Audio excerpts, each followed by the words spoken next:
Chapter 1. Li Qingxian. As the night rains ceased, the eastern sky began to lighten. The cool breeze of early summer permeated the divine capital, sweeping through Night Watch Street. Encircled by red walls, the Night Watch Yamen stood tall, its dark eaves curving gracefully. Bang, bang, bang, bang, bang, bang. Within the red walls, the echo of the night watchman's bells resonated, a slow chime followed by a rapid succession. Early risers, upon hearing the distinctive sound of the sixth bell, cast a fleeting glance towards Night Watch Street and hurried along their way. Flapping, a gray sparrow startled into flight, beating its wings as it circled the bright blue brackets of the Night Watch Hall, brushing against the vermilion pillars of the divine capitals. Main Hall, its slender legs probing the air before alighting on the azure tiles of the patrol quarters, shaking itself before extending its pointed beak to preen its feathers beneath. Its wing. Get up quickly. Wash up and prepare for patrol. A hoarse voice emerged from within the confines of the residence, number 9.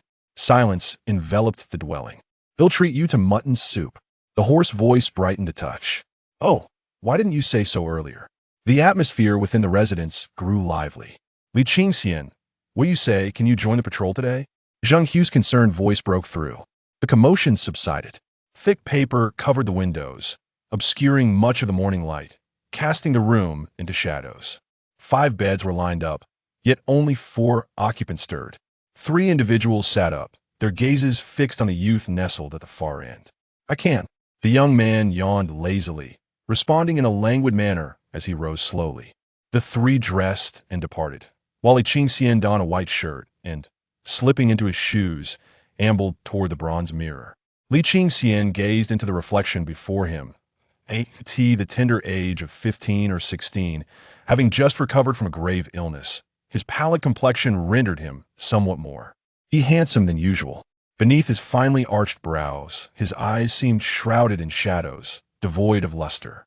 His straight nose glistened with beads of perspiration, while beneath a light fuzz of hair, his thin lips bore not a trace of color. A faint scar, about an inch in length, lingered on his left jaw, only perceptible in the dim light of the room. Li Qingxian lowered his gaze to his hands. His palms were marked by raised, yellowish calluses, and the lines upon them appeared chaotic, yet when turned over, the back of his hands revealed a fair complexion, with the blue veins distinctly visible. Come, wash your face, I shall take a shower outside, urged Captain Zheng Hui, placing a basin on the stand and giving Li Qingxian's shoulder a reassuring pat before bustling away.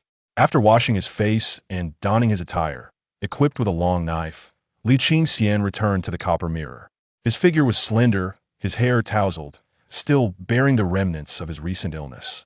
He removed a bamboo hairpin, picked up a wooden comb, and awkwardly began to arrange his hair, twisting, pinning, and securing it before smoothing his garments, transforming his appearance entirely. In the mirror, his pale visage appeared slightly handsome, the youthful innocence in his brow still apparent, while his eyes sparkled with vitality. He wore a round-necked, deep azure, narrow-sleeved tunic, with a matching short skirt concealing his black trousers. The cuffs and hem of his attire were adorned with a tricolor brocade ribbon of red, blue, and green, approximately an inch wide. His feet were clad in white socks and black boots, and at his waist hung a slender, elegant goose-feather knife.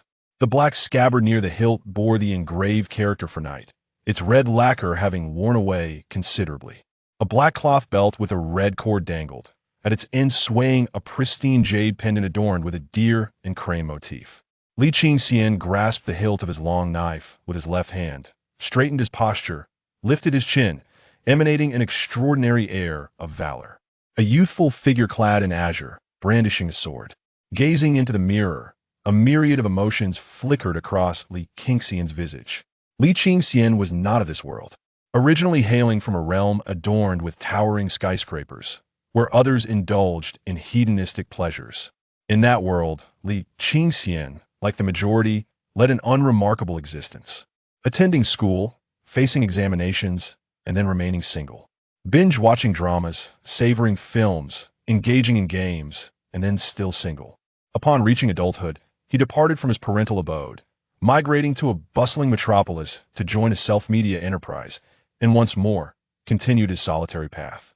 Ultimately, he succumbed to illness.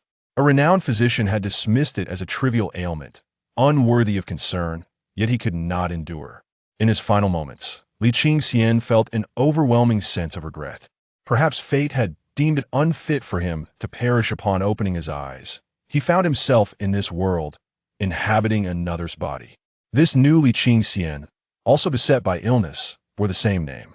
He lay in his chamber for 3 days, gradually assimilating the memories of his new form, some vivid, others nebulous. The extraordinary nature of this world surpassed all imagination. Here lies the kingdom of Qi, where the founding patriarch was once the leader of martial arts, exerting unparalleled influence over the realm. In Qi, a civil official's righteous sword could cleave rivers, while a military officer's fist could obliterate cities. Even a eunuch could shatter mountains with a mere gesture. No. To mention various formidable entities, such as demonic beings and sinister forces. I refuse to face death once more. In a world such as this, one must tread cautiously. First, he must seek an opportunity to venture forth, observe the circumstances, and then identify a secure refuge to devise a means for cultivation and enhance his prowess. With this thought, an immense object resembling an astrolabe emerged in Li Qingxian's mind. A gray-silver base intertwined with copper rings. Li Qingxian's maternal grandfather hailed from a small sect of fate manipulators known as Liangming sect, bequeathing to him a method of cultivation. Fortuitously, Li Qingxian embarked on his journey in fate manipulation, initially acquiring a mysterious celestial instrument, followed by mastering the art of div. In Ation. However, mere days later, he met his untimely demise. As Li Qingxian pondered this, footsteps approached. Feeling better? Zheng Hui, the team leader, stood at the doorway. Much improved and just about a step outside, replied Li Qingxian. Excellent. A warm smile blossomed on Zheng Hui's dark countenance, his eyes radiating joy. Li Qingxian regarded his captain, a robust man in his 40s, towering over him by a head and a half, with broad shoulders akin to a wall blocking the entrance. His skin was deeply tanned, and his left ear was conspicuously absent. With a sigh, Zheng Hui approached and handed him a sturdy porcelain cup. Have a drink first. I encountered Dr. Sun on the way. He mentioned that this illness is a recurrence of the previous one. Half a year ago, Li Qingxian's father, Li Gangfeng, passed away, leaving him severely ill. I understand, Li Qingxian said, accepting the cup and slowly sipping from it. Mr. Gangfeng. Alas, who would have thought he would collide with the courtyard pillar, if not driven to desperation? This was the third prince of the Tan Ning dynasty, and amidst the chaos of the previous Tian Kong era, only one prince was captured by the demon clan. As Li Qingxian continued to drink, fragments of memory began to crystallize. Half a year prior, the prince, serving as the chief guard, held dominion over the night watch. He was accused of treasonous schemes and of corrupting the imperial harem. Despite the lack of substantial evidence, the ministers were incensed and demanded severe punishment. Li Gangfeng, as the inspector general, insisted on the necessity of evidence. First, however, the Tan Ning emperor decreed the prince's confinement without concrete proof. Li Gangfeng, perhaps filled with righteous indignation, restrained his literary demeanor and hurled himself against the grand vermilion pillar of the Hall of Dragons, meeting his mice on the spot. Now, it seems, Mr. Gangfeng has departed, and the crown prince, in a fit of anger, has also succumbed to his fate. Half a year has passed. Has the court improved in any way? Only the night watch suffers misfortune. I believe the emperor is being deceived by treacherous ministers. Zheng Hui mused quietly as he took a seat. Has our night watch truly fallen so far compared to the past? Li Qingxian inquired. Zheng Hui's eyes sparkled with determination as he straightened his posture, stating, Do you know what others used to call our night watch? The little cabinet. We monitored all officials, commanded martial sects, and dealt with demons and monsters, wielding great authority. But now, alas, the front gates of the night watch have remained closed for over half a year, and the once mighty red banners of our cavalry have not been seen in just as long. The emperor is wise, yet the treacherous ministers fear our night watch. What can be done?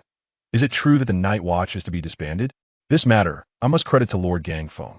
Everyone in the night watch remembers his kindness. Ordinarily, with the crown prince's demise, the treacherous ministers would surely pressure the emperor to disband us. However, due to Lord Gangfeng's courageous sacrifice, the civil officials, especially the censors, have momentarily set aside their agendas in remembrance of Lord Li, allowing them. I watch to survive, albeit precariously. Even so, personnel are continuously being reassigned that we originally had 5 in our room with Xiao Zhao gone. It would be fortunate if we can retain 3. Li Qingxian sighed in response. Zheng Hui smacked his forehead, exclaiming, I've become muddled. I intended to counsel you, but ended up lamenting instead. We are all comrades. A few grievances are only natural. Li Qingxian replied with a gentle smile. Who could say otherwise? By the way, how is everything at home? Is there any distance between your aunt and uncle? My aunt's family has lived next door for over a decade, and we have always maintained a close relationship, Li Qingxian replied. That's good to hear. It's comforting to have family looking after you. If there's ever anything you need help with at home, just let me know. By the way, are you still delving into the art of fate? Zheng Hui smirked teasingly. I don't wish to discuss that with you. Every time I mention my aspiration to become a fate master, you all mock me. Li Qingxian expressed with exasperation. Haha, then let's not talk about it. Don't push yourself too hard if you're not feeling well. Take a few more days to rest before joining me on patrol, Zheng Hui said as he stood up. Li Qingxian raised an eyebrow, retorting, Zheng, who do you look down upon? Am I, Li Qingxian, someone who merely lies around? Zheng Hui laughed and scolded, You rascal, just as mischievous as when we first met. I still remember your demeanor back then, pretending to be a scholar and leaving us utterly bewildered. I truly am a scholar, Li Qingxian asserted with a serious expression. With a cheeky grin and an unflustered demeanor, he added, The rules of the street dictate that boasting is not a crime, it merely serves to bolster one's courage. Come on, Li Dauntless, let's take a stroll in the courtyard, Zheng Hui chuckled. Li Qingxian nodded slightly, stepping over the threshold and entering the courtyard. The morning light shone brightly, the sky was a deep blue, and the air in the courtyard, surrounded by lush trees, was refreshingly crisp. The hard, earthy ground spread across the courtyard, with 10 living quarters lining both the north and south sides, while the main gate stood to the east. To the west, scattered about were stone locks, stone burdens, and long poles, as 6 or 7 individuals engaged in vigorous physical training, their voices resonating in the air. At the well surrounded by white stones, a sudden splash echoed as a man tipped a wooden bucket, allowing cool water to cascade down upon him. With a casual flick, he let the bucket fall into the well, producing a hollow sound. Nearby, 4 or 5 individuals gathered, wiping their bodies with towels while engaging in cheerful banter. Others, dressed neatly, stood at the entrance of the courtyard, idly chatting. Li Qingxian turned to glance at Captain Zheng Hui, noting the stark contrast in their attire. His own clothing was modest, adorned only with a narrow border of brocade, while Zheng Hui's official uniform was richly embroidered in green with a branching pattern standing out conspicuously among the dark blue garments. The square insignia on his chest showcased a design of a white horse treading a river, indicative of a 10th grade military official.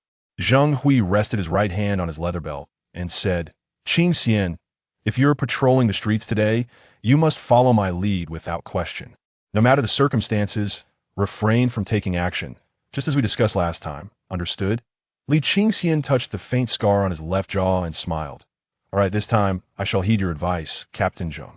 Last time, Li Qingxian was truly formidable, remarked the tall, portly Yu Ping, tossing an orange to Li Qingxian while wiping his mouth at Tio Nourish You. I risked my handsome face to procure this from Chef Wang. I originally had 2, but a cat snatched one away on the way. Thank you, brother, Li Qingxian replied with a grin, admiring the vibrant orange illuminated by the morning light. The Vice Captain Han Anbo approached, casting a glance at Yu Ping's fingers stained yellow by orange juice, and smiled. Last time was truly perilous. I watched helplessly as that notorious bandit approached, the blade so near your neck that it grazed your collar. Han Anbo gestured at his left shoe. Fortunately, Captain Zheng swung his sword at the back of that scoundrel's head, forcing him to retract his weapon, thus saving your life. Reflecting on it now, had that blow been slightly more forceful, you would have surely been left with a scar the size of a bowl on your neck. Yu Ping reached up to touch his neck and remarked, It was indeed a close call. Had I been in that situation, I would have needed to change my trousers. Han Anbo continued, Regardless of the circumstances, little Li, you must express your gratitude to Captain Zheng. To save you. He endured a brutal kick to the stomach from that villain. Nearly suffering a rupture, it took him half a month to fully recover. Li Qingxian hurriedly said, "Thank you, Captain Zheng. Once my finances allow, I will certainly pay you a visit to express my gratitude." Zheng Hui beamed a radiant smile, placing one hand on his hip and gesturing with the other. "Oh, we are all brothers here. There is no need for formalities. You are 2 years younger than my eldest son. Saving you is akin to rescuing my own child. Who could stand by and watch their child in peril? You should devote yourself to mastering the martial arts, so that Lordly may rest peacefully in the heavens. My admiration for Lordly knows no bounds. My greatest aspiration in this lifetime is to ascend to the 9th rank, don a copper fish pouch, and hang a ringed iron seal. Unlike now, when I can only carry a makeshift leather bag. Lordly, who is 5 years my junior, has already attained the 4th rank and bears a silver fish nose seal. I envy that. And you, my friend, are truly pitifully weak, unable to best our esteemed officer in a few days." Zheng Hui spoke incessantly, while Li Qingxian stood in stunned silence. The other two exchanged glances, casting a sympathetic look at Li Qingxian before silently turning away. Li Qingxian listened with one ear while peeling an orange with the other, breaking off a segment and offering it to Zheng Hui. Zheng Hui, animated and eloquent, completely ignored the gesture, prompting Li Qingxian to feed himself segment by segment. The juice was abundant, sweet and tangy, leaving a refreshing taste on his lips. Before long, Yu Ping shouted from a distance, "Vice Captain Han, with Zhang's mutton soup business thriving, will it lead to someone driving us away, leaving us unable to enjoy it ag? Ein?" Zheng Hu's voice abruptly ceased, his expression darkening as he turned around. "Let's go have mutton soup," he declared, extending his hand toward Li Qingxian as he walked. "I've finished," Li Qingxian replied, spreading his hands in resignation. "Just like a high official, you're equally heartless," Zheng Hui muttered under his breath, striding ahead. As they walked, Li Qingxian gazed into the distance. The buildings of this city towered significantly higher than those of ordinary ancient times, with 3 to 4 stories common. Lace, shrouded in a jungle of greenery that obscured the skyline beyond. Li Qingxian furrowed his brow, as vague memories surfaced of enormous shadows seemingly lurking behind the structures. Those shadows instilled a sense of unease. Zheng Hui, clad in a brocade robe, led the way, followed by the other 3 in deep blue fabric, as they made their exit. As Zheng Hui walked, he outlined the day's patrol duties as usual. Recently, Wanping Street has been rather tumultuous, so keep your eyes peeled. Avoid unnecessary trouble, and as for those petty thieves, none shall escape. By the way, the Liu family business has changed hands. It is rumored that the dark forces from a demo insect are involved. In this world, no matter how skilled one is in commerce, without power or cultivation, one merely ends up weaving garments for others.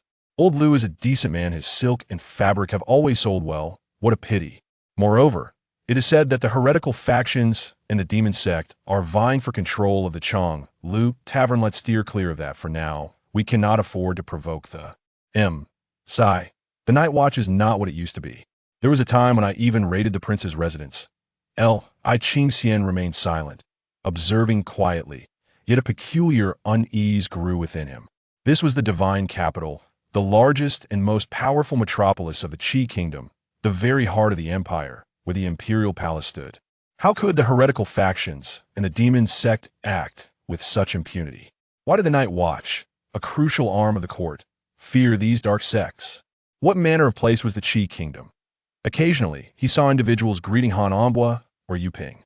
However, as he exited the side gate of the night watch and proceeded along the night watch street, no one acknowledged him. Though a handful of faces seemed familiar in his memory, they deliberately avoided recognition.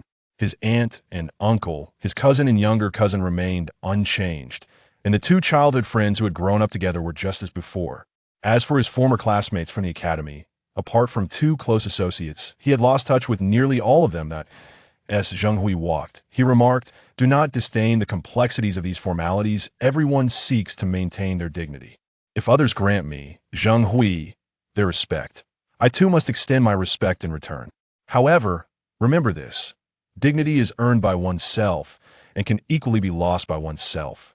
Meanwhile, Han Ambua glanced at the pensive Li Qingxian and seized the moment while Zheng Hui spoke, saying, "Old Zheng, I've heard whispers that someone from above intends to move AG. Ain't Lord Zhou? Is there any truth to this? Zheng Hu's eyes sparkled with interest as he let out a cold chuckle. Indeed, there is such a matter. They fail to consider who Lord Zhou is. He was personally designated as a top scholar by the late emperor, a renowned calligrapher sought after by the current sovereign and praised by the Empress Dowager as a truly handsome gentleman, celebrated throughout the realm. Let's not speak of those petty individuals. Even the cabinet elders would think twice before attempting to provoke Lord Zhou. There are also rumors suggesting that the court wishes to promote Lord Zhou, but he is reluctant to accept. Han Envoy interjected. That is true. Lord Zhou is not one to engage in scheming. Some say he has grown disheartened following the loss of his wife and daughter. Otherwise, with his capabilities and connections, he would surely ascend further, Zheng Hui replied. Han Envoy turned his gaze towards Li Qingxian and noted, when young Li first arrived, there were whispers that Lord Li had entered through Lord Zhou's connections. Li Qingxian was taken aback that, in his recollection, his father, Li Gangfeng, had never mentioned Zhou Chunfeng. However, he did hold some impressions of Zhou Chunfeng, who was the prefect of the Divine Guard and also held a position in the Prison of Edicts. He was widely recognized as one of the most handsome men in the Great Qi, with tales of his romantic escapades circulating throughout He Nation. Zheng Hui smiled and remarked, after Qingxian fell twice, the Bureau took the initiative to send Dr. Sun to provide special care. A common night guard would not warrant such personal attention from Dr. Sun. Qingxian shook his head and said, I truly do not recall such a connection. My father has never mentioned it. Han Envoy patted Li Qingxian's right shoulder and replied, It is indeed true that Lord Zhou has taken an interest in your affairs. Indeed, Zheng Hui glanced at Han Envoy. Li Qingxian felt a stir in his heart and turned to look at Han Envoy. In his 30s, with a square face and a flat nose, short brows, and small eyes, his countenance appeared particularly amiable under the morning light. Han Envoy smiled gently. Li Qingxian nodded, taking a deep breath, feeling warmth spread within him. Team Jiajio halt! A familiar voice called out. Zheng Hui, whose complexion had been dark, now bore a particularly ominous shade of purple. This individual, dressed similarly to Zheng Hui in a white horse officer's uniform, had a light golden thread embroidered along the edges of his insignia, signifying a 10th rank Mi. Literary officer. He was of similar height to Zheng Hui, but much leaner, with sunken cheeks and prominent cheekbones, gazing over with a smile. Li Qingxian recognized him as Dong Ying, the instructor of the patrol team, who had once bested Zheng Hui in a duel, securing the position of head instructor. Zheng Hui, have you given any thought to the street change? Zheng Hui clenched his teeth and replied, Instructor Dong, we're doing well on Wanping Street. Moving the docks will be exceedingly difficult to adapt to. Moreover, our team consists of only 4 members, making it impossible to manage such a vast area. The docks are lucrative. I am truly looking out for your best interests, Dong Ying said with a smile. No matter how profitable it is, one must be alive to enjoy it. Old Dong, you know me well. Zheng Hui, have never touched what I ought not to. There are many shopkeepers and assistants on Wanping Street, and not a single one fails to praise me, Zheng Hui asserted. What shall we do then? Lord Fong has been seeking a reliable individual, and I believe you are the most suitable candidate. Brother Dong, please reconsider, Zheng Hui replied, his expression filled with despondency. Indeed, Brother Dong, we are but inept individuals, merely desiring to lead a peaceful life. We are ill at ease in the chaotic environment of the docks, Han Envoy added. I do not wish to impose upon you.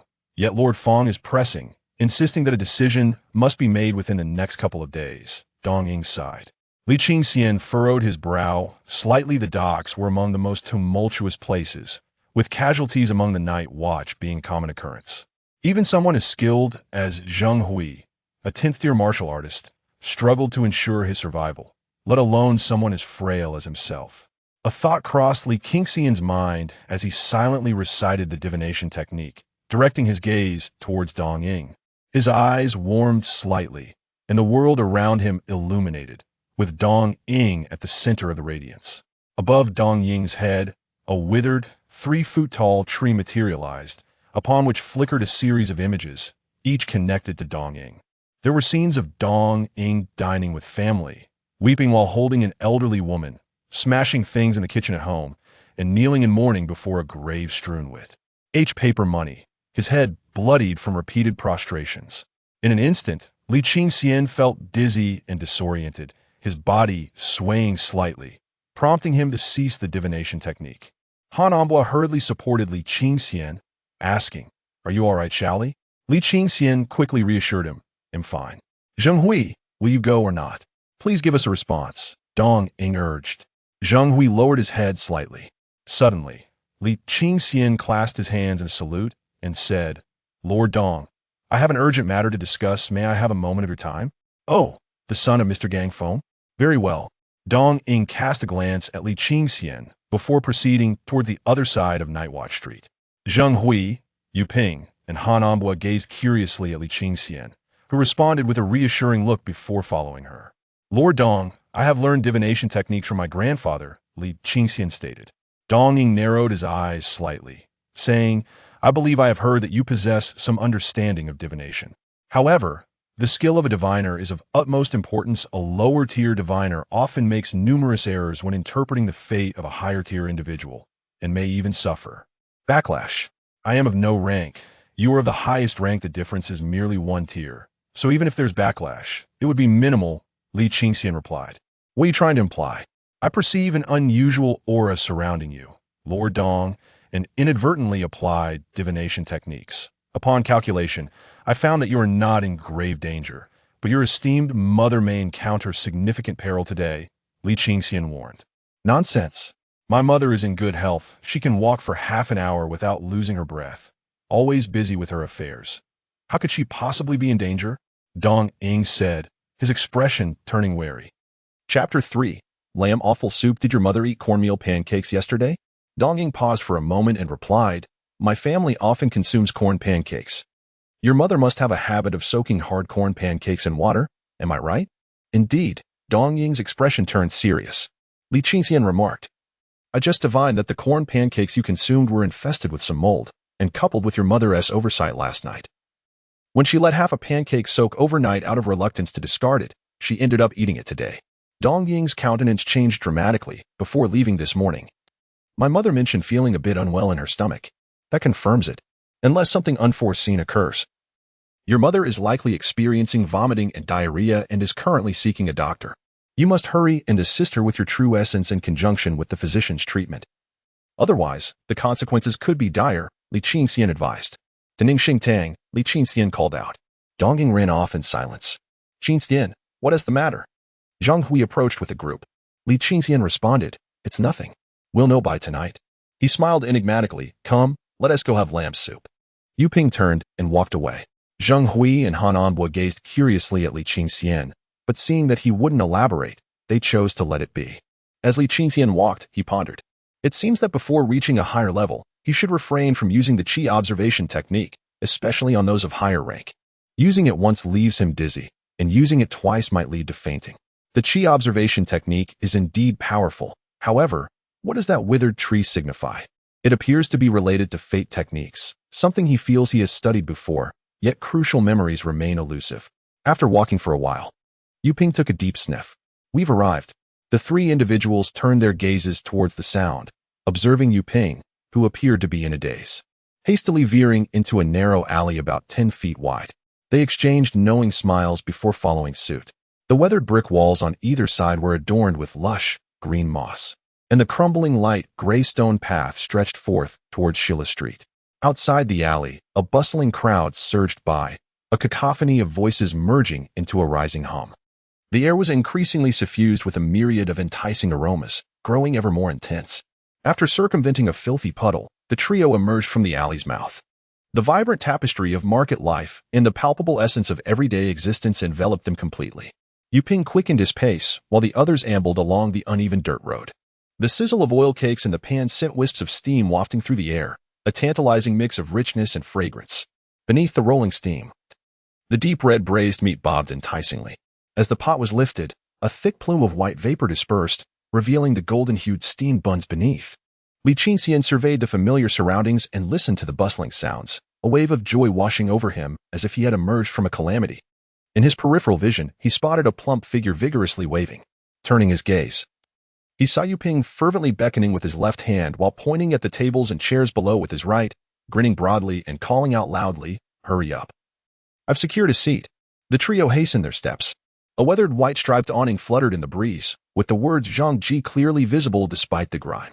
6 tables accompanied by benches were arranged outside the shop, while above the entrance hung a black plaque with golden characters reading Zhangji. Li Qingxian leaned in for a closer look, discovering that the interior was packed with patrons, and even 2 tables were occupied outside. "Old Zhang has arrived. Quick. Take a seat. Would you prefer lamb offal or lamb meat?" Busy and bustling, Old Zhang approached with an enthusiastic gaze directed at Zheng Hui, deftly removing the towel draped over his shoulder to wipe the table splattered with broth. Nearby patrons glanced over. Upon noticing his ornate attire and sheathed dagger, some recoiled slightly. Others swallowed nervously, while a few maintained indifferent expressions and continued their meals. Zheng Hui waved his hand dismissively, saying, "We are all friends here, so do not stand on ceremony. You continue your work. I shall have the usual 4 bowls of sheep offal soup, 3 hard white buns, and 2 pieces cut." Han Anbo interjected, "and 4 cups of water for rinsing after the meal." "Certainly," Old Zhang replied before turning to leave. Zheng Hui, his face aglow, remarked, "Old Zhang is quite benevolent. I merely assisted him in driving away a few miscreants, yet he remembers it after all these years. His warmth makes it difficult for me to visit often. Captain Zheng, though you share no familial ties with Old Zhang, your willingness to help speaks volumes of your character." Han Anbo noted, "Not at all." Zheng Hui replied politely, yet his smile betrayed his delight. Yu Ping scoffed, "Captain Zheng, I have already saved you a seat. Will you not reward me with a bowl of lamb soup? Every time I come, you only treat me to sheep offal soup. Do you not value the face of a 10-rank powerhouse? Old Zhang's sheep offal soup is indeed his specialty." Zheng Hui, uninterested in Yu Ping's banter, rose to fetch chili oil and pepper from another table. Li Qingxian glanced at the prices posted on the wall. Sheep offal soup for 5 coins, lamb soup for 15. Deputy Han Anbo approached with a coarse ceramic dish, prompting Li Qingxian to spring up and hastily accept it, saying, "Thank you, Han." "Not at all, it's all the same." Han Anbo smiled as he distributed the dishes. Li Qingxian followed suit, distributing bamboo chopsticks and wooden spoons. "But I still haven't ordered my white buns." With a sigh, Yu Ping remarked. Zheng Hui pushed the chili oil and pepper powder aside, saying, "Who told you to be so picky? You insist that only white bread buns with lamb soup are acceptable, while lamb offal is deemed incompatible. It is simply the truth. Everyone speaks of lamb palmo. Who has ever heard of offal palmo? Just get me a salted duck egg." Yu Ping gazed longingly at Zheng Hui, yearning for that singular delicacy. "Just one." Yu Ping's eyes shifted from the salted duck eggs piled on the chaff to Zheng Hui, pleading, "Brother, can't I have even one? I haven't had it in over 6 months. I assure you, today's salted duck egg is exceptional. When opened, it will splash oil in your face." "Did the dog eat the salted duck eggs from the 15th of last month?" Zheng Hui shot Yu Ping a sidelong glance. "Woof woof," Yu Ping replied, his expression calm. Li Qingxian chuckled. Zheng Hui, half amused and half exasperated, said, "If you were my son, I would spank you 3 times a day. Wait until you've lost some weight before indulging." Yu Ping sighed. Suddenly, Zheng Hui glanced at Li Qingxian, then back at the small stack of salted duck eggs. Turning to Yu Ping, he said, "Go choose 4 salted duck eggs. If they don't splash oil in your face, I'll foot the bill. They will surely be sizzling with oil. For bowls of lamb offal soup, 3 white bread buns, 2 halves and a whole. Here we go." As the 4 of them gently tapped the eggshells, Old Zhang, who appeared to be in his 60s, approached with a middle-aged man resembling him, carefully balancing a tray laden with lamb offal soup and the white bread buns and bowls. "Thank you," Li Qingxian said, gently pushing the lamb offal soup toward herself, hastily retracting her hand from the scalding bowl's rim. In the large, coarse white porcelain bowl, the soup was a milky white, with strips of lung, liver, heart, and stomach protruding from the heap of lamb offal, topped with a sprinkle of green onions, steam swirling upwards in a fragrant ascent.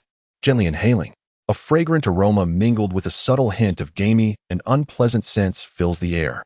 With another breath, the essence of scallions disperses the offensive odors, revealing a rich meaty fragrance. The lamb offal soup here is truly generous.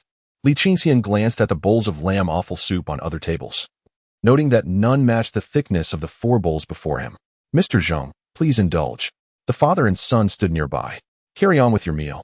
Do not mind us." Zheng Hui waved his hand dismissively. "Very well, enjoy your meal, and do not hesitate to speak up if needed," Old Zhang said as he departed. Zheng Hui grasped a piece of white bread with his left hand, using his thumb and index finger to pinch the edge. tearing off small morsels the size of a thumb pad, smoothly dropping them into the lamb offal soup, one after another. Han Ambo poured half a bowl of cubed white bread into the soup, setting the remaining half aside, and bowed his head to eat. Such a waste. Yu Ping murmured quietly, first adding a sprinkle of white pepper, then a spoonful of chili paste into his bowl.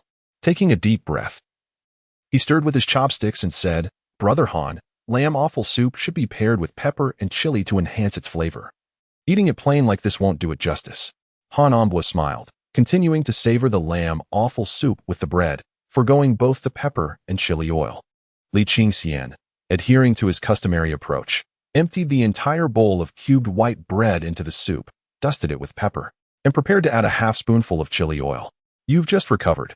Wait a few days before indulging in spicy food," Han Ambo remarked, lifting his head. "Indeed.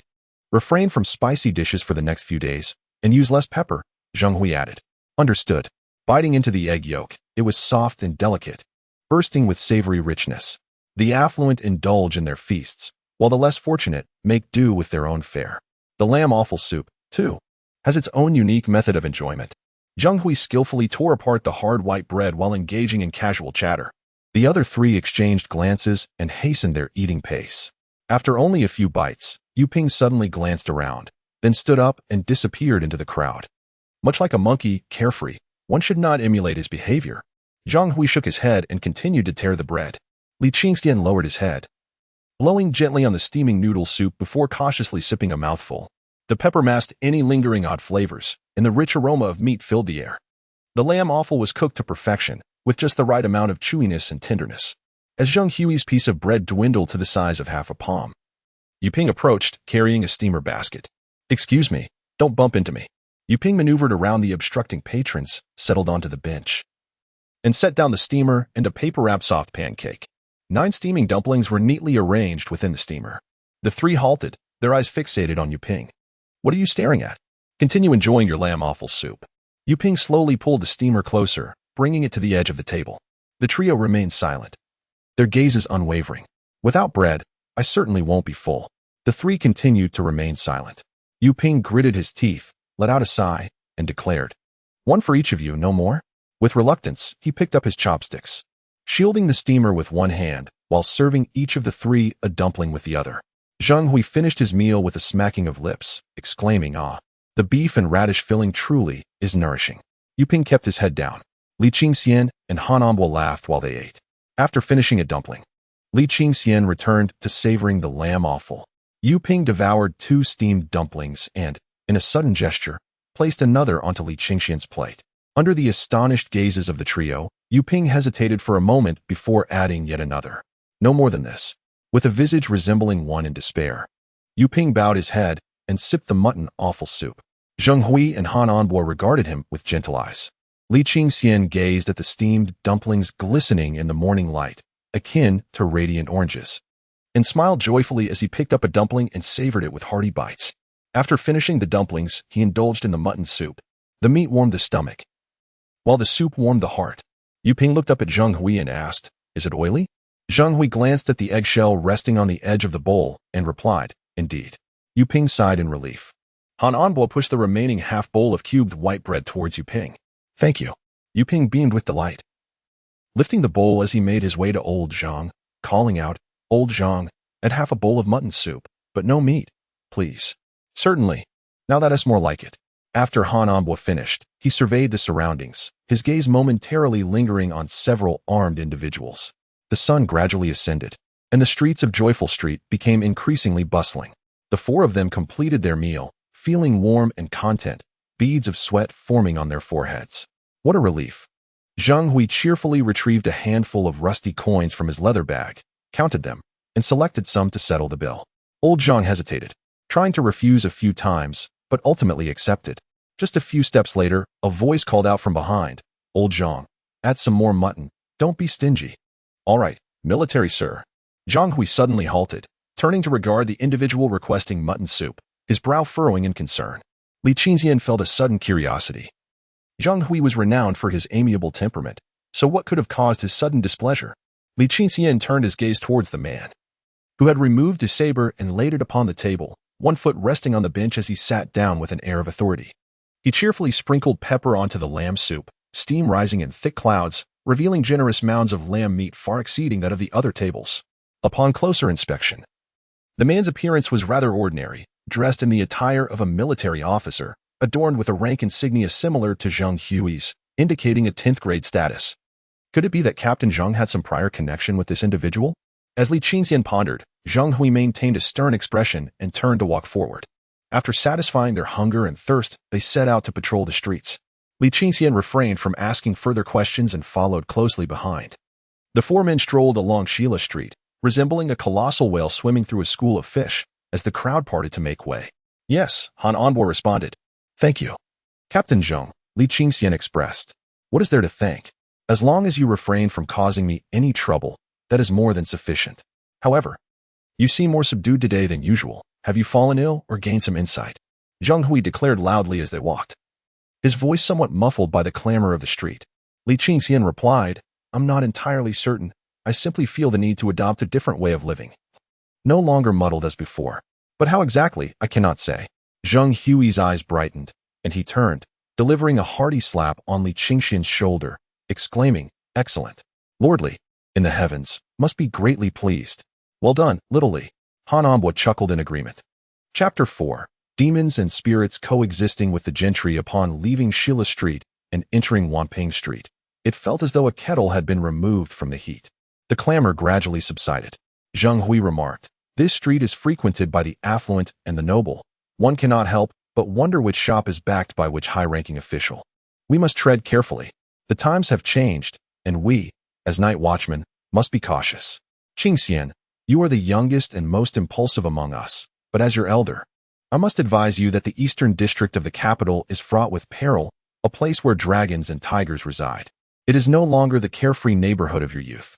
Rest assured, Captain Zheng, during my 6 months with the Night Watch, I have gradually come to understand the nuances of this role. If I fail to progress, it would truly be a waste of my existence. Li Qingxian replied with a soft sigh. You have arrived at an unfortunate time. In the past, even with this splendid attire, one would not dare to show off, even if they held a third-rank position. Now, our status is lesser than that of the military bureau. Alas, Zheng Hui lamented. On the quiet morning of Wanping Street, the neat bluestone pavement welcomed a scattering of pedestrians. The taverns and flower houses were closed, while the merchant shops stood with their doors wide open. As the four of them passed through, numerous shopkeepers and assistants greeted them warmly, calling out with friendly smiles. Zheng brother Zheng. Some familiar faces offered snacks, and although Zheng Hui usually declined, today he accepted a few peanuts, crispy cakes, and osmanthus pastries. Han Anbo, who did not indulge in such trifles, shared them with Li Qingxian and Yu Ping. Yu Ping's eyes narrowed into slits with delight as he savored the treats. Silently expressing gratitude to Li Qingxian, your illness has been a blessing in disguise. Li Qingxian glanced at the snacks in Yu Ping's hand and inquired, Do you not enjoy osmanthus pastries? I do, but I cherish them too much to consume them all at once. I prefer to savor them slowly, Yu Ping replied, gently patting the paper-wrapped pastry. Before long, the group passed by Lu's rich and auspicious silk shop. Two imposing figures clad in black stood at the entrance, casting a cold glance at the four before turning their gaze elsewhere. After a few steps, Zheng Hui murmured, Lu Ji's sign has vanished, leaving behind a blood-red rose. It must have been hastily marked by the demonic sect. Poor old Lu. Han Anbo sighed and shook his head in response. Zheng Hui took a deep breath, directing his eyes towards the Haihua Tower. The grand 3-story wooden structure loomed above, with attendants diligently polishing the large red lanterns that adorned it. In the lower right corner of the prominent sign bearing the name Haihua Tower was an inscription by the renowned statesman Su Ziping, a testament to its uniqueness. Unlike other establishments, this one displayed a wine flag with crimson and yellow edges, a privilege reserved solely for establishments that had welcomed the emperor. The two wine banners fluttered gently, one proclaiming the brewing of seasonal wines, while the other boasted of inebriating people from all directions.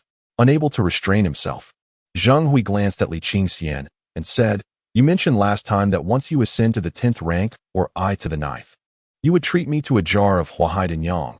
Do not forget. When that day arrives, I shall procure a jar for you as well. Even if I must forfeit my night blade, Li Qingxian replied. Agreed. I shall await that day. As martial practitioners of our rank, we find the taste of ordinary yellow wine rather insipid. We must indulge in the robust Huahai Dinyang. Alas, it is quite expensive, Zheng Hui remarked. Li Qingxian recalled his father, Li Gangfeng, occasionally partaking in yellow wine, noting that strong spirits seemed a rarity in Deqi, and even when available, they were produced in limited quantities. Upon reaching the end of Wanping Street, Zheng Hui halted in front of Zhao Ji's tailor shop to inspect their weapons. The four drew their blades in unison, checking for any cracks or defects. Do we all have our whistles? Zheng Hui inquired, retrieving a bamboo whistle from his belt on the right side. Li Qingxian also took up the whistle, which had long been secured with a cloth strip to his belt, flanking the deer and crane-patterned jade pendant on either side. The group split into two paths. In case of emergency, they would sound the whistle. Qingxian, let us proceed. At that moment, a horse-drawn carriage approached, its black flag atop embroidered with the character for night, suddenly halting in front of them. Behind the carriage stood four night guards. With their hands firmly gripping the hilts of their swords, their gazes fierce and vigilant. Is this the patrol squad? A light cream-colored sheer curtain was drawn back from within, revealing a middle-aged man with 3 strands of beard, his head protruding, donned in an official's brocade robe. The eyes of Li Qingxian and his companions sharpened. The insignia on the robe depicted a majestic leopard, adorned with golden thread along its edges. A 7th-rank official. It was Zheng Hui of the Jia 9th Squad, who stepped forward, clasping his fists and bowing. Li Qingxian and the other 3 immediately lowered their heads in respectful acknowledgement. Ah, Zheng He, is it not? Inside the carriage, Peng Mingjing rested his right arm on the window, a smile gracing his face. Indeed, my lord, Zheng Hui responded. I am headed to the Ministry of Revenue Street to urge payment and require a young and clever assistant. You will do, follow along. Peng Mingjing pointed at Li Qingxian, then gestured towards the back of the carriage. At the mention of the Ministry of Revenue Street, Li Qingxian's heart skipped a beat. Oh? The smile faded from Peng Mingjing's face, his gaze turning icy. Zheng Hui, with a broad grin, interjected, Lord Peng, this Li Qingxian is rather reckless, lacking in cleverness. It would be better to choose me. Rest assured, I possess the strength of a 10th rank. Peng Mingjing cast a glance at the 4 and beckoned Zheng Hui with a finger. Zheng Hui hurriedly stepped forward, approaching the window, bowing slightly, his hands hanging down. 10th rank, what an impressive stature. Peng Mingjing extended his fair right hand, gently patting Zheng Hui's shoulder 3 times. The subordinate dared not speak. Zheng Hui lowered his head even further. The status of our financial department has been declining day by day. Peng Mingjing sighed. A cold wind swept through, leaving an eerie silence. The 18th Division of the Night Watch, the financial department, held the immense power over the Night Watch's finances, truly the foremost division.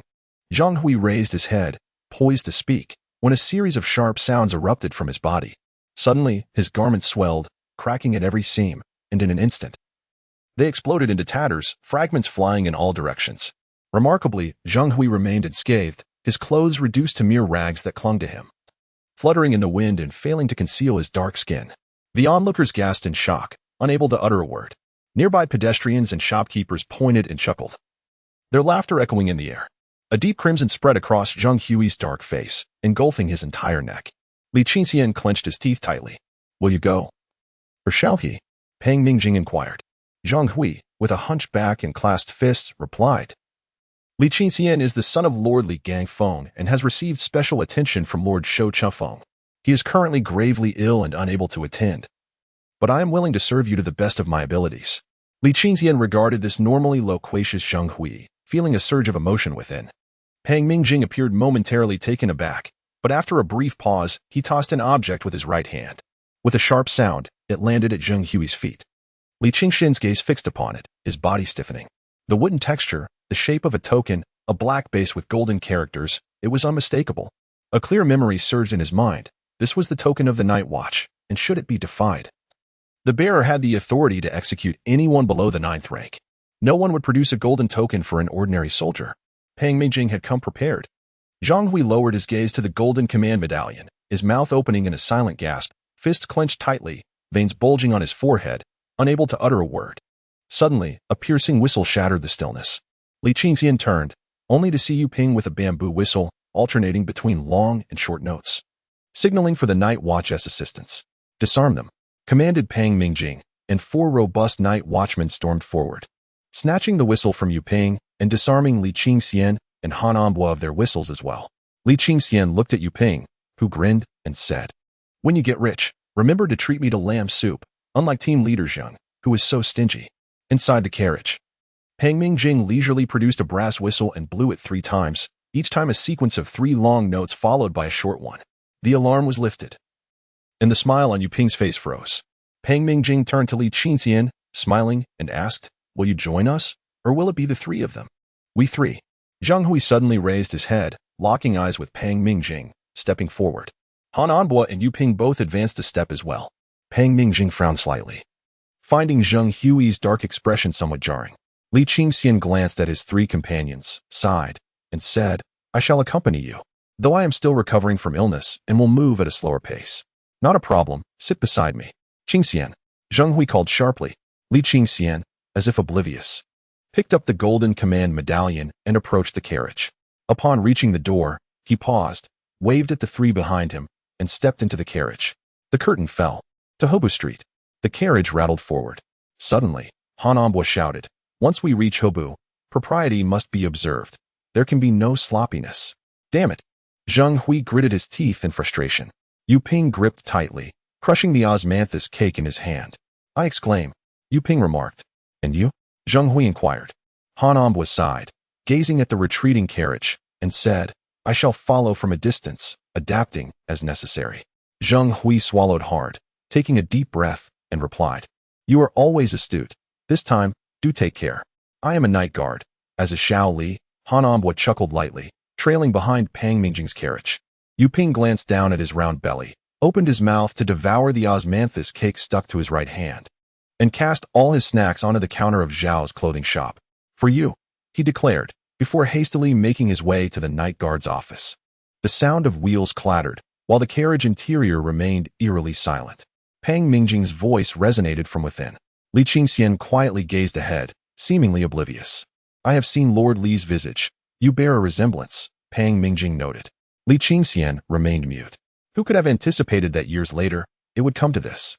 Peng Mingjing slightly bowed his head, seemingly lost in thought. After a long pause, he slowly remarked, "Before our meeting, I was unaware you were Lord Li's son." "And what of it, whether known or unknown?" Li Qingxian replied with a light laugh. "Some jest that the censorate has offended the entire court, with Lord Li bearing half the blame." "Indeed, and what of it? What difference does it make?" He continued, "With Lord Li gone, you shall ultimately not venture far." Silence enveloped the carriage. "I wonder what Lord Peng has summoned me to the Ministry of Revenue for?" Peng Mingjing tossed a light brown paper bag to Li Qingxian. "Oh," was the only response. Li Qingxian casually responded, maintaining an outward composure while his mind raced with fervent analysis of all available information, seeking a means of survival. What could Han Anbo's words, the first etiquette, truly signify? Han Anbo would not speak without purpose, and if his memory served him well, he would surely comprehend its meaning. Yet, Han Anbo remained oblivious to the discrepancies in his recollections. Previously, he had harbored suspicions regarding the mysterious nature of his demise, and now those doubts were unequivocally confirmed. A wave of despondency engulfed Li Qingxian's heart. After what felt like an eternity, the carriage came to a halt. "Sir, we have arrived at the entrance of the Ministry of Revenue," came the voice from outside. The carriage interior was enveloped in silence. "You may proceed," Li Qingxian replied, lifting the curtain to disembark. Just then, Peng Mingjing interjected, "Do not forget the documents." Peng Mingjing's eyes, as tranquil as water, held a serene expression. Li Qingxian took the documents and turned to leave. The curtain fell behind him, and Peng Mingjing let out a gentle sigh, unfazed by the tumult, possessing remarkable fortitude. He would surely become the second Li Gangfeng in a decade. Alas! Upon stepping out of the carriage, Li Qingxian looked up, momentarily stunned. What held him in rapt attention were not the 4 night guards flanking him with grim expressions, nor the bizarre blood-golden striped black walls of the ministry, nor the desolate street. It was the 5 colossal statues, each towering 10 stories high, within the walls of the ministry, radiating an oppressive divine aura. The nearest statue, human-like in form, was entirely pitch black, adorned with crimson-scaled embellishments, its face devoid of features, an indistinct black visage. White bone spires erupted from its crown, arranged in a circular fashion resembling a diadem, behind which hung a bright yellow ring. Behind the statue, hundreds upon thousands of colossal, gilded, dark green and black arms extend outward, arranged in an orderly fashion from long to short, resembling a pair of black wings embroidered with gold. Carved into the palms of each arm is a single, crimson eye, glimmering like a precious gem. The moment Li Qingxian beheld the statue, an inexplicable terror enveloped him. The immense eyes seemed alive, rolling about with a disconcerting vigor. Each eye appeared to harbor an abyssal world within its depths, thousands of arms, thousands of eyes, all standing sentinel over the Ministry of Revenue, casting their gaze upon the divine capital. This statue was the sole human figure among the five. A chill coursed through Li Qingxian's entire being, and his eyes stung painfully, compelling him to lower his gaze instinctively. In that instant, a fierce wind swept through, dispersing much of the fog that clouded his memories. The statue was that of an evil deity, the malevolent god presiding over the ministry. A relentless roar echoed in his ears as the world before him swayed violently. Countless memories unfurled in Li Qingxian's mind. It was the era of Taining. Following the calamitous events of the late Tiankang years, which had witnessed four monumental disasters collectively known as the Four Calamities of Tiankang, the royal struggle for succession, the demonic tribes breaching the borders, the resurrection of the underworld, and the usurpation of power within the martial world. Subsequently, the emperor of Tiankang passed away, and the emperor of Tai Ning ascended the throne, leading to a chaotic upheaval in the kingdom of Qi. Whether it was to counterbalance other forces or out of sheer desperation, the emperor of Tai Ning shockingly summoned the demonic sects, the underworld, and the malevolent factions into the court, joining forces against the demonic tribes, thereby solidifying the power of the Qi. This Ministry of Revenue was thus jointly controlled by the five great evil sections. The malevolent sects worshipped the wicked as deities. Li Qingxian's heart resonated with a frenzied outcry. Had he lost his sanity, or was it the emperor of Taining who had succumbed to madness, or perhaps the world itself had gone awry? The demons infiltrating the court, puppets presenting their petitions, was this still the realm of humanity? This was a hell on earth, a realm of shadows. Li Qingxian felt as though his worldview had been utterly shattered. In that moment, he wished he could sprout 1,000 legs and wings, fleeing as far as possible. Was this truly what the Night Watch dealt with? Li Qingxian stood in disarray, bewildered and lost. Chapter 5, The Dark Sect's Gift with a Sharp Sound. For blades were drawn. The imposing figure said, "Please enter the Ministry of Revenue." The madness lingering in Li Qingxian's eyes had yet to dissipate. He turned to the four Night Watch soldiers and coldly remarked, "If you keep chattering, believe me, I will stand right here on Ministry Street and shout that Pang Mingjing leads the Night Watch to dismantle the divine statue and destroy the Dark Temple." The four soldiers stood dumbfounded. "Am I afraid of you even in death?" He spat, sending a gob of phlegm towards the dark carriage, where it landed squarely on the curtain, sliding down like a crushed snail. The soldiers exchanged helpless glances at the silent carriage within. Li Qingxian disdainfully surveyed the vehicle, clutching a leather bag, lost in thought. After standing there for a while, his emotions gradually calmed, and clarity began to return to his mind. Setting aside the question of whether the dark sect was indeed sinister, the intentions of his adversaries were all too apparent. They aimed to either force him into the ministry, provoking the wrath of the dark sect's disciples, or to ensure he failed to fulfill his military orders, leading to his expulsion from the Night Watch as soon as he stepped onto Ministry Street. In this world, for commoners, there was nothing that could not be resolved with a single strike. If one strike was insufficient, then two would suffice. Li Qingxian recalled Han Ombu's admonition. The essence of etiquette was to avoid offending the taboos of the dark deity. Yet, even combined, Li Qingxian and his knowledge of the dark sect's taboos were woefully limited. He narrowed his eyes. The captain and his comrades would dare not confront Pang Mingjing, nor would they stand idly by in the face of peril. It is highly probable they would seek assistance from the Night Watch Bureau and connect with the esteemed Lord Zhou Chunfeng. He must delay, prolonging the time until reinforcements arrive. Yet he must also seek his own salvation. But how to achieve this? Li Qingxian sighed. In his 2 lifetimes, he had never studied the manual for self-rescue from the malevolent deities. Could he employ the art of divination to gaze into the essence of the esteemed 7th rank? He feared it might provoke a backlash, leading to a bloody spectacle in the streets. The Ministry of Revenue oversees the entirety of Deqi's finances and resources. The nefarious sects are particularly adept at recruiting followers. The disciples of these dark sects refer to themselves as the Chosen Ones. The cultivation of these Chosen Ones often hinges upon the offerings made to the deities. Various factors influence the magnitude of these offerings. Yet there exists a universal form of tribute, wealth. An abundance of wealth allows these sects to amass more followers, and a greater number of adherents leads to enhanced satisfaction of the deities. The more content the gods are, the more divine gifts they bestow. The more divine gifts one receives, the higher their own cultivation ascends. Upon contemplating this, a spark ignited in Li Qingxian's mind. Was this not akin to transforming monetary power into overcoming insurmountable challenges? Understanding dawned upon him. The deities revered by the 5 major dark sects had indeed manifested genuine miracles. The malevolent gods are remarkably just. Ever since the 5 dark sects assumed control over the Ministry of Revenue, the national treasury of Deqi has grown increasingly affluent. Reflecting on this, Li Qingxian found it hard to believe. Various signs suggested that these sects appeared to be more adept at financial management, or rather, financial accumulation, than the former officials of Qi. In retrospect, it was not surprising. Throughout history and across cultures, the art of financial acquisition has been an innate talent of clandestine cults. As Li Qingxian was lost in thought, a sudden and resounding crash jolted him from his reverie. His body trembled as he turned towards the source of the sound. There, in the heart of the divine capital, the palace stood. On one side, a towering waterfall of vitality surged upward, while on the other, the colossal head of a 2-horned demon loomed ominously in the sky.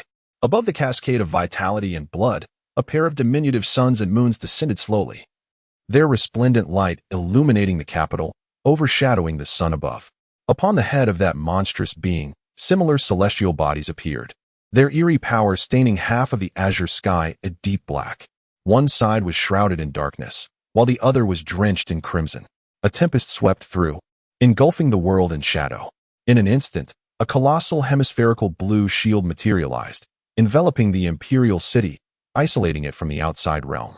Li Qingxian's memories sharpened once more. With the sun and moon suspended in the air, this was the manifestation of a master of the 3rd rank.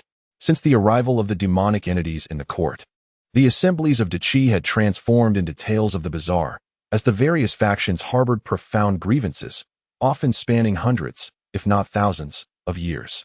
The masters of high rank were all fiercely independent, leading to frequent conflicts both grand and petty. Li Qingxian blinked. The thought of a horde of demons and specters clad in official robes quarreling in the Golden Throne Hall, only to erupt into a fierce battle over a mere disagreement, was somewhat intriguing. Not long after, the sky erupted in golden brilliance. A small mountain-sized golden and white jade seal ascended towards the heavens, upon which 9 coiling dragons appeared as if alive, radiating immense pressure, akin to the ocean's spread, even with their eyes firmly shut. A soldier of the night watch beside the carriage spoke coldly. No matter the demon or specter, in this divine capital, none surpassed the emperor. Li Qingxian gazed at the diminishing jade seal, a revelation dawning upon him. The night watch roamed the divine capital, relying solely on a word from Emperor Taining. When the emperor remained silent, the night watch was nearly treated as pariahs. It seemed that if the royal family lacked strength, they would have long been devoured by the powerful factions. How long do you intend to linger? Pang Mingjing lifted the curtain and looked over.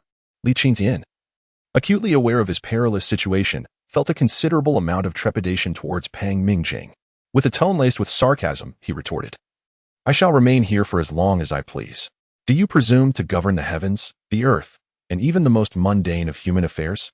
Dare utter another word, and I shall summon every divine figure from the Ministry of Revenue. I'll write my surname Li in reverse.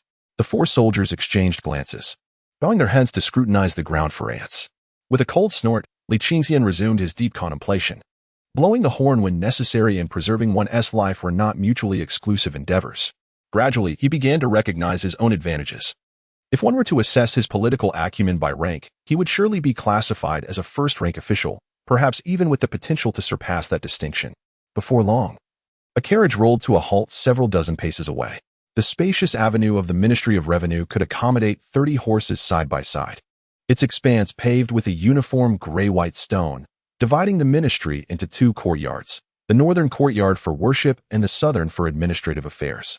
The vast street was eerily devoid of life, its walls a deep, inky black, adorned at both the top and bottom with a blood-gold lacquered stripe, resembling 2 binding ribbons encircling the entire edifice of the ministry. It was rumored that this lacquer was a mixture of sheep's blood and pure gold powder, a notorious concoction associated with nefarious sections. At the gates of the 2 courtyards stood not lions, but 4 towering figures resembling grotesque creatures. They bore human shapes yet possessed green faces and sharp fangs with multiple limbs. Surrounding the night watchman's office were lush trees, yet here, no grass dared to grow, and not a single tree could be seen in the distance. As Li Qingxian pondered this, 2 figures approached. One was clad in green attire, adorned with a golden-edged badge depicting a yellow aureole on his chest, a black cap atop his head, and a leather belt from which hung a copperfish pouch, revealing a light green ribbon for a ceremonial seal. The other, dressed in black and armed with a sword, appeared robust, trailing a step behind. Two individuals first gazed upon the ebony carriage, while the 4 night guards stationed nearby hastily retreated, bowing respectfully. Chapter 6. The essence of technology. The two surpassed Li Qingxian, and the man clad in official robes turned his head to cast a glance at Li Qingxian. He surveyed the leather pouch, his gaze flitting over the jade pendant adorned with deer and crane motifs at Li's waist, across the fair skin of his hand, and finally to the hairpin atop his head, abruptly halting. To dare approach the Ministry of Revenue without a crown is indeed audacious. However, standing in the thoroughfare, should you inadvertently offend a high-ranking official, it could lead to troublesome consequences. If you are en route to a government office, I may escort you inside if it is convenient. A slightly sharp voice resonated. Li Qingxian was immediately roused and turned his gaze towards the speaker. The individual was tall and slender, with a pale, beardless visage, appearing to be in his 30s. A small black mole, the size of a grain of rice, adorned the left corner of his mouth, while his round nose and drooping eyelids lent him a somewhat fierce appearance, though his smile was gentle. His golden-edged yellow aureole insignia signified an official rank of the 8th grade, yet the cuffs, collar, and hem of his attire were embellished with a finger-width of blood gold brocade, reminiscent of the blood gold lacquer on the ministry's black walls. An official of the ministry, a devotee of the malevolent deity. Li Qingxian, momentarily stunned, as if electrified, suddenly grasped the previously elusive insight. He promptly bowed and lowered his voice, stating, "I am Night Guard Li Qingxian, under the orders of Chief Zhou Chunfeng of the Night Guard Divine Capital, here to negotiate a significant transaction with the ministry and the malevolent sect. However, due to hindrances from the financial department, I humbly request a moment of your time, esteemed sir."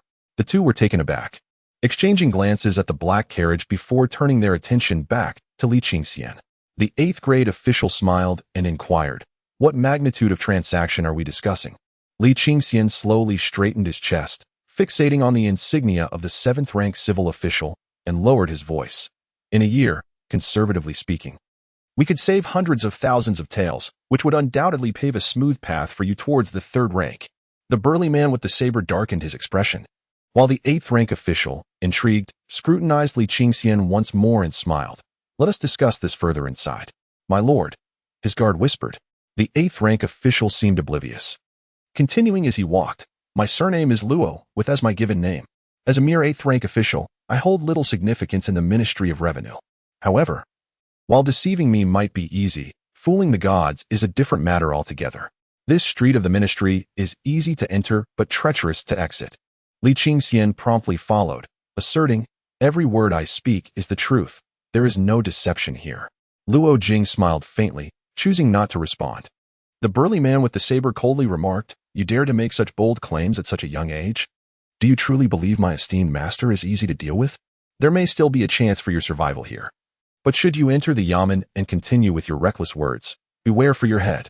As they walked, Li Qingxian nonchalantly replied, "This business was discovered by my father, and I have merely verified its success over the past few days. As a mere child, I hold no weight in this matter. But my father is a distinguished 4th rank civil official and a 5th rank censor. He would not make frivolous boasts." The burly man's expression stiffened. Luo Jing remarked, "No wonder you appear somewhat familiar to me. Among the 5th rank censors of the censorate, there was indeed a scholar by the surname Li, who unfortunately passed away half a year ago after colliding with a pillar in the court. He was widely regarded as a paragon of Confucianism and a monumental figure among literati. It is quite unexpected to encounter the son of Mr. Gangfeng today." The burly man, his face flushed, spoke softly after taking a few steps. "Mr. Gangfeng is a great sage of our time, a hero of the human race. I, a mere commoner, should not speak out of turn. I hope Mr. Li will forgive me. Ignorance is no excuse." Li Qingxian replied, "Let us converse as we walk. How does the divine capital intend to collaborate? What specific business shall we engage in? And what offerings can it bring to our deity?" Luo Jing inquired. Li Qingxian secretly sighed in relief, having finally grasped 2 key traits of the Ministry of Revenue. Firstly, these believers truly have faith in the divine and are genuinely willing to make offerings. Secondly, they are in dire need of funds. This presents an opportunity for him to employ advanced technology to deliver a decisive impact. Taking a deep breath, he said, "My father is deeply concerned with the emperor's grace and the court, serving diligently and living frugally. However, he believes in the balance of work and leisure, often enjoying a modest drink to alleviate fatigue. He has observed that those of higher rank and greater strength are less susceptible to intoxication, and his friends all prefer strong liquor. Yet, the production of spirits consumes too much grain, which my father cannot bear, hence he refrains from distilling strong liquor, merely sharing his thoughts with me. I wish to alleviate my father's burdens, so I have studied the art of distilling spirits and have made some progress." With confidence, Li Qingxian asserted that the technology of sauce-flavor spirits could shine brilliantly in this realm, just as it does on Blue Star. Luo Jing chuckled, "I have heard that Mr. Gongfeng's son is neither accomplished in literature nor in martial arts, and that he is not on good terms with his father. Well, I must admit, I merely wish to earn a bit more money," Li Qingxian replied with resignation. "How confident are you in this method of distilling strong liquor?" Luo Jing asked. "Absolutely certain. What are the potential profits?" Li Qingxian pondered while engaging in idle chatter. Presently, the market is flooded with wines produced through pressing and filtration methods, with common loose yellow wine priced around 10 won per jin. In contrast, esteemed liquors such as Yuhuachan, Zholubai, and Huahai Danyang command prices ranging from 500 to several thousand won per jin. As for spirits, they are crafted using traditional methods, yielding limited production and incurring exorbitant costs, often nearing 1,000 won.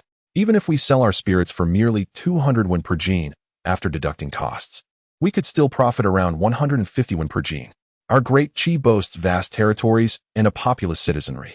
Our annual demand for spirits far exceeds 1 million.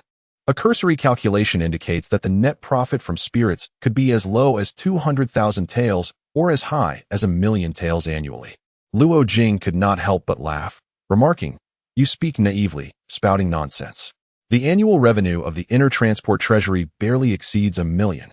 Can your annual income truly sustain an inner transport treasury?" Li Qingxian replied, "True, at present, spirits may not yield such substantial profits. Yet the number of consumers will undoubtedly rise, resulting in a significant increase in demand. Moreover, I have discovered additional applications for spirits and am currently researching their immense value." In his mind, Li Qingxian calculated that while spirits serve primarily as a means to generate profit, the true purpose of distilled liquor lies in the preparation of 75-degree medical alcohol for disinfection. Alcohol with too low a concentration proves ineffective in killing bacteria, while excessively high concentrations may. Li Qingxian paused, unable to recall the specifics, yet he knew it would diminish the efficacy of sterilization. The ideal concentration is 75 degrees, a figure that remains vivid in his memory, as it was the standard during that period, though he lacked a comprehensive understanding of how to measure alcohol content. He had previously watched a short video that mentioned the occurrence of azeotropic phenomena when the alcohol concentration approached 95. This implies that once a method is devised to bring the beverages to a boil, the alcohol content can be determined to be approximately 95. For a modern individual, calculating the amount of water needed to dilute this 95 alcohol to 75 is merely a straightforward mathematical exercise, easily accomplished through mental arithmetic. Importantly, an exact 75 degrees is not essential. An alcohol concentration anywhere between 70 and 80 degrees possesses substantial disinfecting and sterilizing efficacy. Li Qingxian, with an unflinching demeanor, gazed at Luo Jing, who had ceased his contemplation. The robust man murmured softly, "Mr. Gongfeng's child surely would not deceive." "Of course," Li Qingxian replied with righteous conviction. Little did he expect that his father had not only bequeathed him a host of political adversaries, but also a modicum of valuable inheritance. Chapter 7. Adorned in brocade. Riding out in splendor, Luo Jing chuckled. "Have you forgotten how Mr. Gangfeng used to berate us as the nefarious faction of the Ministry of Revenue? If he were to discover your alliance with us, he would likely be incensed to the point of returning from the dead to break your legs." "My father would not be so pedantic," Li Qingxian retorted. "Why do you not earn money for yourself?" Luo Jing inquired. "Lord Luo, there is no need for you to test me. I am no fool. A mere merchant selling silk on Wanping Street was devoured alive by the demonic sect for earning a little profit. Even if my father were alive, he could not safeguard such a vast enterprise. This time, not only our night watch and your Ministry of Revenue are involved, but also the Ministry of Works and the Emperor's Internal Transport Bureau. Only by forming a substantial interest group can my gains be assured." Interest group? Luo Jing scrutinized Li Qingxian with piercing eyes. Li Qingxian responded with a serene smile, offering no further explanation. Mr. Li embodies the spirit of his father, possessing profound knowledge, which I greatly admire, remarked the robust man Pei Dao. Luo Jing cast a sidelong glance at his subordinate, then lowered his head in contemplation. Meanwhile, Li Qingxian was also engaged in his own thoughts. Previously, lacking an understanding of the situation in the state of Qi, he could only observe silently. Now, with a clearer memory and an understanding of the world, he felt emboldened. Noticing Luo Jing's silence, Li Qingxian was not anxious. Instead, he engaged the robust Pei Dao in casual conversation. At the night watch office, the disheveled Zheng Hui, his energy depleted and sweat pouring from his brow, as if he were trapped in a steamer, hurried along. Bursting into the courtyard of the divine capital office, Zheng Hui shouted, "I, Zheng Hui, have urgent matters to report to Lord Zhou, extremely pressing.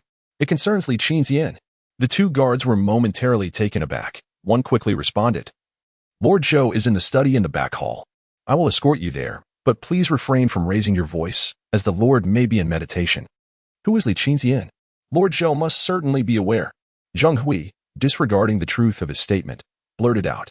The two of them weaved through the front hall, hastening along the corridor, past the lotus pond, and stepping onto the pebble path flanked by vibrant flowers and lush grass, making their way to the back hall. At the entrance of the study stood a giant clad in black. The towering figure seemed to prop up the roof. Adorned with a red tassel helmet and a gleaming bronze breastplate shaped like an elephant's head, the rest of his attire consisted of black clothing and trousers, with no lower garment. On either side of his waist hung two weapons, a 2-foot-long short blade, a curved dagger, and a sharp spear, which appeared as mere chopsticks compared to his massive physique. A hideous scar slashed across his face from the left corner of his right jaw, and a portion of his nose had been severed. "Silence, intruder!" The man hissed softly, his bell-like eyes glaring fiercely. The entire courtyard was enveloped in a chilling atmosphere. Upon encountering such a formidable giant, Zheng Hui felt an unexpected surge of joy.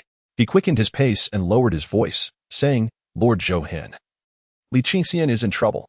Peng Mingjing from the finance department has forcibly taken him to the Ministry of Revenue, intending to harm him." Zhou Hin furrowed his brow and replied, "Elaborate on this matter." Zheng Hui promptly recounted the sequence of events. "Please wait." Zhou Hin turned and entered the room, closing the door behind him.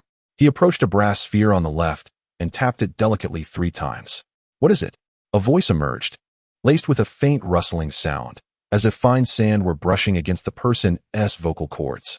From the adjacent room, a figure stepped forth through the swirling smoke. Clad in a brocade robe adorned with emerald peony patterns and wearing a black gauze cap, he stood tall and graceful. This individual possessed a slender physique and a face reminiscent of jade, exuding an air of elegance and charm. Beneath his thick, dark brows, his eyes resembled the flowing waves of autumn waters, their pupils dark and luminous. Though undeniably masculine, he bore a pair of captivating, almond-shaped eyes that could ensnare the heart. His skin was exceptionally fair, contrasting sharply with his crimson lips. The mix of black and white in his hair, along with a hint of stubble on his lip, suggested he was no longer in the bloom of youth. "My lord, Li Qingxian is in trouble." Zhou Hin reiterated the details. Ahem. Zhou Hin quickly interjected, "My lord, concern breeds chaos." Zhou Chunfeng paused, his expression still marked by anger, then turned to the desk in the study. He retrieved a black token inscribed with golden characters from the signing tube and extended it towards Zhou Hin. Indeed, Zhou Hin reached out, but grasped only air.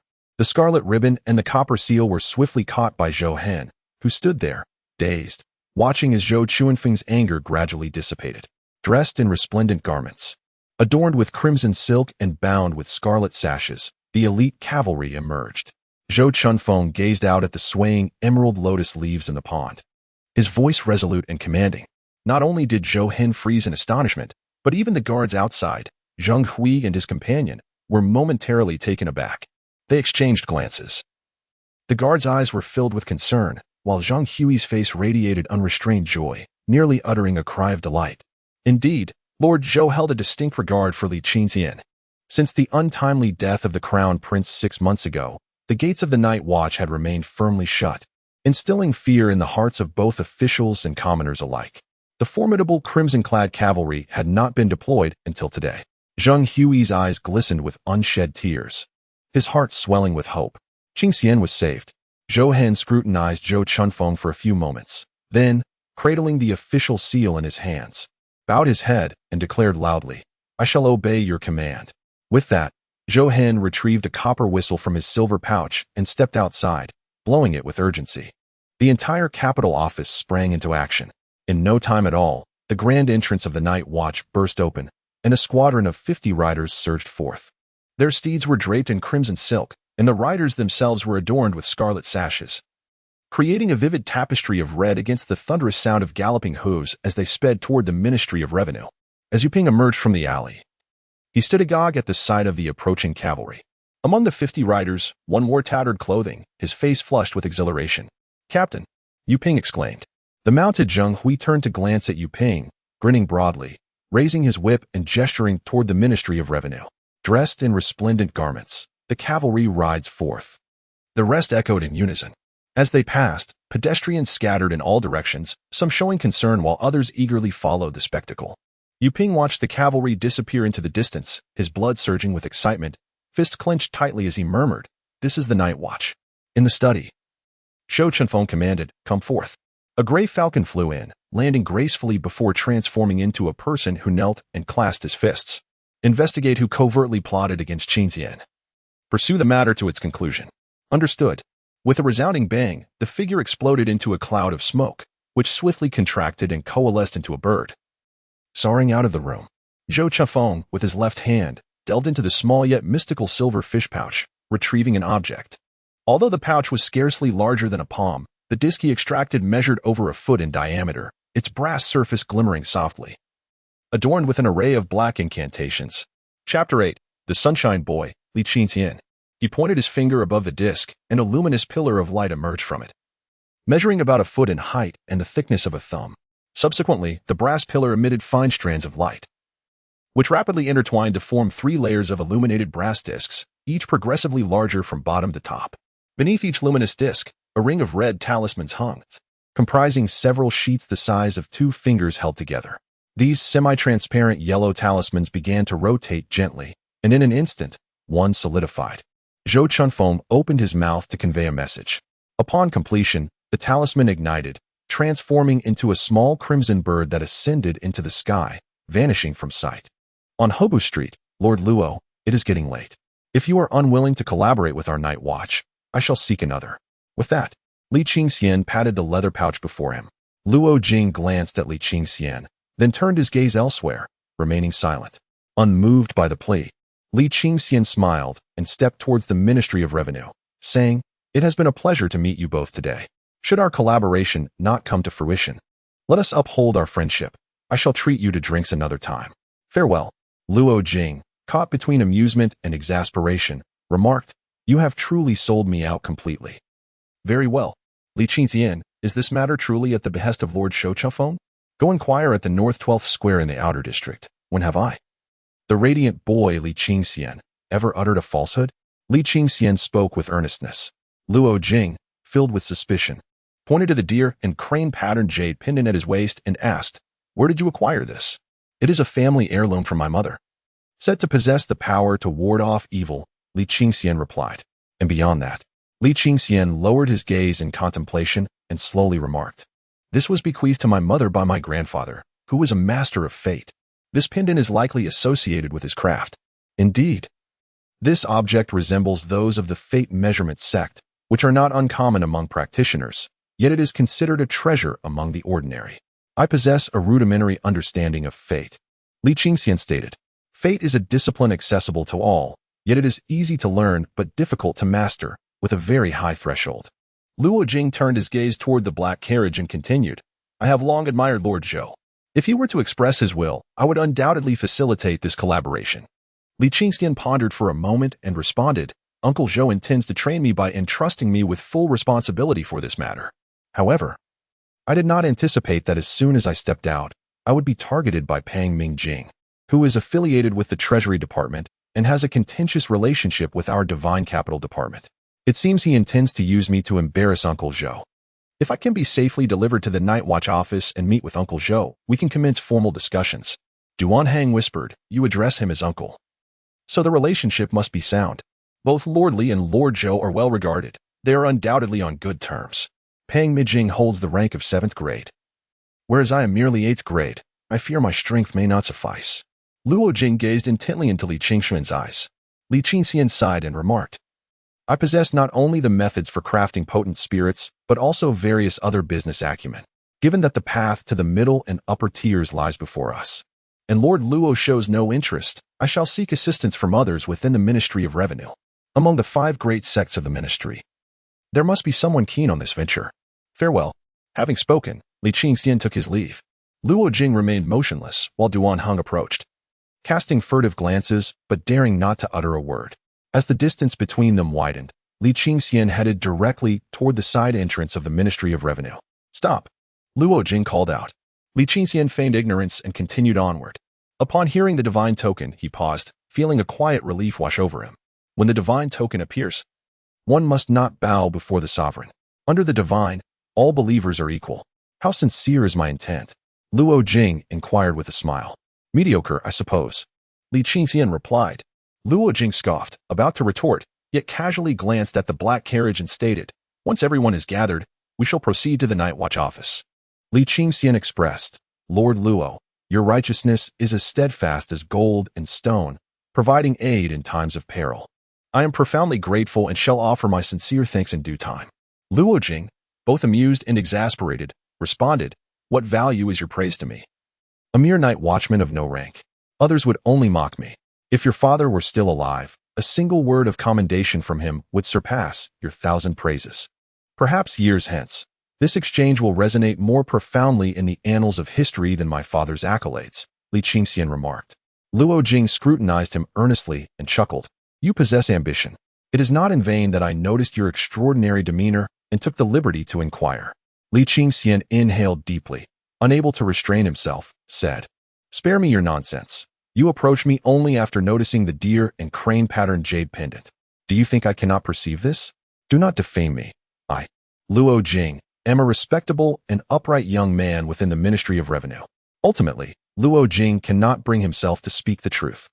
I believe that Lord Luo is an honorable youth, Li Qingxian remarked. I also believe you're a radiant young man, Luo Jing replied. The two exchanged solemn nods. Their expressions earnest. Is there a bundle of 9 1-foot incense sticks in the paper bag? Luo Jing suddenly lifted his chin toward the bag and touched the mole at the corner of his mouth. In an instant, Li Qingxian understood. Turning his gaze toward the black carriage, his mind seething with curses. No wonder Han Anbua insisted on adhering to proper etiquette. How could one visit a deity without paying homage? And how could one pay homage without offering incense? The Ministry of Revenue is not only the ministry of the court, but also a hub for the 5 major heretical sections. Although I have never set foot in the ministry, I have vaguely heard of the saying, to bring incense into the ministry is to worship the divine, not the mortal. Should one enter the ministry without incense for offerings, one could be compelled by the devotees to purchase the 9 1-foot incense sticks at exorbitant prices, or worse, be accused of sacrilege, leading to ruin. Thank you for the reminder, Lord Luo, Li Qingxian mused, reflecting on the cunning nature of the ministry officials. Luo Jing first expressed sincerity, then presented a grand opportunity. Regardless of the outcome, this favor must be remembered. It matters not. Such trivial games are only meant to trouble outsiders. They bear no weight among our own, Luo Jing asserted. By the way, do you have any knowledge of destiny arts? Though I am lacking in both literary and martial prowess, I possess a modicum of understanding regarding destiny arts, Li Qingxian responded. In the Great Qi, practitioners of destiny arts hold a unique status. The chronicles of the founding emperor of Qi explicitly state that his rise to power was bolstered by the support of the foremost sect in destiny arts, the Heavenly Mandate sect. To this day, the royal family of the Great Qi venerates only one sect, the Heavenly Mandate sect. Chapter 9, the Southern Star god Li Qingxian contemplated his own aptitude and concluded that, barring any unforeseen circumstances, the paths of literature, martial arts, and the Tao were likely beyond his reach. The prospect of becoming a practitioner of demonic arts was equally unattainable, leaving the path of a Fate Master as his final avenue for advancement. Once he achieved the status of a junior Fate Master, his safety within the Qi would be significantly enhanced. The two gradually engaged in a conversation about Fate Masters, and vague memories began to resurface. Li Qingxian realized he had indeed memorized some text from the School of Fate and its accompanying chants, albeit in a superficial manner. Although he could recite them now, He lacked a true understanding of their meanings. Suddenly, Li Qingxian's expression shifted. "What is it?" Luo Jing inquired, pausing to ask. "Nothing. I was just reminded of my childhood when I recited the text from the School of Fate," Li Qingxian replied. "If you can pursue the path of fate mastery, do not ever relinquish it," Luo Jing advised.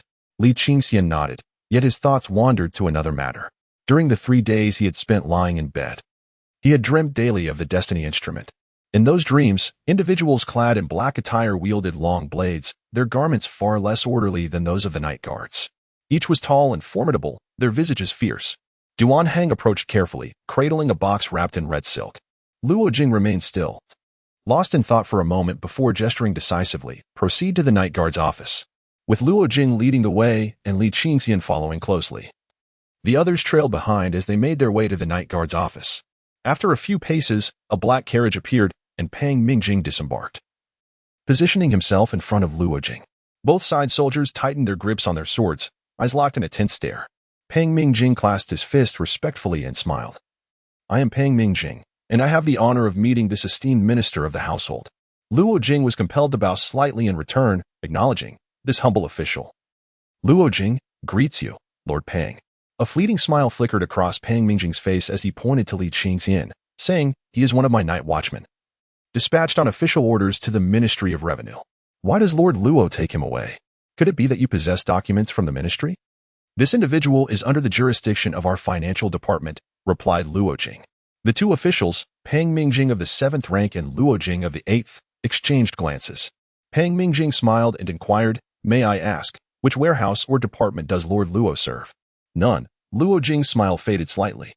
"Then in which division of the civil and financial warehouse does Lord Luo work?" "Also none." Pang Mingjing's smile grew broader as he cautiously probed. "Could it be that you serve in the documentation division?" "I serve in the documentation division," Luo Jing responded. Li Qingxian noticed that Luo Jing's smile had stiffened, as if frozen. Pang Mingjing slightly restrained his smile and remarked, "I have dined with Liang Fong, the head of the documentation division, on several occasions. And I have encountered other officials of similar ranks, yet I have not had the pleasure of meeting you, Brother Luo." "I have only recently been transferred to the ministry from the Southern Star," Luo Jing replied calmly. "Ah, I see," Pang Mingjing said. "The affairs of the divine capital are indeed more tumultuous than those of the major sections. It would be beneficial if Brother Luo could grant a favor to me and our financial department of the Night Watch, allowing this matter to pass. One day, I shall visit to express my gratitude. In the near future, I shall host a banquet for Lord Feng, the left Assistant Minister of the Revenue. And I would be delighted to introduce you. What do you think?" Luo Jing remained silent. Li Qingxian inwardly sighed, realizing the complexity of these officials was truly remarkable. Luo Jing let out a sigh and said, "Lord Pang, as I have just arrived in the capital, I find myself unfamiliar with the surroundings and must rely on the esteemed individuals of the city. However, I wish to seek Lord Zhou's confirmation. If he has indeed sent you, then I shall defer to his authority. If he is not involved, you may handle the matter as you see fit. Other matters may be up for negotiation, but this one is non-negotiable. Even my own superior cannot dictate it." Pang Mingjing fixed his gaze upon Luo Jing. "I shall first escort him to the capital office," Luo Jing replied, unflinching under Pang Mingjing's scrutiny. Li Qingxian felt a chill run down his spine. Was someone of higher stature than the head of the financial office truly attempting to end his life? Pang Mingjing's expression darkened. "So, are you suggesting that you will not grant our financial office this courtesy, Brother Luo? I would wish to comply, but my duties compel me otherwise. Furthermore, when did it become your place to meddle in matters concerning our Nanqing sect?" A sudden smirk appeared on Luo Jing's face, and a flicker of crimson light danced in his eyes, his pupils quivering rapidly, creating afterimages. "You."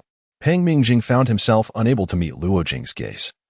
Instinctively glancing at the 5 deities, the most human-like among them being the 1,000-armed and 1,000-eyed god, before quickly averting his eyes. "Step aside." Luo Jing's voice was icy. Duan Heng stepped forward, holding a wooden box wrapped in crimson silk. Pang Mingjing took a deep breath, and suddenly, smoke began to swirl around his hands, staining them a dark purple hue. Luo Jing chuckled. "It appears that Lord Pang is not inclined to yield. I am curious to see how you will explain to the Ministry of Revenue and the Nanqing sect should a conflict arise here on Hubu Street." Pang Mingjing looked resolutely at Luo Jing. Li Qingxian remarked, "Lord Luo, I mentioned earlier that Pang Mingjing is here to instigate a conflict between the Night Watch and the Ministry of Revenue. He would never dare to take action A scoundrel such as he would have acted long ago if he had the audacity. He is merely posturing. Do you know him? Pang Mingjing inquired. Li Qingxian retorted.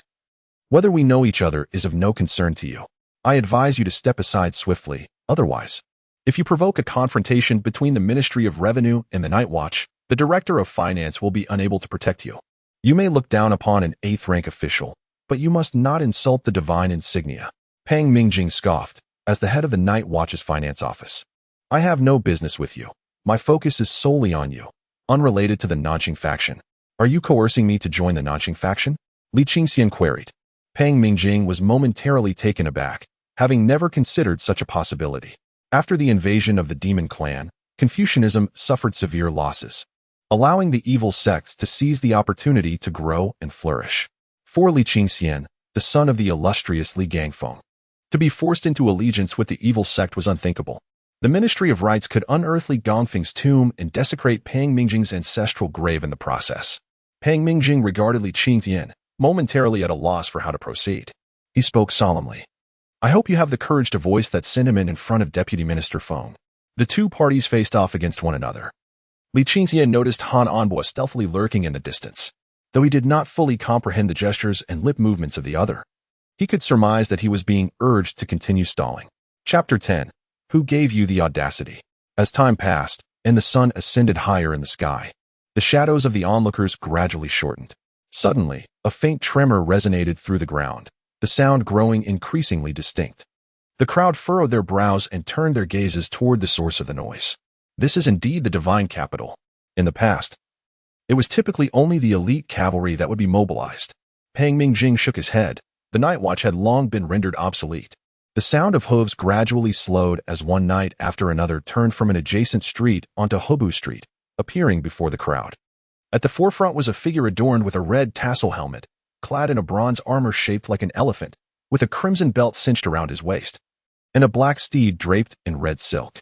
Behind him, dozens of men donned fine garments, their bodies wrapped in red sashes, their armor gleaming. Among them, a burly man with tattered clothing and dark skin pointed his whip towards Li Qingxian, exclaiming, There he is. With a cry of go, the leading knight accelerated once more. Go. The elite cavalry followed closely. 50 riders surged forth like a torrent breaching its dam. Pang Mingjing's expression changed dramatically upon seeing the giant figure of Zhou Hen. The elite cavalry had not been dispatched in half a year. Could it be for Li Qingxian? Unless Zhou Chifeng had lost his sanity. 4 Night Watch soldiers and the coachman anxiously regarded Pang Mingjing. My lord.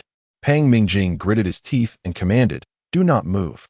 Anyone who dares to act will face military law. As the elite cavalry approached, the sound of hooves grew nearer, instilling fear even among the members of the nefarious sect. When they were merely 10 paces away, the other knights slowed, but the towering Zhou Hen charged forward unimpeded. The enormous scar across his face twisted like a red serpent. The Night Watch elite cavalry would not retreat. They would confront the enemy. Zhou Hen shouted fiercely, We will not retreat. All the riders echoed his cry. Zhang Hui bellowed. Rescue Li Qingxian. Pang Mingjing clenched his jaw and muttered, Those who act recklessly shall be executed. The rhythmic sound of hooves thundered as Zhou Hen and his black steed raced forward, and at the moment of collision with Pang Mingjing's guards, Zhou Hen abruptly yanked the reins, leaning back as his steed reared up, its front hooves lifted high. The sound echoed. Bang! The hoof struck heavily against the chest of the unyielding guard. The upper half of the guard's body crumpled as if it had been struck by a powerful fist, sending him hurtling backward, blood spewing from his mouth as he crashed towards Pang Mingjing. Pang Mingjing sidestepped, narrowly avoiding the fallen figure, who hit the ground with a thud. Blood gushing from his mouth, his eyes fixed intently on Pang Mingjing, body convulsing, legs kicking, until he breathed his last. The other 3 guards retreated in haste. This was Zhou Hen, a martial artist who had clawed his way back from the grave and had even served as the river guardian for 3 years. Zhou Hen, how dare you gallop through the streets and commit murder? Pang Mingjing's words were cut short as a shadow darted past. Crack! The whip lashed out, leaving a vivid crimson mark across Pang Mingjing's face. How dare you? As a 7th rank martial official, Pang Mingjing had never endured such humiliation, his entire body trembling with rage. Zhou Hen sat atop his horse, looking down imperiously at Pang Mingjing. Who gave you the audacity to harm my people from the divine capital? Zhou Hen furrowed his brow, glancing towards Zhang Hui, who sat atop his horse, equally perplexed about what to do. Evidence. If you accuse me of harming your people, present the evidence. Yet, it is your divine capital officials who trample on colleagues in the streets and lash out at court officials. Indisputable proof. Pang Mingjing's eyes burned with fury. Zhou Hen then turned his gaze to Li Qingxian, who smiled and, with a leather pouch tucked under his arm, clasped his fist towards Zhou Hen, saying, "Thank you, Lord Zhou Hen, for your timely assistance. As for the incriminating evidence fabricated by the finance department, it is right here in my possession." With that, he patted the pouch. Everyone turned their attention to Li Qingxian. Li Qingxian raised the pouch slightly with his right hand, stating, "This is the document given to me by Lord Pang. But I have never opened it. I can assure you, this document is certainly problematic. Lord Luo, as a member of the Ministry of Revenue, I kindly ask you to take a look." Pang Mingjing gazed at Li Qingxian in disbelief. How could someone so young possess such astuteness? Who could be pulling the strings behind the scenes? Luo Jing took the document back, swiftly perusing its contents, and remarked, "This official seal is incorrect. It is a forgery. I have encountered the Night Watch Finance Office's signature a few times, and it too is counterfeit. There are additional discrepancies within that are quite significant. If you were to present this document to the ministry, you would likely find yourself imprisoned at once." Pang Mingjing sternly declared, "Li Qingxian, you dare to swap documents and slander your superiors. You deserve nothing less than death." "Oh, Pang Mingjing, how misguided you are. Do you not realize where we are? This is Ministry Street." "And what is Ministry Street?" "Open your eyes wide and behold, the 5 deities are watching. Lord Luo, someone is framing others on Ministry Street and desecrating the divine. Can your esteemed faction uncover the truth?" Li Qingxian's voice rang out with conviction. Luo Jing smiled and replied, "If someone truly exploits the ministry to frame others using our deities, that is indeed a sacrilege." "Pang Mingjing, repeat what you just said." Pang Mingjing was left speechless, unable to utter a word. Zhou Hen, satisfied, cast a glance at Li Qingxian from his elevated position and inquired, "Pang Mingjing, do you have anything further to say?" Yet Li Qingxian interjected, "Before the statues of the 5 deities, you dare to lie. I believe it is essential to subject you to rigorous interrogation in the divine prison." The bodyguard beside Pang Mingjing trembled, and even the night watchman accompanying Zhou Hen shrank back. "Li Qingxian, I harbor no enmity towards you. How dare you utter such vile words?" Pang Mingjing retorted angrily. Li Qingxian smiled and said, "Lord Pang is right. What ill intentions could Pang Mingjing possibly harbor against me? I am but a mere night guard, unworthy of enmity with someone of your esteemed rank as a 7th-grade martial artist. Even if you were to end my life today on Hubu Street, it would merely be a trivial matter. You would be blameless, and as the victim, any words I utter would be nothing but slander." Zheng Hui and the other ordinary night guards cast unmasked glares of fury towards Pang Mingjing. Sharp-tongued and cutting, Pang Mingjing retorted. At that moment, 4 individuals emerged from the side entrance of the Ministry of Revenue, glancing around before hastening toward them. Out of the corner of his eye, Pang Mingjing caught sight of the newcomers and could not help but call out loudly, "Lord Xia, it is I, Pang Mingjing, whom you met at Lord Feng's banquet last time. Officials of your Ministry of Revenue conspired with night guards to frame me." The crowd turned to see a man of around 50 approach, full of vigor, his face adorned with few wrinkles. He wore a crimson official robe, with a badge on his chest embroidered with a white pheasant poised to take flight, devoid of gold thread embellishments. Lord Xia, Luo Jing, and the other officials from the ministry hastily saluted the 5th-grade official. Xia Ming nodded to both Pang Mingjing and Luo Jing, then smiled as he inquired, "Which one of you is Li Qingxian?" "That would be me," Li Qingxian responded, cupping his hands in respect. Xia Ming scrutinized Li Qingxian closely, his gaze lingering on the jade pendant adorned with deer and crane motifs, and remarked, "My Lord Feng has heard of your business at the ministry and specifically sent me to welcome you." Xia Ming nodded and stood silently in place. Pang Mingjing felt as though he had plunged into an ice cavern. Chapter 11. The Leak Yellow Minister. The support of the Ministry of Revenue has vanished. Pang Mingjing's mind was in turmoil. "Lord Pang, accompany me to the Imperial Prison," echoed the voice of Zhou Hen, as thunderous as a clap of lightning in Pang Mingjing's ears. The Imperial Prison, renowned alongside the infernal department of the demon sect and the god prison of the evil faction, held a formidable reputation. Pang Mingjing inhaled deeply, composedly retrieving his golden insignia, stating, "Lord Zhou, I am a 7th-rank official of the court. Without formal documentation, how can I?" His voice abruptly faltered, as if his throat had been seized. In Zhou Hen's hand dangled a crimson sash, beneath which hung a bronze official seal. What document shall we affix Lord Zhou's seal upon? Zhou Hen queried. Seated upon his steed, his slight bow casting a shadow that loomed over Pang Mingjing like a mountain. Pang Mingjing swallowed hard, his throat constricting, fixated on the seal. Rendered speechless, Li Qingxian interjected with a smile. Lord Zhou, Pang is not entirely incorrect. He may not be the forger of the documents, but perhaps he is merely following orders from a higher authority. Our Night Watch principles dictate that we must not wrong an innocent, nor allow a guilty party to evade justice. I believe Pang Mingjing is a good man, with the true villain lurking behind him. Pang Mingjing trembled, incredulous at the words of a mere 16-year-old, while the others gazed at Li Qingxian in astonishment. He turned his gaze toward the Night Watch office, sighed, and confessed. I admit my guilt. I have a feud with Li Gangfeng, and thus I forged documents in retaliation against Li Qingxian. This is solely the doing of me, Pang Mingjing. An evildoer confesses, and I find solace, Li Qingxian remarked. Take him away. Zhou Hen commanded with a wave of his hand. As two night watchmen dismounted and approached Pang Mingjing, he slowly bowed his head, his expression dim. Li Qingxian shook his head, noticing Zheng Hui grinning widely. Zheng Hui, with his dark complexion, revealed exceptionally white teeth in his smile. In the next moment, Li Qingxian's expression darkened. Zheng Hui's clothing was tattered. Wait a moment, Li Qingxian said.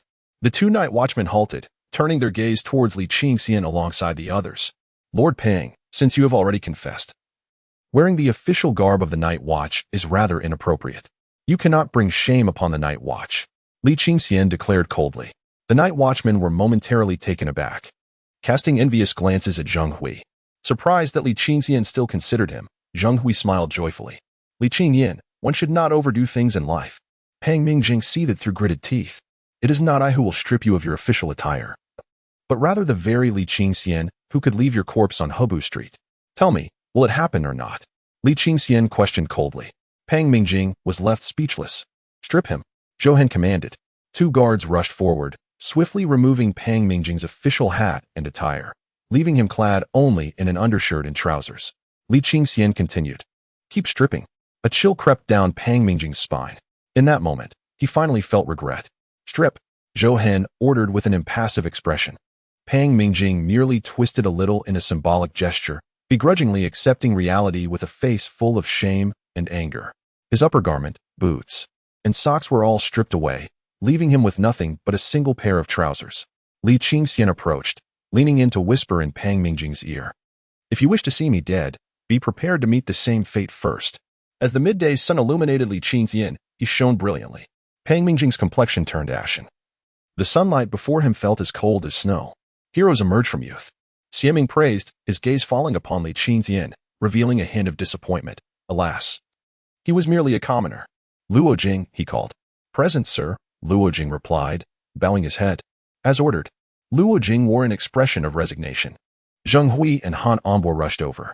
Zheng Hui placed his hands on Li Qingxian's shoulders, exclaiming, Good lad. You've truly brought honor to our patrol unit. This approach is commendable. Ambo informed me that we expected you to give up, yet you still have a trick up your sleeve. Excellent. Excellent. You all may leave. I shall meet with Lord Zhou alongside Lord Luo from the Ministry of Revenue, Li Qingxian stated. Zheng Hui was about to inquire further when Han Ambo tugged at his arm, leading him away. Li Qingxian walked forward with the approaching Luo Jing, smiling as he asked, Now do you believe? Luo Jing snorted lightly, extending his hand. 2 coins, one for incense, one for tea. Li Qingxian, perplexed, retorted. I neither offered incense nor partook in tea. Why must I pay the ministry? He was incredulous. Have I emerged empty-handed with Lord Xia? I wish not to accept. Yet this is the custom. The mole on Luo Jing's cheek twitched. The ministry is empty? Quite so. Understood, Li Qingxian nodded, retrieving 2 coins from his purse and placing them in Luo Jing's hand. Observing Luo Jing accept the coins, Li Qingxian furrowed his brow and remarked, I had not heard of this custom before. It cannot be the doing of Minister Jiu Huang again, can it? The ministry officials behind Luo Jing glanced around furtively. Luo Jing jestingly admonished, Dare to call us by our unofficial titles within the ministry streets, and you risk being dragged to the southern courtyard for a beating. However, it is indeed a rule established by Lord Shui. Li Qingxian, filled with curiosity, softly inquired, Is it true that there are chives stuck to his teeth? The members of the Ministry of Revenue behind him lowered their heads. Luo Jing, in a hushed tone, responded, Do you wish to die? I certainly do not. Li Qingxian glanced around and said, "Let us take the carriage." The group behind slowed their pace, waiting for the two to board the carriage before following closely behind. Inside the carriage, Li Qingxian comfortably leaned back against the seat and asked, "May we speak now?" Luo Jing cast a peculiar glance at him and vaguely nodded. "Indeed. Self-recommendation?" Li Qingxian queried. "No," Luo Jing replied. The first thing Lord Shui did upon meeting was to break into a foolish grin, followed by a hearty laugh from Master Lin. This was because Lord Shui had 3 whole slices of chives stuck to his teeth. From that moment onward, he caught Master Lin's attention. Chapter 12. Sons of the Gods. Li Qingxian chuckled. "So the rumors hold truth. I have heard he is rather young, the Minister of Revenue in his 40s. A second-rank practitioner of the dark arts has stirred quite a commotion." Luo Jing remarked, "The child minister is indeed real. But attaining such a high rank at such a young age must signify exceptional talent. You belong to the Southern Star sect, not the Dark Reflection sect. What is there to fear? I have heard that once this child minister ascended to power, a wave of chive consumption swept through the ministry in the Dark Reflection sect." Li Qingxian expressed his intrigue about the ministry and the dark sect. "Indeed," Luo Jing replied, a look of resignation upon his face. "How much have you consumed?" After a prolonged silence, Luo Jing slowly responded, "When I first arrived, it was 3 meals a day." "Haha." Li Qingxian burst into laughter. Seeing Luo Jing still in silence, Li Qingxian kindly retracted his smile and remarked, "Indeed, the demonic sect faces its own difficulties. Where in this world is anything straightforward?" With a long sigh, Luo Jing responded, "This Lord Shui, is he from the Southern Shui family or the Northern Shui family?" Li Qingxian inquired. "It is said he hails from a distant branch of the Southern Shui family. He primarily relies on Master Lin and has little connection with either Shui family." Luo Jing explained, "Do you night watchmen not inquire into matters of the demonic sect?" My heart raced nearly to the point of choking when I heard we were heading to Hobu Street. He continued, "Besides, I am but a lowly soldier, and my father seldom engages me in conversation. How would I know so much about the demonic sect?" Li Qingxian elaborated, "Our demonic sect has 2 primary origins, the Beyond sect and the Snowland people. Eventually, these 2 merged to form the singular demonic sect, which continuously branched out, resulting in the current situation dominated by the 5 major sects, supported by hundreds of smaller sects across the lands. In our sacred scripture, every individual who joins the sect is regarded as a son of the divine. I am aware of this. However," he continued, "for reasons unknown, this gradually transformed over time. From an unspecified generation onward, the leaders of the 5 major demonic sects began to proclaim themselves as the legitimate firstborn of the divine, while those of the upper 3rd tier referred to themselves as the firstborn of the main branch. The middle 3rd tier claimed the title of the firstborn of the secondary branch, and those of the lower 4th tier, like myself, identified as the illegitimate children of the secondary branch. As for disciples who have not yet entered the ranks, they are uniformly regarded as the illegitimate offspring of the divine. Individuals like you, who have not yet joined a sect, but are valued within one, are universally recognized as the lost illegitimate children of the divine." Li Qingxian felt as if struck by thunder. "Then, does your deity not take offense at such matters?" he queried. "Our deity generally does not concern himself with these trifles," Luo Jing replied. "Moreover, since we are all divine sons, it matters little how we speak. Yet it is best to refrain from mentioning my deity." Luo Jing cast a deep glance at Li Qingxian. "Ah," Li Qingxian mused, "the wicked sect truly is enigmatic. You have questioned me. Now it is my turn to inquire. What is the nature of your relationship with Lord Shou Chafeng?" Luo Jing asked. Li Qingxian sighed and replied, "For my sake, Uncle Zhou has even utilized the tiki. It appears this matter cannot be concealed any longer. I shall lay my cards on the table. Zhou Chunfeng shares a close rapport with my father, unbeknownst to outsiders. However, Uncle Zhou is a man of integrity, and he does not permit me to flaunt his name. Thus, he can only discreetly look after me. You know how these elders are, despite their stern words. When the moment is critical, they will go to great lengths to assist me." "Really? Did you not initially claim that your documents belonged to Lord Zhou? How did they come to be associated with Peng Mingjing?" Luo Jing inquired with a smile. "The authenticity of the documents is a separate matter. The arrival of Zhou Hen speaks volumes," Li Qingxian stated earnestly, while contemplating the true relationship between Li Gangfeng and Zhou Chunfeng. "Once I meet with Lord Zhou, all truths shall be revealed." Luo Jing shot Li Qingxian an exasperated look. As the 2 disembarked from the carriage, they noticed Zhou Hen standing by the side door, accompanied by Zheng Hui, Han Anbua, and Yu Ping. "My lords, Please enter the study for a discussion, Zhou Hen announced. Zheng Hui clicked his tongue, remarking, "This fellow is likely to ascend to great heights." Han Anbo nodded in agreement. "It seems we shall soon indulge in mutton soup." Yu Ping smiled amiably. In the study of the divine capital's rear hall, the room was suffused with a subtle incense. A figure clad in green attire and a black hat, holding a book with both hands, sat sideways to the three, quietly engrossed in reading. Zhou Hen and Luo Jing stood respectfully, while Li Qingxian discreetly surveyed the study. On 3 walls, 2 are lined with bookshelves while the third displays an antique cabinet, filled to the brim with scrolls and an array of curiosities. Beside the cabinet stand 3 jade-green porcelain vases of half-man height, their contents resembling blossoming flowers. Zhou Chifeng set aside his book and turned his gaze. Leaning back against the chair, Li Qingxian's eyes sparkled, illuminating the entire room. Zhou Chunfeng alone seemed to brighten the whole of the divine capital. With a fair complexion, bright eyes, and lips like coral, he appeared as a youthful beauty at first glance, reminiscent of an 18-year-old. Upon closer inspection, however, it became evident that he was no longer in the bloom of youth. Li Qingxian couldn't help but recall the various rumors surrounding Zhou Chunfeng. Having grown up hearing tales of the exquisite young scholar from Qi, initially he thought these stories exaggerated, but upon this encounter, it was clear that despite having crossed 50, Zhou still exuded an enchanting elegance. Had he been 30 years younger, he would undoubtedly captivate the hearts of all the women in the city. Zhou then narrated the events in detail, displaying a certain paternal grace. Without glancing at Luo Jing, he scrutinized Li Qingxian from head to toe. Zhou's voice, as usual, carried a delicate rasp, leisurely and imbued with the soft tones of Jiangnan, distinctly different from the dialect of the divine capital. Li Qingxian quickly asserted, "I cannot allow the divine capital to be shamed because of me." He knew Li Gangfeng would never utter such words. Zhou Chuanfeng's expression remained unchanged.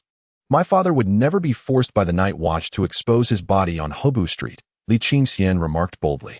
Zhou Chunfeng turned to Luo Jing, saying, "Thank you, Lord Luo, for your consideration of the divine capital." "Not at all, it is merely in service to the court. There is no need for gratitude from Lord Zhou." Luo Jing replied, taken aback as he secretly observed Zhou Chunfeng. "I am indeed curious how this cunning lad could persuade a dignified 8th-rank official." Zhou Chifeng fixed his gaze upon Li Qingxian. Luo Jing sighed and said, "Li Qingxian, why don't you speak for yourself?" With an unperturbed expression, Li Qingxian replied, "Uncle Zhou, let us dispense with the riddles among ourselves. I have previously reported a method of distilling a potent liquor, one that is swift and capable of mass production, with the potential to be implemented nationwide. Like you, I am loyal to the throne and cherish my country in the face of such a grand venture. We must not only think of ourselves, but also consider the court and the emperor. Thus, after our discussion, we resolved to divide the future distillery into 10 shares. With the emperor's treasury, the Ministry of Revenue, the Ministry of Works, the Night Watch, and myself each holding 2 shares, jointly managing the distillery and selling the liquor. You entrusted me with full authority in this matter to negotiate with the Ministry of Revenue, but alas, I encountered Pang Mingjing on the way, who sought to hinder me. Fortunately, I proved resourceful and composed, successfully enlisting Lord Luo from the Ministry of Revenue to resolve the issue." Zhou Chifeng continued to stare at Li Qingxian. Remaining silent for a protracted moment, Li Qingxian gazed vacantly at the antique shelf, his mind adrift. If charm failed him, he would feign indifference. Luo Jing could not contain himself and chuckled softly. Zhou Chifeng snorted coldly and turned to Luo Jing, saying, "He has neither my seal nor my formal documents." "And you believe him?" Luo Jing replied helplessly, "Lord Zhou, you are unaware of how persuasive this lad can be. Even if it were not me, others would surely be swayed by his silver tongue. I do not fully trust him, but I recognize his talent. Should he join my nefarious faction, he would undoubtedly rise to great heights in the future." Chapter 13. The Art of Brewing. Li Qingxian secretly gave a thumbs up to Luo Jing, then said, "Uncle Zhou, let bygones be bygones. Let us engage in serious matters. The distillation method for spirits is indeed authentic." Zhou Chifeng cast a piercing glance at Li Qingxian and slowly remarked, "If the distillation of spirits proves successful, it would yield a substantial revenue for both the Night Guards and the National Treasury. Pray, elaborate for me." Li Qingxian had already devised a strategy during his journey. Thus he replied, "My father enjoys savoring yellow wine in his leisure hours. You should be aware of this." Uncle Zhou, with a sense of relief, he continued, "My father mentioned that distilling spirits is no simple task.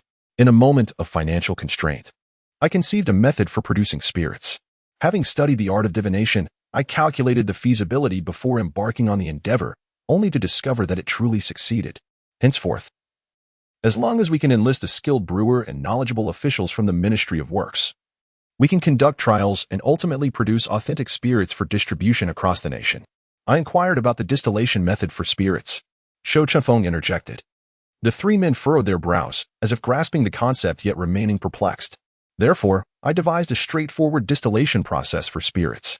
We begin by heating the brew kettle until it reaches a boil, maintaining the temperature to transform the alcohol into vapor. We then affix a tube atop the kettle, allowing the alcoholic vapor to flow through it. By cooling the tube, the vapor condenses into droplets of liquid alcohol. When these droplets coalesce, they yield spirits. We can adjust the concentration of the spirits according to our preferences, categorizing them into low, medium, and high strengths. In doing so, we will create 3 distinct varieties of liquor. By incorporating various additives, such as floral essences or fruit juices, we can craft an array of unique flavors, ultimately dominating the taverns across the nation. Li Qingxian excitedly envisioned the future, while the 3 men appeared utterly bewildered. Noticing their confusion, Li Qingxian remarked, "If you find it difficult to comprehend, then that is precisely as it should be. During my middle school years, I once experimented with distillation, albeit only with water. Is it truly that simple? It appears to be merely boiling and then cooling." Luo Jing expressed his skepticism. Li Qingxian let out a soft snort and replied, "Let me ask you, how many years did it take humanity to evolve from woodblock printing to movable type printing?" "Approximately 400 to 500 years, Luo Jing answered. "And how many years did it take from stone carving to woodblock printing?" "Thousands upon thousands of years," replied Luo Jing. "To simplify movable type printing, it is essentially carving characters into stone, inking them, and making an impression. Why then did humanity take millennia to transition from carving to movable type printing?" At this, Luo Jing found himself at a loss for a counterargument to Li Qingxian's unorthodox reasoning.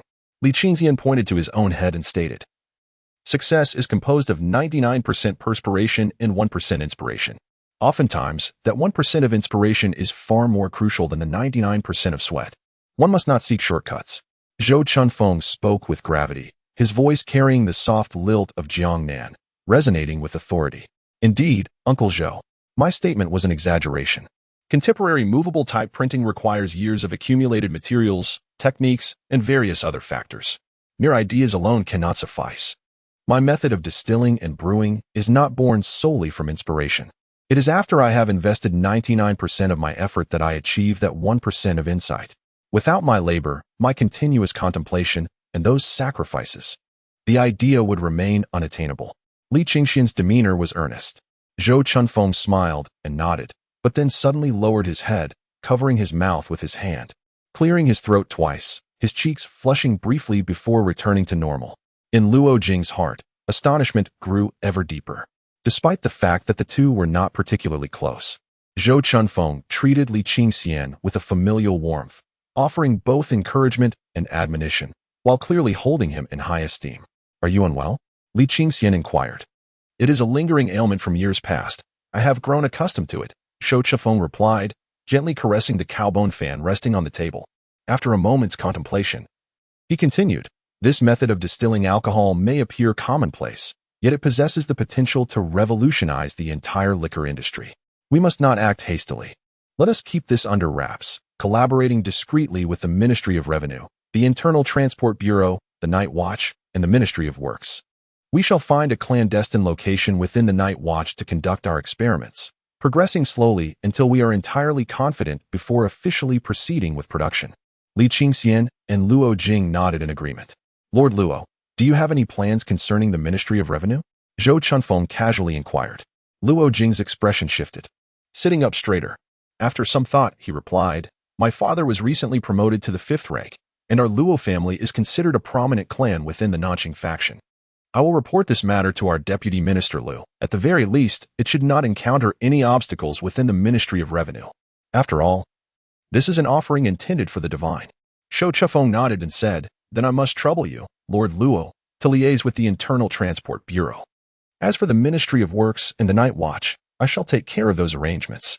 Qingxian, does the distillery have any other requirements?" Li Qingxian pondered for a moment before responding. "I can manage the essentials on my own, but should we wish to expand, It would likely necessitate a larger space, one that is both discreet and secure, for which I leave the decision in your capable hands. Zhou Chunfeng cast a glance out of the window and declared, "Let us choose the Imperial Prison. It has been somewhat vacant for the past 6 months and is heavily guarded. Even if someone were to covet the method of distilling potent spirits, they would not dare to act recklessly within the confines of the Imperial Prison." "That sounds promising," Li Qingxian affirmed. "You are to partake in this matter. Merely holding the identity of a street patroller is inconvenient. I shall grant you the title of a scribe within the Imperial Prison, allowing you the liberty to enter and exit at will." Li Qingxian wore a smile as he spoke. "Uncle Zhou, the art of winemaking is of paramount importance. I fear others may come seeking trouble with their golden edicts. I notice you possess quite a few of those on your desk. Might you spare me one?" The three individuals cast their gazes toward the 3 golden edicts in the writing case. "What do you think these golden edicts are?" Zhou Chunfeng's expression darkened. Li Qingxian responded with a grin. "I seek the golden edict not for my own gain, but for His Majesty, for the court, and for the Night Watch Bureau. Should I encounter misfortune and fail, the National Treasury would suffer an annual loss of 1 million taels of silver. Surely, 1 million taels each year cannot be exchanged for a single golden edict? Preposterous." Chapter 14. Loyal to the Emperor. Devoted to the nation, Li Qingxian observed the displeasure on Zhou Chunfeng's face and interjected, "Master Zhou, were it anyone else, I would not intercede. However, it is evident that Li Qingxian is a troublemaker. Should he not receive the golden edict, if granted one, he might dare to cause chaos." Zhou Chunfeng remarked. "You underestimate me gravely," Li Qingxian said, feigning sorrow. "Zhou Hen, do you believe it should be granted?" Zhou Chunfeng inquired with a grim expression. Li Qingxian turned his gaze toward Zhou Hen, who bore a disfigured nose, his eyes scanning the curved blades and daggers at his sides. He thought to himself, "This is dire. This man is notorious for his ruthlessness within the Night Watch Bureau. Despite being a 4th-tier expert, he favored close-range weaponry, willing to risk life for life. It was said that even 3rd-tier experts refrained from provoking him. In hushed tones, he was referred to as Madman Zhou. The tale went that he had lost half his nose in a desperate struggle with a 4th-tier demon when he was still a 6th-tier warrior." Zhou Hen paused momentarily, pondering who had brazenly thrown the imperial seal at him. Could one really refuse such an act? Did they expect him, as the elder, to play the villain while allowing an outsider to don the guise of the hero? Li Qingxian's eyes brightened, and he hurriedly interjected, "Uncle Zhou, even little Uncle Zhou has spoken. You cannot dodge this any longer. We are at the Night Watch office." Zhou Chunfeng remarked. "Indeed, Uncle Zhou, Master Zhou is right." Zhou Chunfeng added, his face a picture of helplessness. "Master, lunchtime has arrived. Shall we wait?" A voice from outside, belonging to the guards, called out. Zhou Chunfeng glanced at the 3 individuals and declared, "Today we shall dine in the study. Prepare 4 servings." "Very well. What are your thoughts on this new style of brewing?" "Let us discuss," Zhou Chunfeng said, turning his gaze towards Li Qingxian.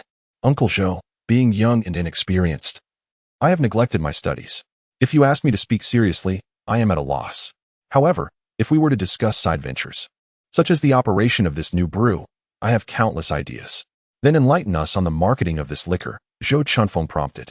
Li Qingxian replied, "Regardless of what we sell, the essence lies in the gimmick or the art of embellishment. Consider this, whether it be renowned wines or exquisite delicacies. Do they not all possess a plethora of stories behind them? Truthful or otherwise, people are inclined to believe such narratives. Therefore, if we wish for our new brew to achieve instant fame, the approach is rather simple. We shall claim it is a recipe pilfered from the palace by the nefarious disciples of the Ministry of Revenue, originally a royal brew. Initially, others may scoff at this claim, but we will lead them to believe." "How, you ask?"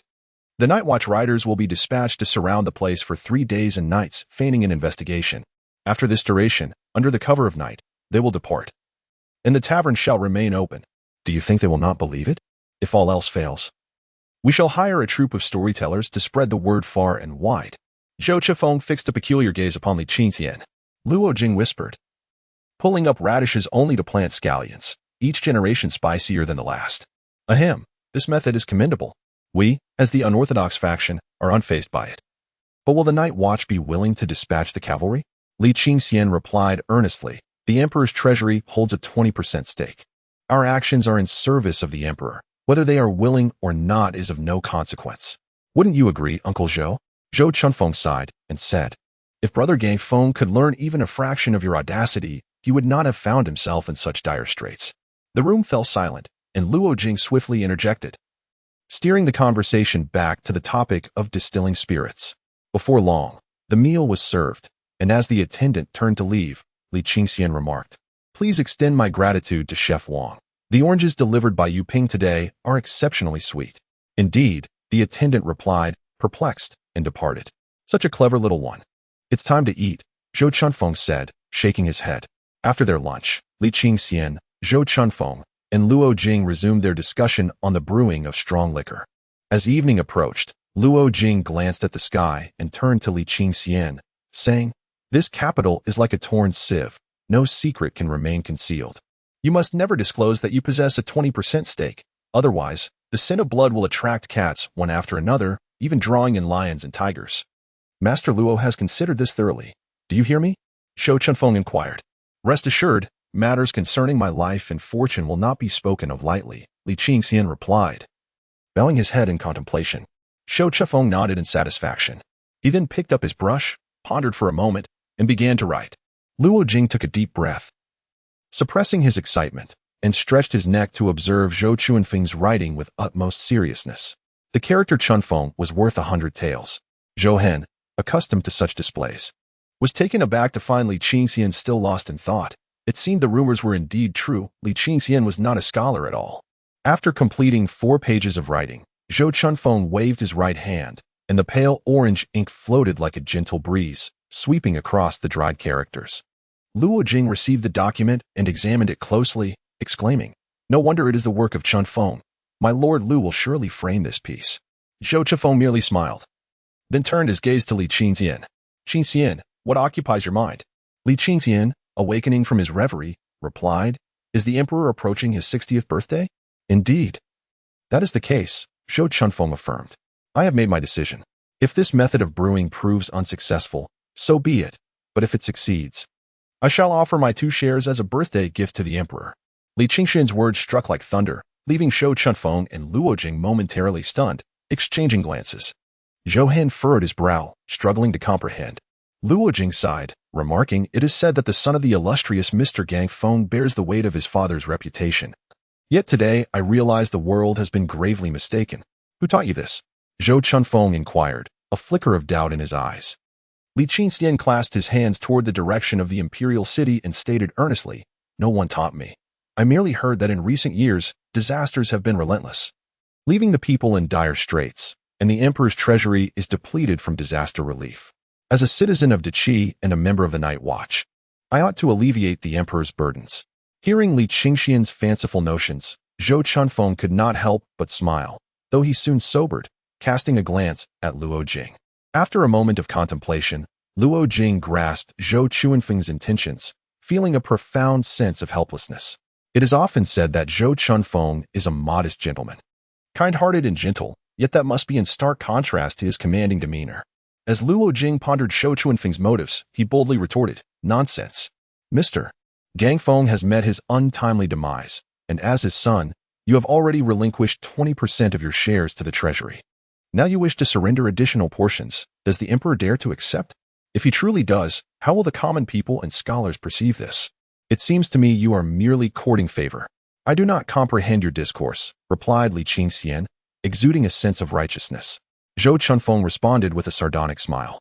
"Not only will His Majesty refuse, but he will also be greatly pleased and reward you in return. He will demonstrate to the world that he not only bears no ill will towards the son of Li Gangfeng, but will also treat him generously, showcasing the harmonious relationship between monarch and subject. Is that so? I fail to understand. Like my father, my loyalty lies with the emperor and my country," Li Qingxian asserted. "This is your best method of self-preservation at present," Luo Jing sighed. "Once you catch the emperor's eye and receive his favor, anyone who dares to touch you or your shares will think twice. Even I cannot conceive of a better strategy." Meanwhile, Zhou Hen suddenly realized, contemplating how these scholars truly possess a heart filled with countless cautious thoughts. Chapter 15. Delivering a book upon the pillow. "I do not comprehend your discourse," Li Qingxian reiterated obstinately. Zhou Chunfeng concealed the glimmer of delight in his eyes and remarked, "However, be wary that someone may accuse you of seeking favor afterward. I have already visited Hube Street. What fear do I have of a war of words?" Li Qingxian replied with a calm smile. Li Qingxian shifted the topic, stating, To preempt any malicious attacks, I propose we establish 2 documents today, one to be kept with Lord Luo and the other with Uncle Zhou. Once the brewing method is firmly established, we can use these documents as proof to celebrate the Emperor's birthday. However, I have a humble request. These documents must remain confidential among the 4 of us. Should this information leak, I would rather destroy the brewing method. You are overly cautious. Yet it is prudent, Luo Jing replied. I shall safeguard this document and ensure that no one, including Lord Lu, is privy to it. Indeed. Shou Chunfeng merely nodded in agreement. After some further discussion as dusk descended, Luo Jing took his leave along with Li Qingxian. Stay a moment, dear nephew. I have something to discuss, Shou Chunfeng remarked. Li Qingxian's countenance brightened. Then I shall remain. Luo Jing, escorted by the guards, exited through the side gate of the Night Watch Bureau, standing on Night Watch Street beneath the deep blue-black sky. His subordinates, including Duan Heng, followed closely behind, waiting in silence. Brother Heng, I must thank you for today, Luo Jing suddenly said. This Li Qingxian is quite impressive. With that, Luo Jing strode away, leaving Duan Heng in a state of realization, chuckling to himself. In the study, Zhou Chunfeng gestured towards a chair. Sit. Li Qingxian complied, taking a seat. Now speak. Why have you entrusted us with the preservation of these documents? What ulterior motives do you hold? None at all, Li Qingxian replied nonchalantly. Your intentions for the Emperor's birthday celebration, beyond self-preservation, are there no other motives? Zhou Chunfeng inquired, his brow arching with spirited curiosity. None whatsoever, Li Qingxian maintained his calm demeanor. Very well, Zhou Chunfeng nodded. What are you dawdling for? Take a golden decree and secure it carefully. Do not flaunt it indiscriminately. Li Qingxian cheerfully approached the table, cautiously picking up the wooden plaque inscribed with golden characters, and began to examine it closely. Just as he was about to leave, he glanced at Zhou Chunfeng and said with a playful smile, Uncle Zhou, I have a few personal questions I've long wished to ask you. Go ahead, Zhou Chunfeng replied, casually picking up a document to review. Li Qingxian continued, in our great Qi, there are many legends surrounding you, such as the city full of jade viewers. It is said that when you arrived in Wissa City at the tender age of 10, your skin was so radiant, resembling jade, that people mistook you for a jade figure, causing a crowd to gather. I never believed it until today, when I saw you. 7. Zhou Chunfeng replied without lifting his gaze. Then, is it true that a cart full of fruits was indeed thrown onto your vehicle? You merely said you were going to buy pears, and yet countless women forcefully tossed their vegetables and fruits onto your cart? Many times, Zhou Chunfeng admitted, setting down the document, a reluctant smile crossing his handsome face as he nodded. And what about the hand-holding? Is that true as well? Li Qingxian asked, intrigued. Struggling to fathom how a man could attract such attention from numerous women, Zhou Chunfeng's expression darkened as he replied, Are you here to be a night watchman or a gossipmonger? Zhou Hen, see him out. Li Qingxian left with a carefree demeanor. Once his figure vanished from the courtyard, Zhou Hen sighed, this child is far too familiar with everyone. He has been wild since childhood, unafraid of anything, which isn't necessarily a bad thing. Indeed, Zhou Chunfeng responded, standing by the window, gazing at the still unbloomed lotus pond outside. As for friendships, among so many supposed friends, only 2 true companions have come to my side. Upon reaching Shiliding, he noticed an individual seated by the window of the tavern, raising his cup in a distant salute before downing its contents in one swift motion. At that moment, Li Gangfeng and this person were merely acquaintances. He never imagined that Li Gangfeng, as an official of the censorate, would disregard propriety and personally bid farewell. Flapping, Zhou Hen glanced outside, then exited the study. Sir, we have found the information. Speak to me in detail, Zhou Chunfeng replied, his soft Jiangnan dialect seemingly laden with stones.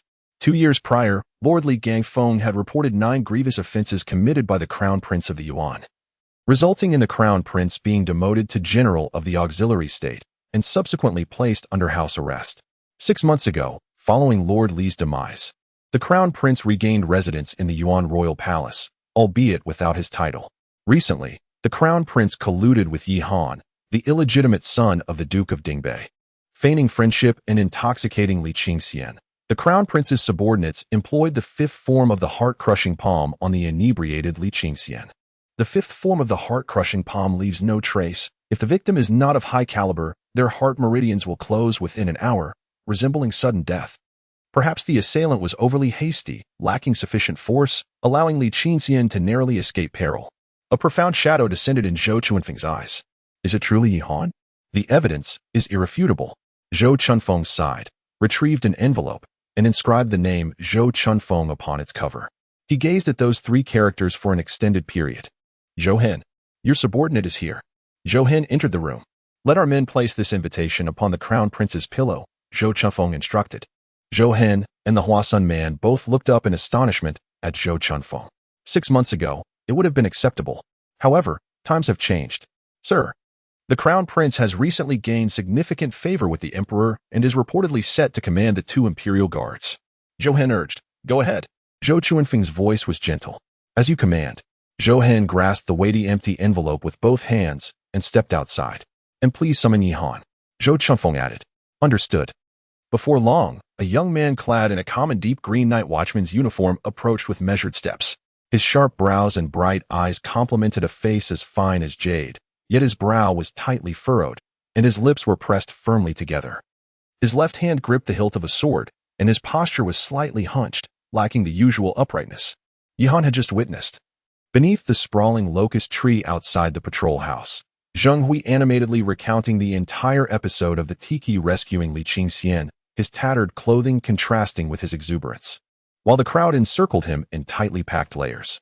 Pang Mingjing, the head of the financial department, a respectable 7th-rank official, had been stripped of his official robes and thrown into the imperial prison. Nightfall brought a swarm of insects, and the restless Yi Han waved his hands repeatedly, finally taking a deep breath to steady his emotions as he reached the studies door. Just as he was about to speak, a voice with a Jiangyan accent called from within. Come in.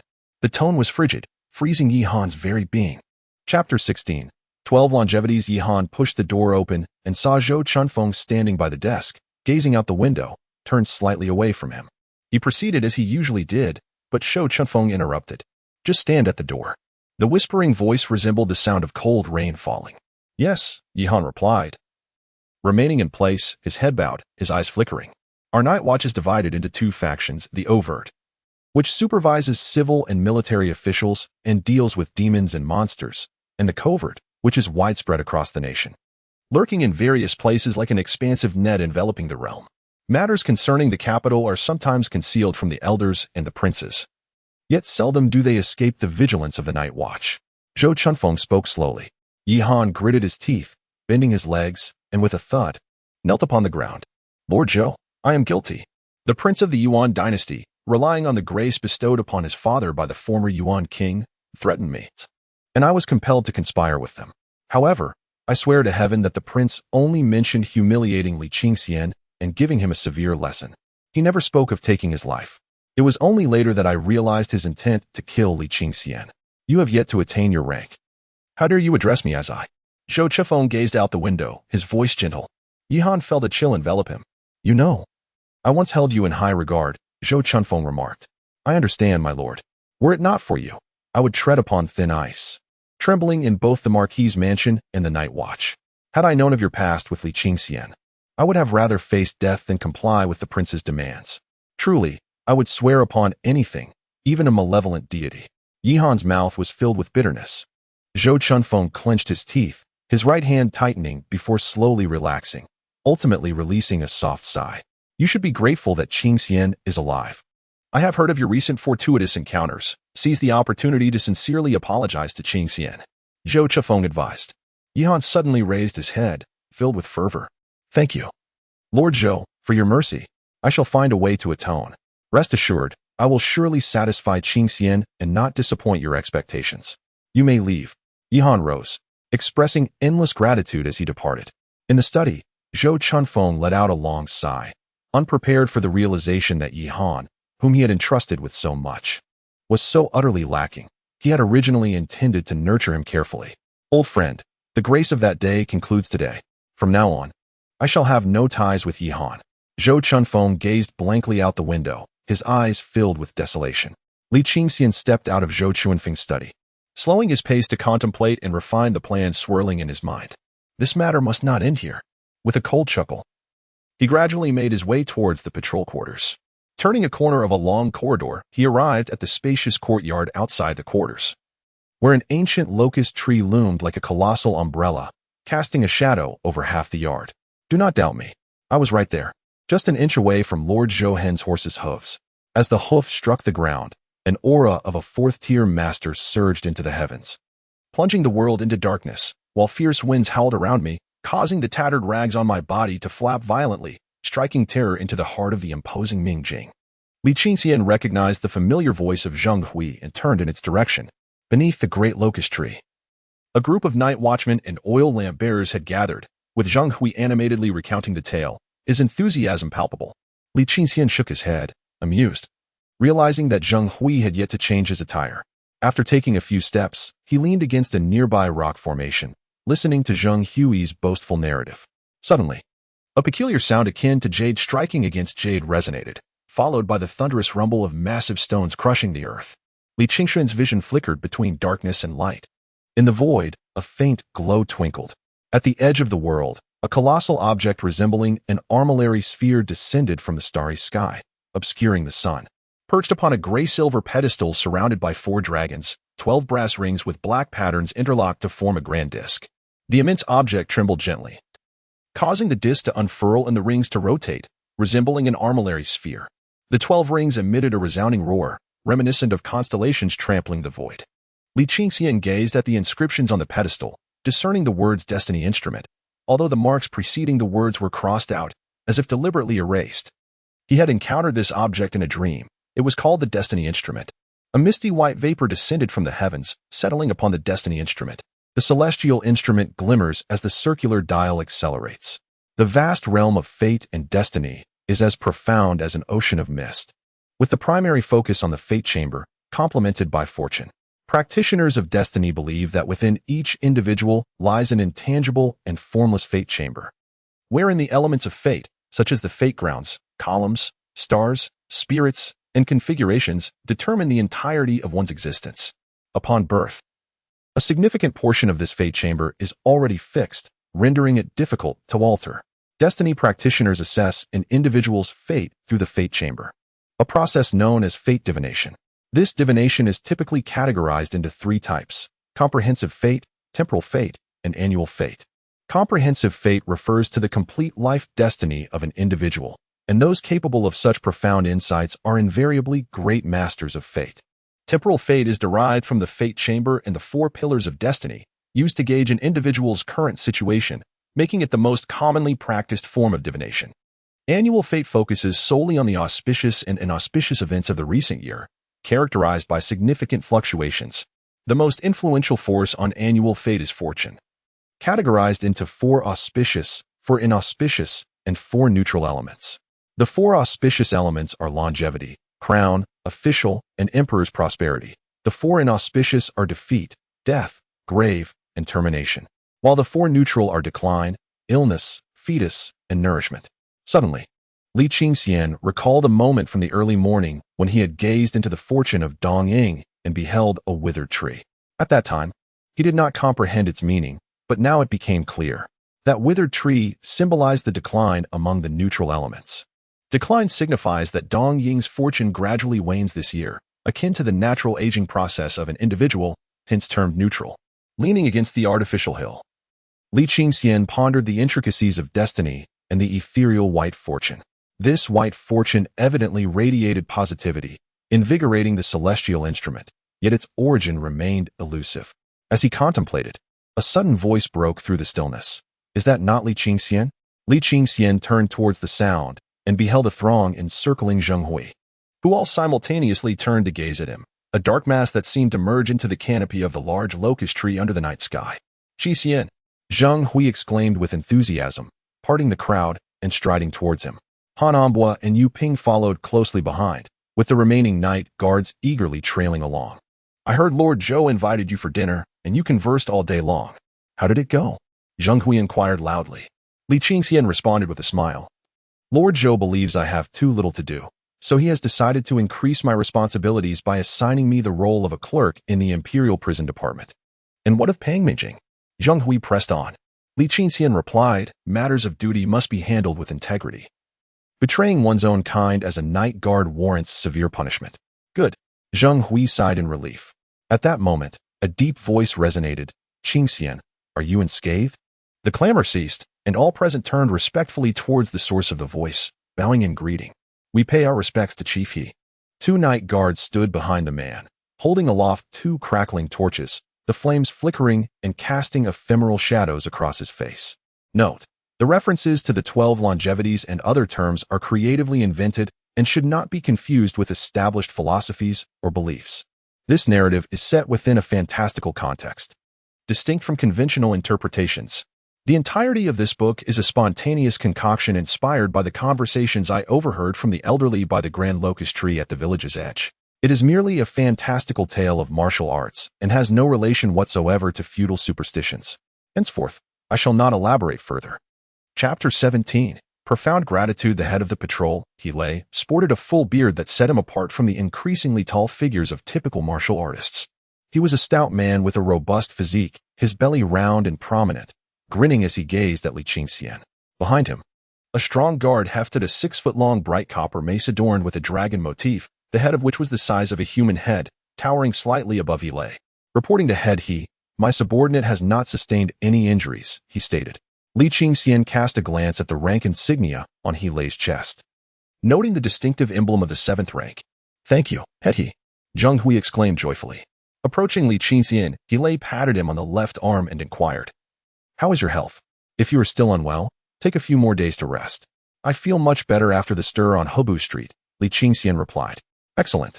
Li responded, "Should you require anything, do not hesitate to seek me out. We are all akin to family." "Indeed," Li Qingxian affirmed. The others looked at Li Qingxian with envy, each lost in their own thoughts. "Very well, you continue your conversation. I must attend to my official duties," Li said with a smile as he took his leave. As Li walked a few paces away, a voice called out from a distance, "Is Li Qingxian around? Is that the darkest one, Zheng Hui? Have you seen Li Qingxian?" A familiar voice echoed. Li Qingxian and Zheng Hui turned to see Dong Ying approaching hurriedly, accompanied by two others. "Dong Ying, what is your intention?" Zheng Hui, recalling the events of the morning and noticing Dong Ying's unfriendly demeanor, quickly positioned himself to protect Li Qingxian. By the flickering firelight, Dong Ying beheld Li Qingxian and rushed towards him, kneeling on the ground, her forehead striking the stone pathway thrice with a resounding thud. With a forehead now tinged from red to purple, Dong Ying gasped, "The grace of saving my mother shall be forever etched in my memory. From this day forth, you shall be regarded as the benefactor of our entire family." "Indeed, indeed. There is no need for such formality, Headmaster Dong," Li Qingxian replied with a smile, helping the gaunt and weary Dong Ying to her feet, who appeared as though she had aged a decade during their brief separation. Surrounding them was a profound silence, with glances exchanged, each person bewildered as to what had transpired. Not far away, Li chuckled, "Headmaster Dong, you often boast of your martial prowess, yet here you are bowing before a youth. How did he rescue your mother?" "He fangs ho. It was merely luck," Li Qingxian smiled modestly. Han Envoy interjected with a laugh. "Had we not spent these past few days together, one might believe you had scouted Headmaster Dong's home in advance." Dong Ying exclaimed, "That is utterly impossible. Allow me to explain the gravity of this matter. My mother initially intended to visit a smaller pharmacy, yet in the midst of her distress, she diverted her path towards the larger Ningxing Tang. I have calculated the timing. When my mother departed, I had just encountered Li Qingxian, who knew to head to Ningxing Tang even before her. He is undoubtedly a master of fate." "Merely luck. My mastery of fate is not infallible," Li Qingxian humbly retorted. "For our Dong family, once is sufficient," Dong Ying asserted. "Indeed, once is more than enough. Li Qingxian is remarkable," the crowd collectively praised. "Yes, a banquet of gratitude must be arranged." Dong Ying swiftly nodded in agreement. Li Qingxian, however, interjected, "It was but a simple act. There is no need for such commendation. Director Dong truly deserves our gratitude. A simple meal would suffice. However, that simply will not do. We must host a grand banquet. Let us choose the Hongxiu Tower." Slap. Li playfully struck Dong Ying on the back of her head, leaving her momentarily dazed. Li jestingly scolded, "What nonsense is this? Bringing him to such a place as Hongxiu Tower? If those vixens drain him dry, what will become of him?" The room erupted in laughter. Dong Ying's face flushed as she cleared her throat. "Then let us go to Zui Xiangju. It is a gathering place for scholars and embodies elegance. A venue I usually reserve for special occasions. You cannot refuse, or the entire night watch will be gossiping about me." Li Qingxian feigned regret. "Since Director Dong is so insistent, I shall graciously accept. However, we must also invite our brothers from Jiajiu, as they have lent us their assistance." "Indeed." We should invite them as well, Dongying agreed. He glanced around at the group, pulled Zheng Hui aside for a brief conversation, to which Zheng Hui nodded repeatedly, expressing his gratitude. All right, it's late. Go wash up and rest. Tomorrow we have to patrol the streets and ensure the safety of the citizens. Everyone disperse. The group gradually departed. He engaged in conversation with Li Qingxian for a considerable time, arranging to visit Zue Xiangju together in the coming days before he finally left, satisfied. Zheng Hui, Han Ambua, Yu Ping, and Li Qingxian leisurely made their way towards Jiazhou's quarters. Can you guess what the head of the He family told me? Zheng Hui declared proudly. Before the others could inquire, he could not contain his excitement and continued. He said that we are not allowed to go to the docks anymore and instructed me to stay safely on Wanping Street. If anything arises there, I should seek him out. He even mentioned that he would find a position for our esteemed official in the night watch when the opportunity arises. One must express profound gratitude to He Feng's Ho, remarked Han Ambua. Zheng Hui affectionately draped an arm around Li Qingxian's shoulders, chuckling, no need, the thanks should go to Qingxian. He Feng's Ho made it clear that, considering Qingxian's influence, he would ensure that I look after him in the future. Han Ambua gazed at Li Qingxian with a reassuring smile, saying, the toughest times have passed. Indeed, they have finally come to an end, Li Qingxian whispered with a sense of relief. No wonder Chef Wang personally delivered 8 oranges this evening. I left them in the room, just enough for each of us to have 2. Yu Ping added with a beaming smile. Upon entering the room, as Zheng Hui removed the tattered cloth, he inquired, Qingxian, how did you manage to persuade Lord Luo? Those from the evil sect are not to be trifled with. They are more sinister than the demonic sect. Nothing much, Li Qingxian replied. Settling onto the bed and exhaling deeply, he discovered my affiliation with the Liangming sect and struck up a conversation with me. As he had connections with my late father and Lord Zhou, which led him to assist me effortlessly. Exhausted from a day of relentless toil, Li Qingxian felt a wave of fatigue wash over him. Just as Zheng Hui was about to speak further, Han Envoy interjected, we have all worked hard today. Let us retire early and save our discussions for tomorrow. Indeed, let us hasten to rest, the others agreed, gradually heading outside to fetch water and prepare for bed. Upon Li Qingxian's arrival at the well, the gathered individuals promptly parted to make way for him. Those with keen insight immediately offered assistance in drawing water, creating an atmosphere of warmth and camaraderie. Volume 2.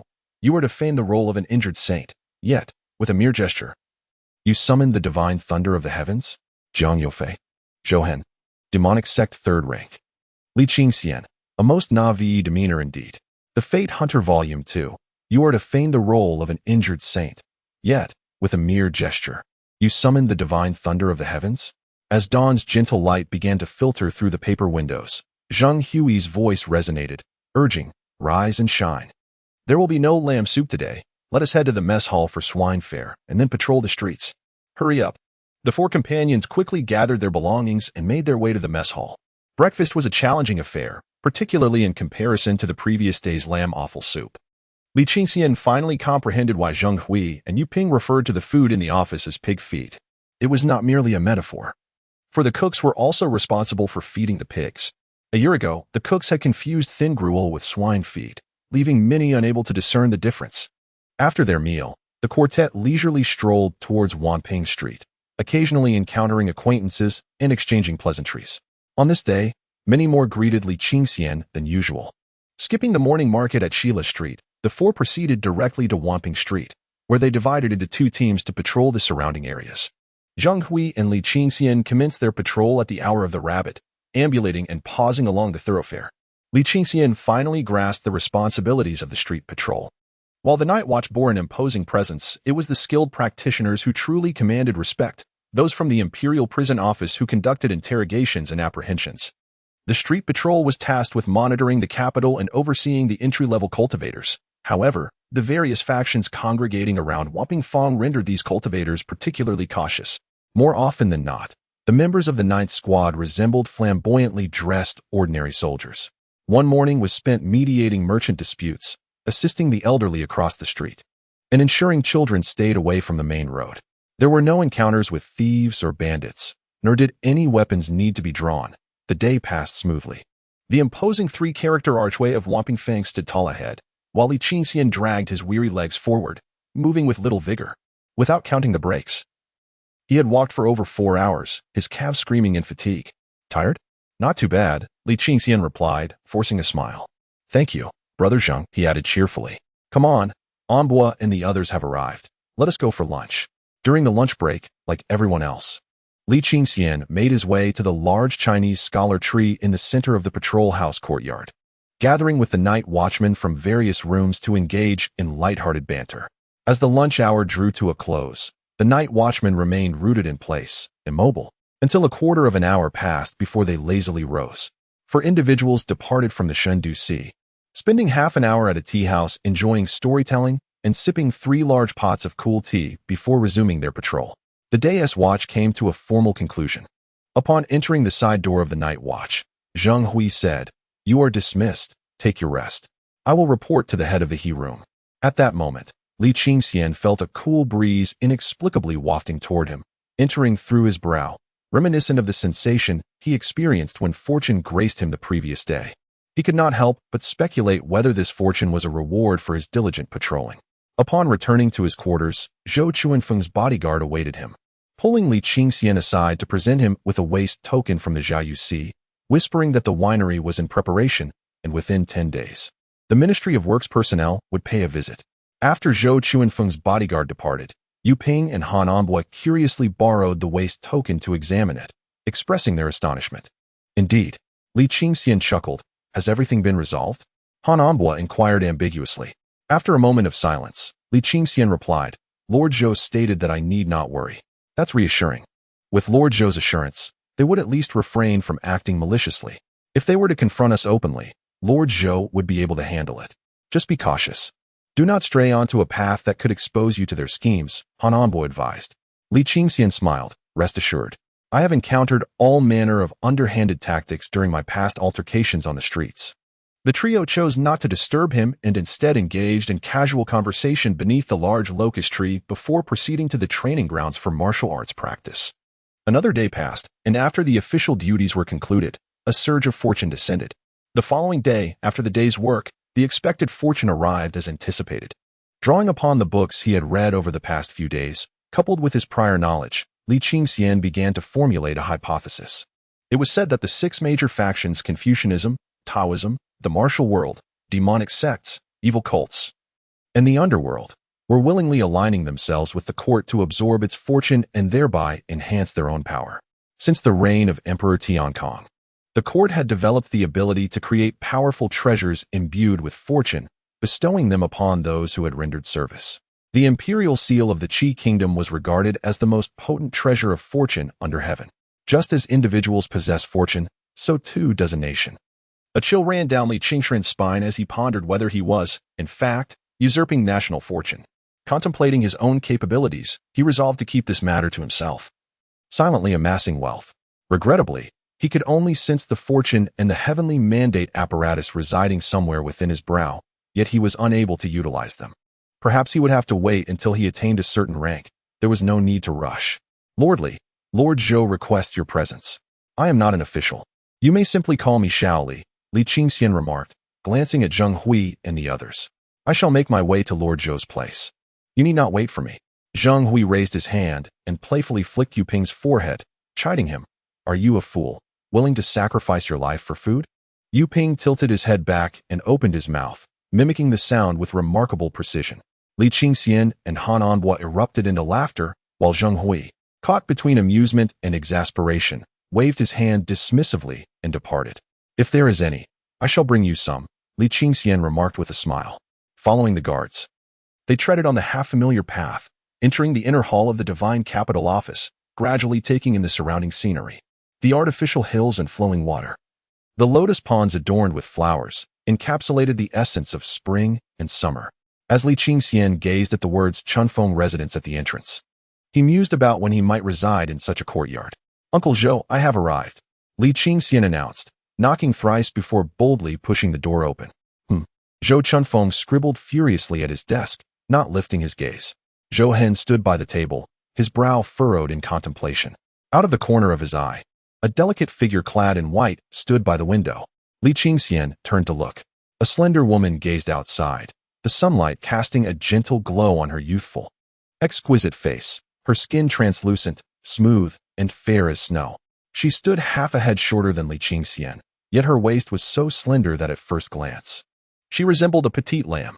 Upon closer inspection, her neck was elegantly elongated, her waist was slender, and even her wrists seemed delicate enough to wear rings. Her fine jade-like arms rested on the windowsill, with her forearms, peeking out from her sleeves, shimmering like warm jade. On her left wrist, she wore a flawless jade bracelet, imbued with vibrant green hues. The sunlight illuminated her petite, pure form through the wooden window, as if she were a figure from a painting. The young girl's fingers moved delicately, while the birds and insects chirped softly, reluctant to depart, some soaring into the clouds, others burrowing into flowers and grass, scattering in all directions. The woman in white slowly turned, casting a glance at Li Qingxian, offering a gentle nod. Her face seemingly adorned with a fleeting smile that vanished in an instant, leaving one to wonder if it had been a mere illusion, as if she had never smiled at all. Her slender eyebrows arched gracefully, eyes bright with light, sparkling with vitality. Her nose was elegantly straight, and her lips were so thin they resembled delicate crescent lines. Clad in a white gauzy dress cinched at the waist with a vibrant blue belt, her slender waist could be grasped by a single hand. She appeared ethereal, her petite face seemingly sketched with the finest brushstrokes. This delicate maiden, with her pale complexion, was exquisite as poetry and as graceful as a celestial being. At first glance, she seemed to be no more than 14 or 15.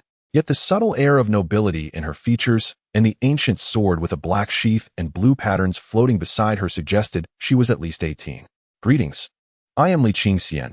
He introduced himself with a smile. Jiang Youfei, the girl replied, her voice soft and gentle, neither cold nor warm.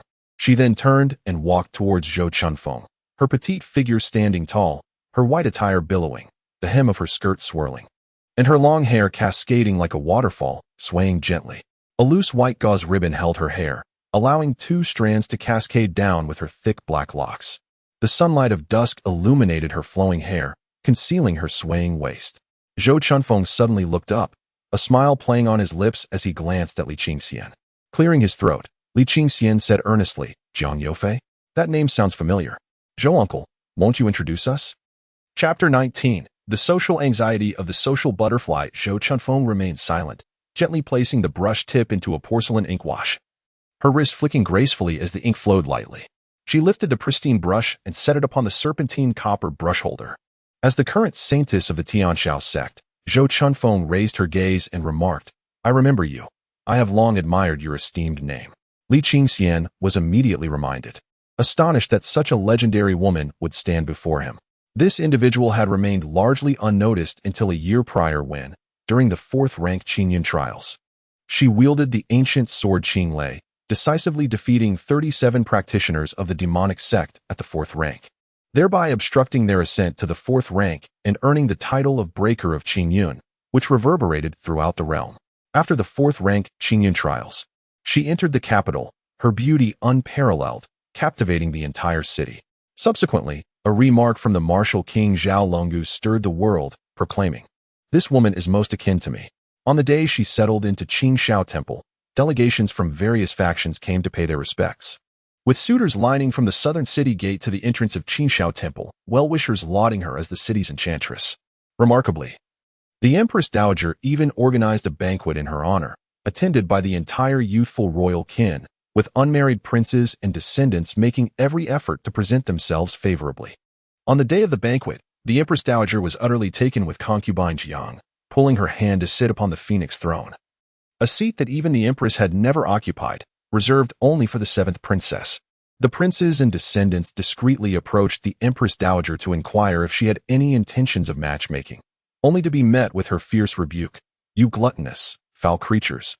What makes you think you deserve to covet our concubine Jiang?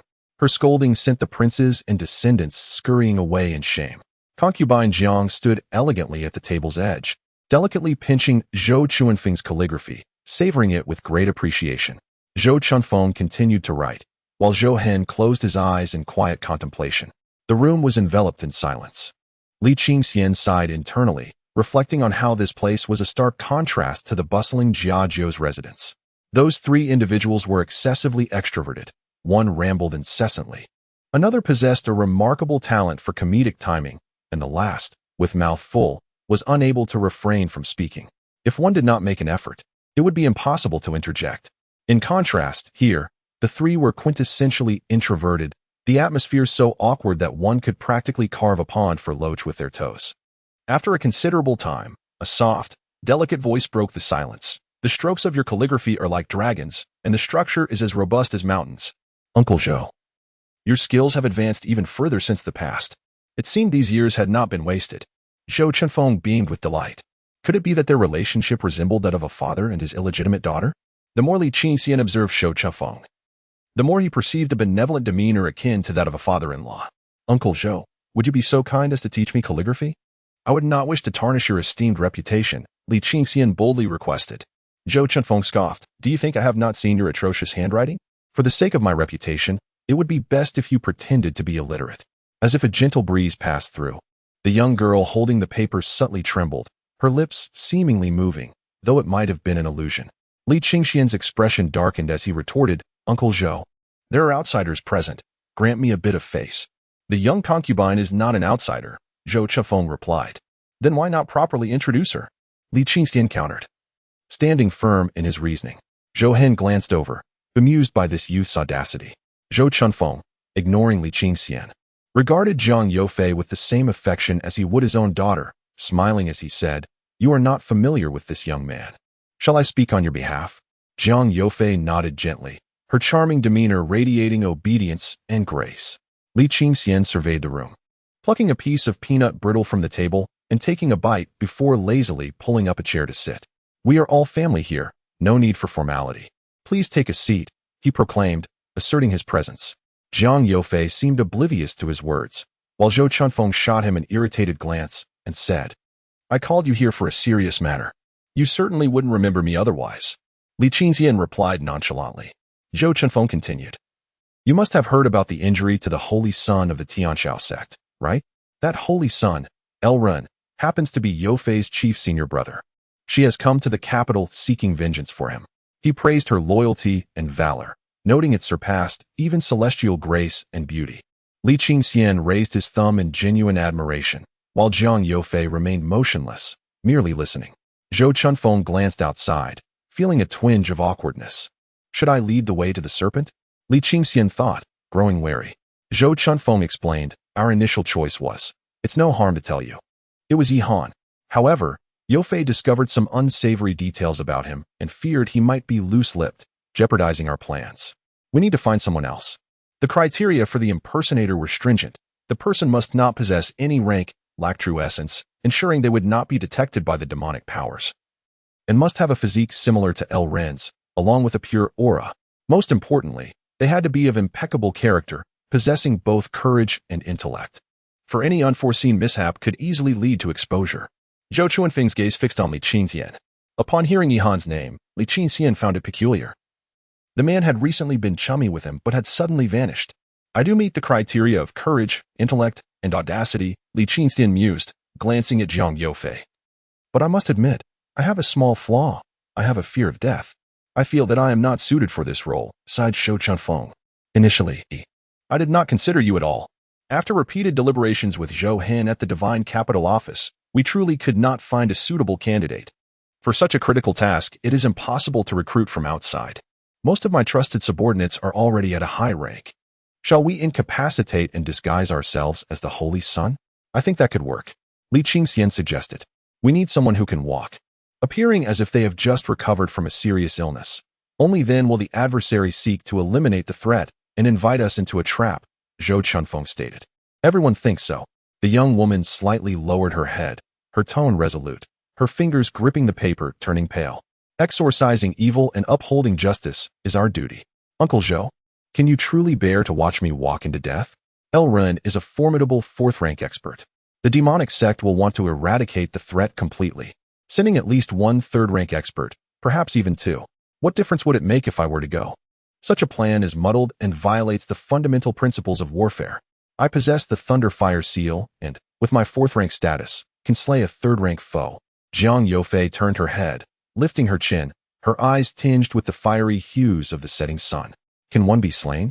Can two? Can three? Apart from you, who else in the Tianxiao sect is there? Is there a third-rank expert to assist? Li Qingxian inquired. Jiang Youfei pursed her lips, her delicate mouth a thin line. Remaining silent. Chapter 20. Simply wishing for tranquility. Shou Chunfeng sighed and remarked, Yue Fei's temperament is indeed rather stubborn, but with the Thunderfire seal. Even if she does not prevail, she can still escape unscathed. Moreover, vanquishing demons is the duty of the Night Watch. I will send personnel from the Divine Capital Office to escort you, while Zhou Hin will protect you. Li Qingxian raised an eyebrow and inquired, Uncle Zhou, are you truly willing to engage in a venture devoid of any chance of success? I am not. As Li Qingxian chuckled halfway through, Zhou Hin retorted, however, I wish to confront the third rank of the demon sect, and see if they can withstand my curved dagger and tapered sword. There was a moment of silence before Li Qingxian shook his head, saying, Uncle Zhou, Sister Yue Fei, I am a straightforward person. This is clearly an impulsive decision. Lacking a comprehensive strategy, purely a spur-of-the-moment thought. I indulged in such reckless actions many times in my youth, but having matured, I have learned from my pains and resolved to adopt a different approach. I categorically refuse to partake in such endeavors. Therefore, this matter does not suit me. If it is unfeasible, you should consider another candidate. I believe Yihan would suffice. After all, he is the offspring of the Duke of Dingbei. Zhou Chunfeng displayed a peculiar expression. You are surprisingly benevolent. However, keep your distance from Yihan. Do not forge a close bond. Do you understand? Zhou Chunfeng spoke sternly. Oh, understood. In an instant, Li Qingxian grasped that Zhou Chunfeng had discerned a significant issue with Yihan. Otherwise, he would not have expressed such grave concerns. You may receive the Tianzuan order. Jiang Yufei's voice, as delicate as her form, concealed both resilience and stubbornness. This is an artifact from millennia ago. Do you even recognize it? Li Qingxian remarked. Zhou Chunfeng patiently explained, the old Tianzuan order indeed belongs to the Dao sect, a treasure from over 1,000 years past, which the new Dao sect likely does not acknowledge. Yue Fei's Tianzuan order is an artifact of the Tianchao sect, with only 3 pieces in existence. As long as you present the Tianzuan order, the Tianchao sect is willing to undertake any task that does not contravene the principles of humanity. Zhou Chunfeng emphasized the last 3 words. For reasons unknown, Jiang Yufei turned her head away, avoiding Li Qingxian's gaze. Even the most formidable of commands holds little value without the means to execute them. I, known as Qingxian, possess no grand ambitions. My sole desire is to lead a tranquil life. The struggle against darkness is far too daunting, and I dare not involve myself. Uncle Zhou, having rescued me from the clutches of the Ministry of Revenue, I trust you would not cast me into the maw of peril, would you? Li Qingxian rose, approaching the dining table to neatly stack the pastries from the surrounding plates into the central dish. Zhou Chunfeng glanced toward Jiang Yufei, shaking his head gently. Jiang Yufei remarked, but you just praised my unparalleled righteousness. Li Qingxian replied, were I a 4th-grade master, and if Uncle Zhou fell victim to the forces of darkness, I would undoubtedly seek vengeance, just as you would. As I stand now, devoid of any rank and lacking the strength to even harm a chicken. Facing a 3rd-grade adversary transcends notions of righteousness. It becomes a matter of folly versus wisdom. In the past, I relied on my fists to resolve conflicts, only to find myself on the receiving end of daily beatings. Now, I shall employ my intellect to navigate these challenges. Li Qingxian lightly tapped his temple with his right index finger while lifting a platter brimming with pastries in his left hand. There are leads to pursue. However, I have already made it known that they would not dare act recklessly again. Zhou Chunfeng shot a glare at Li Qingxian, questioning whether this was mere endurance. Thank you, Uncle Zhou. Li Qingxian beamed with a radiant smile. Zhou Chunfeng sighed, saying, Qingxian, I assure your safety. Otherwise, I would not have sought you out. Let us extend your deadline by 3 days. Should you remain undecided after that, we shall explore other avenues. Very well. I shall provide my final answer to Uncle Zhou and Sister Yue Fei in 3 days. Li Qingxian bid farewell with the decorum of a well-educated scholar. As Li Qingxian walked away, Zhou Chunfeng said, young concubine, do not hold it against him. He has endured considerable hardship, his health remains frail, and he has been repeatedly victimized. Anyone in his position would find it challenging to confront the 3rd rank of the demon sect. I do not blame him. Jiang Yufei sighed softly, turning her gaze wistfully toward the window, the fire in her eyes extinguishing as the sun dipped lower in the sky. Li Qingxian, carrying a tray, ambled along, replaying the events in his mind, ultimately shaking his head. The pressing matter at hand was to find a way to enter the ranks and cultivate his life techniques. Just as he approached the entrance of the patrol house, a startled voice rang out. Brother! A plump, sturdy figure rushed toward him. Behind him, Zheng Hui and Han Anbo wore expressions of helplessness. Li Qingxian handed the tray to Yu Ping, taking 4 small pastries for himself as he walked over to Zheng Hui and Han Anbo. Zheng Ge, Han Good. These are but trifles. Let us share and ensure Yu Ping does not consume them all alone, Li Qingxian said with a smile. All right. Zheng Hui and Han Anbo accepted the pastries and began to eat. After finishing their treats, the trio made their way to room 9, with Yu Ping trailing behind. Relishing his feast, Zheng Hui cast a troubled glance at the 3 of them. Aside from rest, ordinary night watchmen cannot leave the station unless there are pressing matters. Zheng Ge, do not forget to bring back a rabbit. If not, half a rabbit will suffice. We are not picky, Yu Ping articulated clearly after swallowing a morsel. You glutton. Zheng Hui jested, raising his hand in mock reprimand before turning to leave. Watching Zheng Hui's figure vanish beyond the door, Li Qingxian inquired, Are we still having dinner? He gestured toward the nearly empty tray, remarking, Is this tray of pastries not considered dinner? Pastries are pastries. Dinner is dinner, came the reply. On the way, I decided to peruse the old case files and examine the past cases, remarked Han Anbo. Li Qingxian nodded in agreement, and the two set off together. As for me, Yu Ping stood perplexed, holding a plate. Just eat. Li Qingxian and Han Anbo chorused in unison. As night descended, Zheng Hui stealthily entered the room. Placing an oil paper package on the table, he opened it while whispering, Hurry up and eat. Don't let the livestock in the other rooms catch a whiff. The 3 of them hurried over barefoot, gathering around the table. In Chapter 21, the new leather belt, Yu Ping charged ahead, swiftly grasping a rabbit's hind leg. Twisting and pulling it off with ease, then proceeded to gnaw on it. Zheng Hui muttered under his breath, You little rascal. If only you were this nimble with your knife practice. Han Anbo detached another robust hind leg and, without hesitation, handed it to Li Qingxian, while he himself tore into the foreleg meat. Thanks. Li Qingxian chuckled, clutching the rabbit leg, as Li Qingxian chewed and laughed. He was surprised at how exhilarating it was to eat a rabbit leg. After consuming half, he suddenly heard a loud shout from next door, I smell meat. Who's indulging? The commotion erupted in 9 out of 10 rooms. It must be Yu Ping. Yes, let's check room 9 first. Go. Zheng Hui hurriedly said. I'll block the door. You two eat quickly, focus on the meat. The 3 of them frantically tore at the meat, stuffing their mouths as they chewed vigorously. Block the door? That guy won't hold back. Let us kick it down together. Bang. Zheng Hui, along with the door, was sent flying. As a gang of fierce-looking individuals, eyes glinting with malice, surged in, filling the dark room with the sound of rapid inhalation. The 3 teams, their eyes gleaming with anticipation, charged forward. Li Qingxian felt a sudden gust of wind sweep through, and the remnants of the rabbit and paper bag vanished from the table. Even the bones left behind were nowhere to be found. The first of the raucous creatures rushed in, devouring as they surged outward. Who dares to feast alone? It's a scramble. In the courtyard, a moonlit contest ensued. Suddenly, a voice boomed. Can't you afford to live? Licking the bones so clean? I fought hard for this, and you just slobber over it. Laughter erupted among the crowd. Li Qingxian and Zheng Hui struggled to reattach the door panel. But after much effort, they conceded defeat and decided to seek help the following day. Next time, let us eat behind the fake mountain, Yu Ping suggested. All right. Let us get some rest, Zheng Hui replied. I'm still hungry. Yu Ping lamented. Starve then. Zheng Hui teased with a laugh. Sighing, Yu Ping pulled out the paper bag from his pocket and retrieved a few pieces of cake, stuffing them into his mouth. Li Qingxian shot him a disapproving glance and said, You truly are something. Content after finishing, Yu Ping remarked, I anticipated the rabbit would be snatched away. So I saved a few pieces for myself. Quickly now, let us sleep. We have street patrol tomorrow. The 4 of them settled in. The aroma of roasted rabbit still lingering in the air. Outside the half-closed rickety door, the sounds of chirping insects and birds mingled with the laughter of the night guards. Qingxian, how is your health? Are you able to attend the evening practice at the training grounds? We'll start morning exercises soon. Do you need to request leave? Zheng Hui inquired. I feel my health is improving.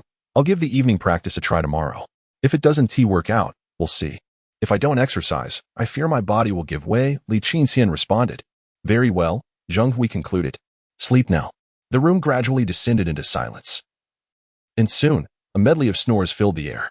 After a while, the sound of crunching emerged. Li Qingxian, in a drowsy state, turned over and inquired, Are there mice? The crunching abruptly ceased. Zheng Hui scolded. Yu Ping, can you not be so useless? Squeak, squeak. The sound of mice echoed from Yu Ping's bedding. Li Qingxian squinted and, in the dim light of the room, saw Yu Ping's covers forming a small tent, prompting an involuntary chuckle. "You little rascal." After Zheng Hui's reprimand, he turned away to sleep. It was only after Yu Ping finished eating that Li Qingxian felt drowsy, slowly closing his eyes. The following morning, Zheng Hui loudly called everyone to rise, his voice so boisterous that even the neighbors complained. Li Qingxian, still in a haze, opened his eyes to find Zheng Hui already dressed and pacing around the room, incessantly urging everyone to hurry. Once they had washed and dressed, the four stood at the door. Zheng Hui, hands on his hips, gazed up at the sky, lingering before making any move. Suddenly, Han Anbo glanced at Zheng Hui's waist and, as if struck by inspiration, bent down to closely examine Zheng Hui's leather belt. "Ah, Lao Zhang, who gifted you this new leather belt? It far surpasses what the office provides, both in quality and craftsmanship. It truly befits your esteemed rank." Li Qingxian turned to look as well, noting the brown leather belt gleaming as if coated in oil under the morning light. Zheng Hui, stroking the belt with a grin, replied, "Oh, who else could it be? My esteemed official gifted it to me last night. This lad is always idling about, saying it's made of calfskin. What use is that? No matter how fine a 10th grade belt is, it remains just that. Only when one possesses a 9th grade belt adorned with intricate patterns does it become something of value. Even the high-ranking officials are aware of filial piety. I truly envy team leader Zheng." Han Anbo, ever the habitual supporter, quipped, "Filial piety? As long as he doesn't cause me trouble, I shall be profoundly grateful. Come, let us dine," Zheng Hui remarked, strolling along while caressing his leather belt and humming a cheerful tune, exuding an air of triumph and smiling at everyone he encountered. The four of them, as per their usual routine, finished their meager meal before embarking on their patrol of the streets. On their way, they encountered Coach Dongying. Engaging in a brief conversation, he mentioned that his mother's health was gradually improving and that he would soon be organizing an event at Drunken Haven, insisting that Li Qingxian and the others must attend.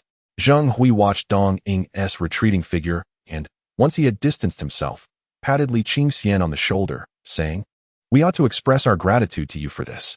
Although he bested me once in the past and became a coach, he has suffered health issues from holding back his anger. Had he not been so stubborn that day and simply let out his frustration, he might have aspired to a 9th grade position. It's difficult to ascertain who was right or wrong in this matter, which is why we sometimes find ourselves at odds, albeit within reasonable limits." "Is that so? No wonder I sensed some tension between you two," Li Qingxian replied. "A few days ago, he approached me privately and mentioned that those matters were in the past, urging me to definitely attend Drunken Haven. I let it go, for life is hard for everyone." Zheng Hui continued forward, and the four of them discussed various aspects of the night watch. Gradually, Li Qingxian began to feel that being a night watchman wasn't so bad after all. With comrades and mentors by their side, ample food and drink, laughter and camaraderie, and fortune seemingly bestowed upon them, it was indeed a perfect existence. As was their custom, after completing their patrol of Wanping Street, the four divided into two groups. Yu Ping tugged at Han Anbo to depart, but Zheng Hui swiftly swatted Yu Ping's hand away, wrapping his right arm around Yu Ping's neck, causing his face to redden. Zheng Hui waved goodbye to Li Qingxian and Han Anbo, calling out, "See you at noon." Beneath the gentle embrace of the cool morning sun, Zheng Hui chastised Yu Ping, their two shadows merging and gradually drifting away on the cobblestone path. Li Qingxian, strolling alongside, remarked, "Brother Han, do you think Brother Zheng has teamed up with Yu Ping solely to keep him from indulging in excessive eating?" "Without question, indeed. Yet, one must pity Yu Ping. During his childhood, his family struggled financially, often going 2 or 3 days with but a single meal. As fortune smiled upon them later, he, having endured the pangs of hunger, would spend any money in his possession on food. Now, as a night watchman, he continues to indulge his appetite, squandering his entire salary on sustenance. Is it ever enough?" Chapter 22. The Silver of Judgment. Zhang's team is indeed burdened with concern. However, I am grateful for his vigilance.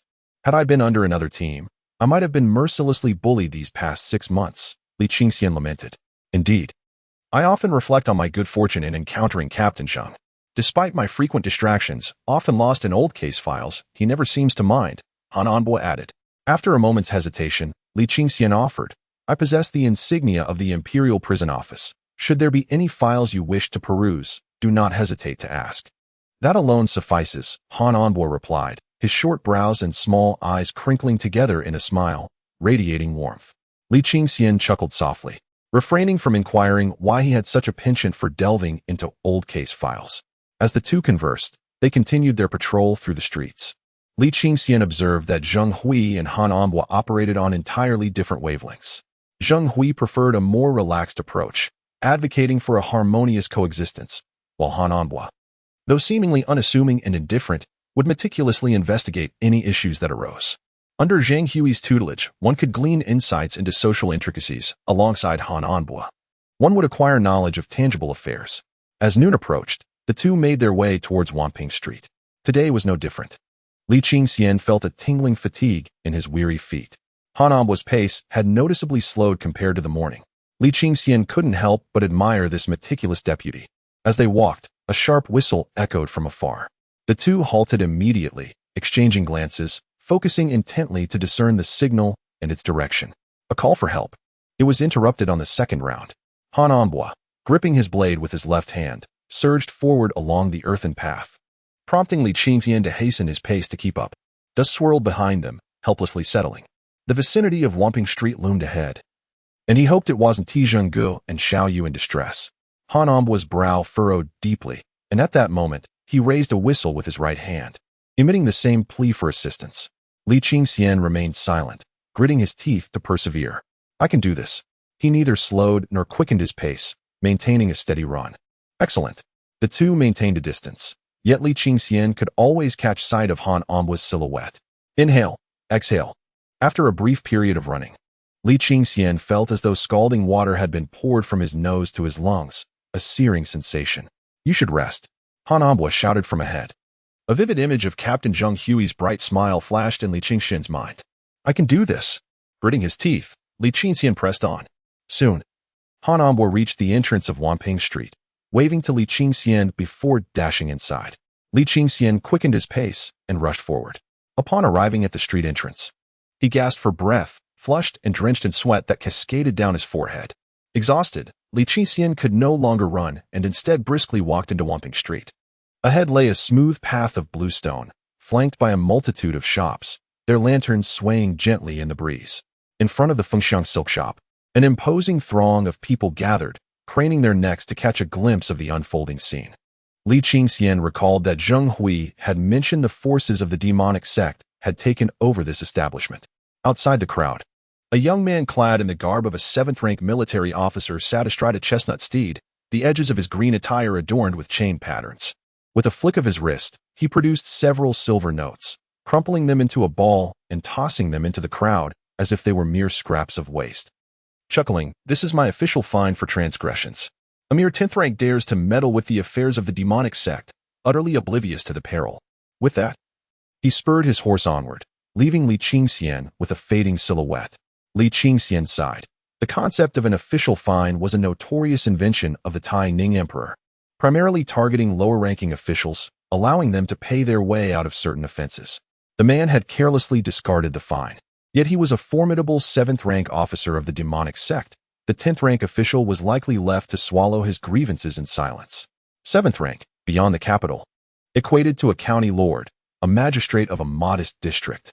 Suddenly, the realization struck Li Qingxian. Was the 10th-rank official none other than Zheng's team? A voice pierced through the crowd. Han Anbua. Heart racing, Li Qingxian dashed forward, shouting, Night Watch, make way. Clear the path. The crowd parted, revealing Ping He and Zheng Hui sprawled on the ground, while Han Anbua was bending over Zheng Hui, attending to him. Beside them lay an unfamiliar figure. Vivid crimson blood blossomed upon the earth, congealing. Zheng Hui lay motionless, his eyes shut, his once dark complexion now veiled in a pallor, with traces of blood staining his lips. A cluster of silver notes rolled nearby. Li Qingxian hurried to kneel beside Zheng Hui, inquiring, Han, how is Zheng? With a grim expression, Han Anbua replied, when I burst in, they were already down. However, the breath still lingered, indicating that there was no imminent danger to life. I shall summon a physician, Li Qingxian declared. Han Anbua scanned the crowd and turned to the figure clad in deep blue robes, saying, Dr. Chung, we are in your debt. Should anything arise, the Night Watch shall take responsibility. Li Qingxian rose, surveying the dense throng of onlookers. With both hands clasped in a respectful gesture, he addressed the assembly, esteemed friends of Wanping Street. If anyone possesses knowledge of the events that transpired, I beseech you to share. The Night Watch shall ensure a generous reward. The gathered individuals exchanged sympathetic glances with Li Qingxian. their eyes collectively drawn to the shopkeeper and two dark-clad guardians at the entrance of the Fengxiang silk store, remaining silent. Do you comprehend the circumstances? Li Qingxian inquired, gripping the hilt of his sword, poised to draw it as he gazed at the trio near the store's entrance.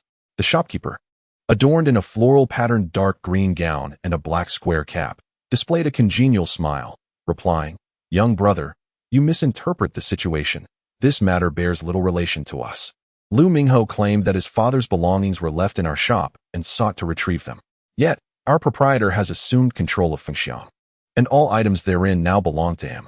Team leader Zheng, without discerning right from wrong, ordered us to produce the belongings, and consequently, a friend of the proprietor intervened and harmed someone. We are merely honest citizens aiding our employer.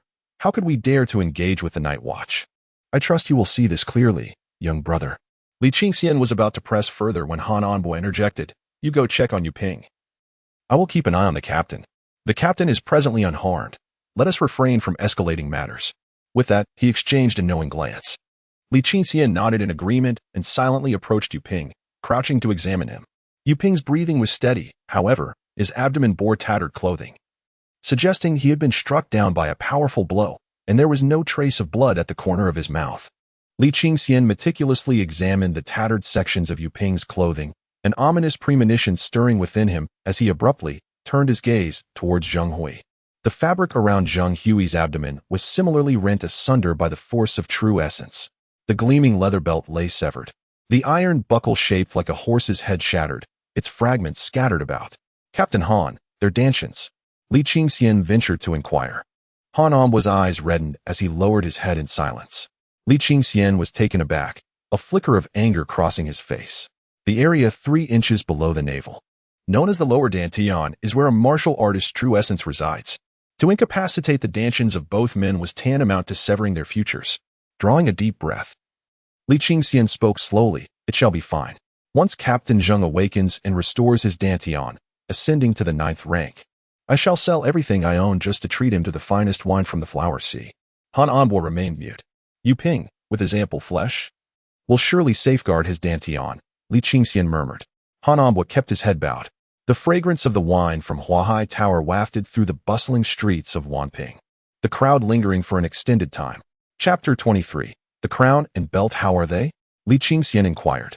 Dr. Cheng, stroking his beard, replied, "Both are out of danger. With a few days of rest, they shall regain their full mobility." The assailants did not strike with lethal intent. "And their lower dantians?"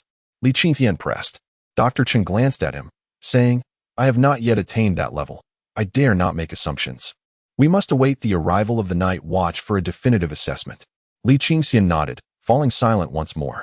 After a considerable time, teams A and C arrived, and the 10th rank captains of both squads conducted their examinations of the unconscious pair, remaining taciturn. "The Fengxiang ship," Li Qingxian began. Han Envoy gripped Li Qingxian's shoulder tightly, locking eyes with him. "All right."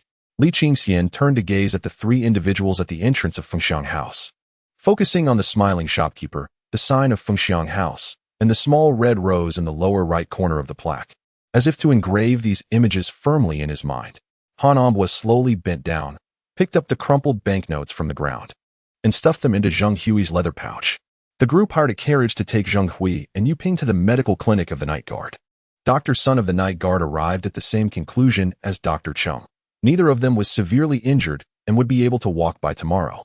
However, their dantians were ruined. Inside the clinic, Zheng Hui and Yu Ping lay on their sickbeds. Han Envoy sat hunched over on a bamboo chair, his head bowed. Li Qingxian stood at the door, gazing at the high walls with their green tiles and the shaded trees of the Night Guard's precinct. The patrol house was one of the safest places in the entire Night Guard, yet the captain still fell victim. Is the world truly this perilous? Without formidable strength, even a 10th-tier martial artist can only endure in silence when struck with banknotes. After a long while, Han Envoy approached the door, leaning against the frame, lost in thought as he gazed into the distance, murmuring, "You are called Li Qingxian, but in this world, is it truly possible to find tranquility?" His voice was hoarse. Unlike usual, Li Qingxian opened his mouth but could utter not a single word. Han Envoy had known Zheng Hui for a decade. Zheng Hui had saved Han Envoy at least 3 times, while Han Envoy had repeatedly helped Zheng Hui avert danger. This time, they could not withstand the storm. Zheng Gui's lifelong pursuit of the 9th tier had slipped beyond hope. Han Ambo's voice was exceedingly flat, yet what Li Qingxian heard was the chilling echo of despair. Li Qingxian yearned to take action, but with his own formidable enemies still lurking, what could he possibly do? The demonic sect might prove to be even more troublesome than his own foes. Confucianism has consistently sought to curtail imperial authority, or rather, to vie for power against it. Taoism engages in conflict when possible, yet embraces non-action when it cannot prevail. The heretical sects revere only the divine, while the martial world worships might. Even the underworld has its king yin, showing no deference to imperial power. In contrast, the demonic sect and eunuchs willingly align themselves with the throne. The previous leader of the heavenly demon sect, who also held the title of Demon Alliance Master, once boasted of challenging Emperor Taining to a fair duel. However, the emperor personally led the inner court eunuchs and elite guards to Heavenly Demon Mountain, where he decisively subdued the sect leader with a mere 32 strikes, subjugating the demonic sect. Some even mock the eunuchs and the demonic sect, stating one serves the emperor by fetching his urine, while the other attends to his rear. The entire realm of humanity, and even the demon race, is aware that the demonic sect has long been utilizing living souls to cultivate their dark arts. With 300 infernal prisons scattered across the land, their crimes innumerable and inexcusable. Yet, as long as they serve Emperor Tai Ning faithfully, who can hold them accountable? You have always been astute and resourceful. Do you have any means to assist Team Zhen? Inquired Li Qingxian. Han Anbo gently shook his head, responding, If the Dantian cannot be saved, and we cannot provoke the demonic sect, there is little I can do. Li Qingxian felt a heavy stone weighing on his heart, causing him discomfort. Upon leaving the medical hall, he exhaled deeply, gradually making his way to room Jia 9.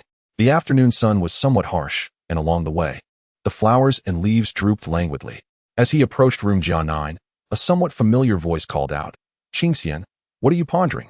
The speaker was tall, with fair skin and a handsome demeanor, reputed to have quite the charm with women. Brother Yi, Li Qingxian nodded, recalling Shou Chuanfeng's warning to steer clear of this individual, thus refraining from further conversation. Yihan stood upright, lightly tapping his left hand with a paper fan held in his right, and smiled, Your 16th birthday is approaching. Is it not? Indeed, Li Qingxian remarked. In our hometown, the custom holds that reaching the age of 18 is of utmost importance, signifying the impending adulthood of a child. Therefore, close acquaintances must present grant gifts. In order to procure your gift, I exerted considerable effort, leveraging all my connections, and finally obtained a huajiaodan. As Yihan spoke, he tucked his paper fan into his waistband and produced a small red cloth box, no larger than a 10 yuan. He gazed at the box, a flicker of emotion crossing his eyes. Li Qingxian exclaimed, This is absolutely unacceptable. A single huajiaodan is worth at least 10,000 taels, and its supply is exceedingly scarce. Ordinary people cannot even purchase it. It is far too precious. Li Qingxian was taken aback, pondering whether Zhou Chunfeng had misjudged him. Could it be that Yihan held such a profound regard for him? Even Zhou Chunfeng might not be able to present a huajiaodan. Or perhaps there were other circumstances at play. Yihan lowered his gaze upon the red cloth box and slowly extended it, saying, to speak candidly, This huajiaodan was initially reserved for my personal use. However, my health is robust, and a renowned master of fate once foretold that this year I would soar to great heights and find a cherished companion. The huajiaodan is merely an embellishment. Conversely, you Qingxian are beset by ailments. Consuming this huajiaodan would elevate your physical condition, rendering you akin to a 9th-grade martial artist skilled in external techniques. Impervious to the elements, untouched by mosquitoes, and resistant to minor ailments, sufficient to transform your health remarkably.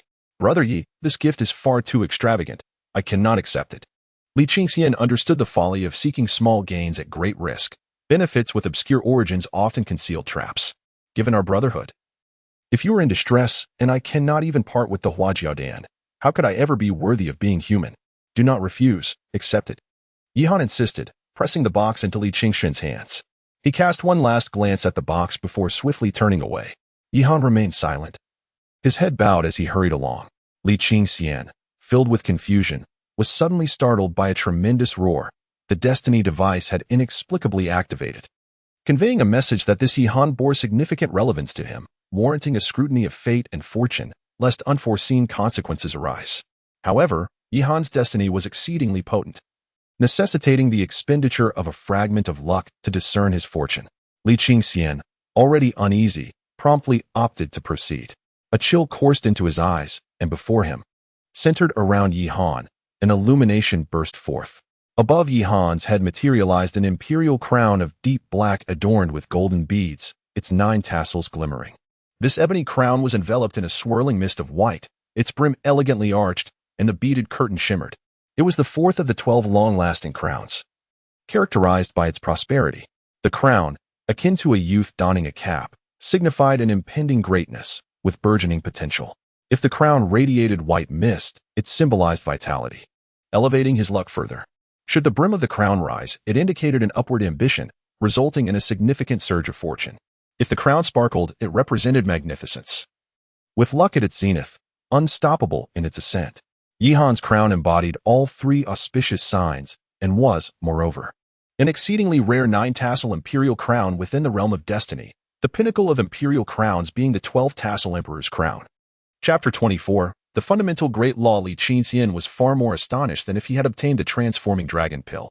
Achieving 1 sign out of 3 meant that, provided the destiny was not flawed, his fortune could transition from the crown to the official ranks. The 3-sign crown surpassed mere prosperity or favor. It was destined to transition into official status. The crown represented burgeoning potential, while the official status signified an established prominence. Li Qingxian sighed inwardly. It seemed this individual possessed a remarkably noble destiny, perhaps even the fabled son of destiny.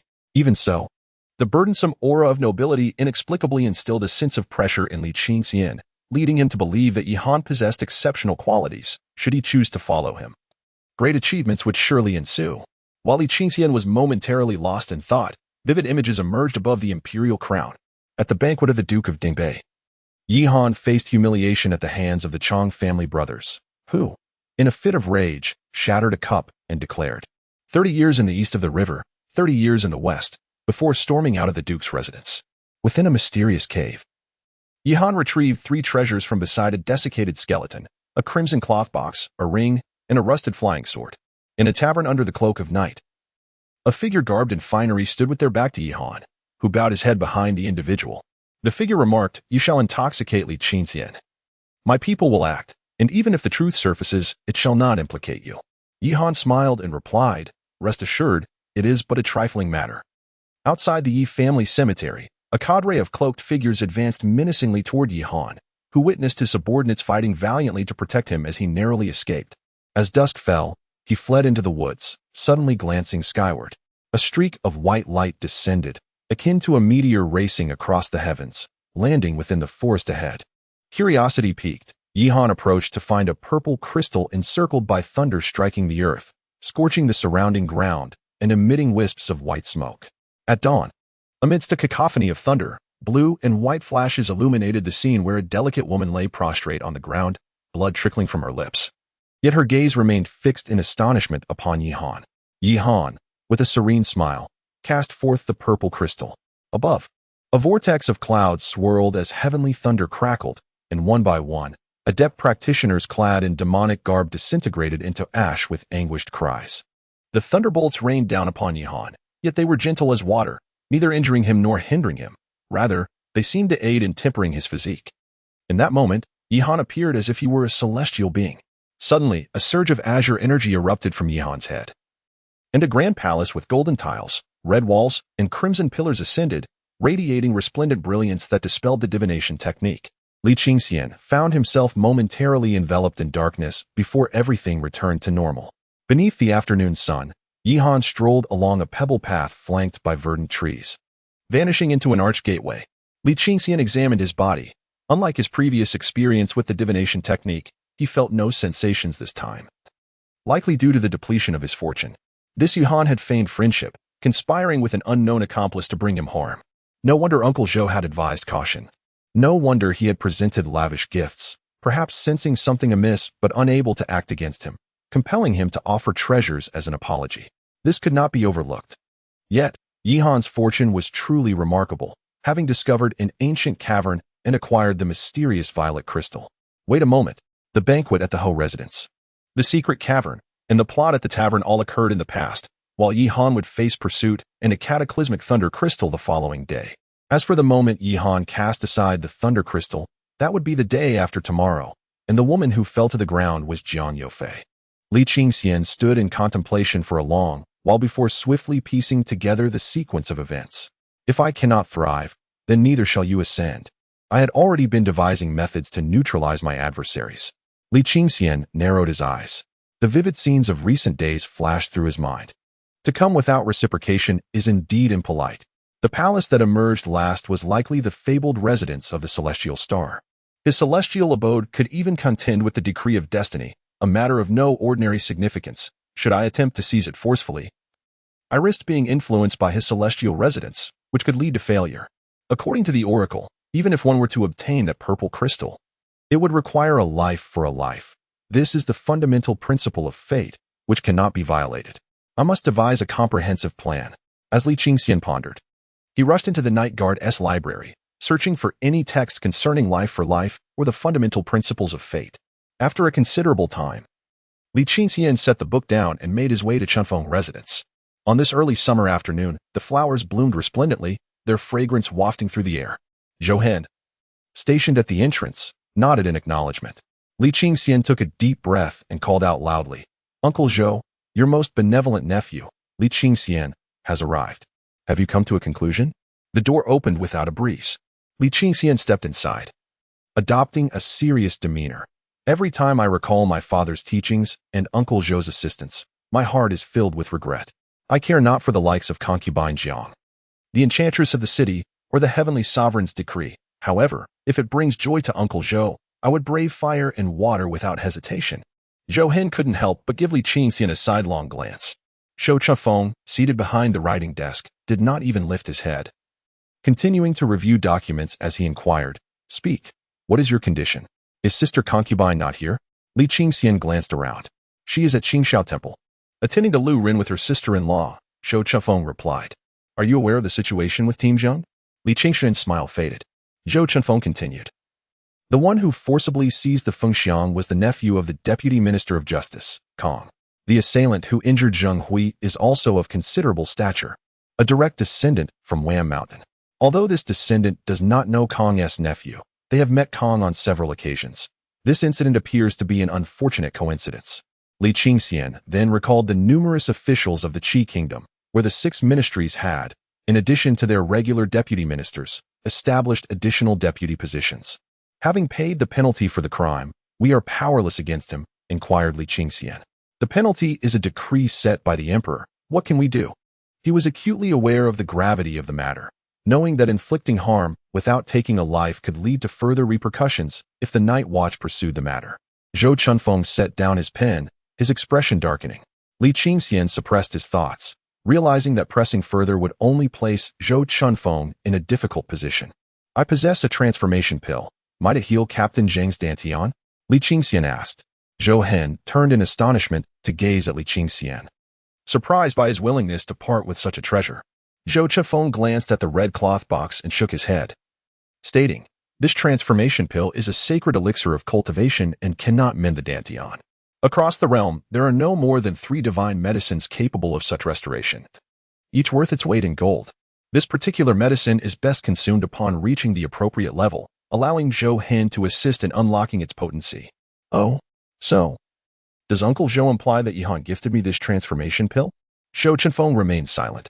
Li Qingxian smiled, choosing not to press further, and said, "Young Uncle Zhou, could you assist me in discerning the authenticity of this medicine?" However, Zhou Chunfeng replied, "I had Yihan compensate for it. It cannot be counterfeit." Li Qingxian regarded Shou Chunfeng, a hint of resignation appearing on his handsome face. "If you do not speak, I shall feign ignorance," Li Qingxian remarked. Shou Chunfeng responded, "Since you have deduced the truth, there is no harm in saying it. Yihan is a person of exceptional fortune, not an ordinary individual.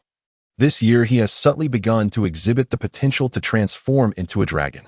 I harbor ill will toward him and shall never befriend him again.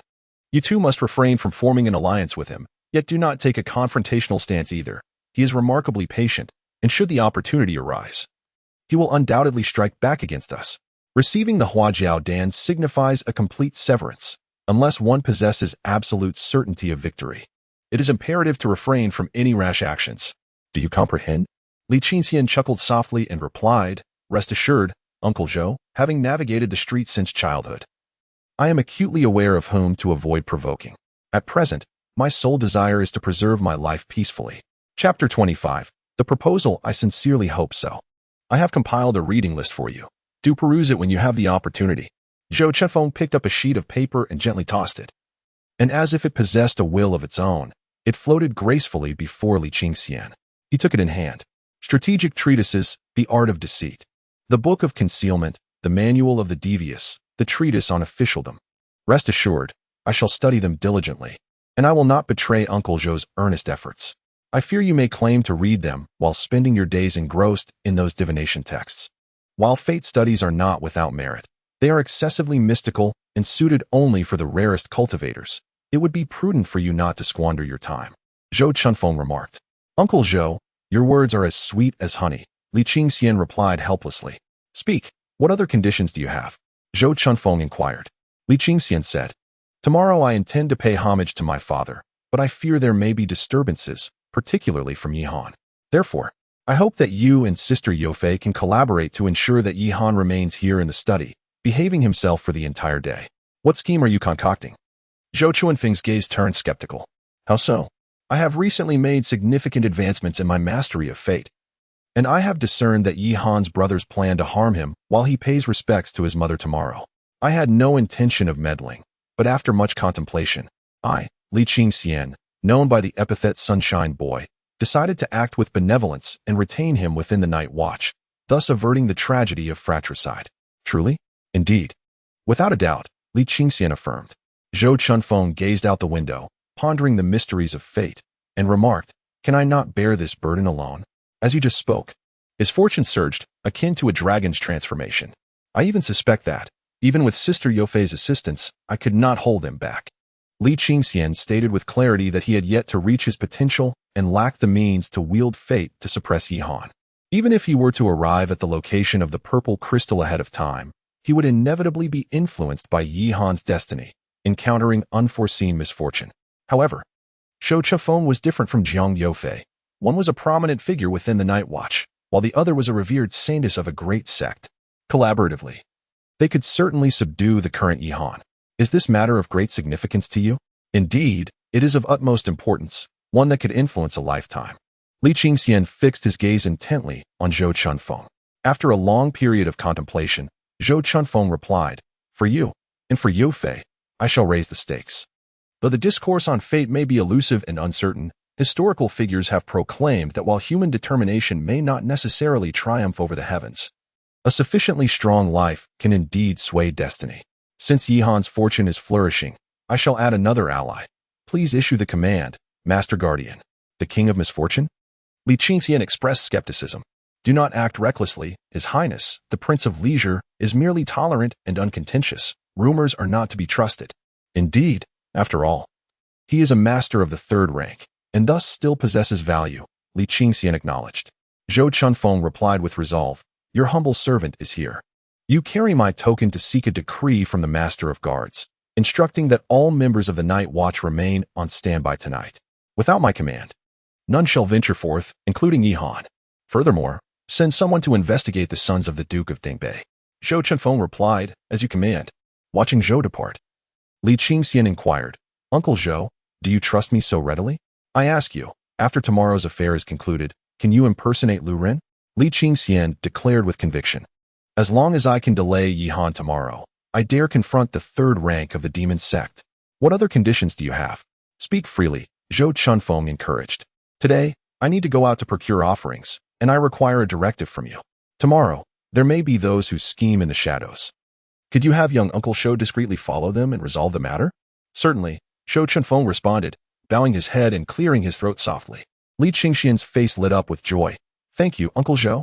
Once this matter is settled, I shall seek the finest loquat syrup from my childhood friend. You are quite considerate, Zhou Chunfeng remarked, as he pinned a personal decree, affixing the official seal before handing it to Li Qingxian. Li Qingxian accepted it and then said, By the way, Uncle Zhou, there is a personal matter I wish to discuss with you. Zhou Chunfeng's expression darkened. Li Qingxian chuckled, You misunderstand. It is a matter concerning myself, not yours. Do tell. Li Qingxian sighed deeply. To speak of it, my lineage has been fraught with misfortune. In my youth, my mother mentioned that my father intended to arrange a marriage for me, yet somehow no news followed.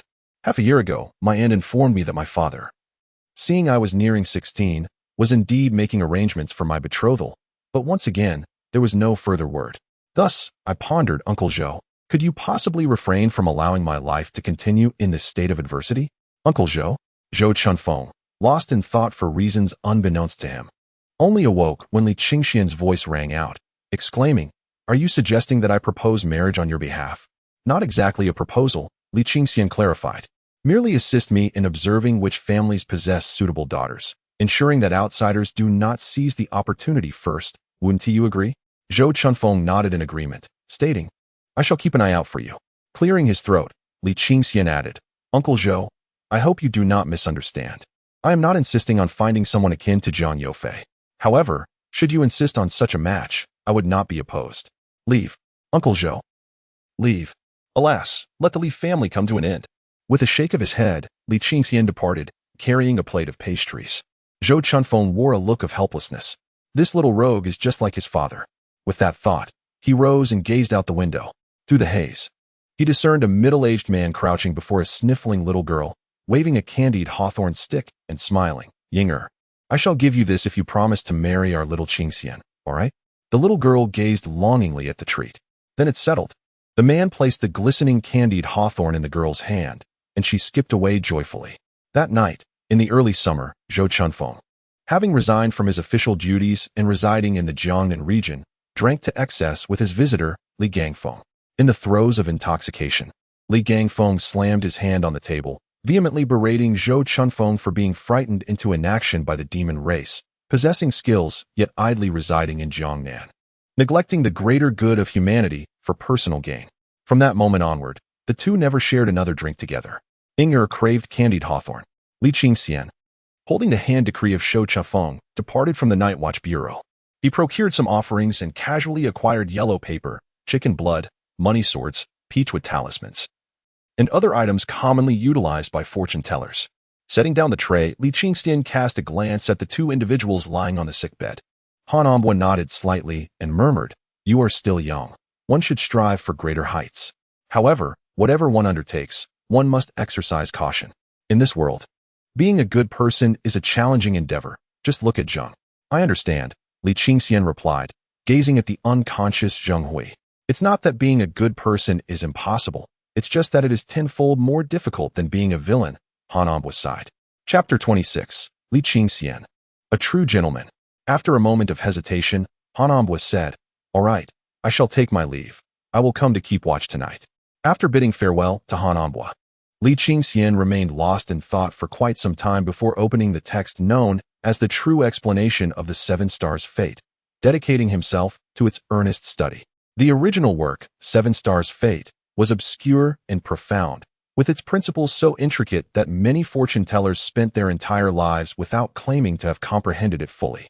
This edition, the true explanation of the Seven Stars' Fate, was annotated by the renowned statesman Su Ziping, who elucidated it in detail. Each sentence was meticulously pondered by Li Qingxian, exhausting his mental faculties, for he dared not be negligent. After a quarter of an hour, having thoroughly studied 2 pages, Li Qingxian contentedly set aside the true explanation of the Seven Stars' Fate and picked up a novel titled The Legend of the River Guardian, indulging himself in its narrative. This tale recounted the events following the invasion of the Demon Clan during the Tian Kong era, where the wise prince was captured and extraordinary individuals from Confucian, Taoist, and righteous martial arts factions banded together to rescue him. It was said to be a true account, passed down through the mouths of the River Guardian army and later crafted into a book by literati. An hour later, Li Qingxian stretched lazily, glancing at the true explanation of the Seven Stars' Fate and then at the chronicles of the River Guardian, caught in a dilemma. Life is meant to be joyful. Why burden oneself? With that thought, Li Qingxian, feeling justified, picked up the chronicles of the River Guardian and resumed his earnest study. The room was tranquil, devoid of Zheng Hui's incessant chatter, Yu Ping's petty thefts, or Han Ambwa's comedic interjections. Yet, for some reason, sleep eluded him even more. After a lengthy while, he sighed, closed his eyes, and compelled himself to drift into slumber. The following morning, as dawn broke, Li Qingxian met with Zhou Chunfeng and then cast a glance at Zhou Hen before summoning a carriage from the night watch to head towards the Li family cemetery outside the city. During breakfast, Yi Han, under the escort of guards, curiously approached Spring Breeze residence once more. Upon entering the study, he beheld a graceful figure in white seated nearby. Engrossed in reading, turning his head, his heart raced. With an air of elegance and a beauty that was enchanting, the mere silhouette of her reading resembled a celestial being descended to the mortal realm. Yi Han was momentarily stunned, the image overlapping with that of the veiled figure in his mind, the captivating fairy, Jiang Yofei. When she entered the capital years ago, the streets were deserted, and Yi Han was among the many admirers watching from Xuanwu Avenue. At that time, Jiang Yofei's face was partially obscured by a veil, revealing only a pair of eyes that seemed to contain the essence of all worldly beauty. Yi Han could never forget those eyes. Xiaoyi, please sit. Zhou Chunfeng gestured towards a chair positioned far from Jiang Yofei. Yes, Lord Zhou, Yi Han replied, sitting down with an air of formality. Out of the corner of his eye, he could vaguely discern her enchanting silhouette, yet the details remained elusive, his heart a tumultuous nest of emotions. I am aware that you intend to pay respects to your mother, yet I called you here. Do you know why? Zhou Chunfeng inquired. I do not know. Yi Han responded. Your brothers have laid an ambush outside the ancestral tomb of the Yi family. Zhou Chunfeng, appearing nonchalant, lowered his head and sipped his tea. Do not rush to express your gratitude. If you must, let it be to Li Qingxian. Why? Li Qingxian intends to pay homage to Master Gangfeng today, and during his procurement of offerings, he overheard mention of you. To repay your gift of the transformation pill, he has risked his own lifespan to divine that your brothers harbor ill intentions towards you. Aware of his humble status, he feared you would not believe him. Thus he sought my assistance, Zhou Chunfeng remarked. Yi Han was rendered speechless, and after a lengthy pause, he sighed. Such a simple and sincere person. How can I be ungrateful to Li Qingxian? Zhou Chunfeng replied, I understand your inherent caution, and I too am not entirely convinced by divination. Here's what we shall do. You will compose a letter, and I shall send someone to deliver it to your confidant outside, instructing them to investigate. If indeed there are ambushos at the Yi family tomb, then your gratitude to Li Qingxian shall not be delayed. May I trouble you, Lord Zhou, for paper and ink? Yi Han asked. Certainly. As Yi Han took up the brush, he caught a glimpse of Zhou Chunfeng's approving nod, filling his heart with joy. He had indeed earned Zhou Chunfeng's favor with his years of diligent practice in calligraphy. It was said that Li Qingxian was not a scholar and lacked knowledge of the art. Perhaps he still had a chance to win Zhou Chunfeng's esteem. Thus, he exerted even more effort in his writing. Zhou Chunfeng's lips curled into a subtle smile before he composed himself again. Once Yi Han had finished, Zhou Chunfeng dispatched someone with the letter and said, I am concerned that your brothers may act rashly. For now, remain here. You may peruse the tomes on the shelf at your leisure. Thank you, Lord Zhou. Yi Han's eyes brimmed with emotion, his heart racing. He realized he had misjudged Zhou Chunfeng. He had also misjudged Li Qingxian. Yesterday, in a fit of anger, I overturned the table, vowing to bear a lifelong enmity with Zhou Chunfeng and Li Qingxian. Now, I have come to realize that I misjudged their noble intentions through the lens of my own petty grievances. Zhou Chunfeng is indeed a true gentleman, and so is Li Qingxian. The night watchman's carriage sped forth, and as noon approached, it arrived at the Li family cemetery.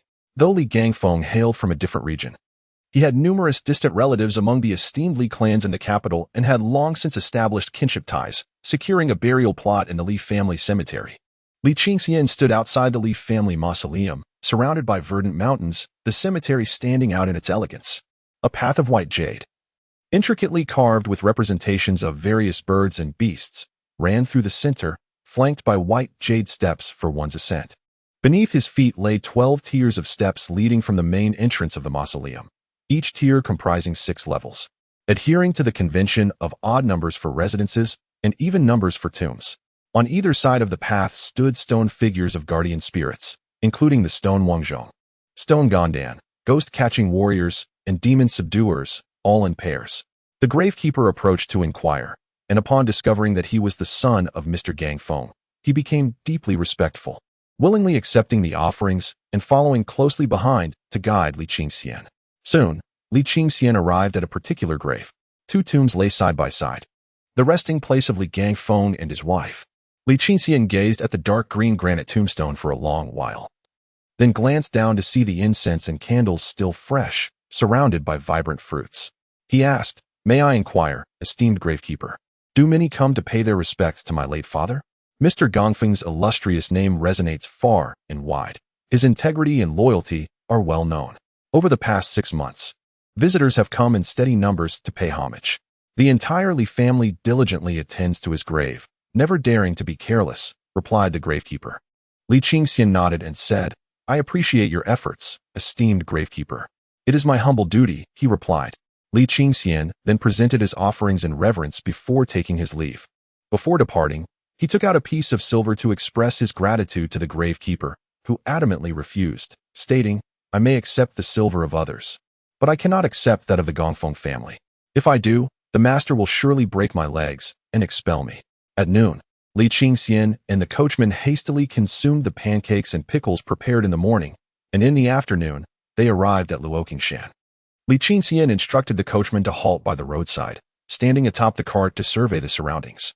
The low hills undulated, blanketed in lush greenery, presenting a splendid landscape. To the south lay a cluster of tombs, even more distant from the capital than the Li family cemetery. Nearby, Luoqingshan rose in verdant splendor.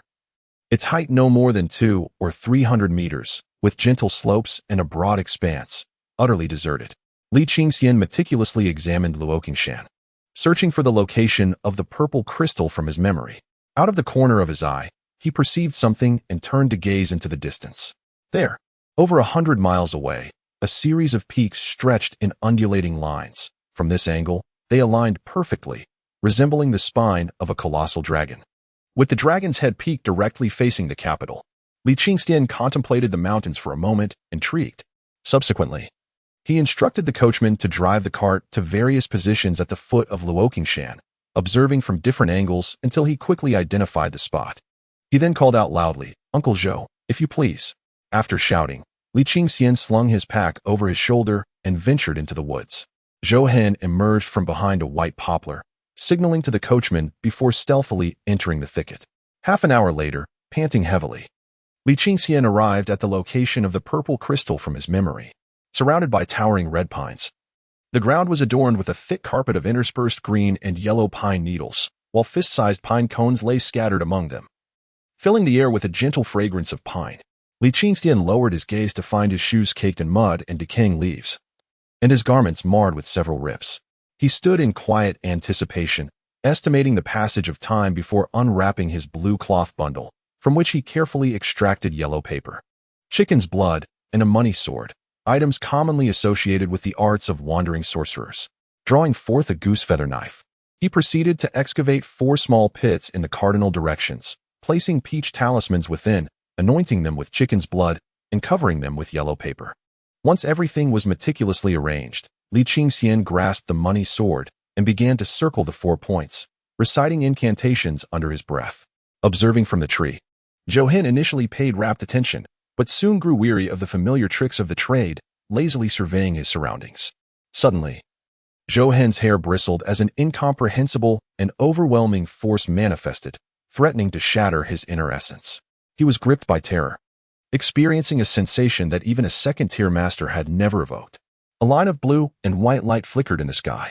He looked up to see the blue-white luminescence descending with the swiftness of lightning, landing precisely in the clearing before him, right in the center of the 4 small pits.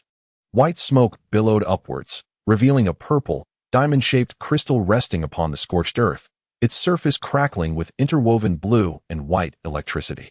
Zhou Hen stared in astonishment, utterly bewildered, as he watched Li Qingxian bow respectfully before the purple crystal, murmuring his gratitude to the heavenly emperor for the bestowed treasure. Subsequently, he retrieved a prepared wooden clamp, carefully lifted the purple crystal, wrapped it in red cloth, and secured it close to him. With an air of ceremony, Li Qingxian offered 3 bows towards the northern sky, filled the 4 pits, covered them with handfuls of pine needles, and shouldered his bundle once more. Uncle Zhou, let us depart, Li Qingxian said with a smile as he descended the mountain. Zhou Hen stood atop a tree, perplexed, unable to fathom the events that had transpired. After a considerable time, assured that no foes lurked nearby, he leaped from the branch, his body soaring like a hawk, landing gracefully on another tree. With another spring, he glided forward, swiftly catching up to Li Qingxian. What's happened? Zhou Hen inquired, following closely behind. Li Qingxian, thinking he had awaited this moment for long, replied with a smile. I have finally grasped the essence of my fate techniques. Regarding Dong Ying's matter, I remained skeptical alongside Lord Zhou, considering it merely a stroke of luck. Yet, in these remote mountains, countless cats would tire before encountering such a grand mouse. What is that purple crystal? Zhou Hen asked, his curiosity piqued. Divine gifts ought not be taken lightly. You shall know tomorrow, Li Qingxian replied mysteriously. Do you truly understand fate techniques? Zhou Hen pressed. My maternal grandfather was a direct disciple of the school of fate, Li Qingxian asserted. Surely you and Uncle Zhou are aware of this. The school of fate has long fallen into disrepair. Your grandfather was its last heir. If the school possessed such abilities, the teachings of the Heavenly Mandate sect would not prevail in Qi, Zhou Hen remarked. Uncle Zhou, I never expected you to be so loquacious today, despite your usual reticence. Li Qingxian noted. Zhou Hen replied coldly. Excessive words lead to misfortune. You are unaware of the hardships I endured due to my own indiscretion in the past. Your willingness to converse with me signifies your trust, yet the discourse on fate techniques is profoundly intricate and difficult to elaborate upon. That is of no consequence. I am eager to listen, Zhou Hen responded. Li Qingxian pondered for a moment before asking, do you know what constitutes a fate pattern? Indeed, I am familiar. A fate pattern is not a specific entity, but rather a broad term encompassing all that pertains to fate techniques, Zhou Hen replied. Specifically, there are destiny gods, fate pillars, and fate situations, along with various concepts such as overcoming, imprisonment, death, leakage, exhaustion, nurturing, and so forth. I am well acquainted with all of these. Zhou Hen remarked. Li Qingxian nodded and said, ever since the Divine Destiny sect came into existence, we in the Anya continent.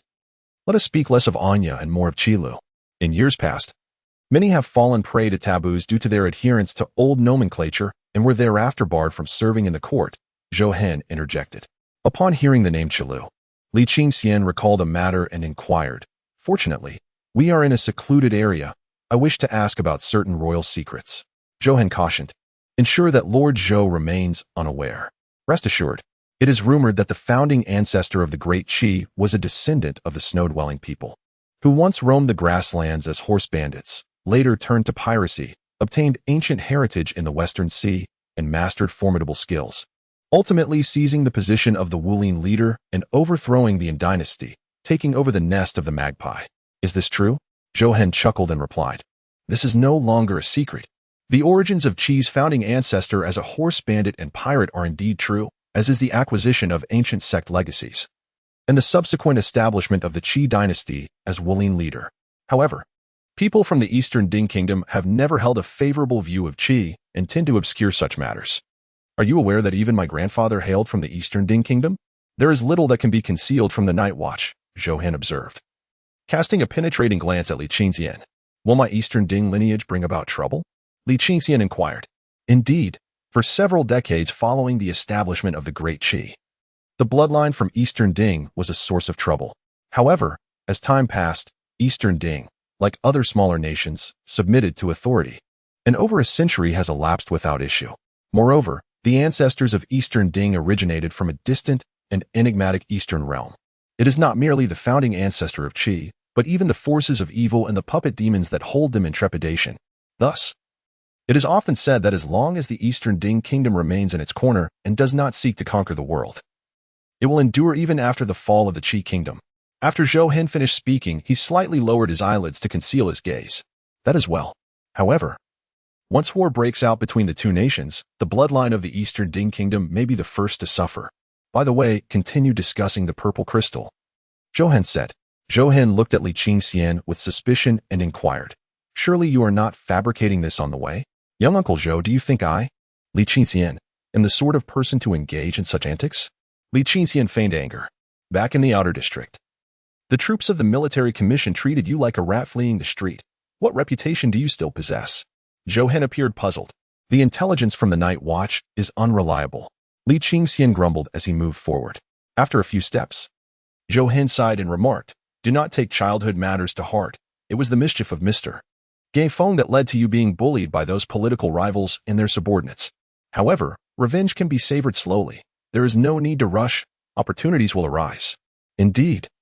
Take your time. There is no need to hurry, Li Qingxian responded. The two fell into silence as they hastened down the mountain. Once they boarded the carriage, Zhou Hen closed his eyes to rest, regaining his usual demeanor of a cold and ruthless figure. Li Qingxian endeavored to read the 7 stars true explanation for a quarter of an hour before continuing with the second part of the legendary heroes of the River Guard. In the Night Watch office, at Spring Breeze residence, the room was brightly lit and the doors and windows were wide open. Outside, the chirping of insects and the singing of birds filled the air, yet inside, not a single mosquito could be found. After Yi Han's subordinates completed their report, they bowed and departed. Yi Han deeply bowed at a 90-degree angle to Zhou Chunfeng and said, "Those who gave me life are my parents. Those who saved me are Mr. Spring Breeze. I shall forever remember the grace of my lord." Chapter 28. What need have I for a flying sword? Zhou Chunfeng sat in his chair, bowing his head in contemplation, and sighed. "I never anticipated that your brothers could be so ruthless. It is evident how arduous your time must have been at the Dingbei Marquis residence." Yi Han's eyes reddened as he replied, "If not for you, Lord Zhou, I fear I would have perished in the cemetery, never to see the light of day again." At that moment, Li Qingxian's voice preceded his arrival, echoing through the study. "Nonsense." Zhou Chunfeng's resigned tone filled the air. Yi Han deeply bowed and said, "Brother Qingxian, your timely assistance in my time of peril shall be repaid with utmost gratitude." Zhou Chunfeng smiled and remarked, "If we are to speak of ample rewards, I previously gifted you the transformation serpent pill. This time, I can only offer you a flying sword." Yi Han was momentarily taken aback. Li Qingxian, startled, quickly interjected, "What need have you for a flying sword? The transformation serpent pill is more than sufficient. Why ask for a flying sword?" Yi Han, do not heed Zhou's words. He is an old-fashioned man who values gratitude, but we young people do not adhere to such customs. Yi Han caught a glimpse of a white figure stirring slightly, as if Jiang Yofei was looking over. A life-saving grace cannot be repaid with merely a transformation serpent pill. Even this divine pattern flying sword cannot suffice. He insisted, "Qingxian, take it. I, Yi Han, stand firm and resolute. I cannot allow others to impugn my character." Clenching his teeth, Yi Han retrieved a foot-long brocade wooden box from his Qiankuan ring and forcefully pressed it into Li Qingxian's hands. "Qingxian, I know you are a gentleman, but if you refuse this item, how can I face my comrades in the Night Watch?" Yi Han declared. "Brother Yi Yu," Li Qingxian began. But Yi Han interrupted, "If you persist in declining, I shall resign from the Night Watch and distance myself from the capital.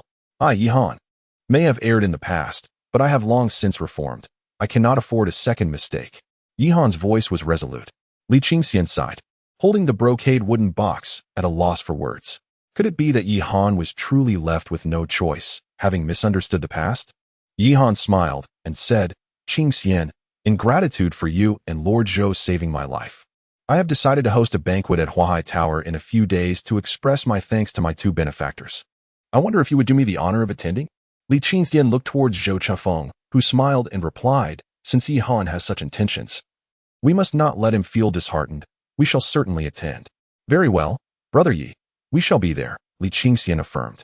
Yi Han was overjoyed, exclaiming, "Good brothers." Then, seemingly absent-minded, Yi Han turned his head and noticed Jiang Yofei quietly perusing a book. He slapped his forehead and said, "Look at my foolishness. I nearly forgot the beauty by my side. May I ask, enchanting fairy, if you would grace my humble banquet with your presence?" Li Qingxian glanced at Zhou Chunfeng, and their eyes met. A hint of darkness flickered in Zhou Chunfeng's gaze. Yi Han beamed at Jiang Yofei. For this moment he had prepared for quite some time. Jiang Yofei, with her delicate, translucent fingers, turned the pages without sparing Yi Han a glance, her voice cold and indifferent. "I do not know you. Please maintain your dignity." Yi Han stood frozen, feeling as if the ground had crumbled beneath him. Her words pierced his heart like 1,000 needles, twisting as they went. Li Qingxian hurriedly turned away, just in time to see Zhou Hen also avert his gaze, both suppressing their laughter with gritted teeth. Zhou Chunfeng remained calm, as ever, the darkness in his eyes dissipating, and for reasons unknown, his already handsome features seemed to shine even brighter, as if polished like jade. Clearing his throat, he said, "Yofei has been quite busy these days. She may not be able to attend, hence her polite refusal." Li Qingxian and Zhou Hen were about to turn away again, but halted abruptly.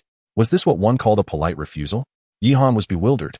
Jiang Yofei had sat here for an entire day, and she deemed herself busy? Watching Yi Han flee in a panic, Li Qingxian gave Jiang Yofei a thumbs up and said, "Sister, you truly are my sister."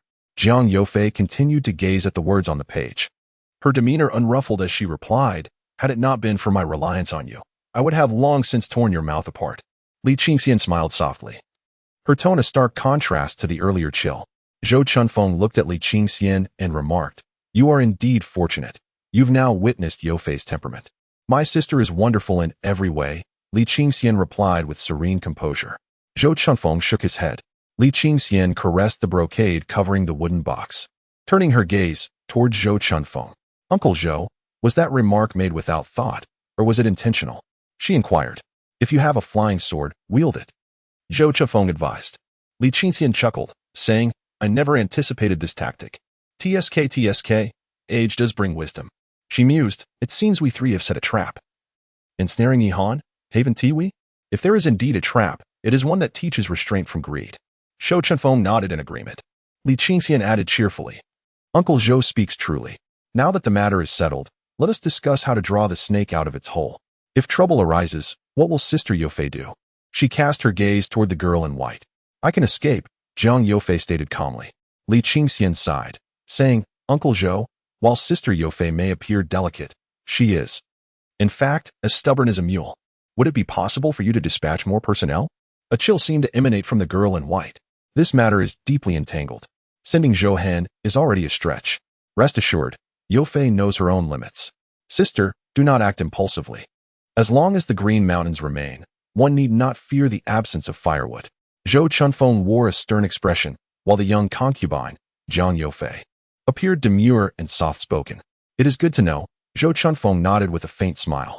Li Qingxian could not restrain himself and remarked, "You believe everything she says. Yet disregard my words, Uncle Zhou. Your judgment of character is lacking." The same chill enveloped the air again. Li Qingxian shifted the conversation, asking, on a serious note, "When shall I visit King Xieguan? Tonight or tomorrow?" Zhou Chunfeng replied, "Youfei, do not engage with this little rogue. His words are utterly unreliable. The matter at hand is of utmost importance." Jiang Youfei lifted her gaze towards Li Qingxian, her expression tranquil, and said, "To avoid detection by the demon sect, I must impose upon you." As she spoke, she raised her right hand, and a large red paper palanquin gracefully descended into her delicate grasp, adorned with white flowers atop. It was carried by 8 figures made of red-banded white paper. Their eyes shone crimson, and their mouths were grotesquely wide, dripping with vivid red. "A puppet artifact?" Li Qingxian inquired. Jiang Youfei nodded, tossing the palanquin onto the ground, where it swelled in the breeze, resembling a genuine palanquin. The 8 paper figures transformed into robust men clad in mourning attire, their eyes glowing with intensity. "Is there a more auspicious artifact? I am still an innocent young man without a wife. Sitting in a corpse's palanquin is decidedly inauspicious," Li Qingxian remarked.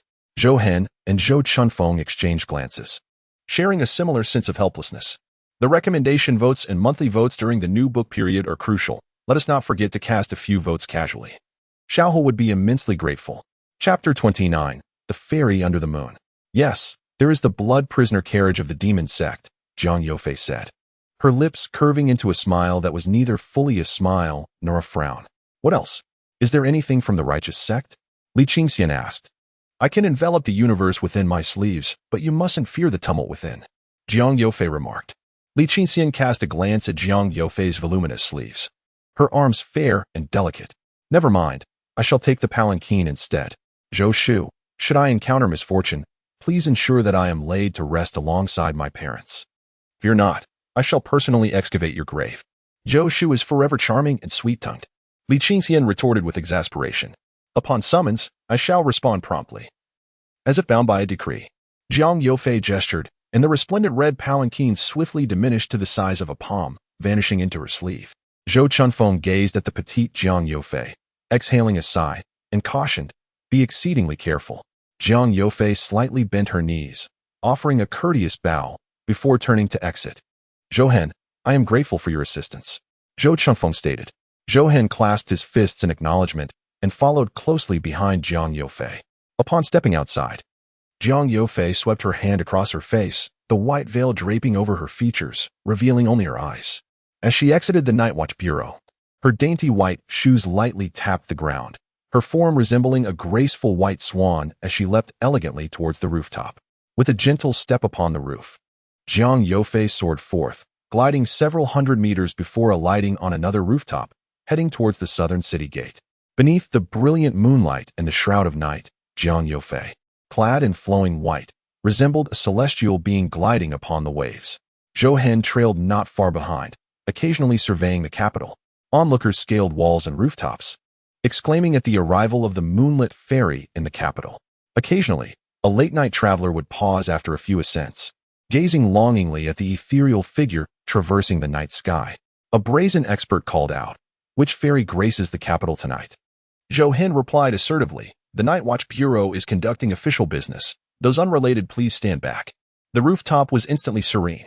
The two individuals exited the southern city gate and, employing their lightness skills, swiftly traversed over 20 miles to reach Yiyuan Mountain, ascending to the Qingxiu Temple, shrouded by trees. They entered through a side door, passing through the main hall square, the second courtyard of deities, the third courtyard of miscellaneous affairs, and the fourth training ground, ultimately arriving at the innermost rear residence. Walls, trees, and pathways separated the rear residence into several small courtyards. After walking for a while, the two entered a small courtyard, where the view suddenly opened up.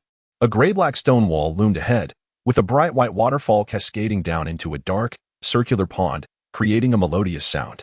At the edge of the pond stood a small red pavilion, adorned with a plaque inscribed with Luoyu Pavilion. Nearby, a two-story building rose, its red walls and blue tiles complemented by lanterns hanging high. Two women clad in navy blue Taoist robes hastily approached the entrance. "Sister Fang, Xiaoya. This is General Zhou Hen," introduced Jiang Yofei. "We have met General Zhou." The two women bowed respectfully in front of Zhou Hen, their foreheads nearly touching the gleaming bronze armor adorning his chest, signifying their courtesy. That armor was the ceremonial attire of a fifth-rank military officer. Jiang Yofei added, "General Zhou holds a fifth-rank position, yet his cultivation has long been established at the fourth rank. One must not be dismissive. Indeed. Additionally, I have a Uncle Zhou's nephew staying here tonight," she continued, as with a flick of her right hand, a white and red palanquin fell to the ground, expanding in size. "I'm suffocating in here," exclaimed Li Qingxian, pushing aside the curtain of the palanquin to emerge. The inside was vibrant red, while the exterior appeared dark. He could no longer endure it. "This is Li Qingxian, a night watchman," Jiang Yofei casually stated. "Greetings, Mr. Li," the two women said in unison, sizing him up with expressions of surprise, for since Jiang Yofei's arrival, no man had resided in this place. "Sister Fang, please arrange accommodations for General Zhou and present him with the Qingxiao brand," instructed Jiang Yofei. "Understood." Ling Jie led Zhou Hen away. "Saint, do you wish to freshen up?" Xiaoyu inquired cheerfully. Jiang Yofei's previously tense features relaxed as she replied, "Tonight, you and Ling Jie shall rest outside. I have important matters to discuss with Qingxian." "Oh, then I take my leave," Xiaoyu said, her curiosity piqued as she observed the two before departing.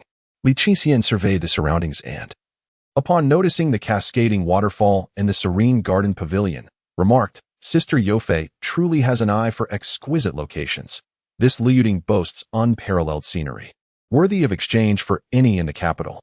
"Follow me upstairs for a disguise," Jiang Yofei said, her graceful steps causing her white gown to sway as she made her way towards a small building. Li Qingxian trailed behind her, entering the main hall on the first floor, then ascending the winding staircase to the second floor and entering a chamber.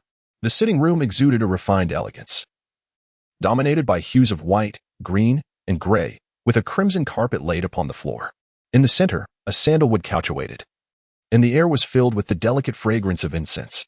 A painting depicting a slender young girl searching for plum blossoms in the snow hung on the wall, her jade-like hand gently touching the flower's stamen.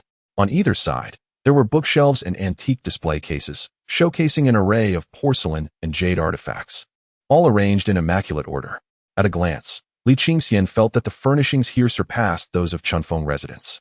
A beaded curtain hung at the side door, obscuring the view of the inner chamber, where only the faint outline of an ecru cloud-patterned bed canopy could be discerned, luxurious and opulent, contrasting starkly with the understated elegance of the sitting room. Li Qingxian was taken aback. Inspecting unauthorized items was one of the Night Watch's principal duties. Unless sanctioned by the court, the use of colors such as ecru, bright yellow, and dark hues was prohibited among the common folk. Could it be that the ecru bed canopy was a gift from the Empress Dowager? Jiang Yofei hesitated for a moment before saying, "Follow me into the chamber, but do not move recklessly. I shall assist you in altering your appearance at the dressing table." "Very well." Li Qingxian replied as she trailed behind the young woman in white, parting the beaded curtain with a gentle rustle as they entered the boudoir. A fragrant aura enveloped her senses. Sister Yofei, what fragrance do you use? It is exquisite, Li Qingxian remarked, inhaling deeply. Perhaps it is the essence of rouge and powder. This aroma is unlike the common scents. It possesses a unique charm. She glanced around the room. Jiang Yofei let out a sigh and remarked, No wonder Uncle Zhou finds you troublesome. This is a boudoir, and even though you are still quite young, you must not act indiscreetly. Oh, Li Qingxian thought to herself. Considering that, for a seasoned connoisseur of beauty, she was already quite refined in her own right. Please take a seat. Jiang Yofei gestured towards the round stool before the mirror. Li Qingxian complied, and with a flick of her right hand, Jiang Yofei conjured a luminous pearl that floated into the air, radiating a brilliant light that illuminated the entire room. Li Qingxian squinted for a while until her eyes adjusted to the brightness. Sit up straight. Without my permission, you must not move or speak, Jiang Yofei commanded. Her gaze fixed coolly upon Li Qingxian, who sat below her. Li Qingxian looked up at Jiang Yofei's delicate, fair face and smiled warmly. Jiang Yofei sighed inwardly, thinking what a foolishly unrestrained child she was. She then produced a thin, translucent mask, saying, This is an illusionary mask. It will seep into your skin. At first, you may feel a prickling sensation, but it will soon fade. Li Qingxian remained silent, her sparkling eyes fixed on Jiang Yofei. Contemplating why she was called the enchantress of the city, from a distance, she appeared unparalleled, and up close, she bore no flaw whatsoever.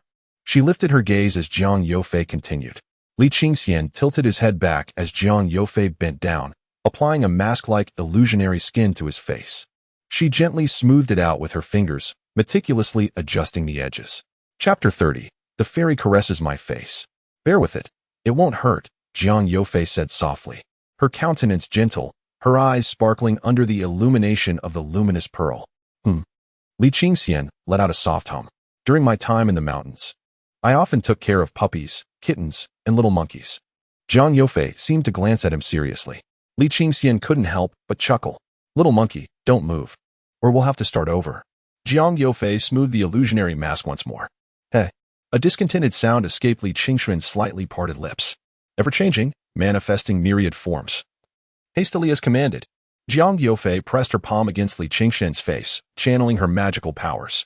He felt a cool sensation emanating from the mask, followed by a subtle prickling sensation that spread across his face, mildly painful.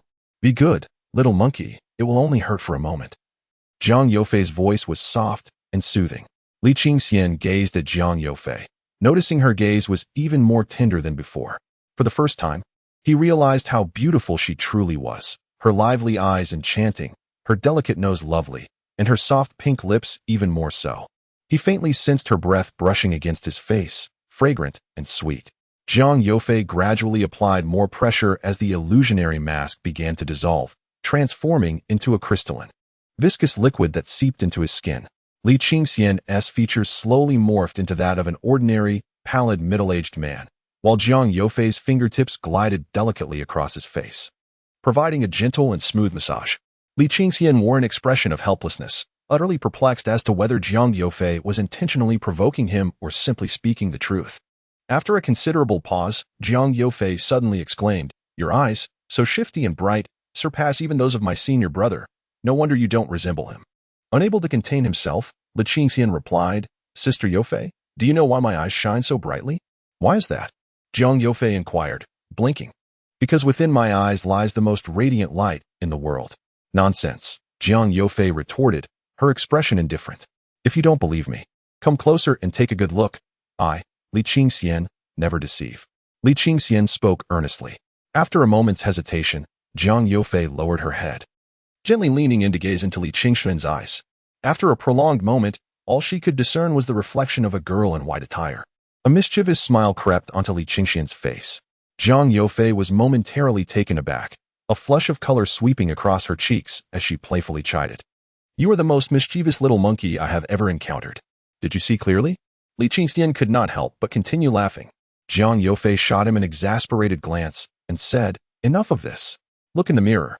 Li Qingxian turned to face the dressing mirror, where a stranger's reflection stared back at him, a middle-aged man with a square face, thick brows, and narrow eyes, appearing somewhat unsettling.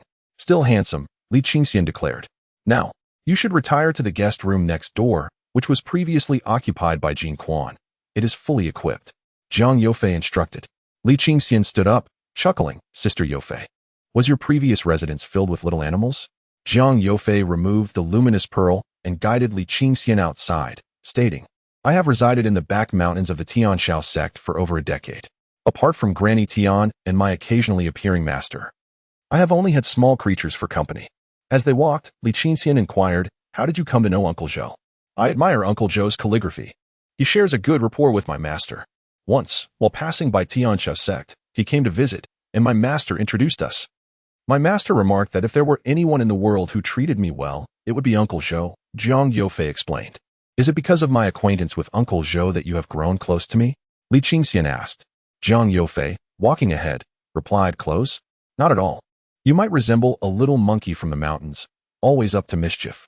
Li Qingxian sighed in resignation. Upon reaching the adjacent room, Jiang Youfei pushed the door open and said, you may stay here, but do not wander into my private quarters. I will set down the formation plate before sleeping. Many little monkeys in my household have faced the wrath of thunder and fire. A glimmer of caution shone in Jiang Youfei's bright eyes. Rest assured, I am utterly exhausted after a long day. I have no fear of any impropriety from you, Li Qingxian replied. A loquacious little monkey like you would have had your mouth torn apart by now if you were anyone else. With that, Jiang Youfei left the luminous pearl behind and turned to depart. Li Qingxian watched her silhouette fade beyond the door, chuckling softly before stepping into the bedroom. As he lay on the bed, his mind wandered to when Zhou Chunfeng would propose, and he gradually drifted into slumber. Early the next morning, Li Qingxian emerged from the bedroom, completed his grooming, and stepped out of the door. The dawn had yet to break. A pale blue hue enveloped the sky, and the world lay in serene silence. Leaning on the railing, Li Qingxian gazed out at the capital. The highest point in the capital is not the 5 malevolent deity statues, but rather the 4 statues of the emperors of Qi situated atop Sun Mountain in the northwest corner. Once his mind cleared, Li Qingxian entered the boudoir of Jiang Youfei. Shortly thereafter, the two emerged. Li Qingxian bore an uncanny resemblance to Elrin, clad in a blue robe embroidered with the Taiji and Bagua symbols. Adorned with a black pure yang Taoist crown resembling a rooftop, his complexion pallid, with skin that appeared as if it had been submerged in water, his entire being exuding a ghostly whiteness. Jiang Youfei had a small, light silver embroidered lotus pouch at her waist. Upon inquiry, Li Qingxian learned that this pouch was a gift from her sister-in-law, meant to bless her with safe travels. After partaking in breakfast, they summoned Zhou Hen and 10 disciples from the Tianshao sect, setting out. Outside, more than 20 horses and 4 carriages awaited. Li Qingxian ascended the largest black-topped carriage, while Zhou Hen entered the cabin, and the others mounted their steeds, escorting the carriage down the mountain at a leisurely pace. Upon reaching the foot of the mountain, a contingent of night guards from the divine capital joined their ranks, led by a skilled individual of the 6th rank. As the sun rose, illuminating the world, a dirt road of ochre extended to the horizon, flanked by orderly fields lush with greenery. The carriage was shrouded by thick gauze, and in a state of ennui. Li Qingxian picked up the unfinished tome The True Interpretation of the 7 Stars' Destiny, reading for a quarter of an hour before setting it aside. He had completed both volumes of The Legend of the River Guardian, yet they did not recount the rescue of Prince Xian. The library had no 3rd volume. An elderly knight guard mentioned that the author had entered the palace and had no time to continue writing. To pass the time, Li Qingxian prepared a new book entitled The New Qi Sword Heroic Portraits. This work was composed in the early years of the Qi dynasty, vividly depicting the tragic tales of the common folk of the old dynasty who fell victim to poison and beheading at the hands of Qi. The carriage rumbled onward. Feeling fatigued, Li Qingxian set the book aside. In the carriage, Zhou Hen murmured, "You have yet to mention the matter of the purple crystal." Li Qing feigned nonchalance. "The art of fate is too esoteric. I fear it might reveal the secrets of the heavens." Zhou Hen retorted, "Enough with the nonsense. Fate practitioners often convene to analyze destinies and engage in games of heavenly fate. You truly are like a dear uncle to me." Zhou Hen continued, "I have merely begun to explore the art of fate, and you speak of heavenly fate games? Why not allow me to establish the greater trends or learn from the fate sect to determine the nation's destiny?" Li Qing inquired, "What do you think of my fate?"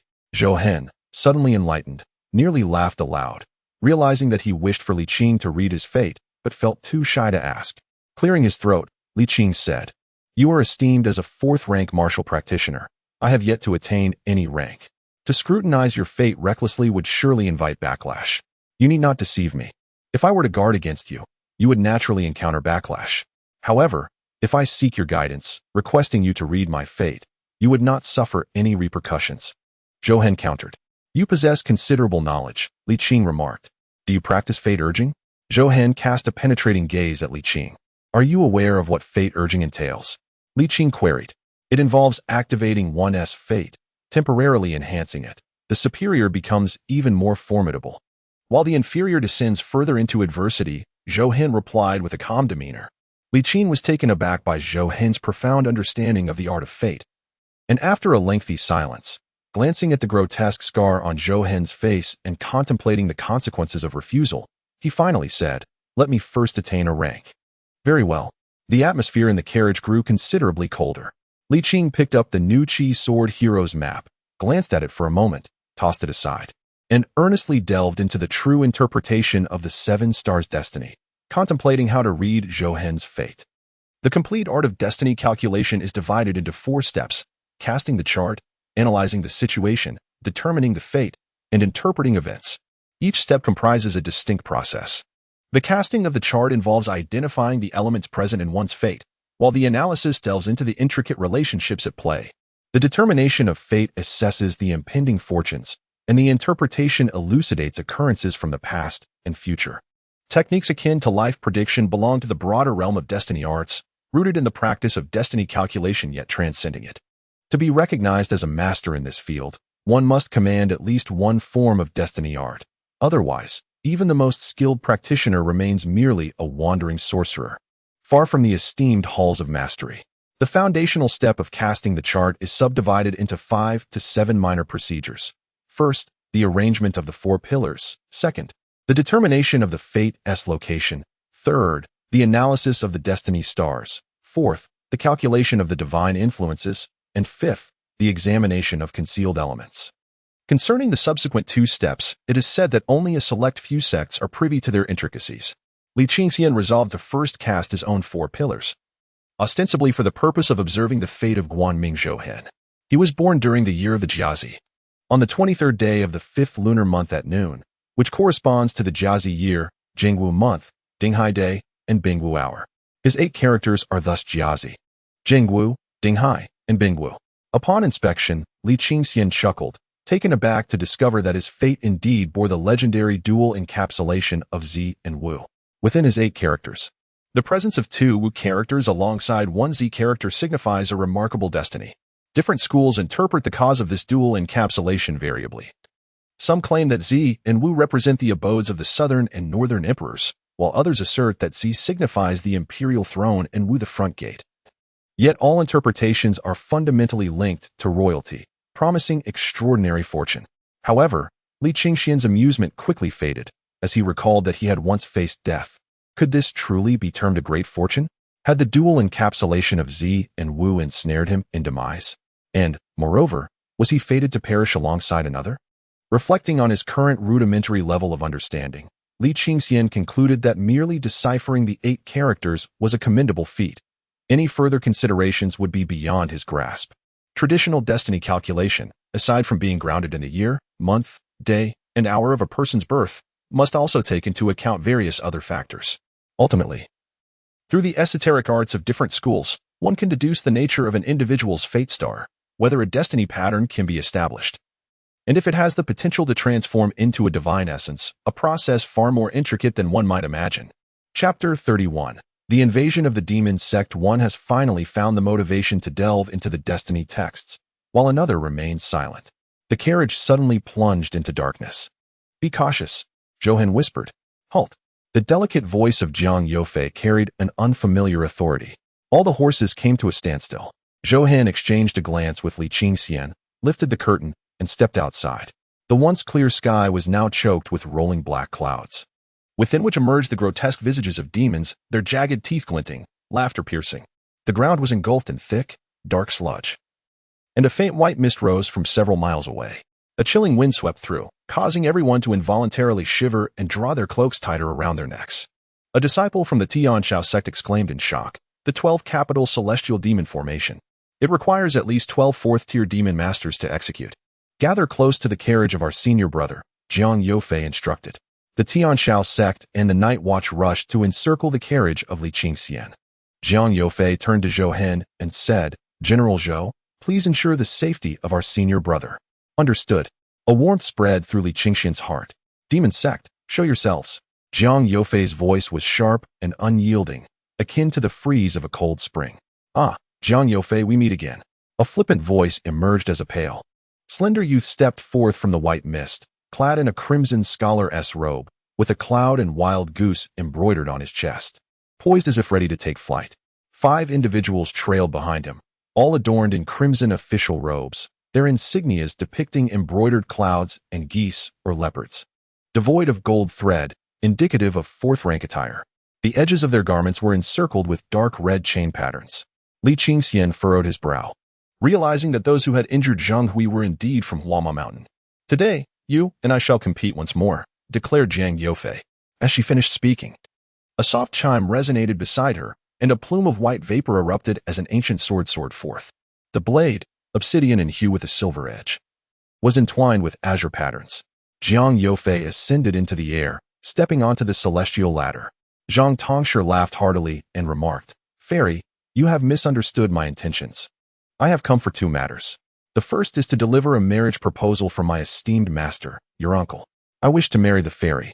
The second matter. Zhang Tongshi turned his gaze toward the carriage where Li Qingxian resided and continued, is to ascertain whether the fairy will accept the proposal. With a flick of his finger, a red envelope materialized from thin air, spinning as it soared toward Jiang Youfei. She raised her right arm, extended her index finger, and pointed forward. With a crackling sound, blue and white lightning coiled around her pale arm, and her wide sleeves billowed. A bolt of incandescent lightning, about a yard long and as thick as her wrist, abruptly shot forth from her fingertip, striking the proposal in an instant. Boom.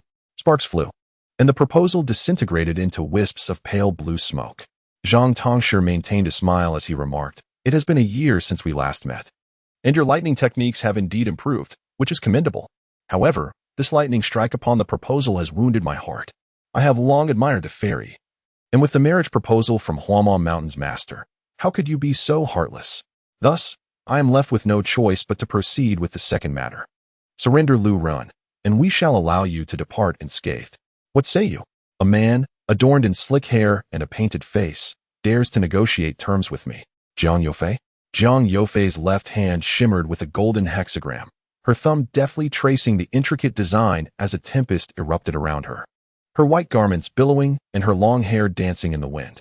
Swiftly, with a resounding crackle, Zhang Tongshi emitted a peculiar cry, hastily retreating alongside the 5 individuals behind him. The sky was filled with ominous black heads adorned with menacing fangs, trailing elongated crimson shadows, emitting a piercing shriek as they opened their gaping maws to bite towards the thunderous light beam and the ancient azure sword. A multitude of demons surged forth, obscuring the daylight, coalescing into a colossal wave that threatened to engulf everything. The disciples of the Tianshao sect and the Night Watchers were forced to retreat repeatedly, for each demon possessed a formidable strength of at least the 10th rank, and the sheer number of them was sufficient to annihilate an entire city. In an instant, the thunderous beam struck the immense wave of demons. Amidst the continuous cacophony of explosions, the dazzling lightning spread like a spider's web through the throngs of demons, reducing countless fiends to ashes. The 6 demons of the 4th rank trembled violently, propelled backwards, blood oozing from the corners of their mouths, their bodies crackling with the resonance of thunder. Retreat, they cried in unison, blood transforming into a barrier against the lightning, their forms dissolving into a dark crimson glow as they hastily fled to the edge of the white mist, where they finally regained their human shapes. The faces of the Tianshao sect and the Night Watchers were etched with astonishment, despite being of the same rank. Jiang Youfei had managed to injure all 6 of her peers with a single sword strike, proving herself far mightier than the legend suggested. Zhou Hen stood in stunned silence for a prolonged moment before finally uttering, "We cannot withstand this." Li Qingxian peeked through the curtain, and as Jiang Youfei stepped forward, her right hand flicked the sword, sending the ancient azure sword soaring into the heavens. Suddenly, it erupted, transforming into countless diminutive blades. akin to locusts descending upon the 6 demons of the demonic sect. Through the white mist emerged 6 silhouettes, joining forces with the previous 6. Some unleashed their malevolent powers. Others wielded weapons, and some summoned magical artifacts, collectively forming a sphere of dark energy to thwart the onslaught of descending swords. The clangor of metal rang incessantly in the air. Suddenly, the ominous clouds above the magical array began to churn violently, morphing into demonic figures with green faces and sharp fangs, coalescing into a colossal, claw-like appendage measuring over 10 yards across, resembling a small mountain, aimed squarely at Zhang Yufei. Zhang Tasher grinned, as the 12 pretended to bait the Qinglei ancient sword, seizing the opportunity to unleash the array's lethal maneuver, leaving the sword no chance to react. The Qinglei ancient sword surged forth like a tiger among sheep, striking with precision. With the loss of support, the aura of the magical array diminished significantly, causing the green-black claw to falter. Zhang Yufei swung her right arm, unleashing 5 streaks of lightning blue, white, black, red, and green, flowing like a cascading waterfall, dispersing the colossal claw and shattering the clouds above. Li Qingxian finally comprehended why Zhang Yufei dared to avenge her senior brother. It seemed this girl was not only stubborn like a mule, but also fierce as a dragon. Stop! A purplish-red demon soared through the air, shielding the last 3 fourth-tier members of the demon gate. An elderly man, his face etched with fury, emerged from the southern mist, stepping through the air, tall and imposing. With a prominent nose and deep-set eyes, he donned a purple official robe adorned with a vibrant peacock embroidered on a golden threaded patch. The intricate chain patterns on his purple attire were densely woven. A purple leather belt encircled his waist, with a pouch for gold fish hanging from it, marking him as a 3rd-tier official.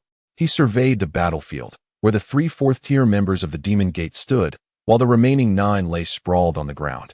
Their foreheads and backs pierced, their minds shattered, scattered in disarray. Chapter 32, Spare the Fairy. Despite their profound demonic powers, those 9 had not perished even after their spiritual platforms were breached. Zhang Yufei stood poised in the air, her garments billowing as if she were oblivious to her surroundings. Gongwu, you are not alone.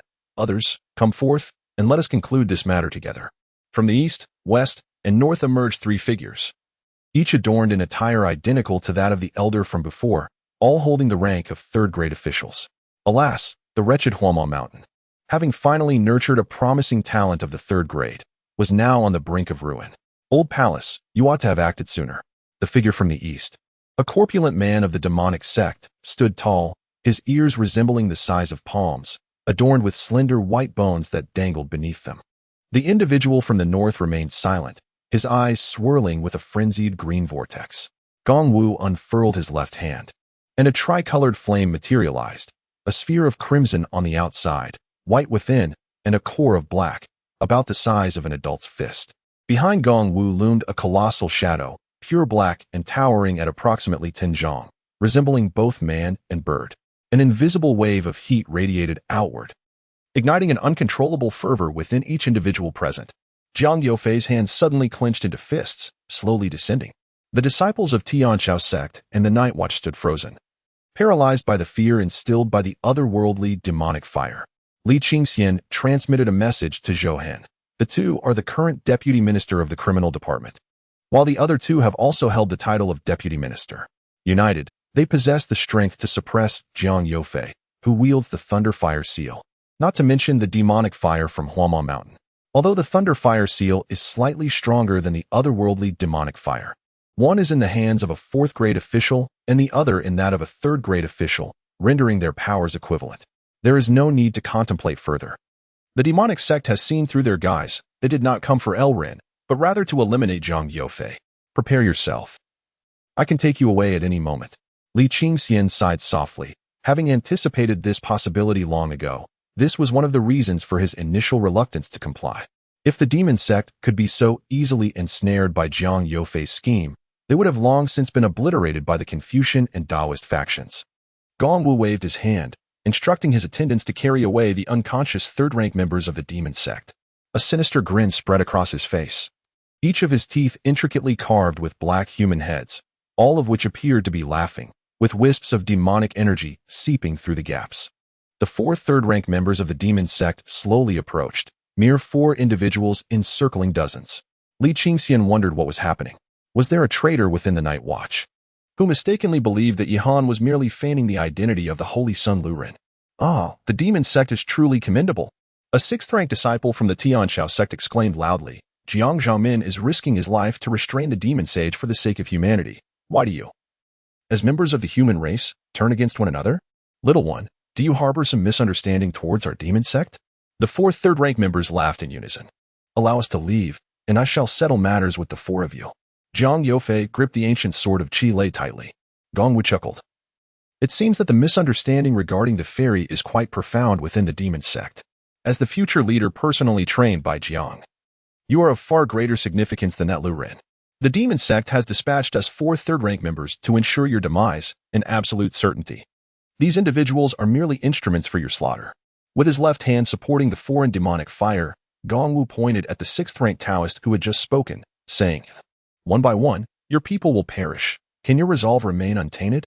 The sixth-rank Taoist hesitated for a moment, his eyes suddenly widening in horror. He clutched his throat with one hand while scratching at his chest with the other. In the blink of an eye, his face became a ghastly mix of purple and green as he collapsed to the ground, breathless. His body contorted grotesquely, as if his limbs had been shattered. The demon sect's poison is indeed the most formidable in the world. Zhou Hen sighed, the gleaming bronze armor on his chest flashing intermittently. He clasped his fist towards Gong Wu and stated, "I am Zhou Hen of the Night Watch, honored to meet the four esteemed gentlemen. Since this matter is settled, I request permission for the Night Watch to withdraw." Jiang Yofei surprisingly exhaled in relief. "Then we must fight with all our might," Zhou Hen remarked, shrugging as he drew his curved dagger and piercing sword, casting a glance at the four before striding towards the smiling figure of the third-rank demon gate, the Smiling Lord. "I have come to settle the debt from the last encounter with the Night Watch. Very well, I shall repay you with my life." The Smiling Lord's eyes suddenly turned a deep green, his nose elongated and sharpened like a sickle, as a pair of bat-like wings emerged from his back. With a flap of his wings, a dense cloud of demonic energy and a swarm of fiends poured forth. A bronze statue soared from the swirling magic, landing upon the ground to transform into a hollow suit of armor. With a sharp crack, the bronze armor split open, revealing a multitude of sharp spikes within, each inscribed with intricate runes. "Will my return to you resonate with you?" the Smiling Lord said with a charming smile. The disciples of the Tianqiao sect and the Night Watch turned pale at the sight. While the Night Watch was known for their severe interrogations, the spiritual torment of the divine prison was nothing compared to the perverse and cruel tortures of the Demon Gate. Meanwhile, Zhou Hen communicated telepathically. "This battle is destined for failure. I will feign defeat to find an opportunity to lead you to safety." Li Qingxian peered through the curtain at the battlefield, clutching a small red cloth pouch in his right hand. After a moment's contemplation, realizing the enemy had already seen through their plans, he decided there was no need to remain hidden in the carriage and stepped out to seek an opportunity to release the violet crystal. Li Qingxian remained silent, carefully observing the battlefield for the right moment. Time was of the essence. He could not afford to wait until everyone was perished before acting. It is too early. At this moment, the opponent is exceedingly vigilant. Should they escape, the consequences would be dire. With a soft sigh, Jiang Yofei recited the incantation for the sealing talisman. Within the Firebell Palace, the resplendent energy surged forth. The 5 directions and 5 thunders descended, illuminating the winds. The divine might trembled, banishing all malevolence. Swiftly, as commanded, a column of intertwining thunder and fire ascended and exploded, from which a large red seal adorned with a dragon emerged, its surface crackling with lightning and adorned with fiery patterns. An overwhelming aura radiated forth, disintegrating the vile mud of the demonic gate below, while the ominous clouds above diminished significantly, leaving only a few wisps of white mist that began to tear apart. The 4 demonic gate third-tier beings, akin to ordinary individuals caught in a tempest, struggled to breathe, with only the one wielding the otherworldly demonic fire faring slightly better. By the decree of the celestial sovereign, evil shall be severed and calamity extinguished. With a single motion of the divine seal, the winds and flames surged forth. Swiftly, as commanded by the heavenly emperor. As Jiang Yofei finished the incantation, her figure shimmered. In the blink of an eye, thunder and fire rained down, illuminated by a brilliant red and white light. Chapter 33. Divine thunder seed. The dark clouds parted, revealing a circular expanse of blue sky surrounded by white auspicious clouds. Above the clouds, semi-transparent silhouettes flickered, banners fluttered, and armor gleamed as celestial soldiers descended. Li Qingxian gazed upwards, faintly discerning the inscriptions on the banners. White Emperor, Thunder General, Water Lightning General, and Black General, among others. The thunderous drums resonated in the sky, and the battle music resounded as a torrential downpour of lightning and heavenly fire relentlessly assailed the 4 demonic gate third-tier beings. Surrounded by the thunder and fire, Jiang Yofei's white gown billowed, her black hair cascading like water, resembling a celestial maiden gazing down upon the world. Despite their fearsome aura, the 4 demonic gate third-tier beings found themselves retreating in disarray, hastily employing their artifacts and spells in a desperate attempt to defend against the onslaught. Heavenly thunder and fire, embodying the utmost rigidity and yang, rendered the magical artifacts of the demonic sect fragile upon contact, while spells dissolved in its presence. Only Gongwu managed to maintain his form with the aid of the otherworldly demonic fire, while the other 3 appeared as if they had been thrown into the depths of despair. All the horses in the caravan succumbed to unconsciousness, and the carriage tilted precariously. Li Qingxian stood atop the slanted carriage, his gaze fixed intently on Jiang Yofei, who seemed to be exerting herself, yet appeared uninjured. As she manipulated the Thunderfire seal, she commanded, "Open the magic formation and let them go." Zhou Hen's voice echoed with excitement. "I never anticipated the Thunderfire seal to possess such formidable strength, nor that Jiang Yofei could unleash its full potential. Victory is assured." Yet, an unsettling feeling gripped Li Qingxian. In an instant, realization struck him. The immense power of the Thunderfire seal meant that the enemy could not possibly harm Jiang Yofei directly. However, the result of Yi Han's divination revealed that Jiang Yofei had sustained grave injuries, even spitting blood. The only plausible explanation was a surprise attack. Li Qingxian shouted, "Be careful." Almost simultaneously with his warning, an ordinary soldier from the night watch surged forth, transforming into a streak of black light that shot into the sky. Bang! An iron hand erupted from the darkness, landing squarely on the back of Jiang Yofei's heart. Puff! Jiang Yofei spat blood and fell, losing control of the Thunderfire seal, which descended and released a faint protective barrier that shielded her from a second strike by the assailant. Li Qingxian, disregarding the opportune moment, raised the violet crystal, but nothing transpired. The 4 third-tier demons of the sect, along with the successful assailant, erupted into laughter, their momentum swelling like an ocean and mountain. Previously merely feigning weakness, despair engulfed the hearts of all present. "Come forth," Gongwu declared, as the thin black mist dissipated. Hundreds of disciples from the Demon Gate and officials from the Ministry of Justice approached. Zhou Hen initially intended to take away Li Qingxian, but was taken aback upon seeing Li Qingxian motionless, clutching a purple crystal. "What is this?" Li Qingxian instantly comprehended the situation, letting his hand holding the purple crystal fall, and softly said to Zhou Hen, "Do not fret, I have a solution." Ultimately, he was not Yi Han, and likely lacked the fortune or destiny needed to activate the purple crystal. The destiny instrument. Li Qingxian's heart cried out, with a thunderous rumble. The sound of the destiny instrument in motion echoed, and an invisible aura of fortune erupted, cascading down upon the purple crystal.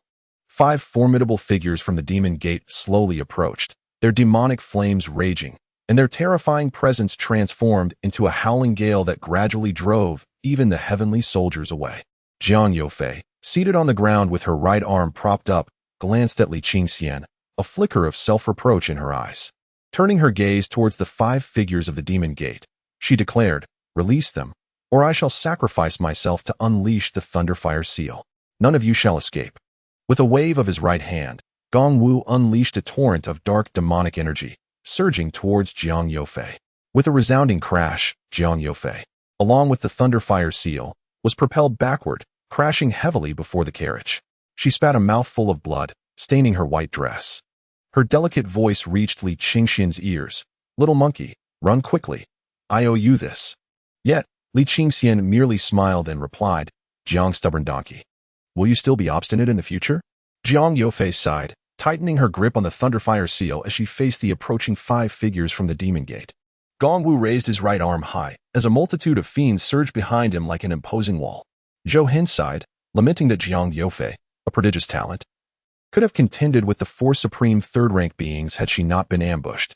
Yet, she ultimately underestimated the malevolence and resolve of the demonic sect. Li Qingxian lifted the violet crystal once more, exclaiming, "I had no desire to intervene, but for the sake of Sister Yofei, I must now fight with all my might." Jiang Yofei's eyes widened, reflecting a towering figure that seemed to connect heaven and earth. The violet crystal radiated a chaotic brilliance, crackling with thunderous energy. Suddenly, a spherical bolt of lightning erupted from Li Qingxian, expanding in all directions, instantly enveloping an area of several dozen miles, stirring up fierce winds and shockwaves that sent everyone staggering. As the clouds in the sky began to dissipate, the shadows of celestial soldiers were on the verge of fading into obscurity. In that moment, more clouds rolled in from all directions, forming 3 layers and creating a new azure sky. Upon each layer of clouds stood a throng of celestial soldiers. The banners of the highest tier bore different insignias, including the titles of the Northern Black Emperor, Thunder Lord, Wind and Fire Primordial Sovereign, and True Ruler of Heavenly Thunder. The soldiers beneath them towered tenfold compared to ordinary celestial beings. The circular azure sky woven by the clouds suddenly transformed into a vast starry expanse. Deep within the cosmos, a glimpse of a majestic city emerged, the divine Xiaolei city, the abode of the heavenly emperor. Jiang Yofei gazed upward, murmuring to herself. Meanwhile, the disciples of the divine Xiaolei sect knelt, reciting the names of the exalted deities, the Jade Purity True King, the Eternal Emperor of Longevity, and the Supreme Heavenly Sovereign. As the city of Lei emerged, an overwhelming aura descended, forcing the 5 esteemed members of the demonic sect to kneel heavily into the earth, their backs bent and foreheads pressed against the ground. Despite expending all their magical energy, they remained immobile.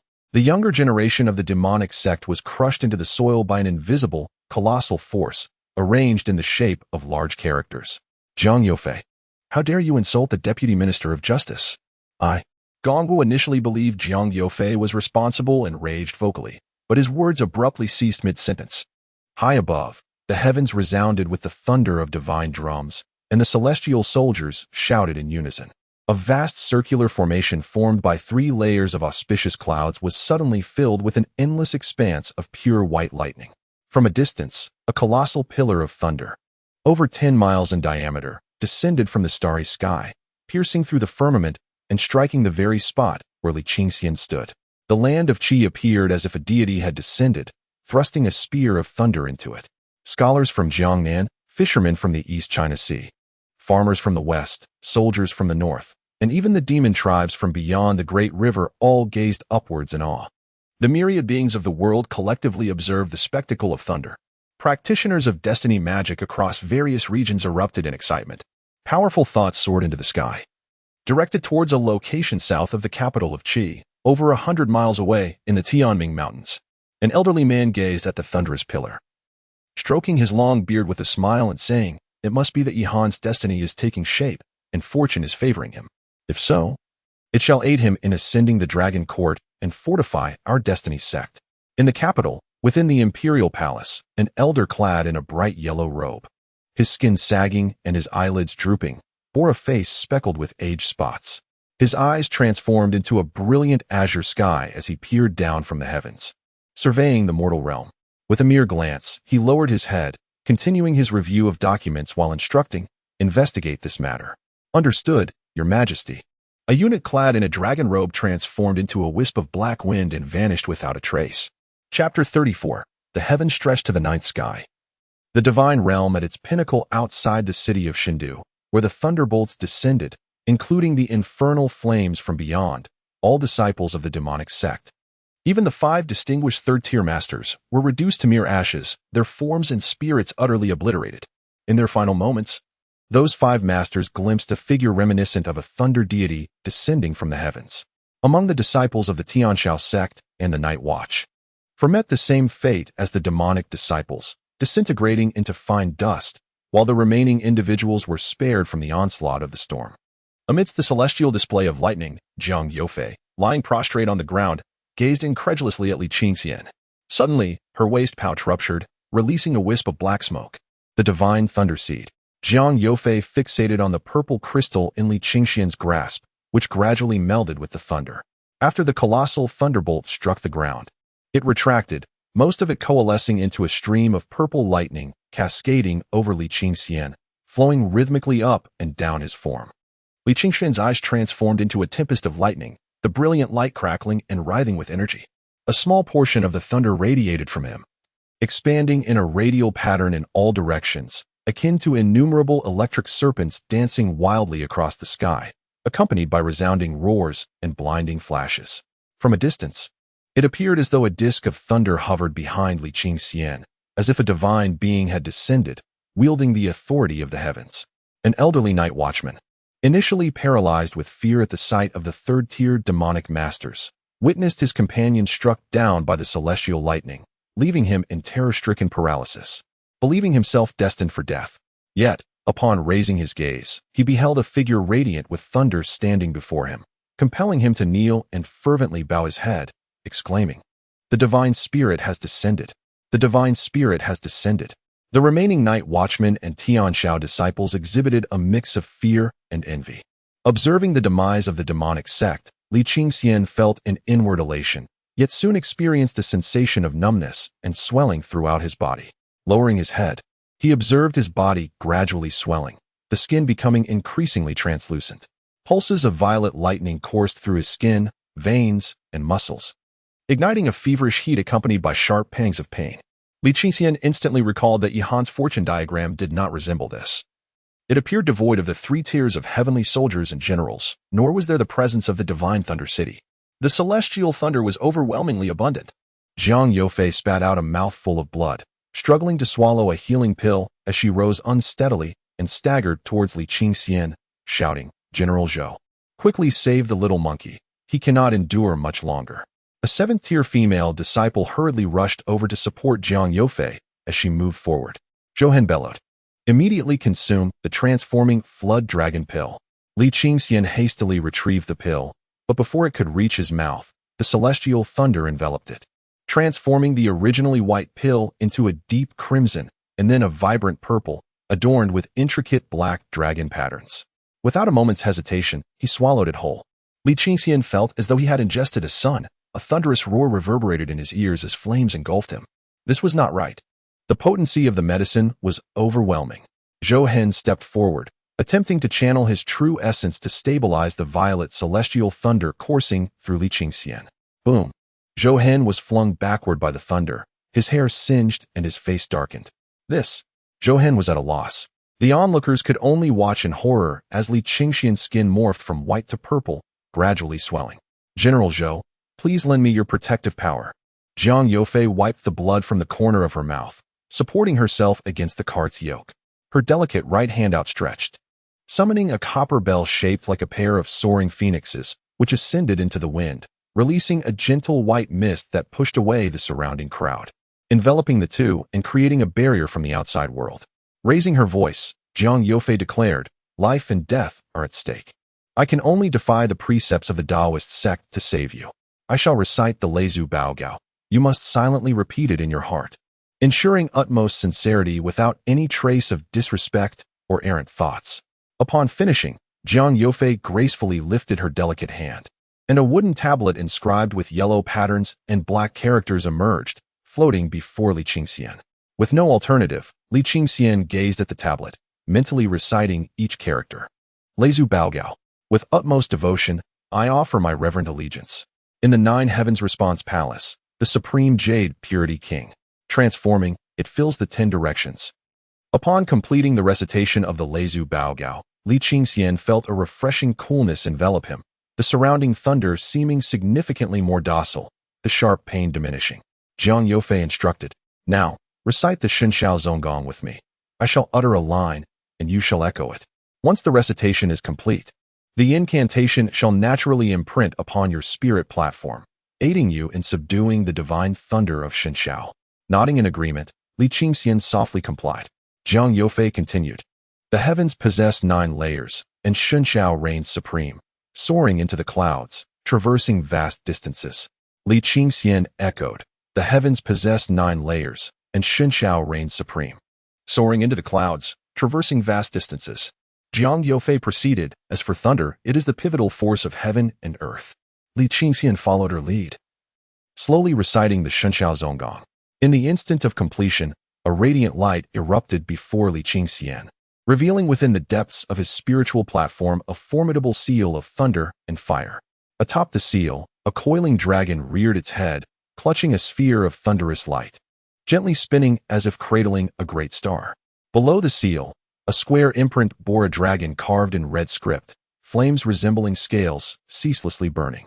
Repeat the Shenshao Zonggong repeatedly, commanded Jiang Youfei, guiding Li Qingxian in unison.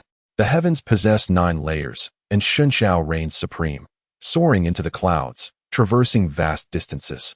The Thunderer, the pivotal force of heaven and earth. In the beginning, Jiang Youfei led the way, with Li Qingxian following closely behind. Before long, the two resonated in unison, their energies intertwined. As time gradually passed, a portion of the purple divine thunder from Li Qingxian's body merged into him, entering the Thunder Fire Grand Seal, while another portion could not be absorbed and slowly dissipated outward. The dissipating divine thunder divided into 4 parts. One entered the brocade sword box gifted by Yi Han, another flowed into the Thunder Fire Seal. A third merged with the ancient blue thunder sword, and the final fragment transformed into threads of lightning, drawn towards Jiang Youfei, merging into her being. A connection of thunder linked the two. Feeling the divine thunder coursing through her, Jiang Youfei cast a deep glance at Li Qingxian, closed her eyes, and continued her recitation of scriptures. Shortly thereafter, a corner of Thunder City vanished, and the celestial soldiers along with the auspicious clouds dissipated. Li Qingxian opened his eyes, feeling a refreshing sensation throughout his body, akin to emerging from a hot spring, every pore rejoicing in delight. Just as he was about to examine his body closely, he noticed Jiang Youfei slumped beside the carriage, her complexion pale and her chest stained with blood. "Sister Youfei," Li Qingxian called out. Jiang Youfei opened her eyes, her form swaying before she fell backward. Li Qingxian hurriedly leaped down from the carriage, one arm slipping beneath her bent knee while the other supported her back, lifting her gently into his embrace. She felt as light as a feather. "Sister Youfei?"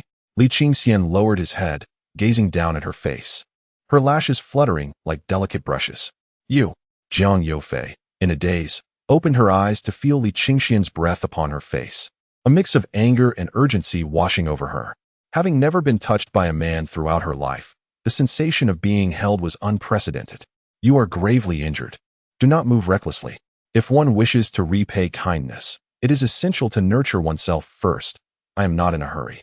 Li Qingxian's lips curled into a smile, his eyes sparkling as he gazed at the petite Jiang Youfei. Jiang Youfei gritted her teeth, momentarily forgetting her shyness.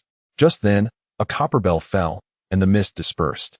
Gasps erupted among the disciples of the Tianshao sect. Even the night guards were taken aback. The enchanting fairy was indeed cradled in someone's arms. Jiang Youfei let out a soft sigh, remaining still. Since she had already been seen, it mattered little. Oh, Zhou quietly gave Li Qingxian a thumbs up. Li Qingxian, holding Jiang Youfei, bent down to enter the carriage, carefully placing her on the couch as one would delicately position a cake. Her skirt slipped open, revealing 2 porcelain-like, delicate legs, exquisite and radiant. Li Qingxian gently covered her skirt, contemplating that such legs deserved better than mere white stockings. Chapter 35. The Poet in the Dimly Lit Carriage. Jiang Youfei fixed her gleaming eyes upon Li Qingxian. "Why are you staring at me?" Li Qingxian inquired with curiosity. Jiang Youfei took a deep breath, lowered her eyelids, and softly replied, "A life-saving grace must be repaid. Isn't there a decree from the Celestial Sovereign?" Li Qingxian remarked. "The Celestial Sovereign's decree is a reward. Saving a life is a different matter altogether," Jiang Youfei said, her voice growing faint and delicate. Li Qingxian chuckled. "Very well. I shall await the day you repay your debt of gratitude." Jiang Youfei sighed. "You, sir, possess a rather thick skin." Witnessing Jiang Youfei display a hint of girlish demeanor for the first time, Li Qingxian smiled gently. "How is your body faring?" he asked. After a moment of hesitation, Jiang Youfei finally admitted, "Even with charms and magical artifacts for protection, the injuries are still quite severe. However, you must grant me some divine thunder to assist in the elevation of my sword body. Through misfortune shall come fortune, and before long, I shall attain the perfect quintessence, achieving harmony with the 4 aspects, with hopes of reaching the 3rd tier." Li Qingxian, lost in thought, remarked, "So, you intend to repay your debt a second time?" Jiang Youfei was taken aback, astonished at the audacity of such a person. Observing Jiang Youfei's stunned expression, Li Qingxian's mirth only intensified. "What of my imparting the divine celestial canon to aid your ascension?" Jiang Youfei couldn't help but haggle. "Have I truly ascended? In my haste to rescue you, I neglected to observe." The carriage was shrouded, The light that once emanated from the window was now engulfed in brightness, akin to daylight. Li Qingxian lowered his gaze, feeling a throbbing in his feet, the tips of his shoes even stretching to accommodate his toes. His robust legs made his trousers taut. Li Qingxian tugged at his collar to peer inside and chuckled. His pectoral muscles were pronounced, and his abdominal muscles well-defined. The line of his abdomen was acceptable. A satisfactory sight. Is the effect of ascension this profound? Li Qingxian raised his right arm, bending it to display a bicep resembling that of a large rodent, gently caressing it, solid as a rock. Zhang Youfei regarded Li Qingxian with exasperation. She had never encountered such a vivacious individual previously. Not even among fellow disciples or royal offspring had she seen such a demeanor, all of whom were typically genteel in her presence.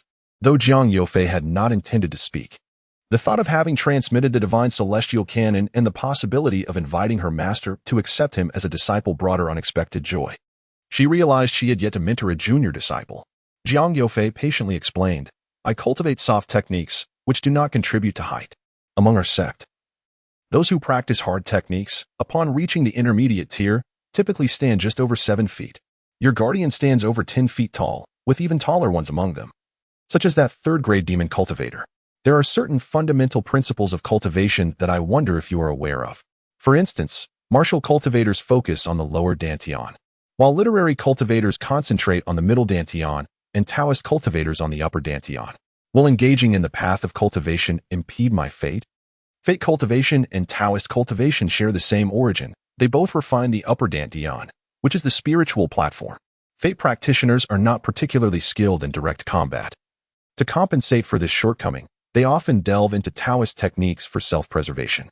Furthermore, it is rare for Fate practitioners to be bestowed with a righteous sword, though it does happen occasionally. Zhang Youfei resembles a small teacher, standing straight and earnest as she imparts her knowledge. Li Qingxian remarked, I have indeed heard of this, though I am uncertain of its accuracy. A first-grade sage can bestow a righteous sword seed to discern the good from the evil. Should a villainous person receive the sword, their meridians would be utterly destroyed. I recall an instance when an imperial censor was bribed to falsely accuse the esteemed Gubanu. Gubanu merely asked, Dare you accept my bestowed sword? Which left the censor speechless. If not for the unscrupulous scholars, receiving the sword would greatly enhance one's literary energy. However, if one is not a literary cultivator, receiving the sword would open the middle dantian, allowing the wielder to command this righteous sword. Yet, as it is a bestowed sword, it can only be used once before dissipating, and the middle dantian would then close. This is the way of it. Non-scholars cannot retain the sword seed for long unless they become a poet master assisting others in revising poetry.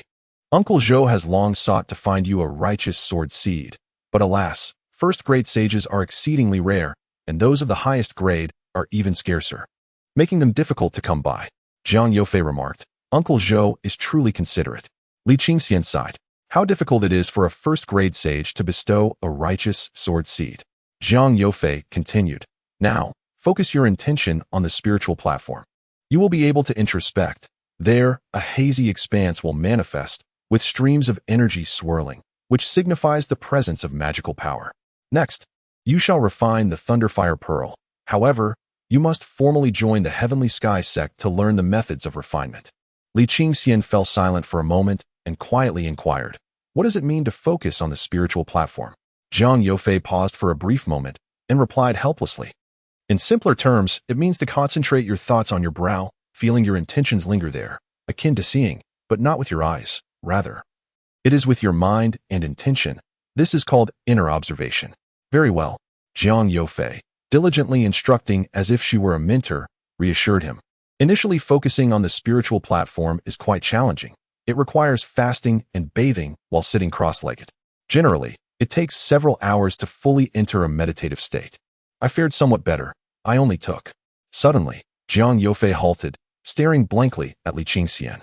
He merely sat there, his brow faintly glowing with a jade-like radiance. This is unbelievable. Zhang Youfei was bewildered, unable to accept that one could master the focus on the spiritual platform so effortlessly. Li Qingxian, concentrating on the Thunder Dragonfire seal, remained silent for an extended period. Wasn't it supposed to be a hazy flow of energy? Wasn't he meant to condense the Thunderfire Pearl? Yet, it began with the Thunder Dragonfire seal. How could one cultivate this? After a while, Li Qingxian withdrew from the spiritual platform, pondering for a moment before deciding to trust Jiang Youfei. He asked, "Sister Youfei, my spiritual platform seems a bit unusual." Jiang Youfei's eyes sparkled with curiosity as she responded, "Could it be that you are a prodigy in destiny or path cultivation? What peculiarities have manifested?" Li Qingxian vaguely replied, "There appears to be a vague and immense seal within." Jiang Youfei contemplated for a moment and remarked, "Your talents are unremarkable, and no sect wishes to accept you. However, the manifestation of an anomaly on your spiritual platform may be related to the heavenly thunder of the divine sky. Could it not be that I am an extraordinary genius?" Li Qingxian felt a surge of indignation. Jiang Youfei cast a quiet glance at him and inquired slowly, "Who is unable to even enter the lesser sects of the Taoist school? Is that purple crystal truly called the divine mist thunder seed? Does the Taoist canon hold any record of it?" Naturally, Li Qingxian shifted the topic. "It is said that those who possess this thunder seed are favored by the heavens, destined to be extraordinary in their lifetime. The heavens may also harbor unforeseen surprises." Jiang Youfei pondered seriously. "Sister Youfei, the intelligence from the night watch is unreliable. I have always been clever and quick-witted. I merely lack a distinguished manner. Look at me. At 15, I obtained the divine mist thunder seed, achieving the pinnacle of the 10th rank. Surely, I am destined to soar to great heights," Li Qingxian asserted. Jiang Youfei regarded him with a gaze filled with compassion and remarked, "If you were to bear the divine mist thunder seed, with even a modicum of talent, you would at least rank at the 7th tier." After a brief moment of silence, Li Qingxian asked, "You mentioned earlier. How long did it take you to successfully cultivate your spirit platform?" Their eyes met, Li Qingxian's expression earnest, while Jiang Youfei's eyes sparkled with excitement. She tilted her petite head to the right and whispered, "I am weary." Li Qingxian, feeling content, replied, "As long as you understand my potential." Suddenly, the carriage jolted. And outside, Zhou Hen declared, "The carriage has been reassembled. I shall drive it myself. There are remnants of the magic formation at the edges, and I fear the journey may be somewhat bumpy." "Thank you, Uncle Zhou." Li Qingxian glanced at Jiang Youfei, who remained motionless, her delicate neck seemingly aglow. Chapter 36. Encountering the Dragon. Sister Youfei, "It seems my vision has improved." Li Qingxian seized the opportunity to engage his newfound mentor. After a considerable pause, Jiang Youfei continued to face away from him, saying softly, "The 10th rank establishes the foundation, while the 9th rank opens the spiritual eyes. Your divine Xiaolei seed, coupled with the Huajiao elixir that strengthens the body, likely places you at the threshold of the 9th tier, and you may have awakened your spiritual eye. Albeit it cannot be utilized continuously. I have heard of the spiritual eye." Team leader Zheng referred to himself as a blind man with his eyes open, stating that, like most, the awakening of the spiritual eye only enhances one's vision slightly, with only a select few truly possessing the genuine spiritual eye. "What is your spiritual eye?" Li Qingxian inquired. "I have cultivated the clear sword body through my dantian, and my spiritual eye is known as Jifeng, which allows me to perceive the weaknesses of both foes and allies." Li Qingxian suddenly comprehended and remarked, "No wonder you were able to pierce through the combined defenses of 12 4th-tier demons with a single strike. It relied on Jifeng, did it not?" "Indeed," Jiang Youfei affirmed. "How does one utilize the spiritual eye?" Li Qingxian asked. "By focusing one's intention on both eyes." Taking a deep breath, Li Qingxian concentrated his thoughts on his eyes and immediately felt the cool currents of the Thunder Dragon fire seal surge into them. The world before him transformed abruptly.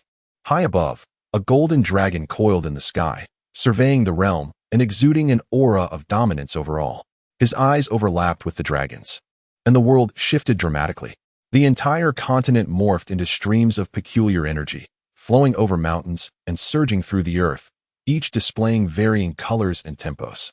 Li Qingxian quickly blinked and halted the use of his spiritual eye. "What happened?" Jiang Youfei's expression was complex as she remarked, "It seems you truly are a prodigy of fate. Your spiritual eye is likely what is referred to in legends as seeing the dragon. It was the first time Li Qingxian had heard of such a thing. "I shall teach you another technique, one that conceals extraordinary phenomena." Jiang Youfei grunted softly, saying, "Help me up." Li Qingxian extended his hand to support Jiang Youfei's arm. Jiang Youfei leaned against the carriage wall, her right hand gesturing elegantly, as ink, paper, and brush materialized before her. With deft strokes, she inscribed the methods for cultivating and employing the Zhuang Yan, a technique capable of concealing all spiritual visions, thus evading detection. Moreover, she continued, "I cannot impart any more knowledge. If I do, Master will scold me. Seated in the corner of the carriage, she appeared slight and delicate, her white attire stained with blood, resembling a little girl who had suffered injustice. Thank you, Sister Yofei. Li Qingxian replied gratefully. I shall seek the remaining techniques and destiny arts from Uncle Zhou. Surely the Night Watch possesses a considerable number. Li Qingxian chuckled. Though the Night Watch has some second-rate techniques, I fear they lack the arts of destiny. A thought struck him. I recall that in the past, the Tianming sect allied with the Great Qi's founding emperor to scour the world for legacies of destiny arts, suppressing smaller sections. The quartz arts are stored within the Qintian Bureau, which is the Tianming sect's domain. It is unlikely they would allow me access. Jiang Yofei's expression turned serious. The Qintian Bureau's chief is anything but ordinary. It is shrouded in the remnants of divine thunder and magical arrays. Perhaps he remains unaware of the details. Should you recklessly employ the Jian Long in the divine capital, you will detect it immediately. Is the consequence grave? Li Qingxian inquired. Jiang Yofei nodded earnestly. It is quite possible they would extract your eyes. At that moment, a voice from outside, belonging to Zhou Hen, called out. We have reached the edge of the magical array. You must exercise caution. Soon after, Li Qingxian felt a wave of searing heat brush past him, causing goosebumps to rise on his skin. Jiang Yofei warned. This is the residual demonic energy that induces pestilential miasma, capable of magnifying unseen insects into grotesque forms. Remember to cleanse your entire body with your magical essence shortly. I cannot, Li Qingxian replied. Jiang Yofei clenched her teeth in frustration and once again pinned a spell for the silk washing robe, tossing it to Li Qingxian. This is the last time. We must not let Master find out. Understood, Li Qingxian replied with a smile, about to peruse the spell, when a rumble of thunder echoed ominously from afar. Are they attempting to assassinate the Deputy Minister of Justice? Let them be buried alongside their folly. The members of the convoy gazed in horror towards the northern capital, witnessing a colossal hand, 100 feet long, descending like a cloud from the heavens. This enormous hand shimmered with the radiance of the sun and moon. It was over. Despair engulfed the hearts of the surviving crowd. Inside the carriage, Jiang Yofei sprang to her feet, shielding Li Qingxian behind her. Her petite frame seemed imbued with an indomitable strength. In the next instant, Jiang Yofei swayed unsteadily, prompting Li Qingxian to hastily grasp her arm and waist. Jiang Yofei collapsed gently into Li Qingxian's embrace, whispering, "Hurry and escape." It is the voice of the Minister of Justice, a dignitary of the second rank. Minister Qin, why stoop to the level of the young ones? They merely passed by. Those few demonic wretches were struck down by divine judgment. A melodious voice resonated. As a fiery talisman sword ascended from the capital, then plunged downward, trailing a long tail of flames, piercing the colossal hand and pinning it firmly to the ground. Jiang Yofei leaned against Li Qingxian, exhaling in relief. It is Master Wu from the Dao Recording Institute of the Nine Talisman Sect. We are safe now. Li Qingxian cautiously supported Jiang Yofei with his right hand while his left hand lifted the curtain to gaze outside. He observed the swirling clouds in the direction of the capital. Dare you obstruct me, you foul creature? I have already thwarted your attempt. Spare me your trifling inquiries. 3 days hence, the venerable elder shall pay a visit to the Taoist Records Institute. Ah, you hum. The members of the caravan collectively exhaled a sigh of relief. Above the caravan, the voice of Mr. Wu resonated. The favor of Shou Chunfeng is indeed priceless. Thank you, Mr. Wu, replied Jiang Yofei. The surroundings fell into a tranquil hush. Jiang Yofei nodded slightly. I feel somewhat weary. Upon uttering these words, she gradually reclined onto the couch and closed her eyes. Li Qingxian, startled, swiftly extended his hand beneath her nose, detecting a faint yet steady breath. Still not entirely at ease, he said, Uncle Zhou, could you inquire if there are any skilled healers from the Tianxiao sect to help check on Sister Yofei's pulse? I fear her injuries may be quite severe. A woman clad in a Taoist robe entered and examined Jiang Yofei's pulse. Her countenance brightening as she declared, though the saintess's pulse is weak, it is merely due to excessive blood loss. There is no grave concern. The elixir she consumed is remarkable, and with the protection of the Thunder Light Fire Seal at that time, she need only rest for a fortnight to fully recover. Then I can rest easy, Li Qingxian sighed in relief. A wave of fortune flowed in as anticipated. Upon returning to King Xieguan, the group evaded the crowd, and Li Qingxian carried the slumbering Jiang Yofei to her chamber, leaving her in the care of Sister Fang. Descending the stairs, Li Qingxian noticed Zhou Hen standing outside the small courtyard, and said, "Uncle Zhou, please come in and join us." Zhou Hen shook his head, firmly grasping the hilt of his sword, resolutely maintaining his post at the gate. Li Qingxian approached the falling jade pavilion. Gazing at the water-white waterfall cascading down the moss-covered stone wall, contemplating the path of cultivation that lay ahead. Volume 3. One cannot harbor such grand aspirations without having faced tribulations. Volume 3. One cannot harbor such grand aspirations without having faced tribulations. Li Qingxian, Wei Xijing, you have been toiling in your abode for nearly half an hour now, yet your pace in catching the adulterer is leisurely. It makes me anxious just watching. One cannot remain so unperturbed after being betrayed numerous times. Zhou Chunfeng, Qingxian, I must criticize you for this. You have a penchant for taking shortcuts and lack faith in diligent effort. What grounds do you have to assert that Wei Xijing is not someone who has been betrayed step by step, with a heart so at ease? Wei Yong felt a sudden darkness cloud his vision. The new application of fate techniques. As we welcome the new Monday, I implore you for your monthly votes and recommendations.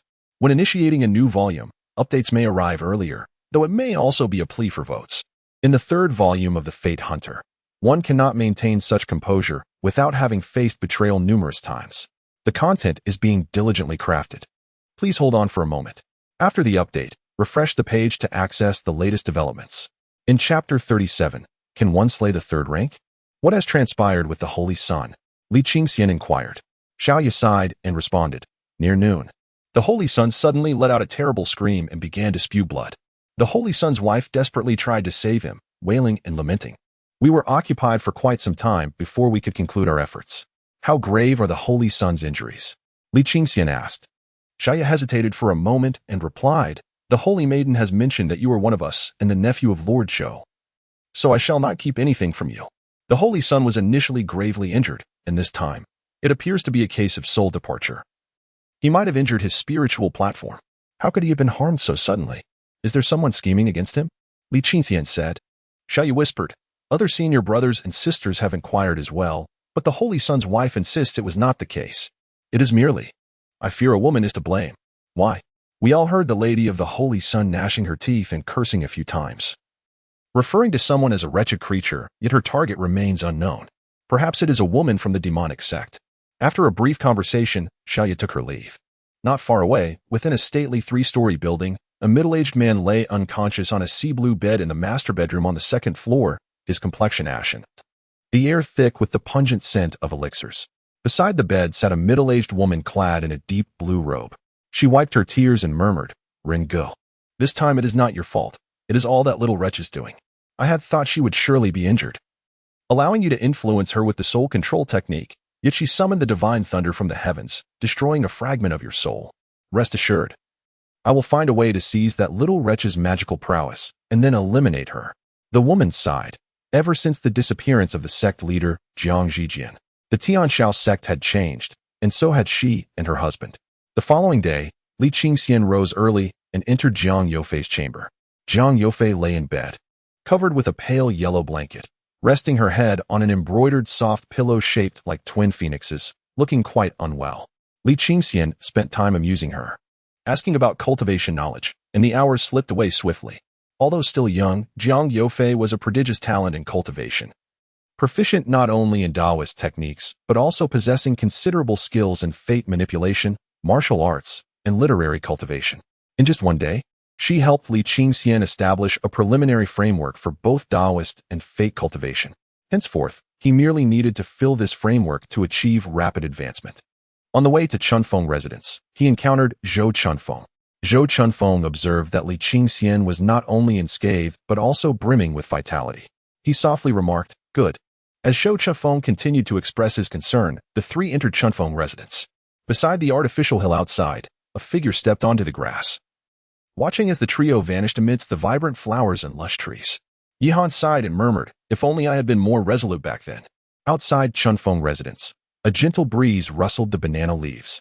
Inside, Li Qingxian and Zhou Chunfeng took their seats. Zhou Chunfeng immediately inquired, I truly underestimated you. I never imagined that at such a tender age, you would grasp such cunning schemes. Li Qingxian was about to boast, but sensed a peculiar tone in Zhou Chunfeng's voice. Thus replied, Uncle Zhou, what scheme are you referring to? Could there be more than one? Zhou Chunfeng found himself both amused and perplexed. I truly do not comprehend. Li Qingxian pondered, wondering if his appropriation of Yi Han's opportunity had been uncovered. Zhou Chunfeng continued, initially, your reluctance to assist the young concubine likely indicated that you had already deduced the demonic sect's infiltration of the divine capital, tracking our every move. Therefore, on that day, you can find Yi Han here, leading the demonic sect to suspect that it was Yi Han who conspired with us to impersonate Lu Ren. However, your intentions extended beyond that. When Yi Han failed to pay respects to his mother, he ventured out alone the very next morning, coinciding with your masquerade as Lu Ren, further arousing the sect's suspicion. Li Qingxian, both amused and bewildered, replied, how was I to know I possessed such prowess? Had I anticipated this turn of events, I would certainly have proclaimed myself the foremost strategist of Qi. Truly, if I were the architect of such a plan, would I not take the opportunity to extol my own brilliance? Zhou Chunfeng nodded in agreement. Indeed, I overlooked one detail. Your understanding of the demonic sect is rather limited. Without further ado, have you entered the realm? Stand so I may behold you. Li Qingxian rose, channeling his mystical energy, an extraordinary force coursing through his being, as if a gentle breeze stirred within his azure garments, exuding an ethereal presence. Splendid! Splendid! Splendid! Zhou Chunfeng, with a complexion as pale as jade and eyes rimmed with a conspicuous redness, felt a profound sense of solace for his late brother, Gangfeng. With gratitude towards Uncle Zhou's assistance, I have made arrangements with young concubine, and once she has recuperated, we shall express our thanks together. I implore you, esteemed second-rank official, to lend your aid. This favor is indeed monumental. As Zhou Chunfeng spoke, he waved his sleeve, sealing the doors and windows, a mystical energy enveloping the chamber. Li Qingxian was compelled to elucidate, omitting crucial details regarding the mandate ceremony. Concerning the battle outside the city, he withheld little, for even if he remained silent, Jiang Youfei would certainly speak of it. Upon hearing that Li Qingxian had indeed acquired the spiritual eye to perceive dragons, Zhou Chunfeng's joy was palpable, his smile broadening, urging him to keep this revelation strictly confidential. Zhou Hen, observing quietly, sighed inwardly. After years of following Mr. Zhou, it was the first time witnessing such delight. Once Li Qingxian finished, Zhou Chunfeng remarked with gravity, fortune favors you.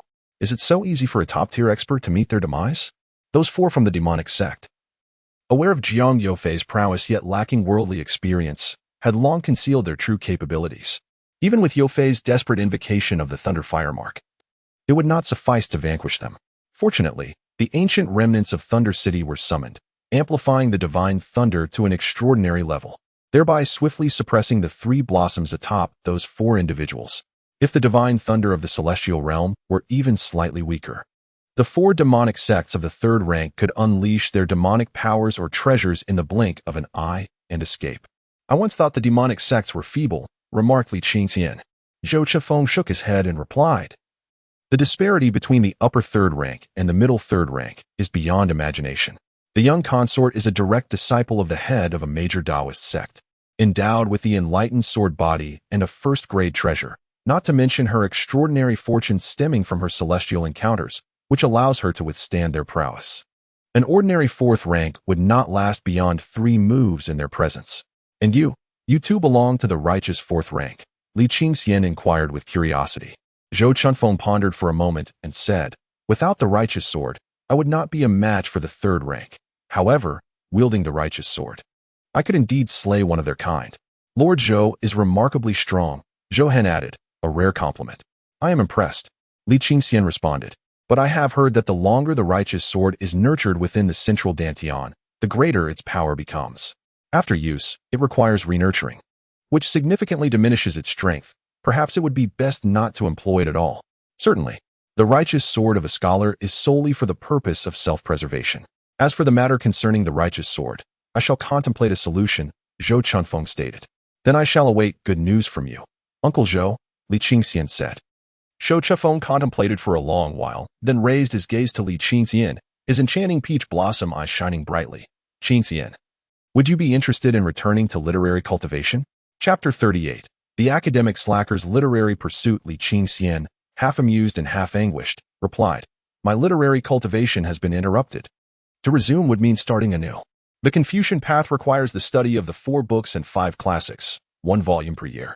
After 9 long years, I would finally qualify to open the central Dantian, and even then, success is not guaranteed. I truly cannot manage it. I am utterly oblivious to the scriptures of literary cultivation.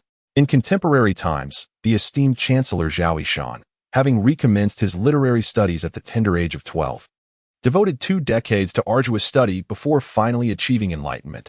He subsequently ascended rapidly, akin to a soaring eagle, and last year he attained the rank of a first-class official, earning a reputation that reverberated throughout the realm. Am I even worthy to be compared to a prodigy like Zhao Yishan? You truly hold me in high regard. If memory serves me correctly, he was a top scholar in the imperial examinations during the same period as you, was he not? Indeed, replied Zhou Chunfeng. Li Qingxian interjected. Uncle Zhou, I must say, although Zhao Yishan was indeed the top scholar at that time, he was already in his 50s, while you, as a fellow Jinshi, were not far behind. Why is it that, after all these years, you remain a 4th-rank official while he has ascended to the 1st? The pursuit of literary refinement is akin to rowing against the current. One either progresses or regresses. Do you dare to challenge me? Zhou Chunfeng jested, wielding his cowbone fan at Li Qingxian. Look at you, unable to match him, and yet you wish to stake your life against Zhao Yishan. Li Qingxian felt a pang of helplessness within.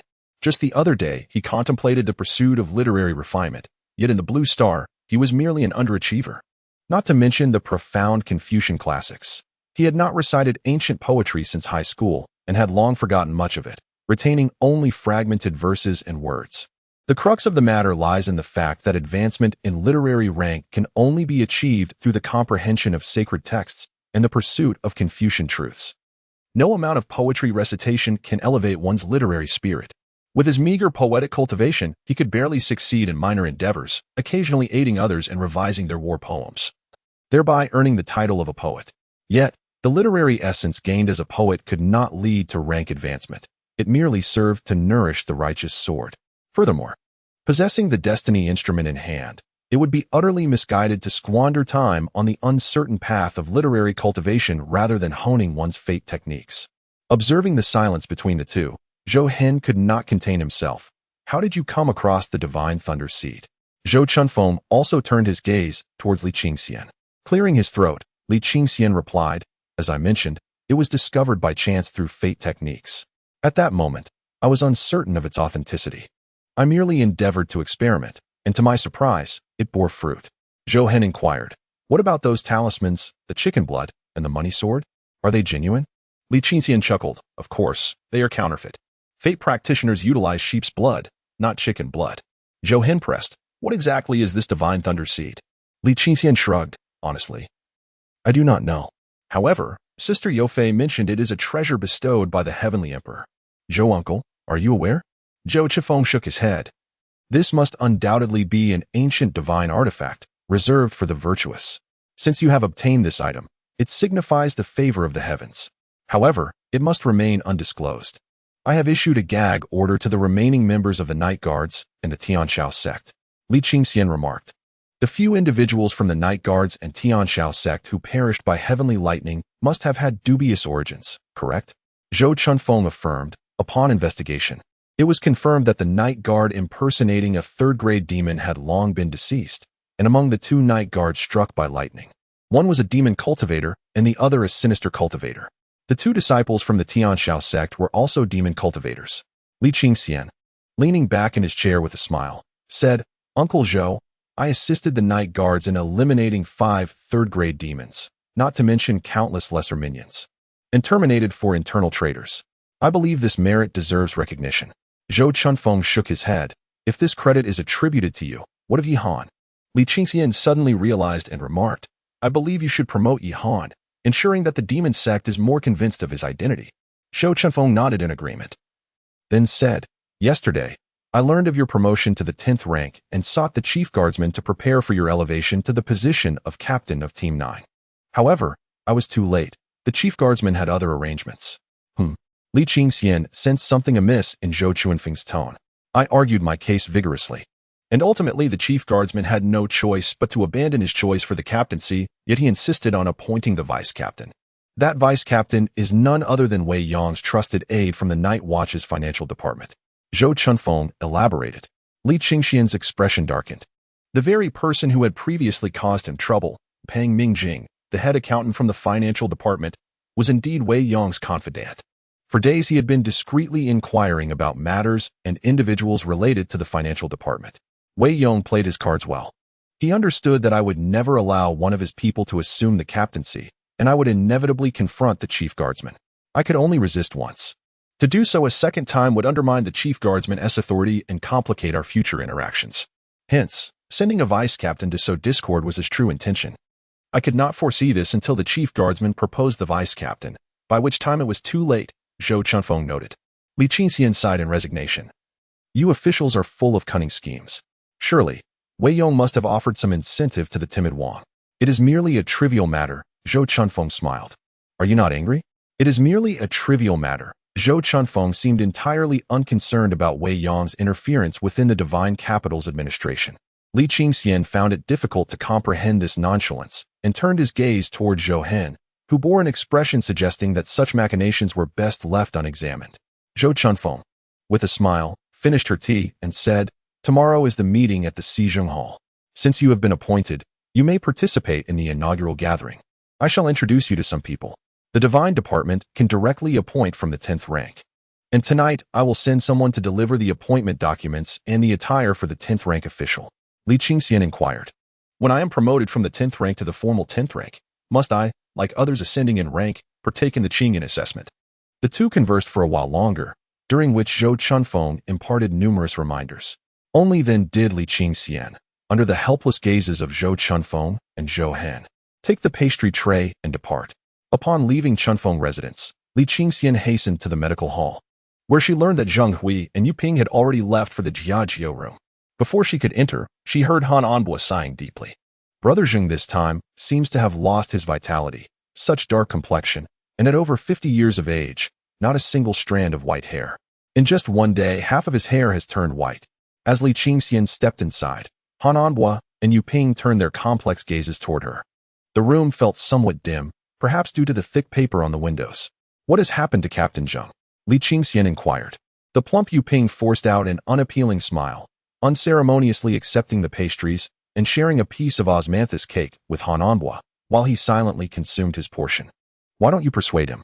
At least as a night guard, he still has this skin to protect him, Li Qingxian suggested. Han Anbo shook his head. I have tried, but he refuses to listen. He was injured while on duty.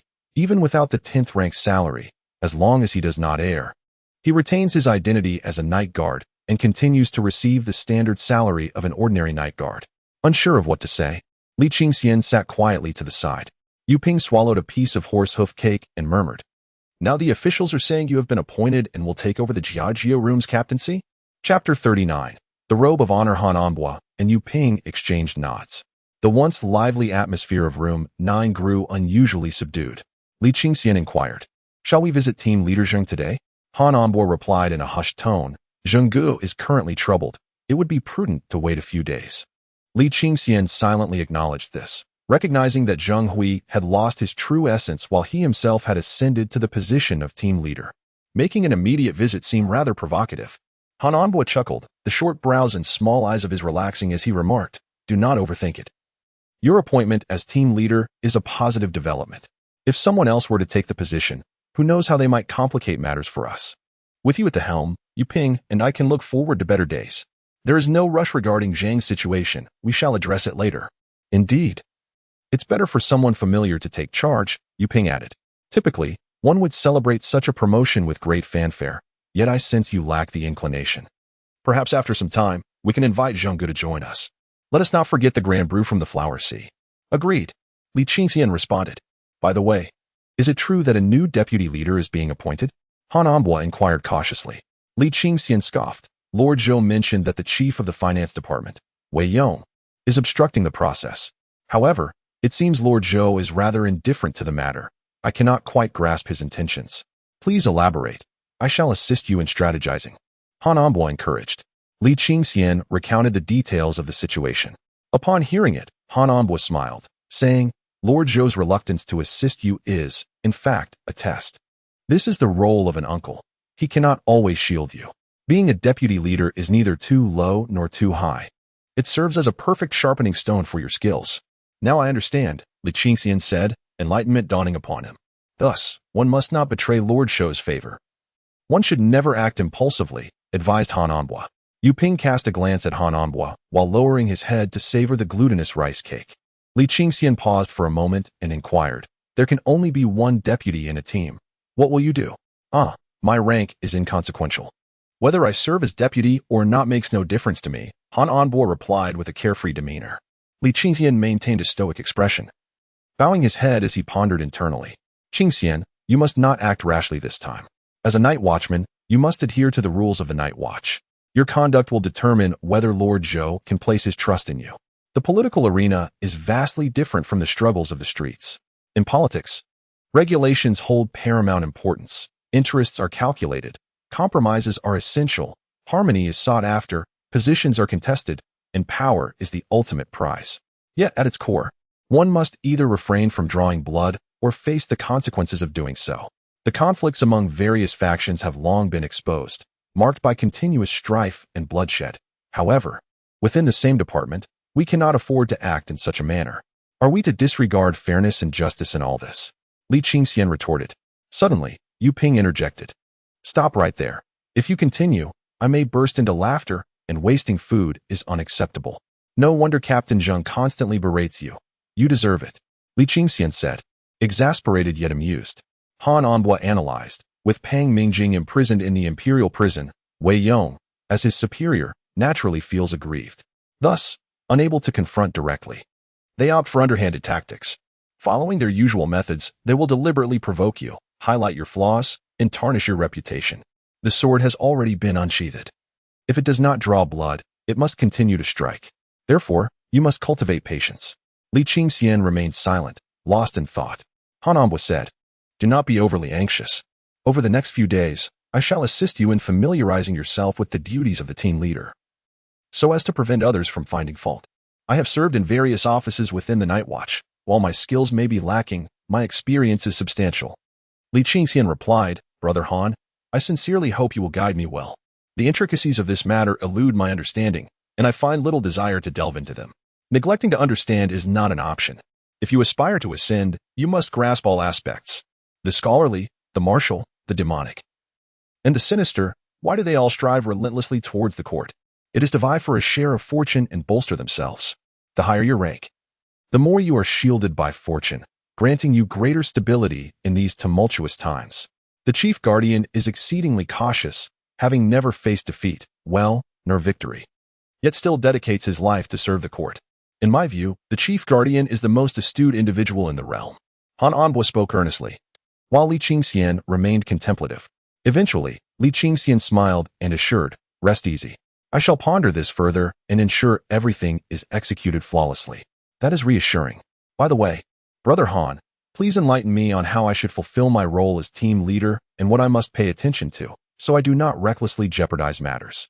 Regardless of whether you have the support of Lord Zhou, the paramount consideration is your immediate superior, the esteemed Li, head of the patrol office. You must gradually familiarize yourself with the heads of various departments such as the accounting, civil affairs, investigative, and mounted units, along with the 8th and 9th rank officials within those offices. Han Anbo spoke steadily, and Li Qingxian listened intently, contemplating and occasionally posing questions when something was unclear. Throughout, Han Anbo maintained a calm demeanor, devoid of any condescension despite his seniority. After Yu Ping finished his pastries, he felt drowsy, rinsed his mouth, and lay down to sleep, intending to eat again upon waking. Li Qingxian had spent the day learning how to become a team leader. In the evening, Shou Chefeng's attendant delivered a brand new official uniform of the 10th rank and a formal document. Li Qingxian tried on the new attire, earning laughter and praise from Han Anbo and Yu Ping. As the second bell tolled, the team leaders from each room called for lights out and bedtime. Soon, the sounds of snoring from the neighboring rooms filled the air, echoing in waves.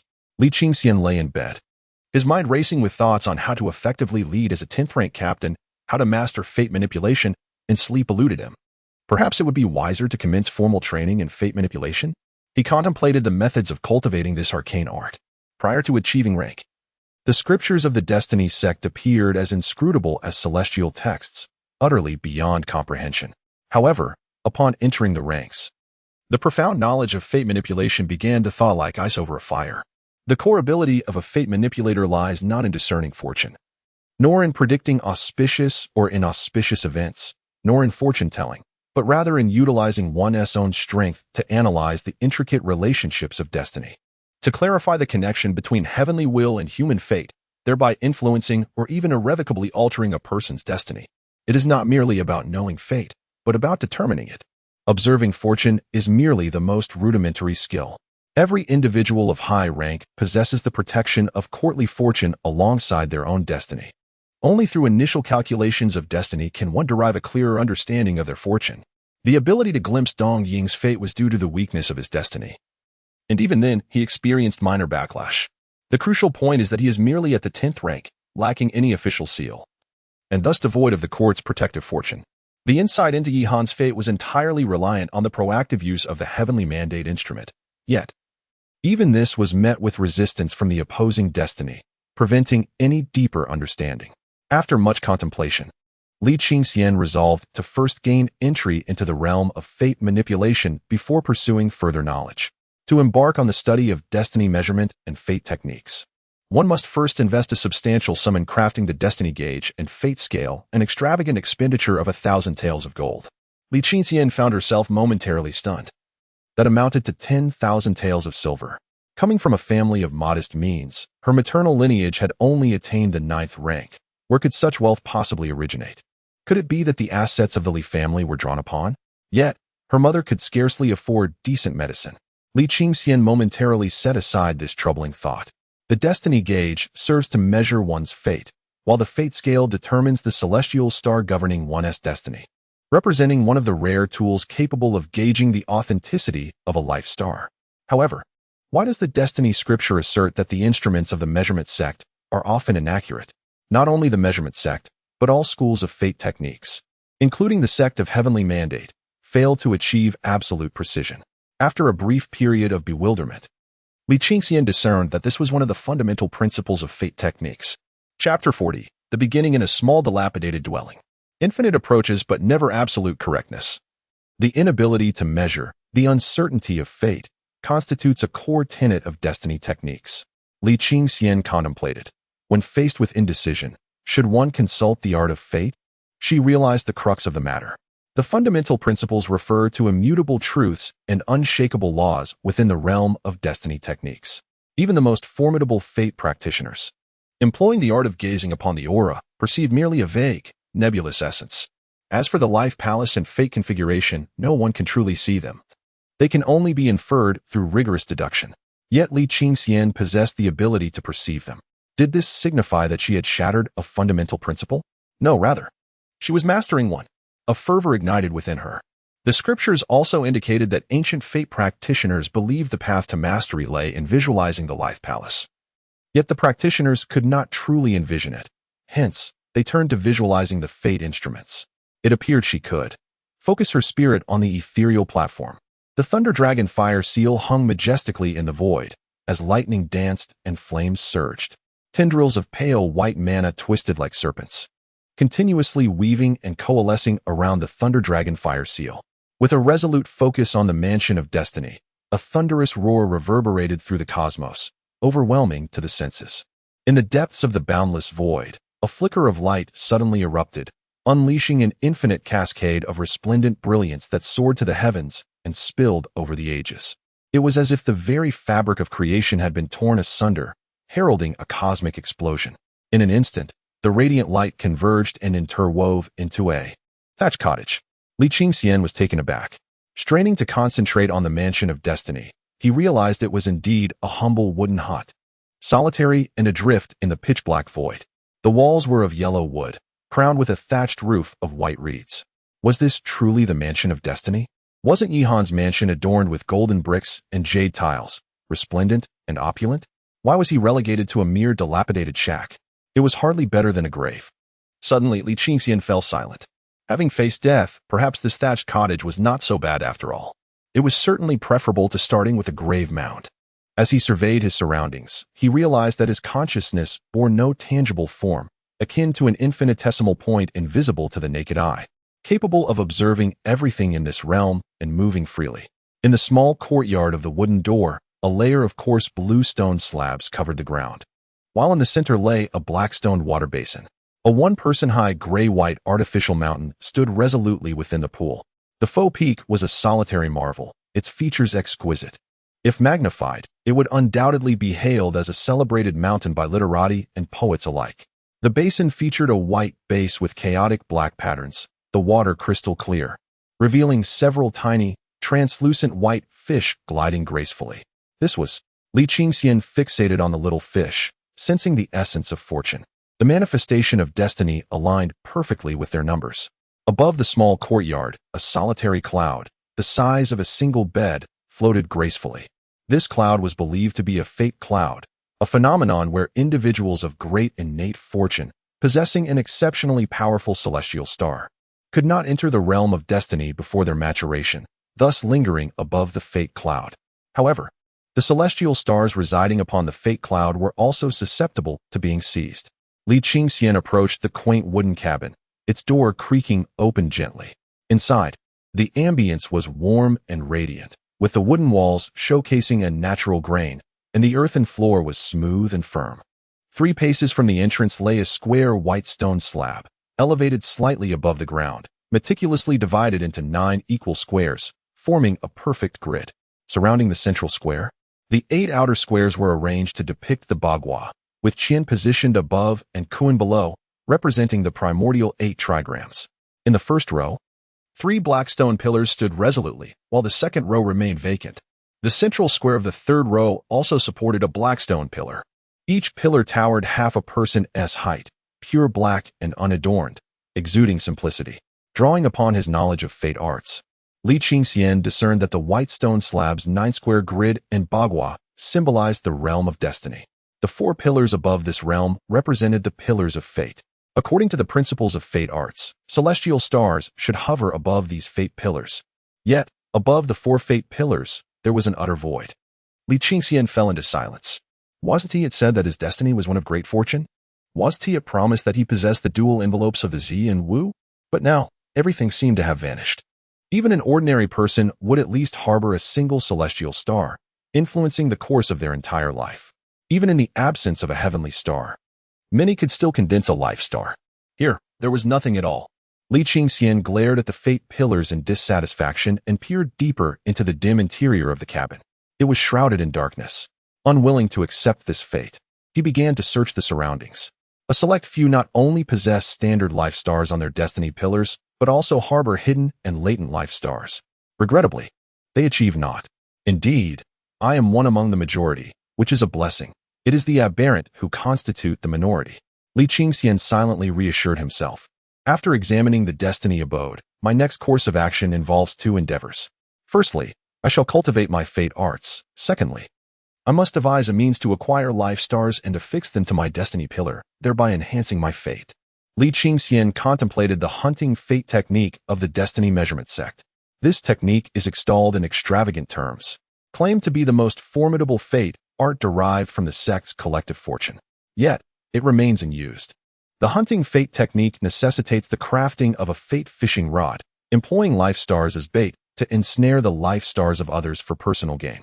This fishing rod, driven by fortune, identifies the location of the target's life star before casting the line. All appears well in theory. However, the practitioners of fate arts are unable to perceive the whereabouts of others' destiny abodes, let alone the life stars within. They can only rely on deduction. Yet, the measurement of fate is imprecise. Each cast of the fate fishing rod demands a wisp of fortune, and due to the inability to accurately locate life stars, the outcome is often disheartening. Casting the line 1,000 times yields but a single catch. Powerful life stars possess protective forces, and even a myriad of casts may not secure a prize. Conversely, feeble life stars are futile to pursue. The destiny measurement sect incurred heavy losses, and when the sect ultimately fell, no one could rectify the inherent flaws of this technique. Even the foremost sect of fate arts, the destiny sect, relegated the hunting fate technique to obscurity upon its acquisition, with its leader deeming it the source of misfortune for the destiny measurement sect. I might give it a try. However, I must first acquire my initial life star. After much contemplation, the sole method to amass my first fortune is to purchase a life. To purchase life. one must adhere to the fundamental principle of life for life, which can be quite cumbersome. Perhaps I shall elaborate on this matter at another time. Speaking of life for life, I ponder whether the matter concerning the divine thunder lineage has reached its conclusion. Essentially, I have taken Yihan's life. Yet it was he who first sought mine. Moreover, in accordance with his methods, I assisted the Tianxiao sect and Jiang Youfei in resolving the issues posed by the demon sect, thus fulfilling his original mission, an exchange of lives, if you will. However, life itself is the most inequitable of all concepts. Li Qingxian shook his head, dismissing thoughts of Yihan, and continued to contemplate the art of fate. The so-called art of observing fate is merely a secret technique of deduction, incapable of truly allowing a fate master to see the destiny lines. But can my own art of observing fate perceive them? Who shall I enlist for experimentation? A spark of inspiration struck Li Qingxian as he withdrew from his contemplative state. The moonlight outside was faint, failing to penetrate the window. The room lay in darkness, and upon the bed, a small mound had formed, from which delicate chewing sounds emanated.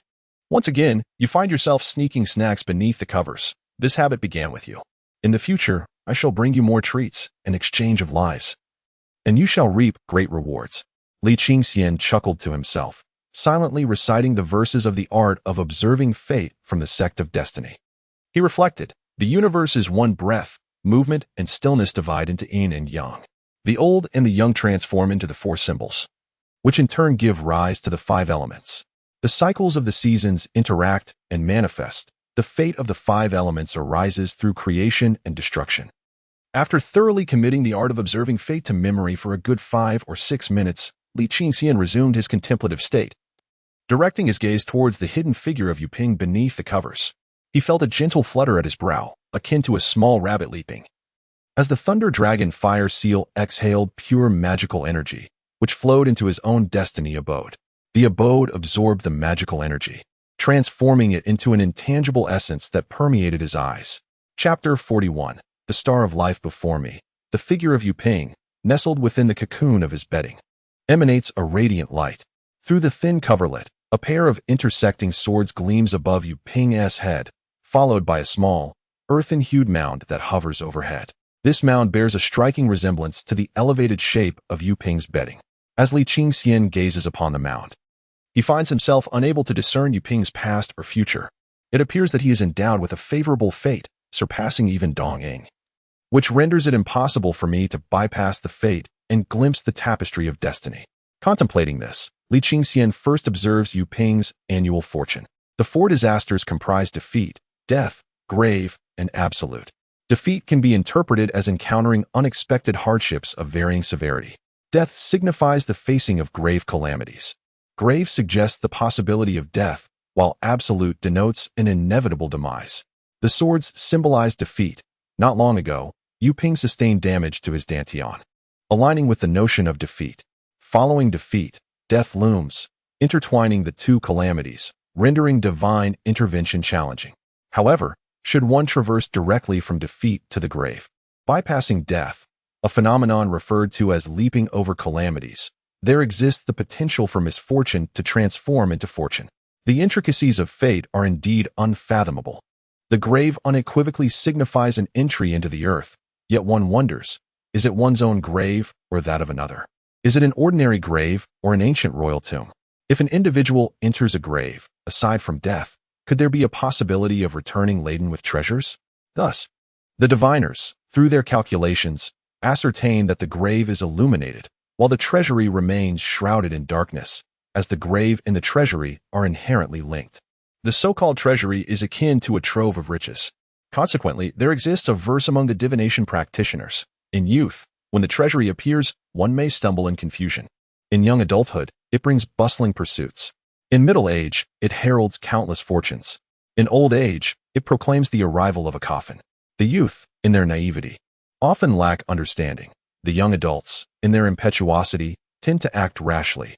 The elderly, frail and weary, cannot endure much upheaval, yet the middle-aged stand apart, possessing the most mature intellect, coupled with vigor and strength. Once fortune smiles upon them, they are poised to soar to great heights. However, fate is unpredictable. There are those who, despite their youth, exhibit wisdom beyond their years. The young who possess remarkable insight, and the elderly who are robust in body, should fortune favor them.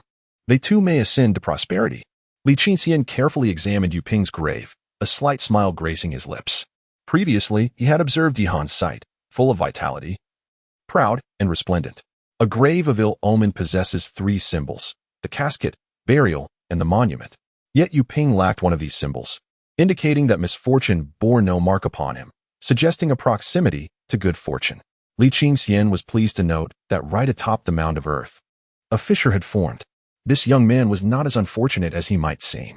In the realm of destiny, the 12 stages of life signify a favorable flow. However, various factors can influence or even reverse one's fortunes, leading to a transformation of luck. The cracking of the grave signifies a shift in fortune, aptly named breaking ground, representing a transition from misfortune to neutrality, or even from neutrality to good fortune. Taking a deep breath, Li Qingxian gazed toward the rear of the grave, where a vast void of darkness loomed. This void twisted into a blue vortex, which abruptly drew in his consciousness. Suddenly, there was a flash of light, and he found himself within a courtyard. The yard was impeccably flat, devoid of artificial hills or water features, the ground completely bare. Above, the clouds of fate drifted, equally empty. Before him stood a house, its white stone walls contrasting with the black-tiled roof. Li Qingxian felt a twinge of resignation. Was even Yu Ping's domain of destiny slightly superior to his own? Approaching the entrance, he found the stone door wide open. Inside, the scene was markedly different. Within stood a realm of fate, but beyond this realm, there lay a staircase leading to a second domain of destiny. Yu Ping, being 20 years of age, embodies both the vitality of youth and the essence of adolescence. Li Qingxian gazed upon the life pillar of Yu Ping, where a singular life star hung above both the year and month pillars, while the other two pillars stood devoid of any celestial presence. The incomplete life pillars failed to forge a cohesive entity, rendering them devoid of divine influence. The life star upon the year pillar resembled a transparent, colorless glass dome, akin in size to a human head, encircled by a halo of starlight, reminiscent of an asteroid belt surrounding a planet, a dazzling spectacle. Within the life star, ripples of water danced, cradling a frail rice seedling that leaned precariously, its verdant leaves floating upon the surface, swaying gently with the current. The fallen rice seedling signified an ominous fate. Li Qingxian sighed softly. The fallen rice was a sign of an unfavorable destiny, indicating that Yu Ping's youth was fraught with challenges. Fortunately, the leaves remained intact and vibrant. Had they continued to wither, potentially uprooted, it would have transformed into an altogether different fate, one that could not have endured until now. Li Qingxian then turned his attention to the life star upon the month pillar. This star, too, took the form of a spherical glass shield, comparable in size to a human head, yet devoid of the surrounding starlight, exuding a simplicity of its own. While the fallen rice represented an aspect of celestial decree, this life star, lacking the surrounding luminescence, symbolized human destiny. Within this star, a boulder the size of a fist fractured, revealing a fissure from which a yellow wheat seed sprouted a white shoot. The life star, representing the sowing of seeds within the rock, was a favorable omen. One star symbolized the fallen rice, while the other denoted the sowing of seeds in the crevice. Both seemingly reflected the growth of seedlings, complementing one another. In his mind, Li Qingxian silently recited the art of destiny divination, envisioning a translucent life chart. However, in an instant, the chart was supplanted by the instrument of celestial decree, which revealed the two life stars to be emblematic of a classic relationship of detrimental transformation and consumption. Rice flourishes in the south, while wheat thrives in the north. The rice lies within the water, while the wheat seeds are nestled in the rock. Rocks belong to the earth, and the earth conquers water. Auspicious stars suppress malevolent ones, which is inherently a good thing. However, no matter how much water seeps into the crevices of the rocks, it will eventually drain away completely, failing to truly salvage the green rice. The dual forces of suppression and leakage will ultimately lead to depletion. These two faithful stars will exhaust their vitality and opportunities throughout their lives, yet they are slightly better than the dominance of a single malevolent star. Li Qingxian felt a heaviness in her heart. Destiny is predetermined, yet one's life is self-determined. Each individual star of fate is the culmination of immense effort and hardship endured by a person. What profound suffering must a child endure to forge such a fate in their youth? Li Qingxian previously could not comprehend why Yu Ping incessantly spoke and indulged to such excess, but now she understands. It is akin to how she once mocked her elders for being unable to part with anything, always hoarding provisions. Yet, when disaster strikes, she too finds herself frantically stockpiling supplies. It is not ignorance on their part, but rather her own lack of experience with their struggles. A person who has lived in constant danger of starvation does not indulge out of greed, but rather as a means of self-preservation. No matter how tall and robust Yu Ping may appear, within the recesses of his being, a small, emaciated child forever curls up, crying out for food and help. Those who have not shared similar experiences cannot hear him. After a long silence, Li Qingxian gazed towards the next step, observing the 4 pillars of youth's fate. Among the 4 pillars, one star shone brightly. Above the moon pillar, the 3rd star of fate hovered. Within this star, the sunlight was abundant, the earth was warm, and a plump little pig frolicked joyfully on the grass, nudging here and there, until weariness overcame it, and it lay on its back, snoring softly. In the distance, the pig pen's door was broken through, the fence askew. Li Qingxian could not help but smile. The star of human life, the trapped beast breaking free, heralds great fortune. Typically, the concept of a trapped beast is associated with ferocious creatures, commonly referred to as the trapped wolf or the trapped dragon. However, in this instance, it is a trapped pig. Li Qingxian gazed at the grunting little white pig and breathed a sigh of relief. The notion of a trapped beast breaking free is renowned. It symbolizes an individual who, after enduring countless adversities, refuses to succumb to suffering, maintaining an optimistic outlook and a belief in the future, ultimately harnessing the collective strength of the world. This star of human life is notoriously difficult to cultivate. As the saying goes, 10 declines, 10 ailments, 10 failures, 10 nurturings. The trapped beast still fights, the breaking of barriers is in sight. Once cultivated, a person can gradually resolve any subsequent hardships they may encounter. In the days to come, barring any significant misfortunes, one may achieve modest success while leading a life of tranquility. While immense wealth and grandeur may be elusive, one shall also be spared from drastic fluctuations. Li Qingxian maintained a smile. Perhaps this explains why, despite the destruction of his Dantian, upon their first meeting today, Yu Ping was the first to present a platter of pastries. Past sufferings cannot deter him from seeking present joys. Such a resilient disposition does not deplete one's fortune, rendering his own divination techniques incapable of discerning it. Suddenly, Li Qingxian felt a wave of weakness wash over him and hurriedly withdrew. The magical aura of the Thunder Dragon Fire Seal had vanished without a trace. Upon opening his eyes, Li Qingxian noticed that the small burial mound across the bed had disappeared. Yu Ping lay on his side, softly snoring in a deep sleep. The room was considerably brighter, as moonlight streamed in through the window. The snoring from next door had also quieted considerably. Li Qingxian shifted his body comfortably, closed his eyes with a smile, and drifted into a peaceful slumber. Chapter 42. A heart full of reluctance. The following morning, Li Qingxian donned his official robes and gazed into the bronze mirror. The azure attire has been shed, replaced by a splendid robe that enhances his imposing presence. The garment, adorned with a vibrant green base, is intricately embroidered with intertwining patterns, while the hem and sleeves are embellished with a broader 3-colored brocade belt than that of the usual night watchman. At the center of the chest, the insignia depicts a white horse treading upon a river. The cloth belt at the waist has been exchanged for a brown leather one, with an iron buckle in the shape of a horse's head placed centrally. A leather pouch now hangs from the right side, and the geese-feathered dagger on the left has been replaced with a brand new one, broader, heavier, and sharper than the standard issue for night watchmen. Inside the leather pouch, alongside the prison service badge and whistle, there lies an additional iron badge of the night watch. The soles of the new official boots, black above and white below, have been thickened by an extra measure. Li Qingxian gazes into the mirror, noting that he has grown at least an inch taller since his first reflection, exuding not only more authority but also a matured demeanor in his features. Han Anbua, with a beaming countenance, remarks, "And this is merely the 10th rank. With just one set of official attire, you stand out so remarkably. Once you ascend to the 9th rank, you'll require 4 complete sets: ceremonial, court, everyday, and leisure wear. As a military official, an additional combat uniform will be necessary, and then, what a sight you shall be." Yu Ping points to the leather pouch at Li Qingxian's waist and quips, "Once you replace that with a copper fish pouch and adorn it with a green ribbon and iron official seal, I shall indulge in whatever delicacies I desire within the capital." Li Qingxian and Han Anbua chuckle and shake their heads. The trio steps out of the room and strolls towards the dining hall under the brilliant morning light. Along the way, everyone from the patrolling houses greets them with enthusiasm. The ordinary night watchmen, who have yet to attain rank, greet them warmly, calling out captainly and brotherly with great fervor. Upon entering the dining hall, they find the instructor Dong Ing and various 10th rank officials gathered nearby, sharing laughter and breakfast, while some ranked night watchmen cast cold glances and keep their distance.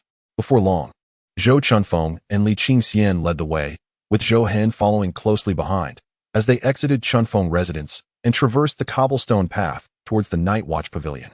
After taking a few steps, they encountered an individual approaching through a circular archway. Both parties came to a halt, and the verdant surroundings bore witness to the encounter. Yi Han, standing opposite, fixated his gaze upon Li Qingxian's exquisite green brocade robe, momentarily taken aback before hastily bowing and greeting. "I pay my respects to you, Master Zhou. There's no need for such formalities among familiar faces. We are in haste to reach the Hall of Justice, so let us forego pleasantries." Zhou Chunfeng replied with a faint smile, his handsome visage illuminated by the morning light, exuding warmth. His hair, a striking blend of black and white, belied any signs of age, brimming with vitality. Yi Han stepped aside slightly, bowing his head in deference. As the three passed by, he fixated on Li Qingxian's retreating silhouette, his heart churning with discontent, akin to a jar of vinegar overturned. Despite his own rising momentum, he had not anticipated that someone as seemingly inept as Li Qingxian would seize the initiative. Once they had distanced themselves, Zhou Chunfeng cast a glance around before speaking. "Have you discerned the situation?" "What do you mean?" Li Qingxian inquired. "You place too much trust in others." Yi Han's gaze upon your official garb was less than amiable.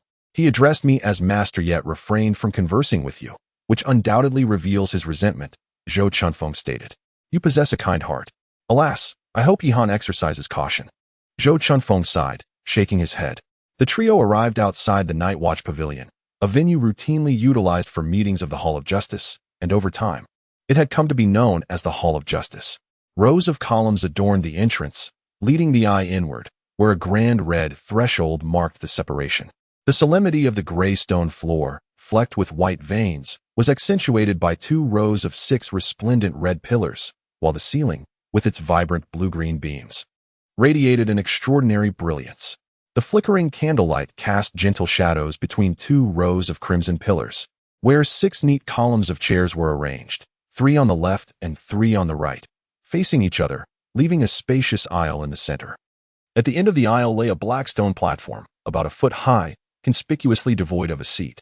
Beneath the portrait, offerings of incense, candles, and fruits adorned the altar. Long before Li Qingxian reached the entrance, he observed a 6th-rank official, who had arrived earlier, bowing respectfully toward the emperor's portrait, uttering the words, "May the Holy One be at peace."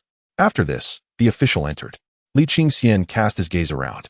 This ceremonial hall was situated to the left of the Night Watch Great Hall, with its main door facing the grand square. Further left was the Jinxin Garden, lush with thriving trees and vibrant flowers. A group of officials clad in red and green congregated beneath the verdant foliage, engaging in hushed conversations. At that moment, a figure approached from the front, clasping his hands in greeting. It was Lord Zhou Chunfeng and Lord Zhou Hen, who nodded gently in acknowledgement without uttering much. Li Qingxian recognized him as the 6th-rank military officer who had escorted him through the deceptive gates of the demoness door. The insignia on his chest depicted a vividly lifelike brown bear. Li Qingxian recalled that they hadn't exchanged words at the time. The man was stout with a small head, ears that caught the wind, and his calloused hands were raised in salute. Li Qingxian thought to take the initiative to greet him, but to his surprise, Chao Ming retracted his hands and smiled, saying, "I have the honor of meeting you, young Master Li." Li Qingxian returned the gesture, replying, "It is a pleasure to meet you, Lord Chao." Chao Ming merely smiled and stepped aside, following the trio. In the distance, an official observed this scene with astonishment, casting a curious glance at the young man adorned in the attire of a minor official. Chao Ming was no ordinary bureaucrat. Under the Night Watch, each department is assigned a head of 5 ranks, with the exception of Zhou Chunfeng, who holds a 4th rank. Beneath the head of the Divine Capital Department, there are deputy positions, known as the Chief Affairs Officers, some ranked at the 6th grade and others at the Assistant 6th grade. Currently, the Divine Capital Department has 5 Chief Affairs Officers, one of whom is Chao Ming, responsible for investigations and combat duties.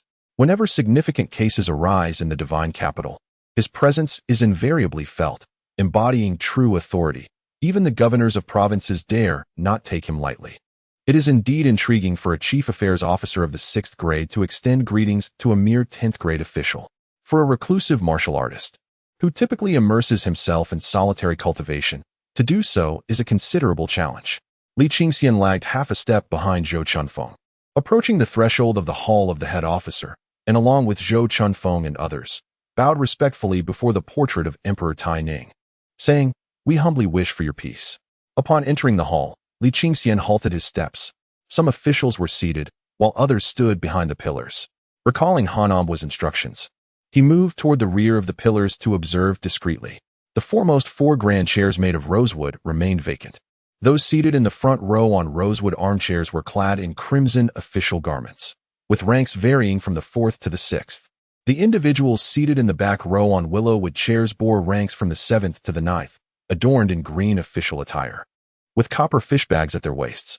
The figures standing behind the pillars were all of the 10th rank. Li Qingxian mused to himself, noting the irony of not even managing to attain an armchair. Among the assembly of officials, Zhou Chunfeng stood out as an anomaly. He was not in official attire but rather donned a green casual outfit, a stark contrast to his status. Li Qingxian realized he had never seen Zhou Chunfeng wear any other color, as, logically, being of the 3rd rank, he should be dressed in the traditional crimson. The grand hall was enveloped in a profound silence, with a few 3rd rank officials discreetly exchanging whispers while the rest remained utterly mute. Particularly, the straight-standing 10th rank official maintained a posture of deep concentration, his gaze fixed on his own nose, and his nose upon his heart. In this assembly of over 100 individuals, not a sound could be heard. Chapter 43. The encounter of rivals on a serene, early summer morning. The spacious Hall of Justice was illuminated by flickering candles, yet Li Qingxian felt a chilling breeze weaving through the air. He positioned himself against the wall at the back, leaning at a slight angle to conserve his energy. Before long, Zhou Chunfeng glanced at Chao Ming and discreetly signaled towards Li Qingxian. Upon noticing this, Chao Ming's expression turned to one of helplessness, reflecting internally that this truly was the demeanor of a young master. He rose and approached Li Qingxian, subtly conveying, "Young Master Li, while this Hall of Justice may not rival the Golden Throne Hall, there are still protocols to observe. Even if you stand languidly, you ought not to lean against the wall." Li Qingxian nodded. Indeed, the responsibilities of an official were manifold, and he pondered how long it would take to acclimatize. The concept of fate was vast and all-encompassing. He looked up at the hall, awash in hues of red and green, struggling to suppress the urge to observe the fate through his clairvoyance. At this moment, employing such abilities would likely shatter his own fate amidst the aspirations of numerous rivals. The Night Watch was a formidable establishment, parallel to the 6 ministries, having long since established its own formidable influence. To seek insight into one's fate during such a juncture would be akin to a 6-year-old child recklessly prodding a beehive, provoking a swarm of 100. Apart from relying on the scant fortune available, the most effective means to enhance his clairvoyance was through the spiritual eye known as seeing the dragon. It was imperative to swiftly cultivate the skill of veiling the gaze. Li Qingxian focused his thoughts on the spiritual platform. With a mere flicker of intent, he beheld the complete text of the veiling the gaze technique manifest before the Thunder Dragon Fire seal. This text, known as the consumed spiritual energy as it inscribed itself directly into his spiritual platform. The elegant and meticulously crafted small script, penned by the esteemed Lady Jiang, exudes both clarity and strength. Lady Jiang has imparted wisdom, emphasizing the harmonious union of clumsiness and skill in the study of magical arts. Clumsiness signifies the importance of initially refraining from shortcuts. One must first cultivate a tranquil mind to memorize and comprehend the fundamental essence of each phrase and word. Skill, on the other hand, entails a deeper contemplation after mastering the basics, pondering the profound principles underlying the spell, discerning its unique characteristics, and recognizing both its distinctions and similarities with other spells. Only through a thorough understanding of all aspects related to the spell can one be deemed proficient. Determined to embrace a more deliberate approach, Li Qingxian resolved to take his time with memorization, casting aside the daunting concept of clumsiness and skill for the moment. As he engaged in silent recitation, the thunderball clasped in the mouth of the thunder dragon whirled with increasing vigor, accelerating the accumulation of magical energy. After a considerable duration, fatigue began to set in, prompting Li Qingxian to pause his practice of the concealment technique. Upon raising his gaze, he observed that the assembly of the Xizheng had commenced. Several officials clad in crimson discussed personnel appointments. The Blackstone platform remained vacant, with only one individual occupying the 4 Zetan-wood chairs designed for the 4 subordinates of the chief guardian. These positions, ranked from highest to lowest, included the left commander, right commander, left deputy commander, and right deputy commander. As mentioned by Han Ambwa the previous day, the term deputy commander refers to an auxiliary role. The individual seated in the 4th-ranking chair was none other than Lord Yu Xinhe, the right deputy commander, a 4th-rank scholar overseeing the daily affairs of the Night Watch. Lord Yu, slightly plump, squinted as he sipped his tea, seemingly detached from the ongoing discussion. Listening for a while, Li Qingxian realized that the conversation among the 3rd-rank officials revolved around matters of high-level governance within the Night Watch, which held little relevance for him as a 10th-rank practitioner. Consequently, he shifted his focus to practicing the art of fate, silently reciting the principles of fate observation within his spiritual realm. The observation of fate primarily encompasses the establishment of the destiny pillar, the determination of the destined location, the analysis of fate stars, the calculations of fate deities, and the examination of hidden nuances. After mastering the art of fate observation, one delves into the intricacies of fate deduction. The art of fate observation ascertains the contents of another's fate abode, while fate deduction explores the myriad relationships therein. This includes the connections between the destined location and the 4 pillars, the relations between the destiny pillars and fate stars, the interrelations among the fate stars, the dynamics between the fate situation and the fate deities, as well as the correlations of destiny among different individuals, and so forth. After a while, Li Qingxian paused his cultivation, closed his eyes to rejuvenate his spirit. Soon, a familiar voice resonated. Master Tao, the patrol office is already stretched thin. We cannot afford to dispatch anyone else. Li Qingxian immediately opened his eyes to see Lei, the head of the patrol office from the Divine Capital Division. Another individual interjected. Every summer, the demon clans dispatch small groups, either smuggling across the Great River or traversing the western desert to wreak havoc. For the sake of the court and the common people, our Night Watch should contribute more. The task of patrolling the Divine Capital could also be managed by the 5 cities' military command, but venturing out to exterminate demons is beyond their purview. Li Qingxian regarded the speaker, clad in a 7th-grade embroidered garment, lacking gold thread embellishments, with a fair complexion and delicate features that stood out conspicuously among the otherwise dark-skinned warriors. In comparison to Zhou Chunfeng, he seemed but a speck of dust. Then let your financial division augment their manpower. Our newly promoted 10th-grade personnel at the patrol office shall not engage in battle. However, Master Tao, who has just ascended to the position of head of the financial office, is fit for combat and can serve the nation. He lay, with a languid demeanor, concluded his remarks, casting a glance at Li Qingxian and giving a slight nod.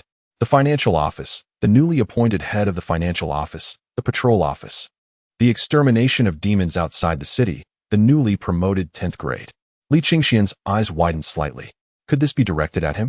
Li Qingxian cast a serious glance at Tao Ji, the individual who had supplanted Pang Mingjing's position.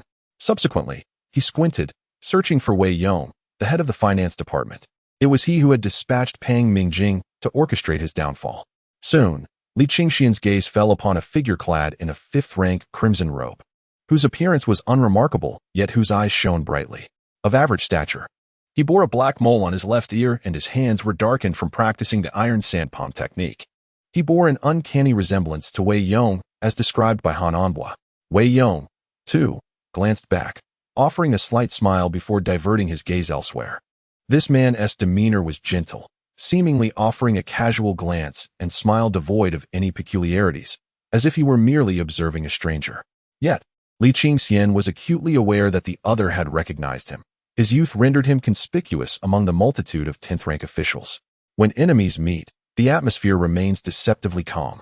The lower-ranking officials of the finance and divine capital departments engaged in a spirited debate, while those of the middle ranks either remained silent or maintained a facade of good-naturedness. Before long, the pale-faced scholar, Tao Ji, turned his attention to Li Qingxian and remarked, I propose we allow the newly appointed 10th-rank official from the Divine Capital Department to articulate whether the nation, in its time of peril, necessitates a commitment to battle. Yu Xianhe chuckled heartily, saying, "Since you are indeed from the Divine Capital Department, feel free to speak." Grateful for the opportunity, Li Qingxian addressed Tao Ji, the newly appointed head of the finance department, stating, "The immediate priority for the night watch is to identify the traitor responsible for harming our colleagues before departing the capital to vanquish the demons." Some officials were left dumbfounded. Was such a statement permissible within the assembly of the head? Yet, several military officials erupted in laughter, finding this spirited young man increasingly agreeable. Tao Ji was momentarily taken aback, having anticipated Li Qingxian would confront a dilemma, entirely unprepared for the directness with which he engaged the topic. Tao Ji cast a glance at his superior, Wei Yong, cleared his throat, and said, "You must be Li Qingxian, am I correct?" Tao Ji's expression darkened. Chapter 44. The crowd fell momentarily silent before several military officials erupted into laughter. Truly, he is the son of Mr. Gangfeng, inheriting his father's spirit. Yu Xianhe was caught between laughter and tears. Zhou Chunfeng gazed at Li Qingxian with a beaming smile. Most officials from the Divine Capital Department displayed expressions of admiration. A fifth-rank military officer, adorned with a golden-threaded elephant insignia, chuckled, "I appreciate this temperament. A young man should possess such vigor." Li Qingxian glanced at the man and nodded in gratitude. Tao Ji sighed. "It seems you harbor resentment against the entire finance department for the actions of one." His words concealed a sharp edge. He promptly interjected, "Nonsense. Who stirred up trouble for our entire Divine Capital Department today?" Zhou Chunfeng feigned displeasure. "Oh, he chuckled. "We martial cultivators are rather straightforward. I hope my colleagues will not take offense. Matters like these should be decided by the respective department heads, not meddled in by someone managing finances." "Lord Wei Yong, does Tao Darren's sentiment echo your own?" Wei Yong appeared to disregard the mention of managing finances, smiling as he inclined his body slightly towards the portrait of Emperor Taining and amiably remarked, "Tao Ji is concerned for the nation and its people, and has spoken a bit more than necessary, which is of no consequence. Let us discuss other matters." The officials of the Divine Capital Department did not pursue the matter further, and after a while, the meeting in the department hall concluded. Right Assistant Commander Yu Xianhe departed first, while the remaining officials exited the hall in an orderly fashion, precisely following their ranks, resembling a well-rehearsed formation. There was no one directing them, yet their exit was more synchronized than a military march. Li Qingxian stood in the corner of the Office of Justice, gazing at the silhouettes of Wei Yong and Tao Ji. One held the rank of a fifth-grade official, while the other was a seventh-grade. High-ranking officials are blessed by the fortune of the court, their fates intertwined with the celestial order. Without knowledge of their 4 pillars and 8 characters, and without the ability to discern their destinies through the art of gazing, one would be unable to perceive even the 12 long lives, let alone the shadows of fate, and could even face backlash. The appropriate sequence for a master of fate is to first observe destiny, then deduce, followed by gazing, and finally, making judgments. In the coming days, I shall continue to hone my skills, mastering the art of destiny and aligning it with the dragon's sight and fortune to eliminate potential hazards. With a firm resolve, Li Qingxian stepped out of the Office of Justice. The morning sun bathed the scene, while the summer breeze brought gentle waves of warmth across his face. Just as he took a couple of steps, he caught sight of someone passing by. Looking directly at him, it was the newly appointed head of the financial office, Tao Ji, whose fair complexion and robust figure stood out. Tao Ji smiled, revealing what he believed to be an appropriate grin, and softly remarked, "Li Duweijing, be wary of the strong winds and sands in the capital. They may obscure your vision." Without waiting for a response, he turned and departed. Li Qingxian cast a glance at Tao Ji before descending the steps and making his way toward the patrol office. By the edge of Jinlin Garden, the officials of the Divine Capital Bureau gathered around Zhou Chunfeng, waving as Li Qingxian approached. "Mr. Li, come here," they called out, addressing him without regard for rank or title. Li Qingxian walked over and, with He Lei's introductions, exchanged greetings with the officials of the Divine Capital Bureau. While a few were rather ordinary, the majority wore bright smiles, some even offering direct compliments. Especially the spirited martial artists, their faces beaming with joy. The officials of the financial office, known for their cunning and arrogance due to their financial power, had never anticipated that today they would be outmaneuvered by a mere youth. Indeed, it is no surprise that you are the son of Mr. Gangfeng. Given your temperament, I may not involve myself in other matters. But should anyone from the financial office provoke you, I shall certainly lend my support. Li chuckled and remarked, "Spare us your nonsense. He is in my patrol room. And how could I possibly treat him poorly? Moreover, the financial office holds the purse strings of the entire night watch. It would be unwise to overstep. Qinxian, being young and of lower rank, is indeed the best suited to deal with them." Li Qingxian laughed and quipped, "So Lord He, you are treating me as a weapon to specifically target the financial office." He gestured with his hands as if wielding a sword, playfully thrusting upwards. The crowd erupted in laughter. After some light-hearted exchanges, they gradually dispersed. Li Qingxian bid farewell to Zhou Chunfeng and followed He to the patrol room.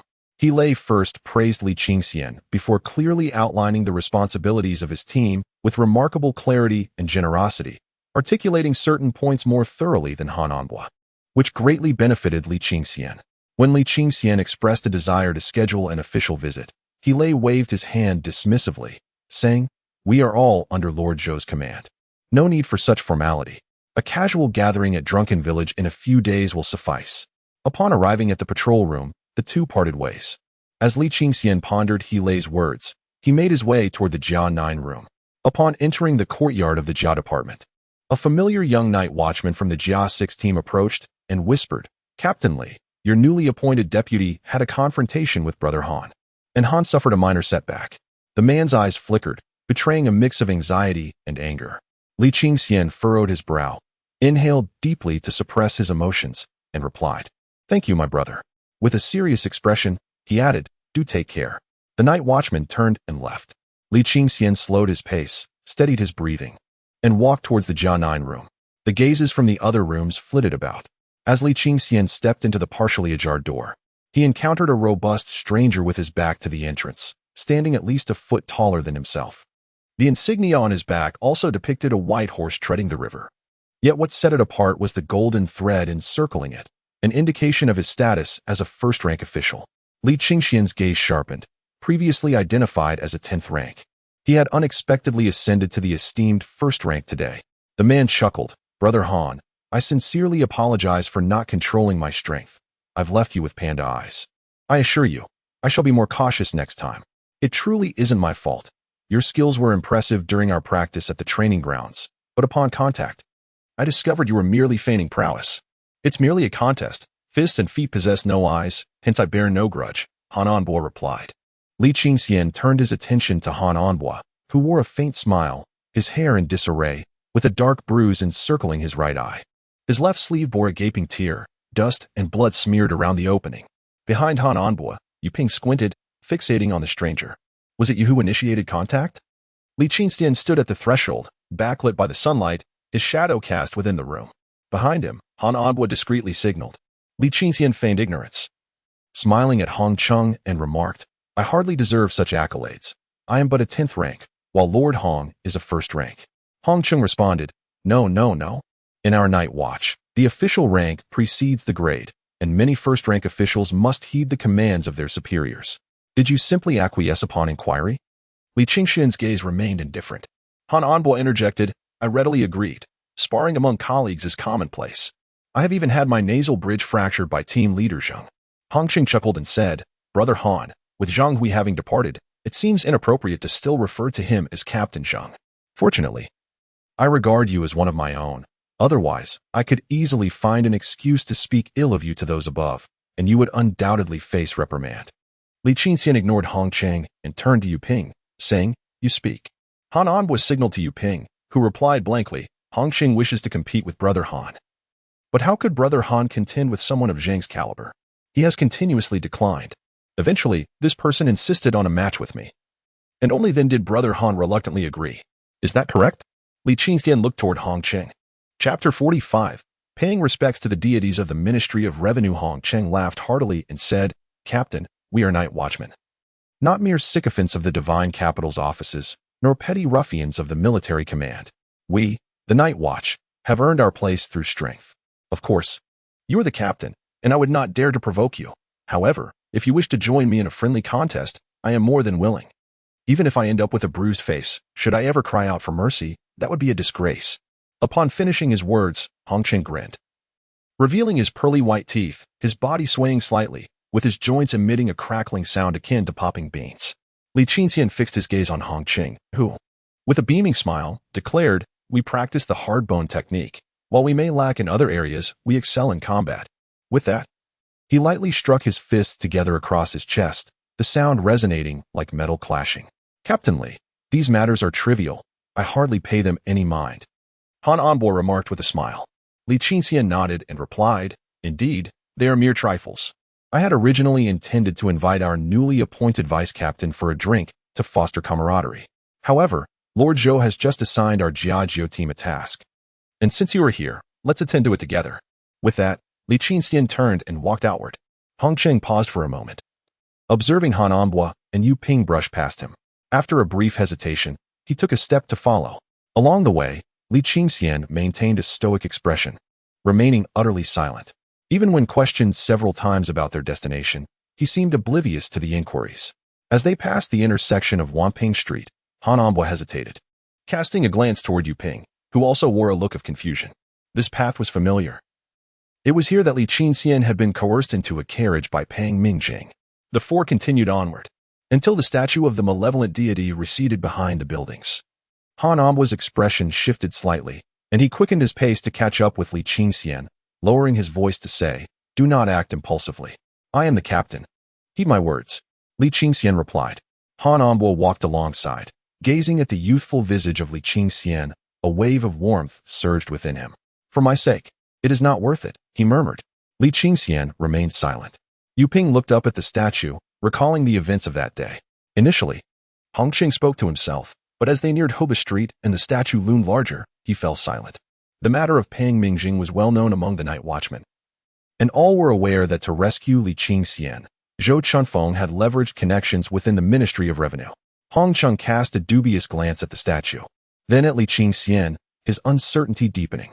For most, Hobu Street, Xingbu Street, and Night Watch Street bore no distinction from the domain of the Demon Clan. Before long, the four arrived at the bustling street of Hobu, Jingshan Street. The ground was laid with black stones, and every household hung lanterns with white backgrounds and red characters. There were no cries of vendors, no sounds of bargaining. The streets were filled with a quiet desolation as people came and went. The shelves of the shops on either side were adorned with offerings of incense, candles, wine, fruit, paper, memorial tablets, yellow flags, tokens, and colorful strings for sacrificial rites. Before a fragrant incense shop, Li Qingxian halted and said, "Deputy Han, procure a set of jiuxiang, charging it to the public account." Han Anbo sighed lightly and replied, "As you wish, Captain Li." Hong Cheng observed the cold demeanor of Li Qingxian and felt inexplicably chilled, a shiver crawling up his arm. However, recalling Wei Yong's encouraging gaze and Tao Zhi's harsh words, he steeled himself and smiled. "Captain Li, Han Anbo has long ceased to be a deputy. Your casual address disrupts the night watch's decorum." Li Qingxian appeared oblivious, standing silently as he watched Han Anbo extract copper coins and count them for the shopkeeper. Hong Cheng, feeling awkward, stood by. The shopkeeper accepted the coins, wrapped 9 slender, pale yellow incense sticks, and, handing them to Han Anbo, said, "May the gods bless you." With the incense in hand, Han Anbo followed Li Qingxian onward, while Hong Cheng hesitated at the rear, scanning his surroundings. They turned right, traversed a narrow alley, and stepped onto the spacious Hobu Street. The noonday sun blazed overhead, its brilliance almost blinding. The 5 statues of malevolent deities stood unshielded, their intangible presence weighing heavily on the hearts of the onlookers. The iconic blood-gold striped walls of the Hobu loomed prominently in the distance. The desolate Hobu Street, devoid of any presence, evoked an unsettling anxiety. Hong Cheng halted, his legs trembling. Li Qingxian turned to look at Hong Cheng, a mocking smile gracing his face. "What is it?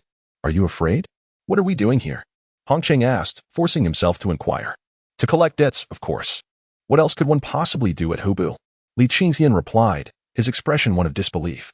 Are you trying to entrap me like Pang Mingjing? Are you truly practicing hardbone techniques, or are you merely indulging in softboned ones?" Li Qingxian inquired. Hong Cheng swallowed hard, his throat constricting as he cast a glance at the imposing walls of the Ministry of Revenue. Taking a deep breath, he replied, "I will wait outside." Li Qingxian smiled faintly and asked, "Are you certain you wish to remain alone on Ministry Street?" "I shall wait on Divine Respect Street," Hong Cheng asserted.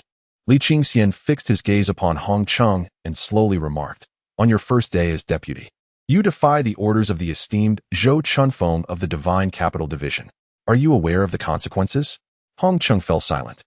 Recalling the punishment he faced for injuring a soldier of the Finance Division, the smile on Tao Ji's face, and the veiled threats in his words, he envisioned the repercussions of being expelled from the night watch. Gritting his teeth, he declared, I shall go. If you intend to harm me, Wei Xijing will not let this matter rest. Then follow me, Li Qingxian commanded, resuming his stride.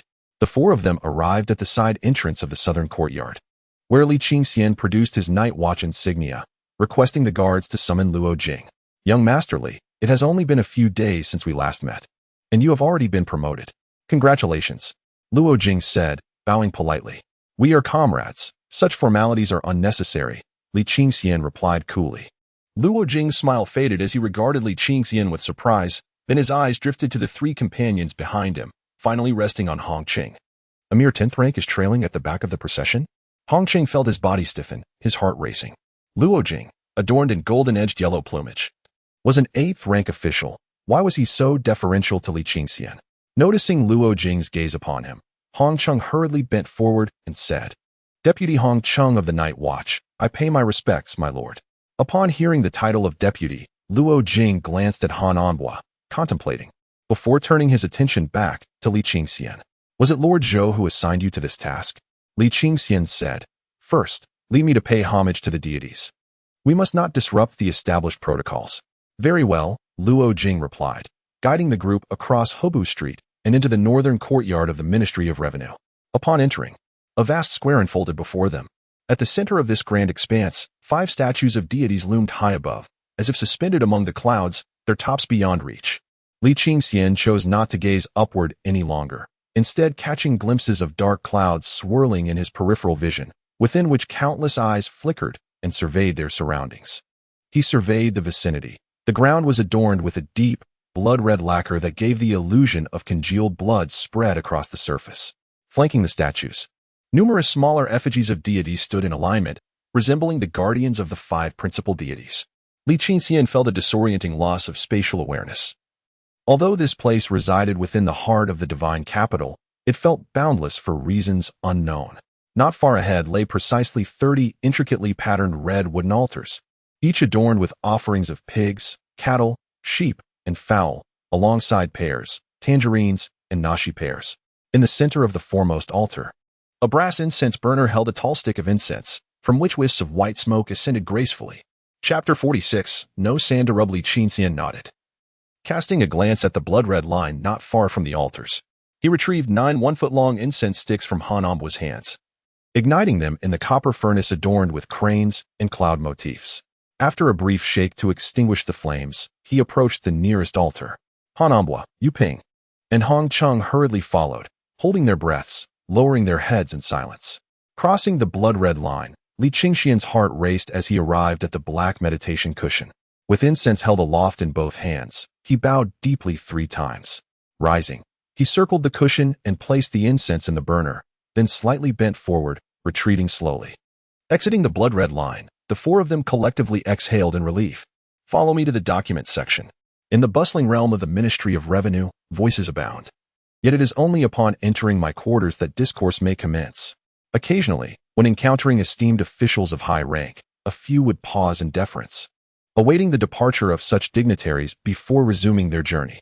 Traversing corridors, crossing bridges, and navigating paths, a considerable distance was covered before finally arriving at the grand courtyard adorned with the black wooden plaque bearing the words Ministry of Internal Affairs in crimson. After a series of turns, we reached the Dinka courtyard, entering a modest office characterized by its white walls and black tiles. Observing discreetly, Hong Qing felt a pang of unease. It seemed incongruous for an 8th rank official to personally assist a 10th rank official in seating. Li Qingxian stood, surveying the room. The desk faced the entrance, while the left chamber was lined with shelves brimming with books and documents. On the opposite side, 4 narrow wooden tables were arranged, laden with the 4 treasures of the study and stacks of official papers. Li Qingxian pondered, finding the atmosphere more desolate than anticipated, and as the Dinka was ranked 4th, it confirmed Pang Mingjing's earlier conjecture that Luo Jing wielded little real power. Undeterred, Li Qingxian chuckled and took a seat. Han Anbua and Yu Ping flanked Li Qingxian, supporting the night blade, while Hong Chung held the hilt, stationed at the door, his left foot poised toward the exit. "If there is anything to discuss, please proceed," Luo Jing stated, resting his arms on the desk. Li Qingxian regarded Luo Jing, whose round nose and the slight curl of a mole at the corner of his mouth lent him an intimidating presence, particularly from behind the desk. "Let us not rush. First, let us enjoy some tea," Luo Jing suggested with a smile. "Indeed," Li Qingxian replied languidly. "Since we have time, might you enlighten me on the recent significant matters within the court? Your insights must be more astute than mine." Contemplating for a moment, Luo Jing replied, "The most pressing issue at present is the emperor's intent to reinstate certain former officials, a matter that has sparked widespread discussion and speculation throughout the court and among the populace, with many suspecting it to be a significant reshuffling." "Surely, it cannot be that grave?" Li Qingxian inquired. "It is not so grave. The emperor ascended the throne 16 years ago, under the era name of Taining. Some individuals and certain regions are indeed due for change." Luo Jingdao responded, "I see." Li Qingxian had an inkling, but remained unaware of the crux. "What of the demon affliction? Today, those from the financial department even suggested we venture outside to eradicate demons." Luo Jingdao replied, "I have not heard any rumors, but it is customary for the night watch to eliminate demons. In the days when demon troubles were severe, every division of the night watch had its own demon extermination team. You were too young to know, but during the Tiancong years, there was no night watch. Only the Dragon Guard, which not only had a demon extermination department, but also departments for subduing magic, expelling evil, and slaying puppets. However, as various factions entered the court, these organizations were disbanded, and most of their members joined the Night Watch. I am aware of that. A few days ago, I overheard some idle chatter that the cabinet elders wished to streamline the Night Watch, relinquishing their original duty of overseeing officials to focus solely on cultivators. Have you caught wind of this? It is the trend of the times, Luo Jingdao affirmed. "Ah, I understand now," Li Qingxian remarked. "A rugged man, yet meticulous and swift in his undertakings. This is our South Star sect's specialty, the wingless tea. Do have a taste?" Luo Jingdao inquired. "Is it from the tea tree that is nested by wingless birds at the roots?" "Indeed." Li Qingxian took a gentle sip, savoring it, though he found nothing remarkable. He remarked, "A fine tea. It is indeed superior to ordinary leaves." Luo Jingdao chuckled, lowering his gaze to drink. Once he finished his cup, Li Qingxian stated, "Let us discuss serious matters." Luo Jingdao nodded in agreement. Li Qingxian sat upright and inquired, "Lord Luo, what should be done if someone enters the Ministry of Revenue, disregarding regulations and disrespecting the divine? The consequences could range from a mere monetary fine to imprisonment in the divine prison for interrogation." Li Qingxian gestured towards Hong Cheng and asked, "Do you believe, Lord Luo, that my deputy captain has exhibited any lack of propriety? You truly intend to ensnare me?" Hong Cheng exclaimed, stepping out of the threshold, glaring angrily at Li Qingxian. With a smile, Li Qingxian replied, "You misunderstand. It is not I who seeks to trap you, but rather the ministry must uphold its regulations. Would you not agree, Lord Luo?" After a moment of contemplation, Luo Jing turned his gaze towards Hong Cheng, his pupils constricting and turning crimson, small red dots darting rapidly before returning to normal in the blink of an eye. An eerie chill swept through the air. Hong Cheng felt a tingling sensation throughout his body. Despite his desire to flee, he found his legs utterly weakened, straining with all his might. He bent his neck and noticed several red dots appearing on his shadow, akin to nails anchoring it down. "You." Hong Cheng gazed at Luo Jing in terror. Luo Jing rose and walked away, stating, "Thanks to Qingxian's reminder, I nearly fell victim to this blasphemous individual. Tell me, why do you not offer incense in the temple?" Hong Cheng hurriedly replied, "I came with Captain Li. He has already offered incense on my behalf." "Qingxian, you offered incense for him?" Luo Jing asked in surprise. Li Qingxian responded, "The incense was purchased by Brother Han. I offered it, bearing no relation to you, Hong Cheng. You are framing me." Hong Cheng shouted in anger. Li Qingxian sighed, saying, "To err and yet raise a ruckus only exacerbates one's punishment." Luo Jing smiled lightly and clapped his hands, saying, "Bring forth this blasphemer and cast him into the divine prison for immediate interrogation." Hong Cheng's expression shifted dramatically as a night guard. He was acutely aware of the true nature of the interrogations conducted in the divine prison, which involved the use of malevolent sorcery to invade the mind, driving individuals to madness. At that point, even if Wei Yong and his allies intervened to rescue him, they would only retrieve a lunatic. "You." He was compelled to lower his voice. "You cannot treat me this way. Lord Wei Yong is aware and will not let this go unpunished. Immediate interrogation, Luo Jing reiterated. You cannot. Hong Cheng's words faltered as a disciple of the malevolent sect swiftly flicked his wrist, unleashing a flurry of blood-red needles that seemed to possess a will of their own, piercing through his upper and lower lips and binding them together. Blood flowed along the needles, forming a gruesome net that sealed his mouth. Wait, Li Qingxian interjected. All eyes turned toward him, and Hong Cheng's gaze ignited with an indescribable brilliance as he nodded vigorously, as if to express his gratitude. Li Qingxian rose, walking forward while inquiring, Brother Jing, do we still need to pay today's incense and tea fees? Luo Jing's face revealed a look of dilemma. According to the rules, we must still pay. Isn't my rank sufficient? You need to attain at least the 9th rank to be exempt from fees, Luo Jing explained. Hong Cheng gazed at Li Qingxian in disbelief as Duan Heng removed Hong Cheng's leather pouch, extracting the silver and copper coins, weighing them thoughtfully. That will suffice, Luo Jing concluded. Li Qingxian approached Hong Cheng, smiling as he said, if you were to engage with me in a fair contest of skills, I would only expel you from the patrol house. However, you absolutely should not have humiliated Brother Han. Hong Cheng struggled fiercely, whimpering as tears streamed down his face. As he was dragged away by Duan Heng and others, Han Anbo felt a lump in his throat, unable to utter a word. Li Qingxian chuckled and remarked, Brother Han, I am employing the very lessons you imparted. Notice how I initially spoke to him with utmost cordiality, and my silence along the way signified my concession. Ultimately, I had to draw my sword against the rules of the user department and the authority of Brother Jing. Han Anbo's emotions were akin to a sandcastle upon the shore, swept away by an incoming wave, leaving him both amused and exasperated as he replied, but I did not instruct you to exhaust everything in one breath. Yu Ping looked on in astonishment, murmuring, a genius in the political arena. Han Anbo recounted the circumstances surrounding Wei Yong's deception and reiterated his warnings to Li Qingxian. Luo Jing, equally amused, gave a thumbs up, exclaiming, a genius in the political arena. Li Qingxian smiled and said, consider this your praise for me. I hope I won't be causing you any trouble, he added. Then I must thank Brother Jing. By the way, let's discuss serious matters. Lend me 500 taels of gold and an additional 200 taels of silver, Li Qingxian stated earnestly. Luo Jing leaned back slightly and inquired, what do you need such a sum of gold for? Are you certain that a mere 8th rank official like myself can provide it? I owe you a life. Li Qingxian replied with a smile.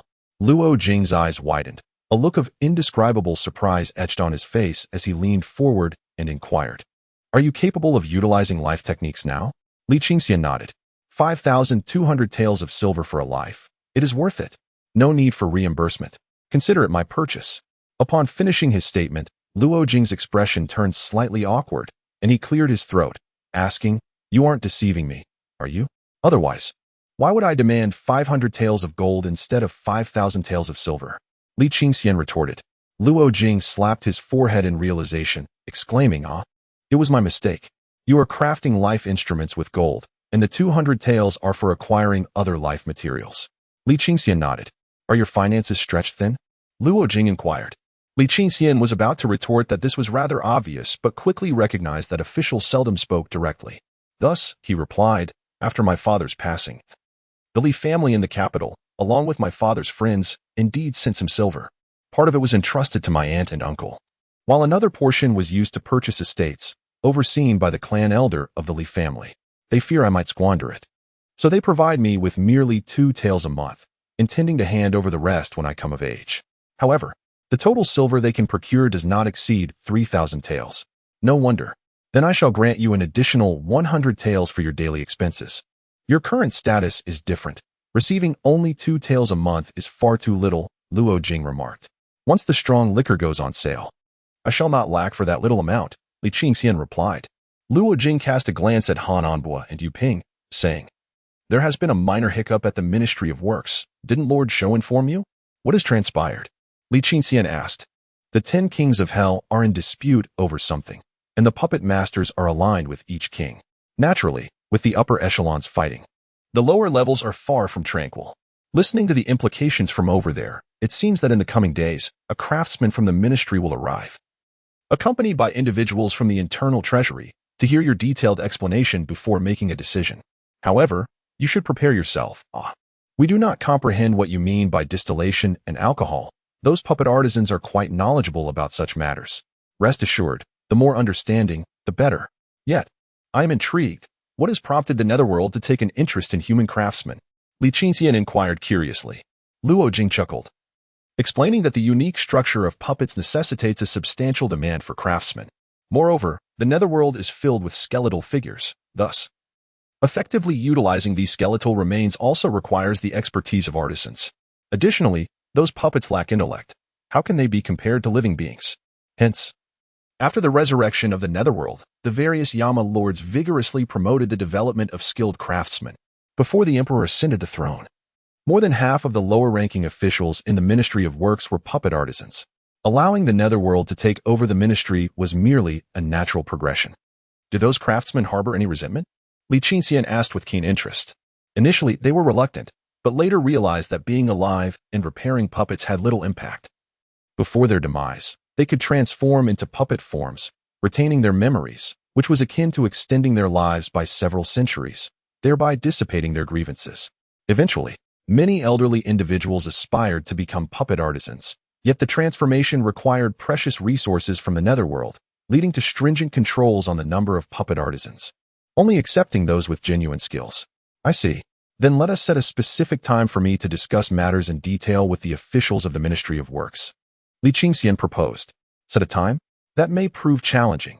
While it is relatively straightforward to coordinate with the ministry, there is a strong possibility that a junior supervisor from the internal treasury will come, one who serves the emperor, truly a busy individual.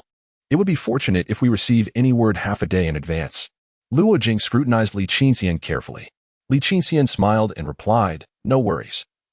True gold fears no fire. Very well then.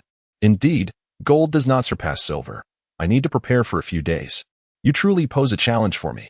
I await your good news. The two conversed until noon, sharing a meal and savoring the chives from the Ministry of Revenue. Only after this did Li Qingxian take his leave. Upon exiting the street of the ministry, Yu Ping rubbed his stomach and murmured, consuming too many chives disrupts digestion. If it disrupts digestion, why eat so many? Replied Yu Ping. Yet the dishes from the ministry are exquisitely prepared, far superior to those from renowned taverns. Li Qingxian chuckled at the thought of a trapped pig breaking free, remarking, aside from you, no one comes to the ministry solely for a meal. Han Anbua, who had remained silent for a while, said, Li, there is really no need for you to go to such lengths for me. We who are destined to remain unrefined are frequently subjected to trials each month, aren't we? It's not solely for you, it is also for my own sake. If I do not expel this grain of sand, it will be followed by a stone upon my head, and subsequently, the weight of Mount Baigu will crush me endlessly. I understand, but aren't you being a bit too hasty? Han Anbua felt it was somewhat precarious. Li Qingxian nodded, acknowledging, you are right, Han. This matter cannot be rushed. It cannot be resolved in one fell swoop. Han Anbua sighed with relief, saying, you heed advice well. Li Qingxian continued, thus, I must sustain my resolve. Han Anbua and Yu Ping stared wide-eyed, looking utterly bewildered. Li Qingxian smiled and said, as you taught me, when one draws a blade, blood must be drawn. Last time, they failed to harm me, and now they attempt to sow discord again, indicating that they have not yet surrendered. There is no such thing as 1,000 days of vigilance against thieves. Therefore, this time, I must take the initiative. Han Anbua felt a surge of pent-up frustration lodged deep within his lungs, rendering him speechless. He knew he must refrain from uttering a word, for doing so could unleash a torrent of words that would scatter in all directions. Yu Ping sighed, remarking, after your ascension, you have become even more reckless. Rest assured. This is not mere recklessness. It is a calculated gamble of intellect and fate, Han retorted. I intend to demonstrate the consequences of provoking a practitioner of fate. However, I require your assistance. Utilizing fate? Speak on, Yu Ping replied, his interest piqued. Li Qingxian interjected, I seek detailed information regarding Wei Yong and Tao Ji. At an opportune moment, I shall analyze their destinies and fortunes, employing fate to resolve this matter. I had hoped to endure a few more days, but the incident with Hong Chung has made it clear that hesitating could lead to further peril. Very well, I shall assist in your investigation. This is precisely what our Night Watch is adept at, Yu Ping exclaimed with enthusiasm. Han Anbua added, the members of the Night Watch possess dossiers. Simply request them from Lord Zhou. It will be more comprehensive than our own findings. Observing fate requires both the right moment and location, ideally. We should avoid the Night Watch headquarters. Merely consulting the files is insufficient. I will enlist a few trustworthy informants to track the movements of these two individuals. Do you possess knowledge of fate? Li Qingxian inquired. I have a modicum of understanding in many areas, Han Ambo replied. Are your informants reliable? Li Qingxian probed further. Absolutely. Such tasks are routine for them and have never gone awry.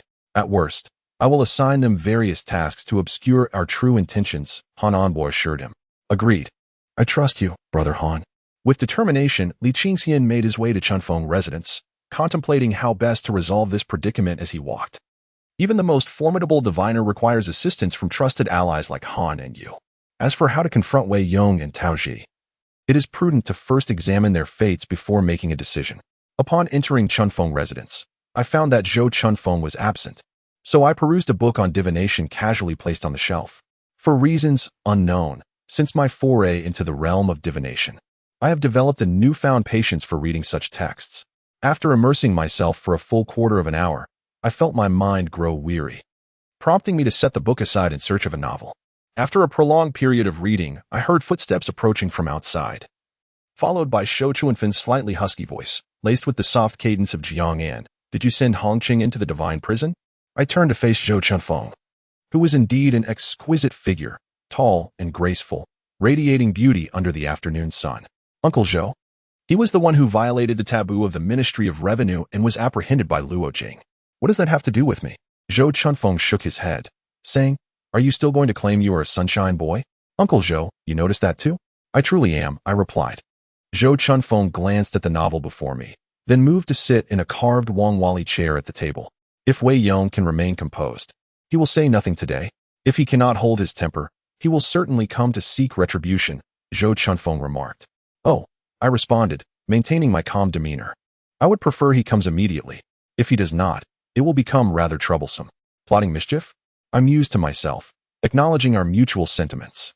So, what brings you here today? Zhou Chunfeng inquired. Primarily regarding the new vice-captain's position, I replied.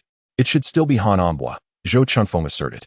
In the morning at the Xijing Hall station, Uncle Zhou, my legs went numb, and I silently vowed that one day, I, Li Qingxian, would sit in a chair. Therefore, please consider when you might promote me to the rank of Zheng 10th grade, to prepare for my ascension to 9th grade.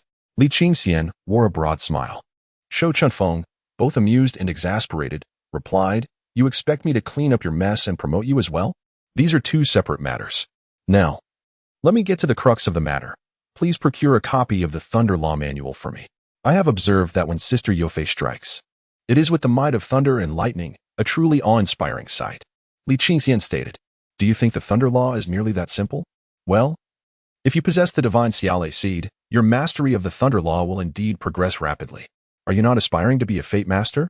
One cannot be greedy and overreach, Zhou Chunfeng remarked. There is no conflict. Fate mastery is primary, while Dao techniques serve to protect oneself, Li Qingxian countered. Didn't Sister Yofei teach you? Is she afraid of being scolded by her master, and thus refrains from instructing you? Zhou Chunfeng rose and entered the back room. After a brief moment, he returned with a paper package adorned with a yellow talisman. This contains the 5 thunder rectification method, which I fortuitously acquired in my early years. It is said to originate from the ancient Shenshao sect. I once showed this book to the esteemed elder Jiang Zhijian, who confirmed its authenticity, stating it is no inferior to their Tianshao sect's 5 thunder rectification method. Zhou Chunfeng explained. Isn't this item rather precious? Li Qingxian cautiously accepted it, noting the sturdy, yellow-brown paper sealed tightly, with faint traces of magical energy flowing across its surface. The vermilion yellow talisman was affixed at the center. As he gently lifted the lower edge of the talisman paper, the thick covering slid apart to reveal a 1-inch thick, blue-black covered ancient book.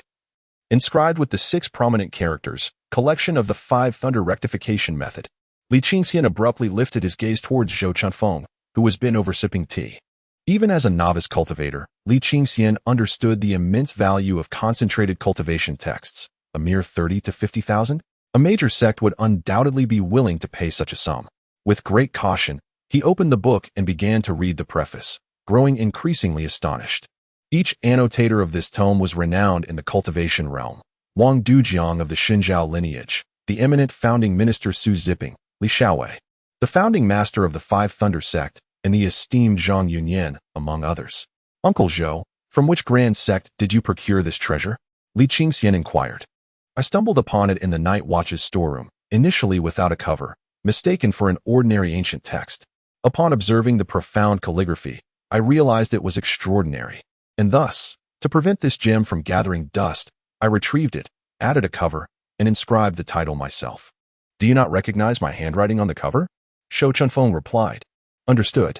Remember to use your spiritual power to reforge the talisman to prevent others from opening it. Zhou Chunfeng advised. Indeed, Li Qingxian acknowledged. However, carrying this book around is cumbersome. If only I had a spatial treasure. How could one acquire such a treasure? He asked. For instance, Yihan's Qiankuan ring or your fortunate fish bag. Such a pity, Li Qingxian said, carefully wrapping the book and infusing it with spiritual energy to seal it. If there is anything unclear, when the young consort arrives in a few days, let her provide some guidance, Zhou Chunfeng suggested. Very well. I am acquainted with King Xieguan. I can seek her counsel, Li Qingxian responded. By the way, Uncle Zhou, do you have any text regarding fate or know where such items might be procured? Li Qingxian inquired. The imperial edicts are largely entrusted to the Astronomical Bureau. For now, I shall train you in the art of destiny from the School of Fate. Once you attain the esteemed rank of the 9th grade, I shall take you to borrow a few tomes. How impressive is the influence of Uncle Zhou. As for procuring books from the market, Zhou Chunfeng remarked, I shall endeavor to do so when time permits. Furthermore, in the coming days, Liu Xijing from the Ministry of Works will collaborate with the eunuchs of the Inner Transport Bureau to scrutinize your methods of brewing potent spirits. They are quite occupied, and the timing remains uncertain. It is likely to occur after the official duties, so be prepared. Zhou Chunfeng affirmed, understood. Li Qingxian cast a furtive glance at Zhou Chunfeng and said, Uncle Zhou, you know I am a person of integrity. Wei Yong will undoubtedly not spare me. And I must take precautions. Might I request to peruse the records of the Night Watch, particularly those pertaining to Wei Yong and Taoji? Do you think the esteemed head of the financial department is blind to the activities of the Night Watch? If he truly were to access those records, he would be informed by the following day. What do you wish to inquire? I shall tell you. Li Qingxian rejoiced. That would be most beneficial. Primarily, I wish to ascertain Wei Yong's background, connections, resources, family, and personal inclinations. After a moment of contemplation, Zhou Chunfeng replied, Wei Yong is a martial artist of humble origins. In his youth, he exhibited remarkable diligence. Eventually, for reasons unknown, he caught the eye of Lady Wei, leading to their union. Lady Wei's father held the position of a 6th-rank martial artist within the capital's military, and several of his sons have achieved success, thereby establishing a considerable network. Wei Yong's career flourished in the early to mid-stages, largely owing to the favor of his father-in-law. Consequently, Lady Wei holds a high status within the Wei household. And he has privately lamented that his brothers-in-law do not regard him with the respect he deserves. Oh, by the way, today I heard from a colleague that Lady Wei celebrates her birthday tomorrow. Li Qingxian took note of this and then inquired about Tao Ji. Zhou Chunfeng furrowed his brow, paused for a moment, and continued, it primarily relies on his wives and concubines. Are his wives and concubines of notable families?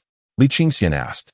Zhou Chunfeng replied helplessly, given your status, you are considered a gentleman. It would not hurt to be informed about certain matters. Taoji has a nickname in the Night Watch, Gift Giver, and behind his back, they all call him Tao Chi. Li Qingxian was taken aback for a while before saying, so he is quite the sunny character, and that way Yong promoted him. I see. Zhou Chunfeng took a sip of tea to moisten his throat, and said, are you planning to employ your skills against them? Zhou Shu possesses keen insight. Li Qingxian replied, one is of the 5th rank, the other of the 7th. You are merely of the 10th. Zhou Chunfeng remarked. Li Qingxian smiled and said, rest assured. I will probe first and ensure my safety. Should we not wait any longer? Zhou Chunfeng inquired. Since you refuse to tell me who the instigator is, I shall have to resolve this on my own. Li Qingxian sighed. I withhold the information out of concern for your impulsiveness. That individual is currently like a rabid dog. I fear he may act recklessly. With my presence, even if he wishes to target you, he can only employ overt strength, which ironically diminishes his caution. Zhou Chunfeng explained. Li Qingxian remained silent for a long while before saying, very well. I know you harbor resentment, should he take any further actions. I will inform you immediately to ensure you are not left in the dark. Zhou Chunfeng assured him. Thank you, Zhou Shu. Li Qingxian cast another glance at the table. Realizing that the timing was unfortunate, as there were no pastries available, he took his leave from Zhou Chunfeng, clutching the collection of the Thunderous Law and the Journey of the Astrologer as he departed. Zhou Chunfeng gazed at the lotus buds in the pond outside, shaking his head in resignation, remarking, "He can stir up trouble more than your father. I hope he does not become embroiled in political rivalries as your father did." Not far from there, at the office of the financial commissioner Wei Yong, the entrance was adorned with the words Golden Toad. The interior was replete with auspicious items such as jade-carved cabbages, money trees, and three-legged golden toads, all radiating a golden glow. "Lord Wei, we cannot afford to forsake Hongcheng," Tao Ji exclaimed, his otherwise handsome features marred by urgency. Wei Yong, in his 50s, possessed an unremarkable appearance yet exuded an air of calm. Slowly, he lit an incense stick, squinting as he took his time before finally responding. "Do you truly believe that the beautiful scholar possesses only beauty? If I were to approach him, he would have 1,000 excuses to evade me, even to turn the tables. Are we to stand idly by while Hongcheng suffers in the divine prison? Do you have an alternative plan?" Tao Ji inquired with a smile. Wei Yong cast a sidelong glance at Tao Ji and replied, "Is urgency no longer a concern? My urgency stems from having mishandled the matter. The lack of haste arises from my awareness that you surely possess a comprehensive strategy," Tao Ji retorted with a grin. "Approaching him now would merely squander our opportunity with Hongqing. Had we chosen a different moment, for instance? If the Ministry of Works and the Treasury were to meet with Zhou Chunfeng, we could have intervened, yielding a vastly different outcome. How so? Yesterday, I learned that the Divine Capital Office is preparing to collaborate with the Ministry of Revenue, the Ministry of Works, and the Treasury on a business venture. As for the nature of this venture, all parties are tight-lipped, leaving us unable to discern specifics, yet it inevitably involves our financial department. Thus, I shall enlist someone to keep an eye on the affairs of the Divine Capital. Once they engage in formal discussions, I shall seize the opportunity to intervene with a plausible excuse." Wei Yong inquired, "Are you suggesting that we fabricate a pretext to implicate Zhou Chunfeng in allowing his subordinates to undermine the night watch, thereby disrupting their collaboration? I believe it could work." Tao Ji replied with a chuckle. Wei Yong sighed, silently draining his cup of tea. Observing discreetly, Tao Ji asked in a low voice, "Why the sigh, my lord?" "Oh, you see, your perception is rather shallow. No wonder I had to support you amidst the opposition of many colleagues. If I disrupt their cooperation, I simultaneously offend the Ministry of Works, the Internal Treasury, and the Ministry of Revenue. What benefit is there? Merely to assert my own pride? I intend to hold onto the card of Hongqing, making Zhou Chunfeng wary of my potential interference, ultimately leading to his concession. In this way, I can extract a share of the profits from the dealings, take the opportunity to forge connections with various colleagues, and simultaneously incite a sense of discomfort in Zhou Chunfeng. 3 advantages in one stroke. Your foresight is commendable, my lord. I am but a humble servant, only grasping at trivial gains, falling woefully short of your vision," Tao Ji said, wiping his forehead with his sleeve. "It is of no consequence. I too was once young." Wei Yong replied with a smile. Tao Ji stepped forward slightly and whispered, "My lord, little Chui at home still speaks of you. Perhaps you could bring her along to tonight's banquet?" Wei Yong cleared his throat lightly, scanning the room and lowering his voice. "That is not advisable. My wife is quite astute. We cannot allow them to meet. You may only bring your legitimate spouse." "Understood." Tao Ji retreated a step, maintaining a composed demeanor. "As for the patrol house, it requires a master to teach. Learning it alone takes far too long."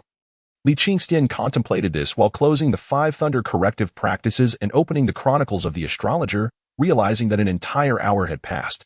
Approaching dusk, the sun still hung in the sky when Han Anbua and Wei Ping hurriedly entered the room. Li Qingxian set down his book and turned his gaze towards the 2 individuals whose faces were illuminated with joy. "Captain Li, there is a splendid opportunity today. I wonder if you will partake?" Li Qingxian replied, "Please, go on." Han Anbua continued, "We have discovered that tomorrow is Madame Wei's birthday. This evening, the Wei couple has reserved the Jiangwan room at the Shoujiang Tower to host a banquet in gratitude towards several colleagues from the financial department. The Shoujiang Tower is situated on the southern bank of the Great Yang River, and the windows of the Jiangwan Pavilion face the river. If we position ourselves on a boat to the north, you will be able to observe their festivities." Chapter 50. The Star of Fate. The Sinful Peach Demon. "Can we set off directly now? I have already arranged for a black canopy boat, and we are merely awaiting the cover of darkness to depart quietly," Han Anbua affirmed. Li Qingxian chuckled. "You truly are meticulous, Brother Han. Everything is in order." Yu Ping remarked, "Brother Han is quite attentive. He plans to slightly disguise himself, pretending to be a fisherman out for a night of angling, ensuring absolute discretion. Can we truly elude the eyes of a mid-tier expert? Li Qingxian inquired. Han Anbo stood tall and replied, during my years as an investigator of enemy officials, I have never failed. I can also easily disguise you, ensuring you remain unrecognizable. Let us go. The trio exited the night watch and boarded a carriage. As night fell, the carriage halted at the northern bank of the Great Young River, and the three disembarked.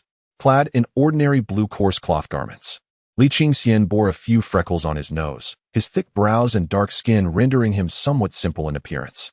Under Han Anbo's guidance, they boarded a black canopy boat. The boatman, a middle-aged man in his 50s, was hard of hearing, and Han Anbo communicated with him through gestures and lip movements. Beneath the moonlight, the black canopy boat glided slowly forward. The wooden oars splashed rhythmically in the water, and the shimmering waves gently spread out from the stern. Han Anbo, adorned with a bamboo hat and clad in a rain cloak, stood with his back to the southern bank, casting his fishing rod towards the north. Li Qingxian and Yu Ping found themselves within the confines of a boat canopy, where they carefully carved a small opening facing south. The black-covered boat glided slowly along the water, while pleasure boats flitted about, and the melodious voices of flower patrons and courtesans wafted through the air, enchanting the heart. In the darkness, the streets along the southern bank were ablaze with the lights of numerous taverns and brothels, layers of bright red lanterns swaying gracefully, their reflections igniting the river's surface in a fiery hue. Through the small aperture, Li Qingxian meticulously searched and ultimately focused on a particular tavern's second floor. Though it was a distance of over 30 zhang, his keen sight allowed him to discern the two tables within the room clearly. One table was occupied by men, while the other was attended by women. Wei Yong sat at the head of the table, surrounded by 6 others, all engaged in lively toasts, their faces aglow with the effects of alcohol. As Li Qingxian's gaze swept across the scene, he recognized Wei Yong and Tao Ji, while 2 others were unfamiliar to him. The officials were adorned in their official robes. Wei Yong held the rank of 5th grade, while the remaining 5 were of 6th or 7th grade. On the women's side, obscured by a wall, he could only glimpse 3 figures, clearly indulging in their revelries with abandon. In this world, women too possess the ability to cultivate. During humanity's northern expedition against the demons, female practitioners proved their mettle alongside their male counterparts. There were even officials from the Ministry of War who had originally been men, experiencing a lackluster career until they became ensnared by the perils of their own training and transformed into women, thereafter finding their fortunes flourishing. Li Qingxian waited in silence for a moment, sensing that the time was ripe, before turning his attention to the 7th grade Tao Ji, employing his ability to observe the flow of energy. Before him, the world centered around the distant Tao Ji, radiating a white light. Tao Ji's fair, handsome face was flushed from drink, making him appear even more striking among the group of martial men. Yet, in that instant, nothing transpired. There were no signs of the 12 lifespans, no glimpses of fate's tapestry, nor any whirlpool of destiny. Indeed, there exists a destiny intertwined with the protection of the court. Li Qingxian silently recited the incantation for the spell of obscuring vision. The heavens hung with sun and moon, veiled by drifting clouds. Towering mountains rose, shrouded by flowing mists.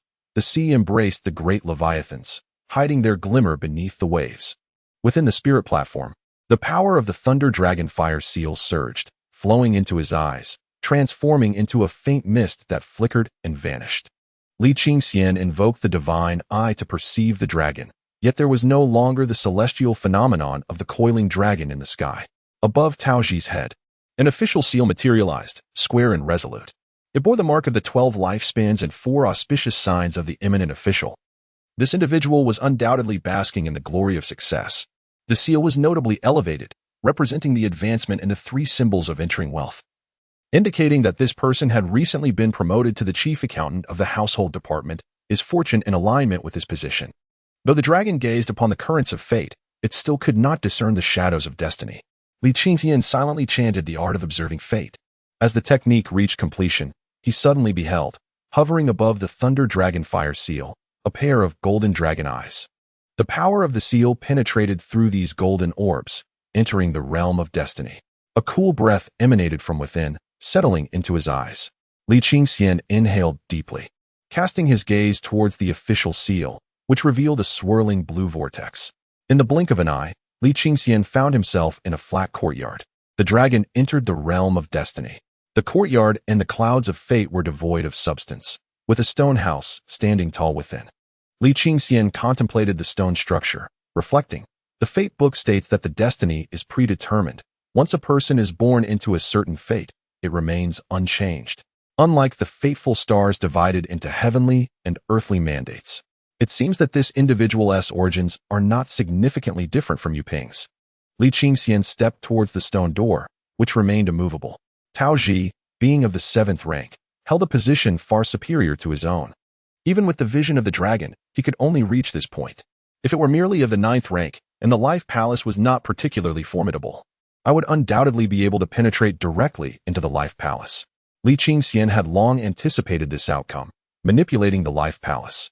A stream of fortunate energy transformed into a wisp of destiny, entering the destiny instrument. With a thunderous roar, the circular rings of the destiny instrument began to rotate, unleashing an extraordinary force as the gates of the Life Palace opened wide.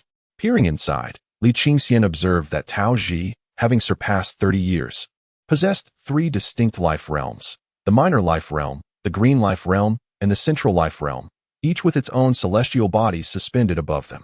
It was no wonder he could ascend to the position of the 7th rank chamber leader. As Li Qingxian scrutinized closely, he began to interpret the intricacies. Above the youthful life realm, the yearly life pillar, monthly life pillar, daily life pillar, and temporal life pillar stood erect, with 2 stars suspended in the air. Upon the yearly life pillar floated a destiny star. Among the celestial bodies, upon a sparse patch of grass, a humble little yellow goat grazed. Its head bowed in search of tender shoots. The life configuration: sparse grass yellow goat. The life decree states: grazing yellow goat, free from calamity and misfortune. Feeding on barren soil, a life of wandering. Nourished and robust, adorned with jade and wielding authority. The sparse grass yellow goat qualifies as a commendable low-grade life configuration, while the flattened green rice, a quintessential inferior life configuration. Despite residing in the same stone abode, the disparity between their initial life configurations was strikingly vast. On the monthly life pillar, a human life star hung gracefully. Li Qingxian cast a glance, his expression revealing a hint of peculiarity. Within the star, verdant grass flourished, and a peach tree stood tall, one of its branches blossoming with 14 exquisite peach blossoms. Li Qingxian then turned his gaze towards the youthful life realm upon the 2nd tier of steps. The yearly life pillar of the youthful realm bore a human life star, where the peach tree thrived, adorned with an abundance of blossoms, outnumbering the leaves. Over 200 peach blossoms. It seems Uncle Zhou has indeed been conservative. Li Qingxian has lost count. Upon closer inspection, a frown creases Li Qingxian's brow. The peach blossoms, typically a delicate pink, reveal 9 blossoms as dark as ink, and over 10 adorned with sinister black patterns. The fate star, sinful peach demon, an omen of great misfortune. The prophecy states, do not yearn for the joys of yesternight, for old companions pale in comparison to the new. Wealth wanes, colors fade, entangled with the past, ink-stained peach blossoms, blood-drenched blades. Li Qingxian takes a deep breath, striving to maintain composure. Those 9 women were deliberately led to their demise by Tao Ji. The fates of the other women are inextricably linked to him. Battling the discomfort within, Li Qingxian observes the remaining peach blossoms, and indeed, most are marred by various patterns. Chapter 51. Fate Star, Kingfisher Bestows Nest. The golden-patterned peach blossom signifies financial deceit by Tao Ji. The blood-red patterned blossom represents the violence inflicted by him. The green patterned blossom indicates coercion by Tao Ji with other men. Suddenly, countless cries fill Li Qingxian's ears: pleas for mercy, curses, calls for help, murmurs. No wonder this fate is dubbed the sinful peach demon. In the realm of destiny, such beings are no longer regarded as human. For the first time, Li Qingxian feels the overwhelming power of a malevolent fate. His mind assailed, his spirit tumultuous. He gazes towards the 2nd fate star of the youth's destiny. Within the fate star, a pitch-black river flows languidly, its surface disturbed by a school of fish, their bellies exposed, gills slowly heaving. With each opening, they spurt forth black sludge. The heavenly fate star, filthy river, corrupted fish. A dire omen. The prophecy proclaims, the filthy river has its cause, the polluted fish are its consequence. When the river is murky, the fish cannot be clean. The atmosphere surrounding the thoughts grew increasingly frigid. Initially, it seemed to merely touch the surface of the skin. but now it had seeped into the veins and penetrated the very marrow of the bones. Li Qingxian deduced that water indeed nurtures wood. Yet the cursed peach absorbed the polluted river water, epitomizing a quintessential relationship of nurture entwined with harm. Water nourishes wood, but this pollution brings forth malevolence, not directed at oneself, but rather towards others.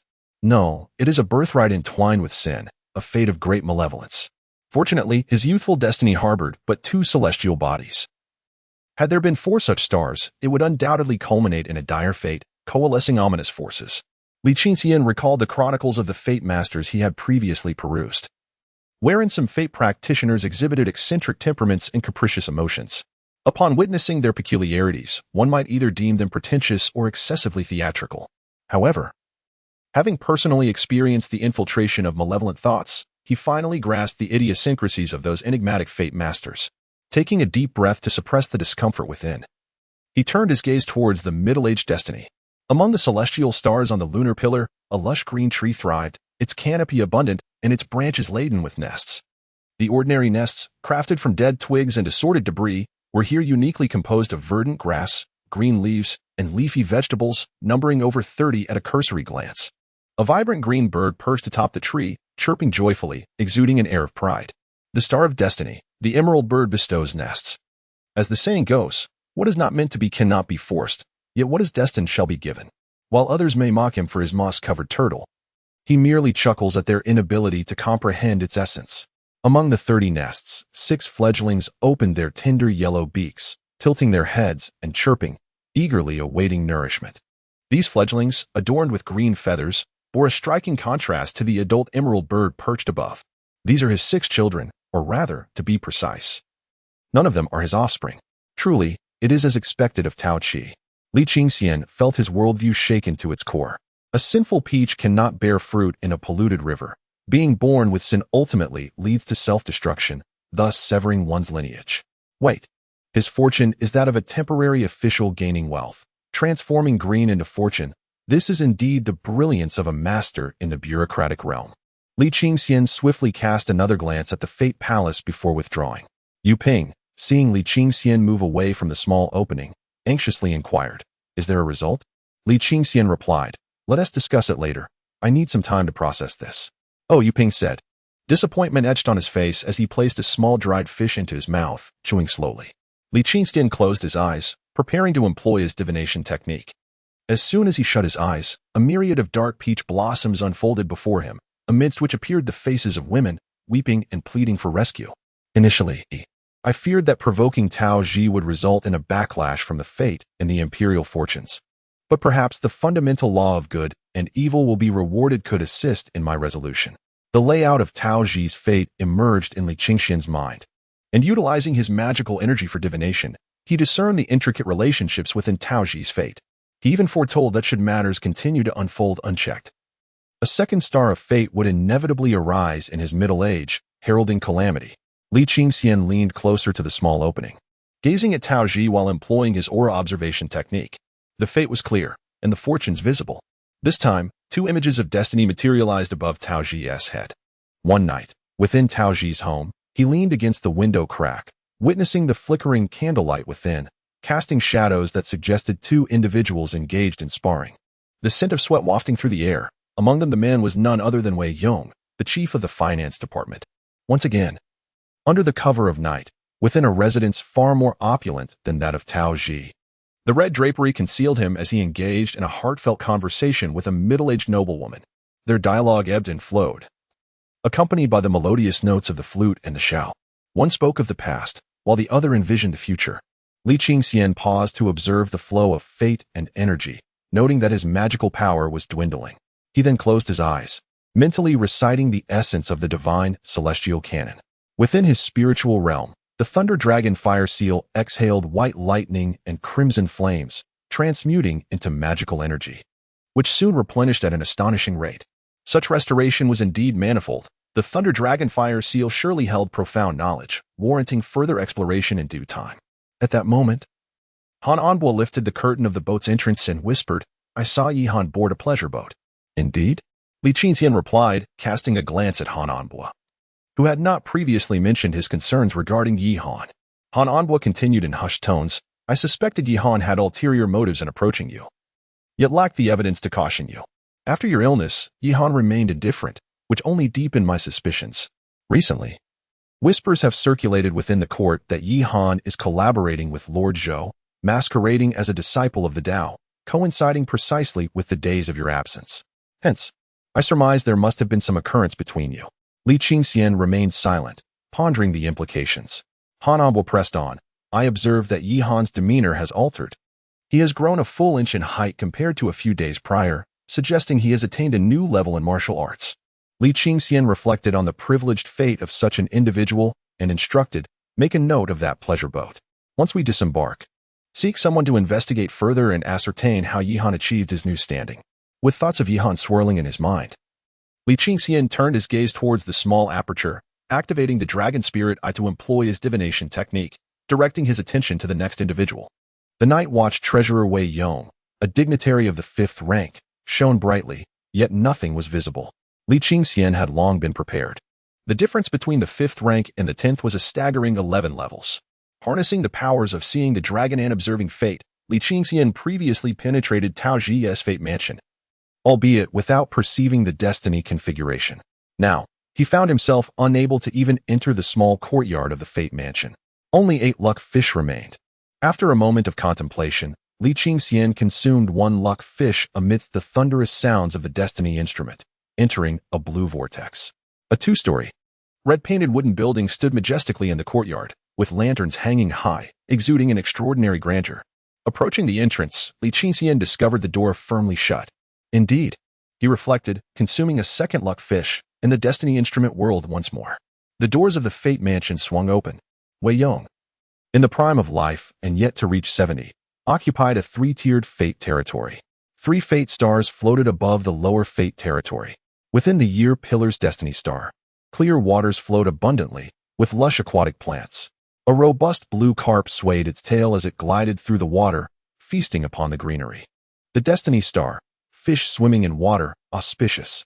The fate decree states, living water, thriving grass, and active fish bring smooth sailing amidst favorable winds and rains.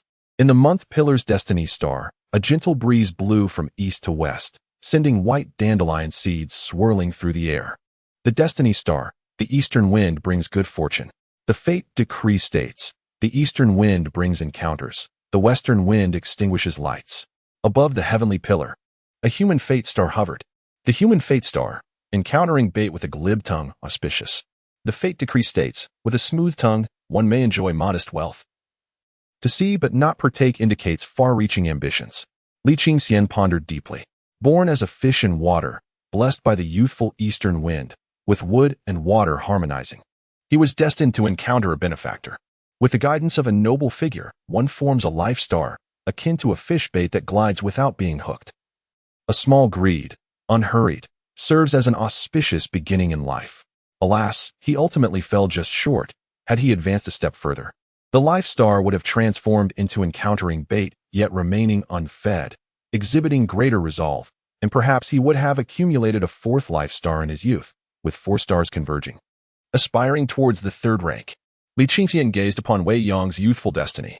Within the pillars of his fate, amidst the intertwined branches of his life star, a gray sparrow lay prostrate in its nest. The heavenly life star, gray sparrow at rest. The destiny verse states, the gray sparrow is inherently weak. When nesting, it remains concealed. Strong it evades foes, weak it is deceived. Li Qingxian nodded. This is a common life star, possessed by many. He then turned his attention to the other life stars, all appearing normal. Above the middle-aged destiny, a life star bore resemblance to Tao Zhi. The life star, blossoms of the peach tree in full bloom, adorned with dozens of peach blossoms. Just as Li Qingxian intended to examine it closely, he suddenly sensed an anomaly and swiftly glanced back at the earlier gray sparrow's nest. A typical gray sparrow's nest ought to rest steadily upon the branches. Yet this nest tilted to one side. The branches composing the nest should be tightly arranged, but the upper portion appeared normal while the lower half was splayed, revealing a hole. 2 green feathers were embedded at the entrance, mingled with pink petals. The lower nest signified home, the upper nest signified career. Wei Yong's official position was secure, yet, had his home been compromised? He had finally discerned Wei Yong's point of breakthrough. There was an issue with the women in his household. However, as Zhou Shu had mentioned, he had one wife, 3 concubines, and 4 maidservants. Which one could it be? Li Qingxian scrutinized Wei Yong's destiny once more, and aside from the gray sparrow's nest, found no further opportunities to exploit. The fate is formidable, yet insufficiently robust, resulting in an incomplete destiny. Unless unforeseen circumstances arise, he is destined to remain at the 5th rank throughout his life. However, with the gray sparrow nesting nearby, as long as he does not provoke exceptionally powerful adversaries, he is unlikely to encounter any significant troubles. Yet, should the nest be compromised, the outcome remains uncertain. Li Qingxian withdrew from Wei Yong's fate chamber. Upon glimpsing the essence of his destiny, fortune became apparent. Above Wei Yong's head, an ancient tree materialized. All the leaves of this venerable tree had turned a desolate yellow, devoid of any verdant foliage. The tree's frailty indicated a state of decline, while the yellowing leaves symbolized a heart in despair, suggesting that, barring any unforeseen events, his fortune would gradually diminish. Observing Wei Yong's fortune, Li Qingxian felt reassured. However, the intricate tapestry of Wei Yong's destiny remained elusive.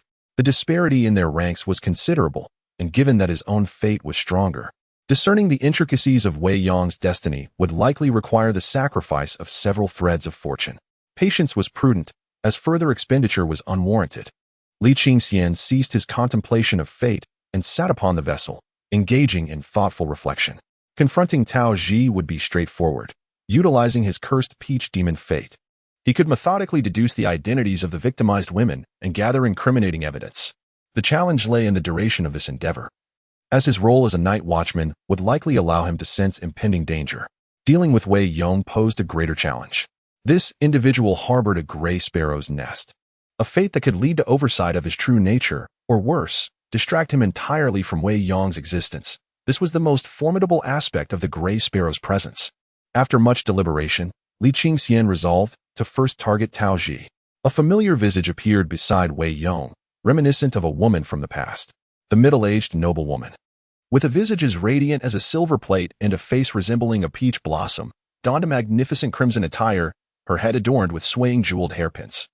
Exuding an air of opulence, she stood before the men's table, toasting to the others, accompanied by 5 women who lingered behind her. It was only when her gaze swept across Tao Ji's countenance that Li Qingxian felt as if a flash of lightning had streaked across the night sky. This noblewoman was none other than the one who had been intimately conversing with Tao Ji behind the curtains in the tapestry of fate.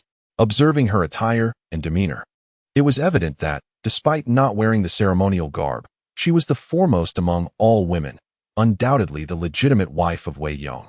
Li Qingxian suddenly comprehended that Wei Yong had been deceived by his own subordinate, Tao Ji, who had stealthily taken his wife, the Kingfisher. The events depicted in the tapestry of fate would unfold a month later. Should Wei Yong witness the affair between Tao Ji and Lady Wei, what would transpire between them? What kind of fate manipulation could expedite their relationship?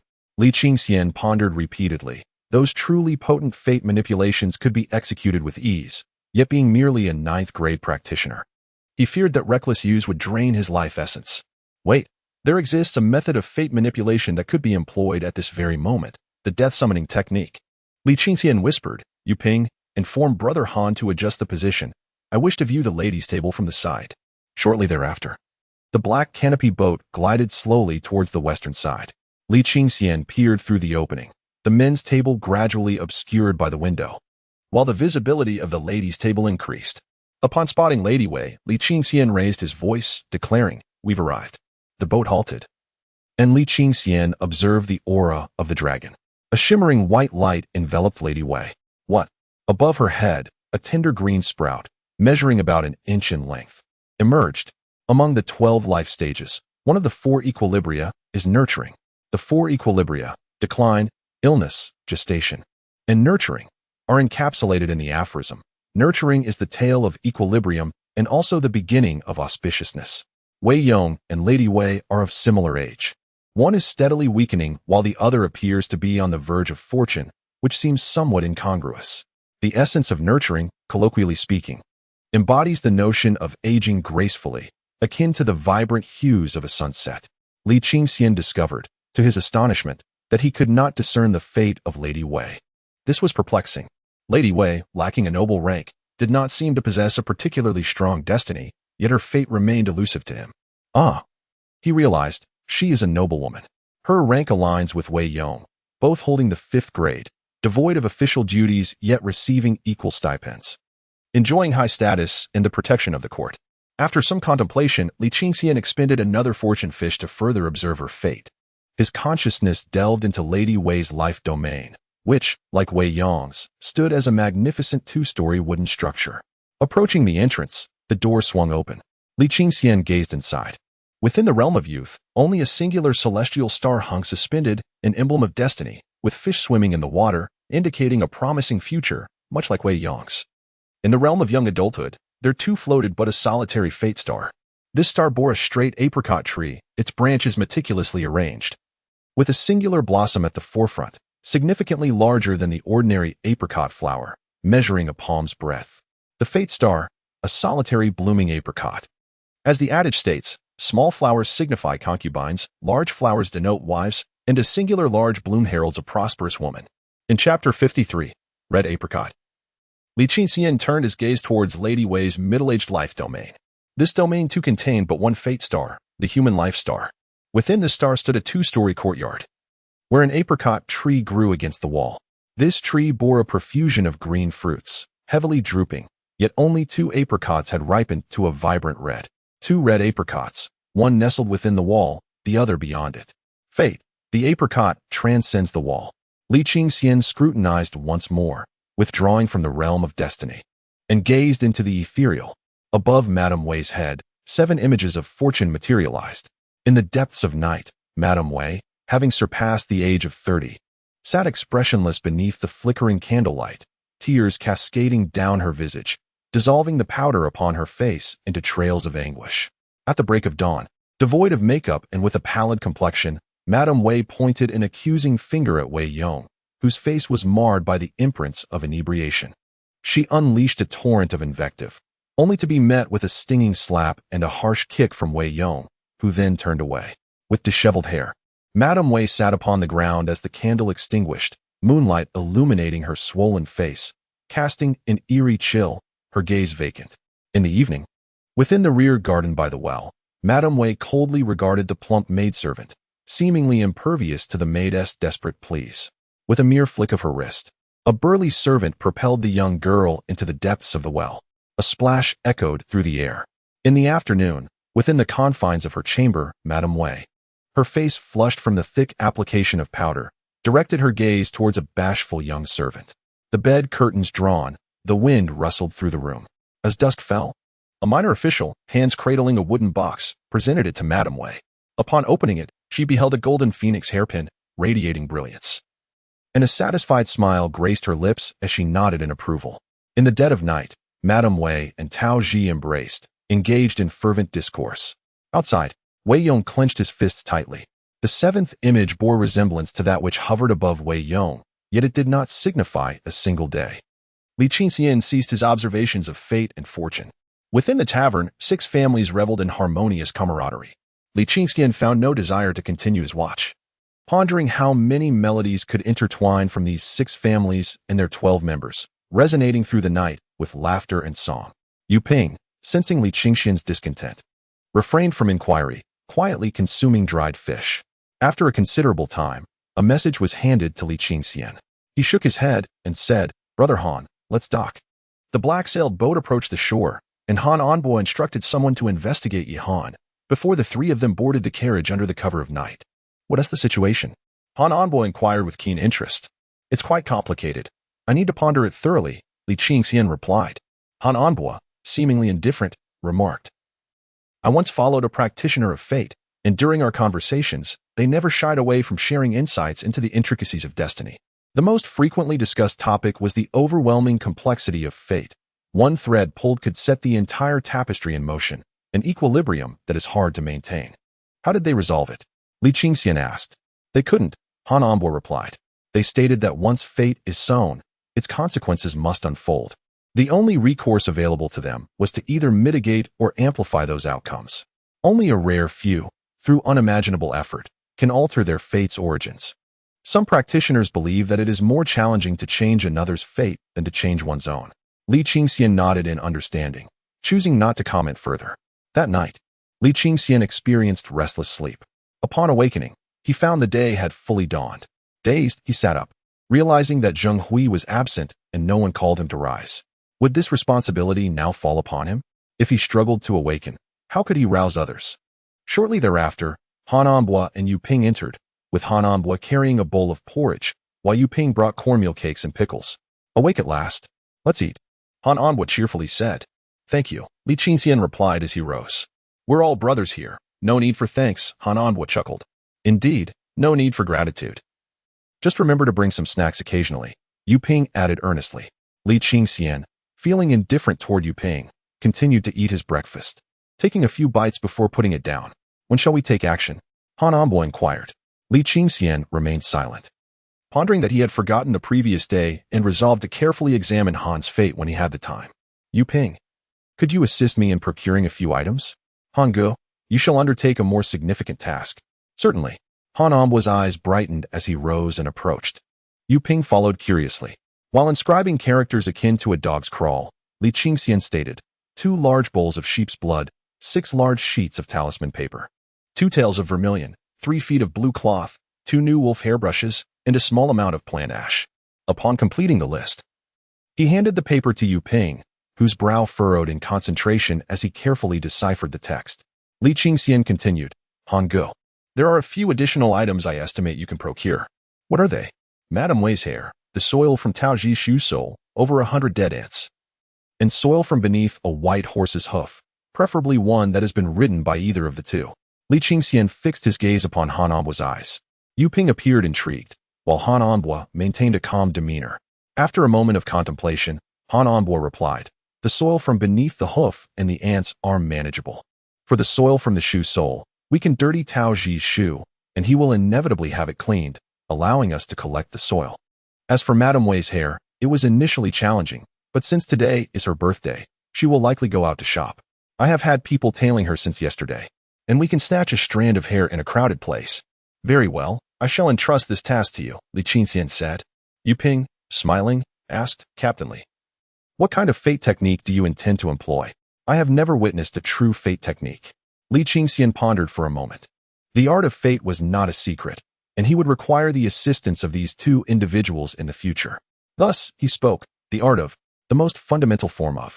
Han Ambua inquired, shall we depart at once? Let us go, he replied. The 2 turned to leave, but after taking a few steps, Li Qingxian added, Yu Ping, please also procure a small green snake, 2 feet in length. Certainly. All texts containing specific had been consolidated under the auspices of the Qintian Supervisory Bureau. The currently accessible comprised mostly various compilations and those officially sanctioned for publication, characterized by theory devoid of practical. Fetch a clean large bowl. I will prepare the. From this moment forth, you must not utter a word, Li Qingxian instructed. Yu Ping, filled with enthusiasm, retrieved a clean bowl, stepped back a few paces, and focused intently on Li Qingxian, sealing his lips tightly. As Li Qingxian embarked on his inaugural attempt he remained cautious, ensuring the ritual was conducted meticulously. He faced the east and recited the supreme of the. Subsequently, he chanted in succession the and of the same sect. Yu Ping observed intently, witnessing Li Qingxian's demeanor transform into one of ethereal grace. His skin taking on a lustrous sheen akin to jade, surrounded by a swirling aura, with his hair flowing freely. Upon completion, Li Qingxian poured half a bowl of sheep's blood into the empty vessel, added half a tael of vermilion, and then incorporated well water, all the while stirring continuously and occasionally sprinkling a bit of herbal ash. When the mixture reached an adequately viscous consistency, he dipped his index, middle, and ring fingers into the blood, gradually infusing it with his magical energy. The blood tinged around his fingers began to bubble and spread outward. Yu Ping's eyes widened in astonishment, for he beheld that the 3 fingers remained immaculate, untouched by a single drop of blood. Chapter 54, The White Horse Guides. The serpent ant's urge death. Li Qingxian picked up the yellow talisman paper, aligning his right hand's index and middle fingers to form a sword-like gesture. Channeling his spiritual energy, he gently sliced through the talisman paper, shaping it into dimensions of 2 fingers wide and 3 inches long. Taking a deep breath, he recited the purification incantation. sweeping his right hand over the talisman from top to bottom. Suddenly, 12 talisman papers sprang to life, parting and swaying like little figures, before leaping and stacking neatly upon one another. Yu Ping observed with rapt attention. Li Qingxian then took up the newly purchased wolf hair brush, his brows furrowing slightly. He requested a bowl of water, and Yu Ping eagerly fetched it. Li Qingxian recited the purification spell for the brush, grasping it firmly as he submerged it in the water, swirling it 3 times before lifting it.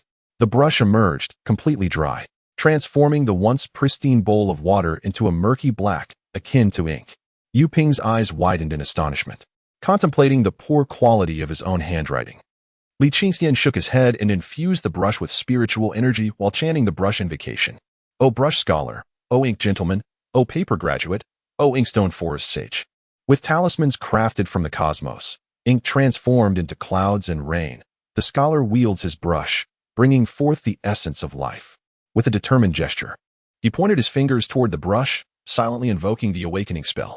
In an instant, the brush leapt into the mystical ink, saturating itself with the liquid. As a breeze swept through, the 12 talisman papers aligned in a row across the table. The brush floated in midair, moving gracefully as if dancing. As the brush tip touched the paper, vibrant red characters of the talisman swirled and soared across the surface. Within mere moments, the first awakening talisman was completed, and the brush again dipped into the mystical ink to inscribe the second. After completing 12 sheets, the brush dipped once more into the ink, then leapt away. Upon the brush, a pristine whiteness glistened, untouched by ink. Li Qingxian meticulously examined the 12 talisman papers, a smile gracing his face. These were the simplest of awakening talismans, designed to stimulate one's destiny and forge a path of fate. Neatly stacking the runes, Li Qingxian turned his gaze towards the blue cloth, pointing as if wielding a blade, channeling his magical energy to slice it into suitable lengths. At that moment, Han Anbo entered. Yu Ping swiftly approached, covering Han Anbo's mouth with one hand while signaling silence with the other. Li Qingxian turned to see Han Anbo and asked, "Can we speak now? Have you secured the items?" Han Anbo nodded, beaming, "I have successfully fulfilled my mission."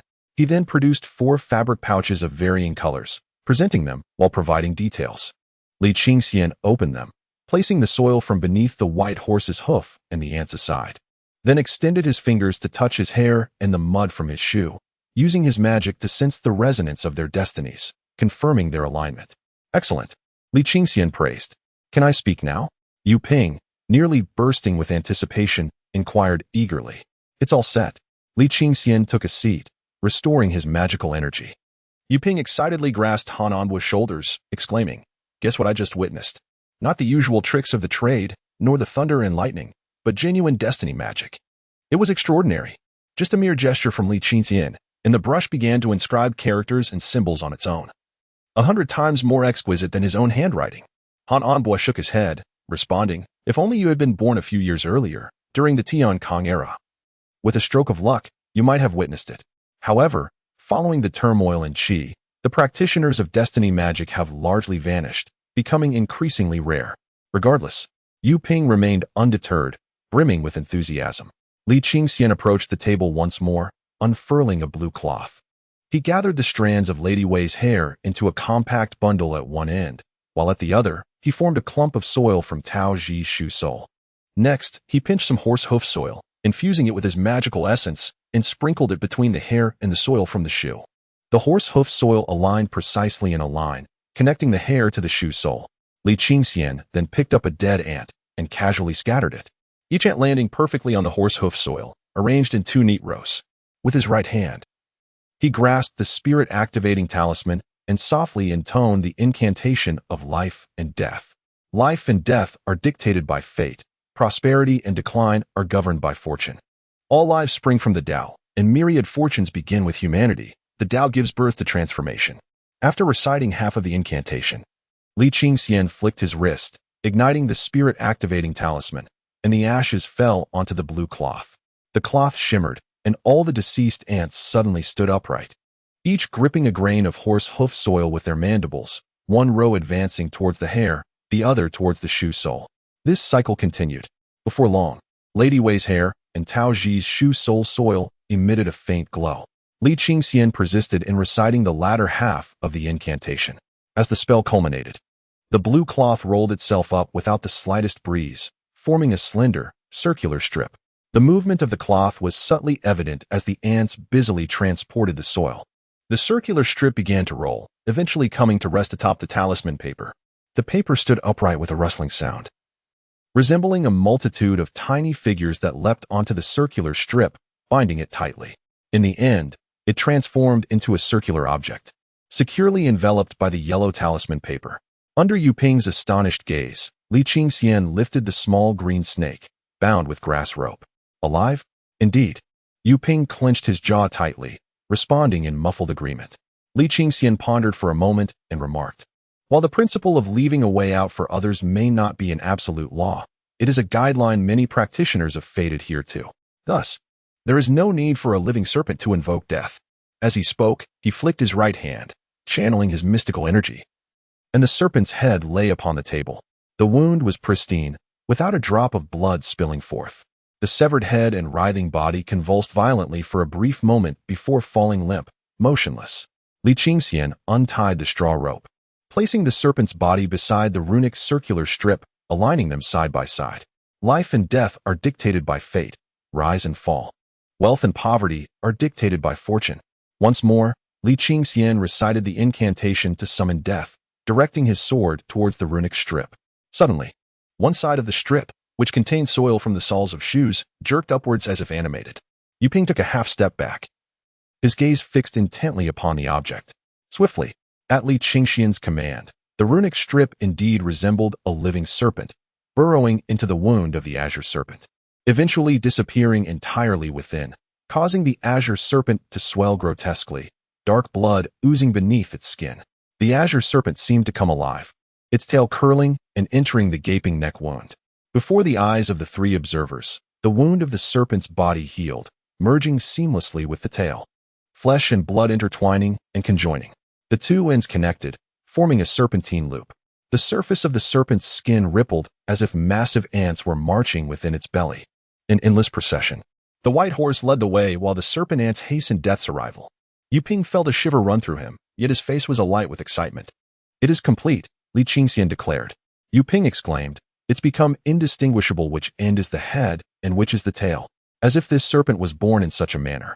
Li Qingxian then turned to Han Anbua and inquired, "Brother Han, how does my fate technique compare to those you have encountered before?" Han, well-versed and knowledgeable, listened attentively. "It seems that indeed, every talent has its purpose. Although you may not excel in all areas, your innate abilities in this matter are truly remarkable," sighed Han Anbua. Yu Ping, gazing intently at the writhing azure serpent in his abdomen, inquired, "How shall this be utilized?" "This matter requires your assistance, Han Ge. Within a radius of 100 feet of Wei Yong's residence, find a spot to bury it. Ideally, it should be in an empty house or a place devoid of visitors," Li Qingxian suggested. Chapter 55, The Cleansing Talisman. "I shall attend to it immediately. Should I be provided with a talisman or something of the sort?" Han Anbua coughed lightly. Yu Ping chuckled heartily. "Han Ge, do you possess moments of trepidation?" Han Ge, always composed and prudent. Li Qingxian cast a glance at the azure serpent and remarked, "This creature could indeed pose a calamity if mishandled." Li Qingxian proceeded to cut talisman paper, crafting 3 types of life talismans, one for awakening spirits, one for averting misfortune, and one for cleansing impurities. The yellow paper bore bright crimson runes, and deep within the symbols, a bluish-white luminescence seemed to flow. Li Qingxian stowed away the awakening talisman, stating, "This particular talisman is of no use to you." He retrieved 2 averting misfortune talismans and handed them to the pair. "These talismans will help you evade ill fortune. Should you encounter harm from life-related arts or unfortunate accidents, such as a weaker death summoning, or should anything happen to this serpent, you will remain unaffected. Keep them close." The 2 accepted the talismans. This is the cleansing talisman. When confronted with unclean entities, keep it on your person to avoid contamination to a certain extent. And should you become tainted, it can cleanse you. Of course, it is only effective against ordinary filth, Li Qingxian explained. "Don't night guards carry runes when they venture out?" Yu Ping questioned, puzzled. Han Anbua pinched the cleansing talisman and directed it toward the rune, stating, "I once heard a 6th grade practitioner mention that spiritual talismans differ significantly. Observe this rune. Its vibrant red hue surpasses that of ordinary talismans. Now, look closely. Beneath the red, do you not see delicate blue and white threads flowing? Indeed, it is distinctly different from regular spiritual talismans, Yu Ping remarked with curiosity. Terrifying, he muttered, feeling the talisman through his clothing. When your rank rises in the future, you may procure some golden paper, spiritual blood, and a spiritual brush, Han Ambo advised. Li Qingxian inquired, can this talisman be sold? Certainly, Yu Ping replied. However, Han Ambo pondered for a moment before suggesting, I recommend discussing this with Lord Zhou. Your talisman is unique, and it would be wise to keep it discreet. Understood. I shall take my leave. Han Ambo wrapped the blue-ringed snake in blue cloth and departed. What shall we do next? Yu Ping asked. Li Qingxian responded, life is unpredictable.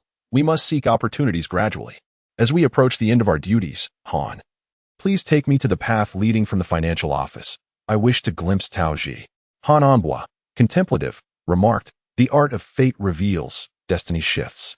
You seem to have encountered quite a number of practitioners of fate, Li Qingxian observed. Han Ambo nodded. I was there when the night watch was initially established. We were in dire need of personnel.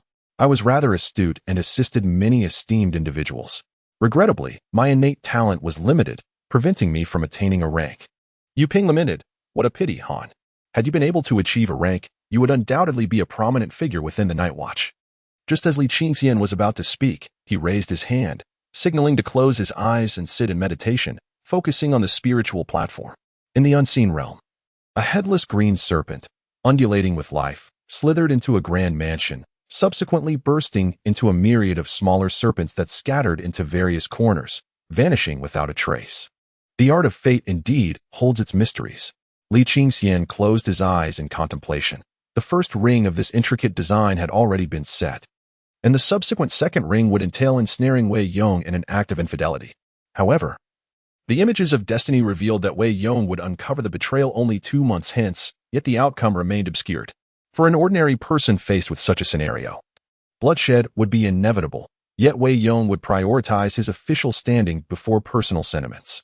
In that scene, Wei Yong appeared frozen, contemplating for an extended period, rendering immediate resolution highly improbable. Thus, I must amplify this incident, compelling the two parties to turn upon one another. After much deliberation, Li Qingxian concluded that employing the life-threatening technique was the extent of his current capabilities. Other forms of fate manipulation required further study before they could be wielded effectively.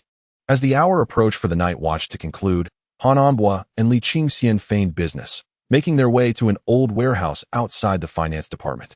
They ascended to the second floor, positioning themselves in a corner to survey the surroundings. Han Ambo gestured toward the pebble path winding through the verdant grass, stating, the finance department's personnel will depart via this route, allowing us a clear view of their retreating figures. The two engaged in hushed conversation as they awaited their moment. Soon, the tolling of the clock signaled the end of the night watch, prompting them to cease their dialogue and silently observe the path. Is Yin Shaojian and Lu Xijing visiting today? Quickly, go find Li Qingxian. Yes. From the finance department, Wei Yong emerged from his chamber, holding a brocade box adorned with red peonies, with Tao Ji trailing closely behind. For today's family banquet, your presence is not required. Prepare thoroughly for tomorrow's banquet with Lord Huang. Ensure that there are no oversights. Rest assured, I will handle it with utmost diligence, Tao Ji remarked with a slight bow. As they approached the grand entrance, a night guard clad in blue hastily approached and whispered, My lord, there is an urgent matter to report. After glancing at Tao Ji, Wei Yong interjected, A comrade, no need for concern. Is it regarding the Ministry of Works? The Deputy Supervisor Yan from the Inner Treasury and Lord Lu from the Ministry of Works are about to arrive. They are likely heading to Chunfeng residence, the guard replied. Wei Yong stood momentarily taken aback, lost in thought. My lord, will you preside over the family banquet or proceed to Chunfeng residence? Tao Ji inquired. Abandon this opportunity? Tao Ji pressed further. Wei Yong, having made up his mind, raised his head and declared, We cannot allow a mere birthday banquet to jeopardize a significant affair. Once Deputy Supervisor Yin arrives, I shall proceed directly to Chunfeng residence and act accordingly. Tao Ji was perplexed and responded, But what about the birthday banquet for the lady? Wei Yong handed a brocade box to Tao Ji. Tao Ji received it, bewildered. My lord, those brash men. I fear I may not be able to manage them. I apologize for putting you in this position, Wei Yong said, patting Tao Ji on the shoulder. Understanding that he could not decline, Tao Ji straightened his posture and affirmed, I shall not disappoint your expectations, ensuring the guests are thoroughly entertained. Very well.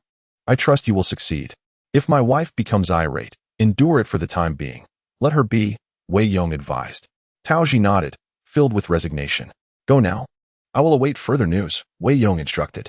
Yes, my lord, Tao Ji replied, bowing respectfully before departing. Wei Yong watched Tao Ji's retreating figure, a look of sympathy crossing his face. With a fierce wife and those few ruffians, it is Tao Ji who must endure. On the second floor of the storeroom, Li Qingxian caught sight of Tao Ji's figure and used his spyglass to observe him closely. The destiny was clear, and the fortune manifested. Above Tao Ji's head, just as before, hovered an official seal. Just yesterday, this seal was exalted high above, yet now it had descended. Above the seal, the old fate's shadow vanished, revealing an entirely new destiny. That night, in the opulent chamber, Madame Wei wept uncontrollably, while Tao Ji sat beside her, softly offering comfort. Gradually, Madame Wei leaned closer to Tao Ji, her eyes glazed with intoxication. Ultimately, the bed shook violently, and the sound of the Guqin sword. Is it effective today? That cannot be. I am employing a death-summoning technique, not one for birthing. Wait, where is Wei Yong? Li Qingxian glanced toward the direction of Jinkan residence. Not long after, Yu Ping arrived with the guards from Chunfeng residence. The young guard, spotting Li Qingxian, exclaimed joyfully, Captain Li, the Lord requests your presence. What is it? Li Qingxian inquired. The guard glanced at Han Ambua and Yu Ping, affirming, they are with us. Very well.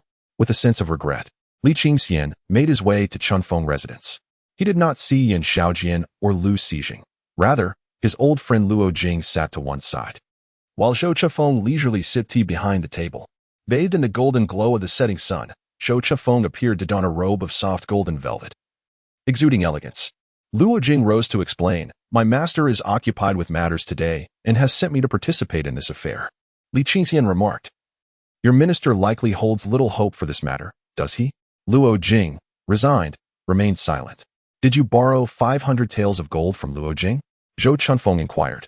Setting down his teacup, Li Qingxian smiled and remarked, I initially intended to borrow from Uncle Zhou, but after troubling him so many times, it seemed inappropriate to ask for more. Thus, I sought assistance from this unfortunate victim of the evil sect. Luo Jing shot a glance at Li Qingyan, surprised by the rapid advancement in his destiny manipulation skills. Zhou Chunfeng regarded Li Qingxian with a deep, meaningful look. It's quite ordinary, Li Qingxian humbly replied. The three of them sat in the room, patiently awaiting the arrival of Yin Xiaojian and Lu Xijing. As time passed, they engaged in light conversation, discussing topics that ranged from the imperial court to the demon race, from martial arts to literary cultivation, and from Taoist techniques to destiny arts, which greatly broadened Li Qingxian's horizons. As the lanterns began to glow and dinner was served, the trio continued their dialogue while waiting. Li Qingxian inquired, you both seem remarkably patient. Is it possible that Lu Xijing is an extraordinary individual? Zhou Chunfeng chuckled softly, lowering his gaze to sip his tea. Luo Jing clarified, we are not waiting for Lu Xijing, but for Yin Xiaojian. I am aware of that, Li Qingxian replied. The head of the internal treasury is referred to as the supervisor, while the second and third in command are the left and right deputy supervisors. However, from what I understand, the deputy supervisor is merely a fourth-rank official, and eunuchs generally hold inflated titles and seldom interact with external officials. Are you not concerned about attracting attention? You, having already entered the ranks, ought to study the ways of governance. Have you perused the books on the list I provided you? Zhou Chunfeng asked. Li Qingxian sheepishly admitted, I have read a little. Perhaps. Rounding off the conversation, Luo Jing interjected. After all, Qingxian is still quite young, just beginning to familiarize himself with the night guard office, let alone the internal officials. Qingxian, what do you think of the internal bureau? Li Qingxian's eyes widened in realization as he responded. So, this Yin Xiaojian is also affiliated with the internal bureau? Luo Jing nodded affirmatively. Li Qingxian remarked, as far as I know, the Night Watch was established in ancient times to oversee the officials and combat malevolent entities. However, the Emperor, concerned about the Night Watch's growing power, established the Eastern Depot, deploying eunuchs to monitor them. Little did he anticipate that the Eastern Depot would expand in influence, necessitating the creation of the Western Depot, which appointed a new cohort of eunuchs to oversee the Eastern Depot. Last year, in a bid to control the Western Depot, the Inner Depot was established to supervise it. The Inner Depot primarily monitors the eunuchs, maintaining a respectful distance from our Night Watch. Luo Jing patiently explained. Rumors have long circulated within the court that the emperor believes the presence of one watch and 3 depots is indeed excessive and is preparing to eliminate a portion. Which of the 3 do you think is the least likely to be dissolved? Understanding dawned upon them. Is the inner depot poised for ascendance? Ascendance? Quite an apt description. Luo Jing replied. Shou Chufeng added, at the inception of the eastern depot, many former eunuchs from the previous dynasty were employed. Li Qingxian and Luo Jing exchanged enlightened glances. Let us not indulge in baseless speculation, Zhou Chunfeng cautioned. Luo Jing concurred. Indeed, the current emperor is a remarkable sovereign, far beyond our reach. The emperor's wisdom is unmatched, Zhou Chunfeng remarked. The 3 exchanged glances, each reflecting on their loyalty to De Qi. Li Qingxian sighed with deep emotion. Zhou Chunfeng and Luo Jing averted their gazes, pretending not to hear. Just then, a guard rushed to the entrance, exclaiming, the coffins of Supervisor Yin and Director Liu have entered through the side gate and are approaching this way. Zhou Chunfeng rose and declared, let us welcome our esteemed guests. The 3 stood, with Zhou trailing behind, exiting Chunfeng residence. After a brief moment, they beheld a faint silhouette ahead, as a pale gray mist billowed and spread in all directions, engulfing the road, the columns, and the courtyard, reminiscent of a colossal beast advancing towards them. In the midst of the gray mist, flickering green and crimson lights danced chaotically, reminiscent of a sinister lair. As one ventured closer, 16 snow-white skeletons emerged, treading upon the fog, bearing a massive coffin resembling a sedan chair, measuring a full yard in length. The coffin's body was pitch black, while its lid was pristine white, suspended an inch above the coffin, with green light shimmering through the crevice. A haunting, yet soothing call emanated from within the coffin. Li Qingxian was taken aback by the brazen appearance of such a ghastly object. It was said that the Night Watch was established to vanquish demons and spirits. He glanced at Zhou Chunfeng and Luo Jing, both of whom maintained an expression of calm. Chapter 57. The distillation of puppetry. The coffin, initially laid flat, was raised as the 16 snow-white skeletons halted, elevating it 2 feet above the ground. The lid slid open to the left, revealing an impenetrable darkness within. Billows of pale yellow paper money surged forth, cascading down to form a floating staircase beneath the coffin. The coffin transformed into a grand entrance. Within this doorway stood a resplendent mansion adorned with intricate carvings and vibrant hues, radiating a celestial brilliance. A man clad in a scarlet robe embroidered with white pheasants, indicative of a 5th-rank official, stood behind the door, gesturing invitingly. Li Qingxian's heart raced as he beheld this figure, whose entire being was an eerie shade of blue-black, as if freshly unearthed from the grave. His eyes glimmered green, and his skin was drawn tight over his bones, the wrinkles resembling miniature mountain ranges. A faint black mist emanated from his eyes, nose, mouth, and ears, converging atop his head to form a nebulous skull. The puppet master beckoned, and a handsome, beardless man dressed in a bright red robe adorned with cloud patterns, signifying a 4th-rank official, stepped forth from the sedan chair, treading upon the paper money staircase and landing gracefully on the ground.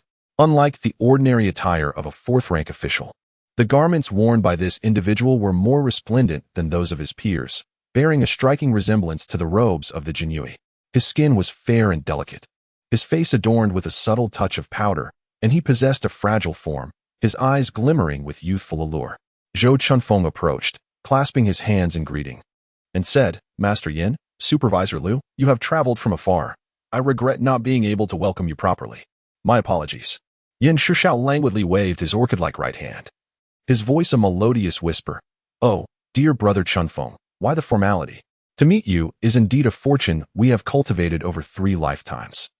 As Li Qingxian's vision momentarily blurred, the eunuch sidled up to Zhou Chunfeng and said, Might I trouble you, brother Chunfeng, to show me the renowned brush and ink Chunfeng residence? Zhou Chunfeng, embodying the grace of a true gentleman, exhibited none of the disdain typically held by ordinary scholars towards eunuchs, and smiled as he led the way inside. Observing Yin Shixiao's beaming countenance, Li Qingxian surmised that this fellow was likely a devoted admirer of Zhou Chunfeng, or perhaps an infatuated admirer, or maybe, earlier, during their conversation, they had touched upon Yin Shixiao, who had once been an obscure figure but had rapidly advanced in skill after entering the palace to master the eunuch arts, destined for a certain promotion to the esteemed 3rd rank, earning the trust of the chief eunuch of the palace. Li Qingxian, Luo Jing, and Zhou Hen bowed in unison, saying, We pay our respects to Master Yin. Yin Shushao waved his hand dismissively. We are all of the same family here. No need for such formality. Brother Chunfeng, we have eagerly awaited the opportunity to meet you. With an elegant demeanor, Zhou Chunfeng replied, the presence of Master Yin graces the Chunfeng residence. Lu Mua, the chief of the Civil Tools Division, approached, prompting Li Qingxian and Luo Jing to offer their greetings once more. Lu Mua fixed his eerie, green glowing eyes upon Luo Jing and Li Qingxian, ultimately focusing on Li Qingxian, and inquired, are you the one who has devised the new brewing method? Indeed. I am Li Qingxian, came the reply. Lu Mua nodded and instructed, let us proceed inside. He moved with a rigidity reminiscent of a wooden figure, as if he might topple at any moment. Li Qingxian harbored a peculiar apprehension that this dignified fifth-rank official might suddenly lose his balance, flailing his limbs in a most undignified manner. Outside, the gray mist-laden palanquin emitted a green luminescence, accompanied by a continuous, ominous hum. Casting a glance at the palanquin, Li Qingxian then regarded Lu Mua, who resembled a living corpse, before finally observing Yin Shushao, who sauntered with an air of nonchalance. As he entered the Spring Breeze residence with an odd mixture of sentiments, the group settled into their respective seats, with Zhou Hen stationed at the entrance. Zhou Chunfeng was initially seated at the head of the table, yet Yin Shushao, without a hint of decorum, moved a chair to sit beside Zhou Chunfeng. Stealing a glance at Zhou Chunfeng's hand, then at his own, he sighed softly. Indeed, Brother Chunfeng, you are as if sculpted from jade. Your skin is even more delicate than mine. Lu Mua cleared his throat, asserting, Yin Shaojian, we are here to conduct serious business today. Yin Shushao shot Lu Mua an incredulous look and retorted, if Brother Chunfeng says it is so, then it is indeed so. Our internal treasury consents to the collaboration. Lu Mua's expression darkened, though none could discern it. Zhou Chunfeng interjected, Yin Shaojian, let us first discuss the matter of the winery today. We may discuss other matters at another time. Yin Shushao immediately straightened his posture and nodded, declaring, whatever Brother Chunfeng says shall be upheld. Lu Mua, please proceed with your inquiries. Lu Mua turned his gaze toward Li Qingxian and urged, elaborate, if you will. Li Qingxian nodded, reiterating his previous statements. The essence of his argument lay in the fact that the boiling point of alcohol is lower than that of water, and that gas condenses into liquid upon cooling. While the others struggled to comprehend, Lu Mua stared intently with his vivid, emerald eyes, nodding vigorously. Once Li Qingxian finished speaking, Lu Mua slammed his palm down, shattering the armrest of his chair, startling everyone present. Zhou Hen nearly leapt forward to shield Li Qingxian. Lu Mua exclaimed, excellent, excellent, at such a young age. You possess remarkable insight and meticulous reasoning that we can hardly match. There is no need for further inquiry. This endeavor is destined to succeed. The phenomena you described are familiar to me, and your deductions are impeccably sound, nay, unparalleled in my experience. Li Qingxian, would you be interested in joining my Ministry of Works? Even if you do not wish to engage in construction, I can assure you a position of authority within 10 years. The others stood in stunned silence, astonished that such seemingly trivial knowledge could hold such value. Li Qingxian smiled and replied, I appreciate your generous offer, Minister Lu. But my current passion lies in the disciplines of fate and sorcery. I prefer to remain with the Night Watch for now. Li Qingxian mused that one could never be certain if departing the Night Watch for another office would yield any fortune. What a pity. Should you find it untenable to remain with the Night Watch, feel free to come directly to the Ministry of Works. Once this distillery is completed and the confidentiality is lifted, I will recommend you to the Minister and Deputy Ministers of Works. The doors of the ministry will always remain open to a prodigy such as yourself. You flatter me, truly, Li Qingxian responded repeatedly. Luo Jing interjected with a smile. The doors of our Ministry of Revenue will also always be open to you. Zhou Chunfeng cleared his throat and remarked, Minister Lu, we must proceed with caution. Empirical validation is essential. This is straightforward. Lu Mua extended his hand, from which emerged a small, jet-black furnace, roughly the size of a fist. Below it, 100 beasts revolved, while the outer wall was adorned with carvings of nocturnal puppets, and from the furnace's mouth, crimson flames erupted. With a flick of his right hand, the furnace descended to the ground, transforming into a height of 3 feet. He continuously cast various items into the fiery maw, and before long, an array of objects soared forth from the flames, some previously mentioned by Li Qingxian, others entirely new. There were copper pots with controllable flames, double-layered transparent glass condensers, ceramic vessels for holding liquids, and a plethora of miscellaneous items. Lu Muo waved his right hand once more, assembling these objects. He poured water into the outer layer of the condenser, and with a gentle clap, his magical energy surged, instantaneously freezing the liquid. Thus, the first perfected condensation device of the Great Qi Kingdom was born. Li Qingxian was taken aback, realizing he had underestimated the prowess of the puppet masters in this world. They were merely more concerned with the quality of their craft, their puppets, and their cultivation, rather than matters unrelated to their cultivation level. If they truly chose to pay attention, it would leave little room for him. However, without external forces, they were destined to struggle for change, a path dependency repeatedly validated throughout human history. Lu Muo clapped the fortune silver fish pouch, retrieving bulk yellow wine, which he poured into the copper pot and heated over the flames. Li Qingxian advised, gradually control the temperature. Too low is detrimental, and too high is equally so. With your profound cultivation, you should be able to sense the optimal moment when the wine evaporates more than the water. Temperature? You mean heat? Indeed. I can indeed sense the differences in the steam. I will maintain control. Chapter 58. Uninvited guests. The crowd attentively gazed at the copper pot brimming with wine. Indeed. Everything transpired as Li Qingxian had foretold. Steam billowed forth, swiftly cooled upon entering the condensation pipe, transforming into crystalline droplets that gradually coalesced into a clear, transparent liquid. Everyone, do partake, Lu Muo proclaimed, striking the silver fish pouch to distribute the wine among the assembly. Li Qingxian merely inhaled its aroma and took a small sip, finding it to be a fiery assault on his throat. The others, after tasting, widened their eyes in astonishment. Such a potent spirit is sure to be highly esteemed by connoisseurs. Luo Jingjoy exclaimed. This wine rivals even the Imperial brew, being even more pristine, Yan Shishao remarked. Zhou Chunfeng smiled and added, this is indeed concocted from the Imperial Court's secret recipe, pilfered by the heretics. After a moment's contemplation, Yan Shishao and Lu Muo simultaneously chuckled, ingenious. Zhou Chunfeng continued, so, shall we finalize this transaction? Indeed, regardless of the Ministry of Work stance. Our Bureau of Civil Implements shall devote itself wholeheartedly. Tomorrow, I shall dispatch personnel to establish a winery within the Imperial Prison. Once we can produce on a grand scale, we shall set up large distilleries elsewhere, Lu Muo responded. Yan Shishao, covering his mouth in amusement, commented, if Brother Chunfeng deems it acceptable, then it is indeed so. Our family merely manages the royal treasury. As long as it profits His Majesty, we shall fully support it. By the way, Brother Chunfeng, I have heard you hold a fondness for young Li Qingxian. Yan Shishao's gaze danced toward Li Qingyan. Li Qingxian seized the opportunity to flatter, saying, Uncle Zhou treats me as his own kin. Otherwise, I would not trouble you all to come here. Zhou Chunfeng sighed, pointing at Li Qingyan, he remarked. With such shameless tenacity, I feel he is someone I cannot easily rid myself of. Yan Shishao laughed joyfully, casting a profound glance at Li Qingxian. Li Qingxian sensed the delicate nature of the relationship between Yan Shishao and Zhou Chunfeng. Yet previously during their conversation, Zhou Chunfeng had mentioned that they were unacquainted. Just then, a guard outside shouted, Please hold, Wei Xijing. Haha, Lord Zhou, my apologies for my tardiness. Our night watch's endeavors shall receive unwavering support from my finance department. As soon as the words left his mouth, a figure appeared at the doorway.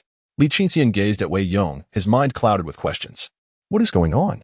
Unable to find you, and you come to confront me? Li Qingxian and Luo Jing turned to Zhou Chunfeng, who gently shook his head. I am Wei Yong. Honored to meet you, Lord Yin and Lord Lu. It has been a while.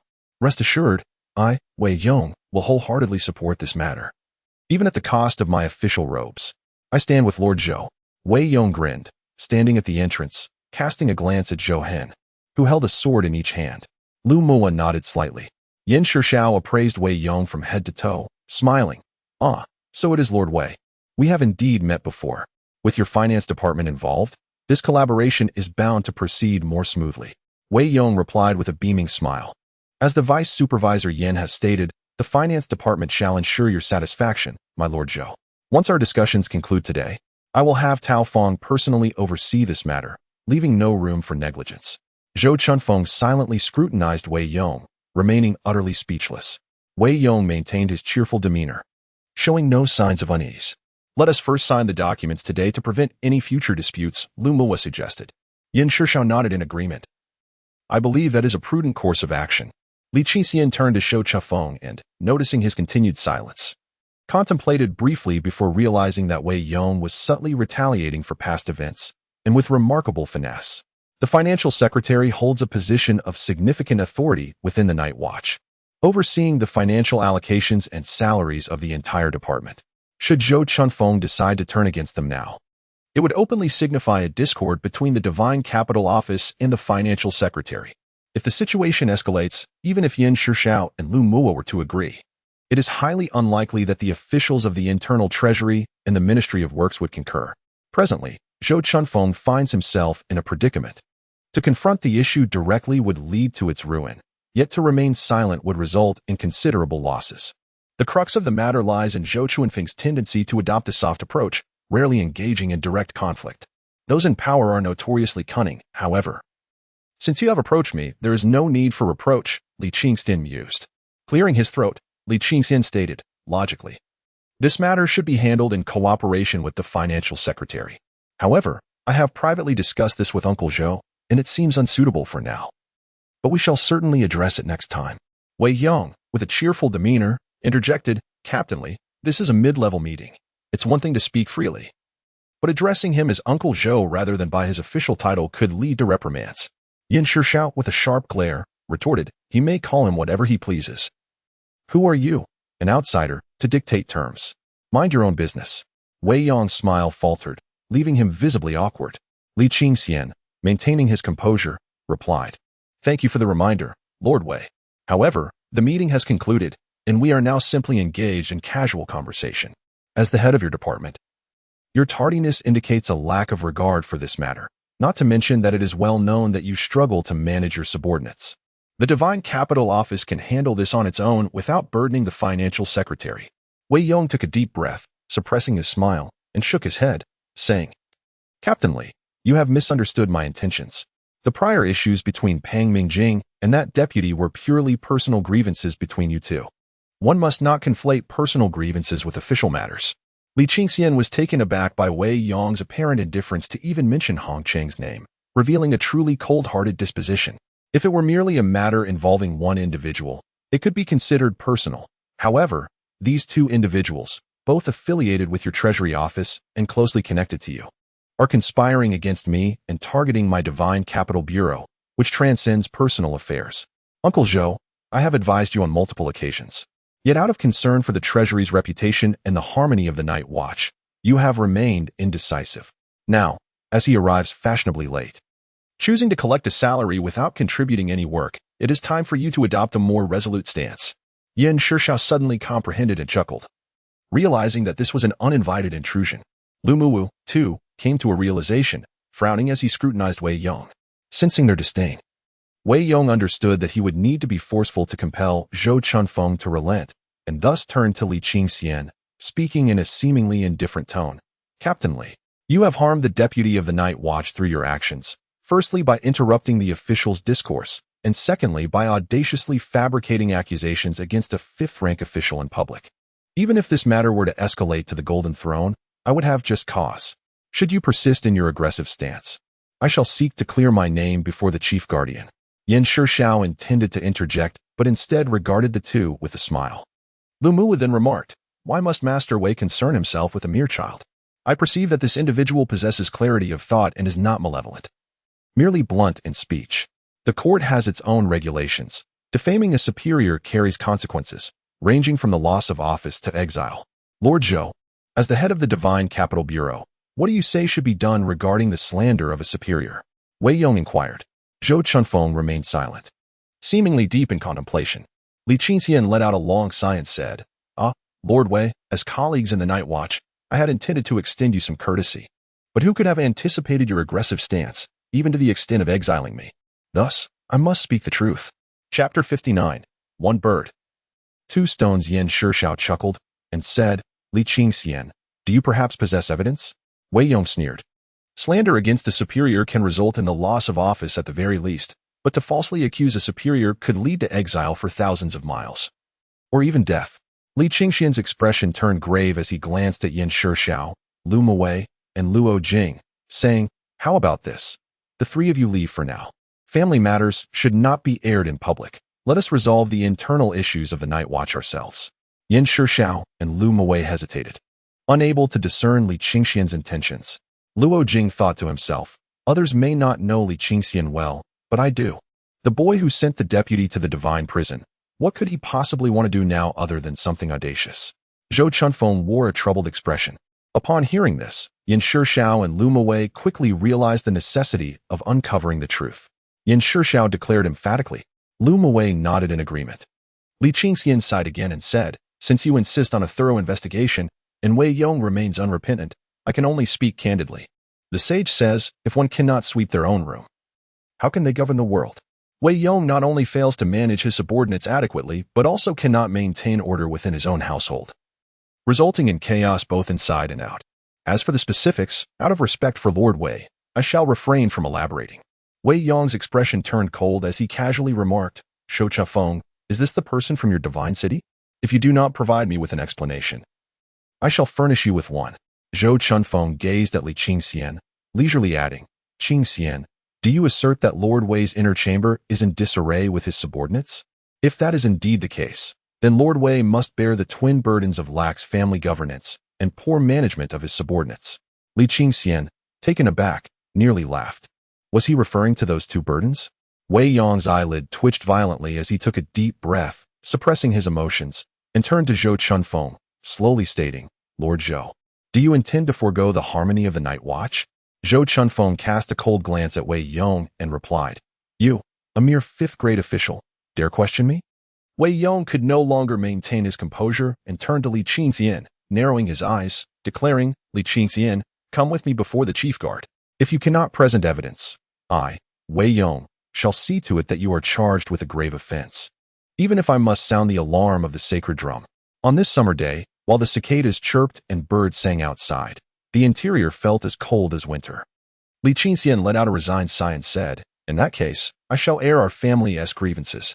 At this moment, Tao Ji, the most trusted accountant of Wei Yong, was reclining on Lord Zhou's splendid bed, cavorting with Lady Wei in joyous revelry. You speak with venom. Wei Yong's temples throbbed.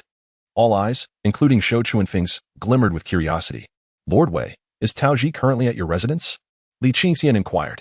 Wei Yong was momentarily stunned, surveying the eager faces around him.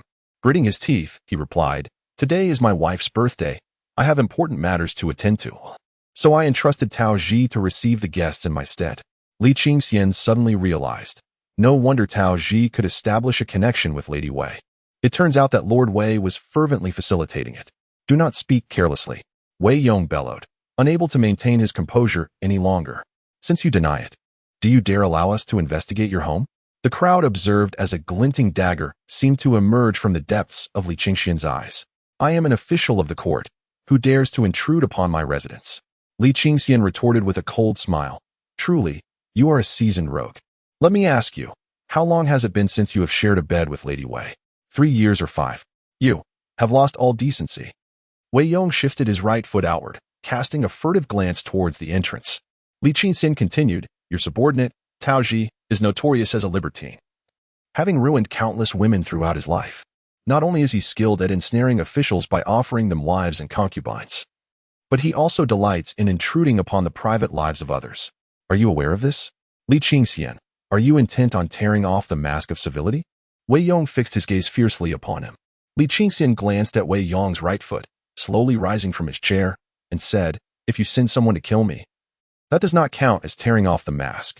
If the Ministry of Divine Capital, the Ministry of Revenue, the Ministry of Works, and the Interior Treasury conduct their business smoothly, and you intervene with malice, that does not count as tearing off the mask. If you intend to imprison me or exile me for thousands of miles, that too does not count. Why is it that when I speak a few truths, you wish to tear off the mask? Lord Zhou, is this your intention? Wei Yong turned his gaze towards Zhou Chunfeng. Li Qingxian clasped his hands in a gesture of respect towards Yan Shixiao and remarked, young Master Yan, at this very moment, Wei Yong's subordinates and his legitimate wife are entangled in disgraceful conduct at the Wei residence. Not only does he refuse to acknowledge his mistakes, nor does he seek the truth. Instead, he maliciously slanders me, the very person who sought to assist him. I implore you, young Master Yan, to vindicate me and restore Uncle Zhou's honor. We cannot allow this lucrative business opportunity to be recklessly destroyed by such an incompetent individual. Li Qingxian, Wei Yong bellowed. Fully aware that there was no turning back, Yan Shishao turned to Zhou Chunfeng and slowly inquired, Wei Yong, do you dare to allow us to investigate? Absolutely not. If you wish to investigate, bring forth the command of the Imperial Guard. Zhou Chunfeng remained silent. Li Qingxian glanced at Zhou Chunfeng and thought to himself that Uncle Zhou was still too lenient. He continued, in truth, I believe that Lord Wei is entirely unaware of the situation. Oh, what do you mean by that? Yan Shishao smiled at Li Qingxian, reclining in his chair. No longer resembling the star-struck admirer he once was, but rather embodying the demeanor of a high-ranking official. The crowd was left in stunned silence, pondering the meaning of one bird. 2 stones, how devastating. Wei Yong stood frozen in place. The onlookers secretly admired Li Qingxian's ruthlessness, rather than endure a counterattack from the alliance of Wei Yong and Tao Ji. It was far more strategic to sow discord and incite them to turn against one another, thereby severing one of their fingers. This was akin to handing Wei Yong a knife, forcing him to choose between eliminating Tao Ji or sacrificing himself. Suddenly, Yan Shishao covered his mouth in a delicate laugh. But then his expression turned serious, his eyes growing colder as he stated, we had no intention of intervening in this matter. However, if this business is executed successfully, it could yield an annual profit of 180,000, which would greatly benefit the imperial treasury and delight His Majesty. We, the eunuchs, ultimately serve the emperor. Yet now, there are those who hinder the imperial treasury's profits, which amounts to severing the emperor's financial lifeline. Wei Yong is shrouded in a chill of apprehension. In this world, no one can sever the emperor's financial sources, be it you, Wei Yong, or any head of a household. However, as a 5th-rank official, I cannot leverage the authority of the Internal Affairs Bureau to meddle in your night watch affairs. Thus, I present 2 options for you to consider. Esteemed Wei, either accompany us to your residence, or I shall invoke the authority of the Internal Bureau to compel your cooperation. The mere mention of the Internal Bureau seemed to weigh heavily upon Chun Fengju, as if a mountain had descended upon it. Wei Yong's shoulders gradually slumped, his head bowing slightly. Over the past 6 months, officials who had faced the Internal Bureau's scrutiny far exceeded those who had been investigated by the Night Watch.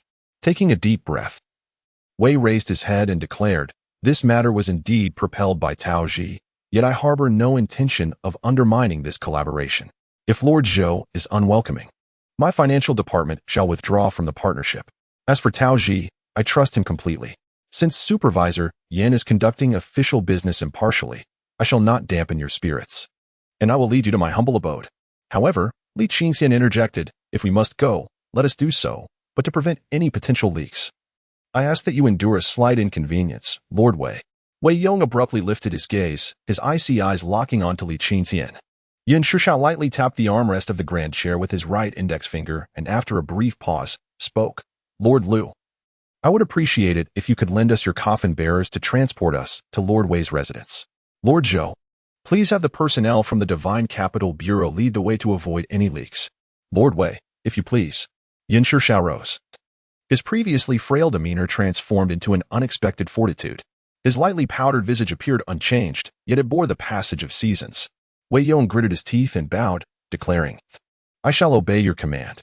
Lu Mua led Yan Shishao, Zhou Chunfeng, and Wei Yong into the coffin carriage. Zhou Hen, Luo Jing, and Li Qingxian, accompanied by Zhou Chunfeng's guards, gathered additional personnel and proceeded towards the Wei residence. Seizing the opportunity, Li Qingxian instructed his guards to summon Han Anbua and Yu Ping, ensuring they followed closely behind him. The side door of the night guard swung wide open, as Zhou Hen, Li Qingxian, and Luo Jing rode ahead, followed by a contingent of night guards, the coffin carriage, and finally a joint force from the Ministry of Works, the Inner Treasury, and the night guards. The sound of hooves echoed through the night of the capital. After a considerable journey, Luo Jing could no longer contain his curiosity. Did you know Wei Yong would come? Li Qingxian replied, I truly had no foreknowledge of his sudden appearance. Are you certain your divination is effective? Indeed, Li Qingxian affirmed. As they traveled, all others maintained a respectful distance, and the procession successfully reached the street outside the Wei residence.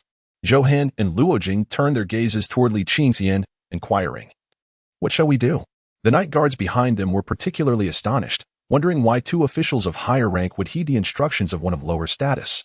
After contemplation, Li Qingxian proposed, to prevent any leaks, we must exercise caution. At the very least, we cannot allow those working in the back courtyard to overhear us. Who is familiar with the layout of the Wei residence? Zhou Hin, seated astride his horse, turned to ask. Han Anbo and 2 night guards stepped forward. Li Qingxian instructed. Deputy Han, take a few capable men and directly infiltrate the courtyard where Madame Wei is located, ensuring that no one else is disturbed. The others relied solely on Lord Zhou. However, Zhou Hin remarked, Lord Luo, such matters are best handled by you. Luo Jing smiled and replied, there is no need to trouble others. With Deputy Han by our side to guide us, we shall proceed directly to that courtyard. The 3 dismounted swiftly. Luo Jing retrieved an egg-shaped object, the size of a walnut, from his copper pouch at his waist. It resembled an eyeball, entirely black with a white line bisecting it. An evil eye? Li Qingxian inquired. Luo Jing responded, I shall lead the way. You, esteemed lords, should remain vigilant at the rear. As he spoke, Luo Jing turned to face the deity of the Ministry of Revenue, placing the sinister eye vertically on his forehead, kneeling on the ground and muttering incantations. Li Qingxian could not comprehend a single word. The white line of the evil eye split apart, and a scarlet orb abruptly protruded, resembling a blood-red fleshy sphere growing from his brow. An indescribable aura surged forth, enveloping each person in a slick, icy sensation. Luo Jing pressed firmly, embedding the evil eye into his forehead. The junction between the eye and his brow was marked by protruding, intertwining blue and red veins, while the scarlet eye writhed incessantly. Luo Jing chanted several incomprehensible spells before rising to his feet. The remaining night guards recoiled slightly, taking a half-step back. Deputy Han, lead the way, Luo Jing commanded. As you wish, Han Anbo replied, unflinching as he approached the grand entrance. With black tiles and walls, and a vermilion door guarded by a lion. Luo Jing advanced with his third eye focused ahead, causing the door to swing open without a breeze. Who? The guard of the Wei residence. Words unspoken. Felt the light in his eyes dissipate, his pupils transforming into the same crimson hue as the eye on Luo Jing's brow. We humbly welcome the divine son. 2 guards bowed deeply. Luo Jing remained silent, proceeding under Han Anbo's guidance, while the 2 guards from the Wei residence followed him like puppets. Along the way, wherever Luo Jing passed, be they guards, servants, or maids, their eyes inevitably turned red, silently trailing behind him. Li Qingxian lingered outside, watching as the coffin palanquin transformed into a grand entrance, from which Yan Shishao, Shou Chufeng, Wei Yong, and Lu Muo emerged. Li Qingxian addressed them, esteemed sirs, please. Yan Shishao languidly replied, Lord Wei knows the way, please, do lead us. Wei Yong shot a resentful glare at Li Qingxian before stepping into his own residence. While Luo Jing and the others had previously marched forward with purpose, Wei Yong now ambled along, as if assisting an elderly lady across the street, meticulously measuring his own courtyard. The group followed in silence, their thoughts unspoken. As they traversed the expansive Wei courtyard, they had walked for quite some time. Just reaching the second courtyard, unable to contain himself, Li Qingxian exclaimed, Lord Wei, the first room has been in disarray for over half an hour. Your leisurely pursuit of infidelity is making me anxious. Most would not remain so composed after being wronged multiple times. Wei Yong abruptly turned, glaring at Li Qingxian. Squinting as he retorted, Li Qingxian, you know well the fate of those who meddle in affairs that do not concern them. Zhou Chuanfeng's jade-like countenance darkened in an instant. With a cold huff, he directed his gaze at Li Qingxian and said earnestly, Qingxian, I must reprimand you. You have a penchant for taking shortcuts, lacking faith in the value of diligence. On what grounds do you claim that Wei Xijing is unperturbed? Is it not he who has been brought to light step by step?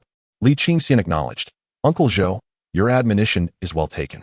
Indeed, as Lord Wei has stated, the fate of those who speak too freely is well understood by us, the Li family.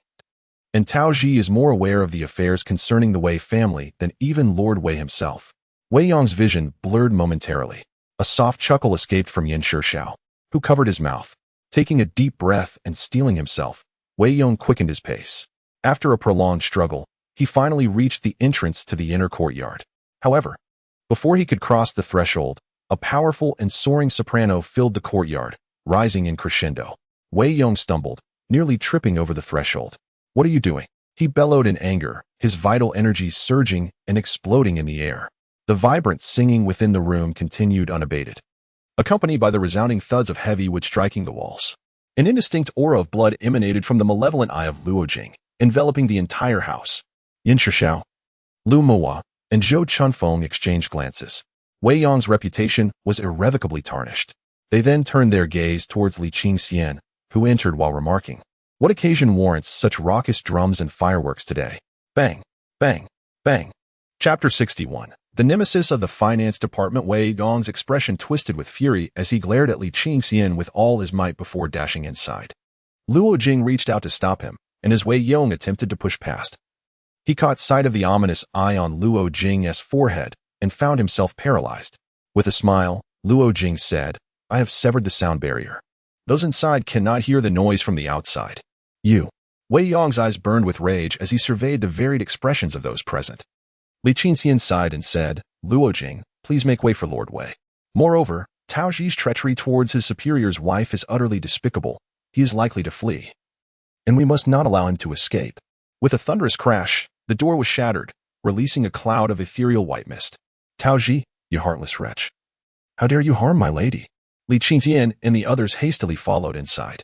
Even Shou Chafeng, usually composed and genteel, lifted his robe and hurried forth, his demeanor calm and collected.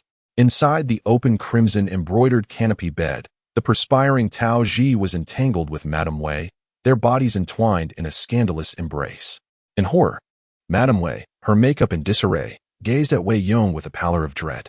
Tao Ji forcefully shoved her aside, causing her to stumble backward and strike her head against the wall, rendering her momentarily disoriented.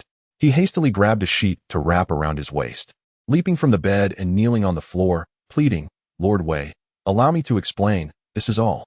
Wei Yong advanced a step and, with a swift kick, struck Tao Ji in the chest. Li Qingxian urgently interjected, "Do not let him escape." Zhou Hin dashed forward, intercepting Wei Yong's second kick, seizing Tao Ji by the nape and pulling him backward. Upon glancing down, he noted that Tao Ji was spitting blood and had succumbed to unconsciousness. A soft groan was heard from the bed as Madame Wei regained her senses.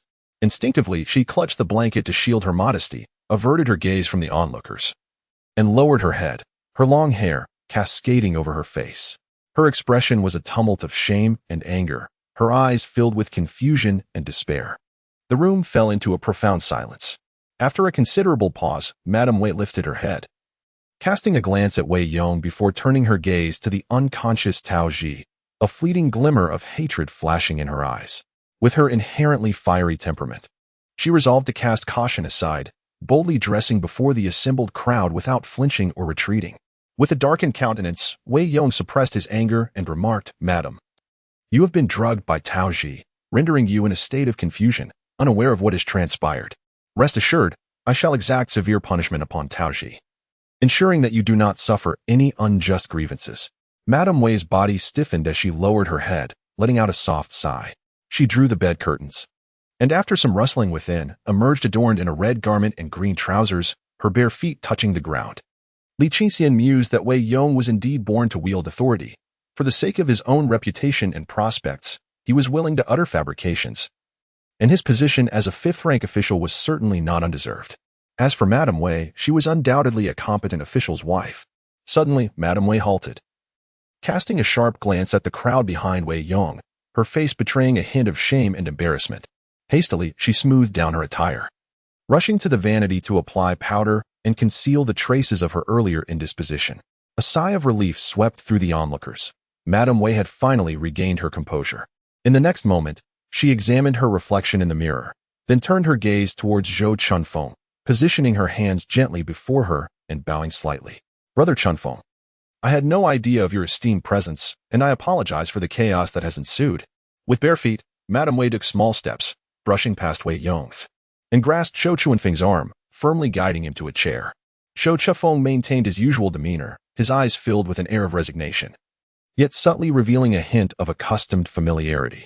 "Madame Wei, we have met before," Zhou Chunfeng stated. "Ah, so Brother Chunfeng still remembers me," Madame Wei replied, her face flushing with warmth.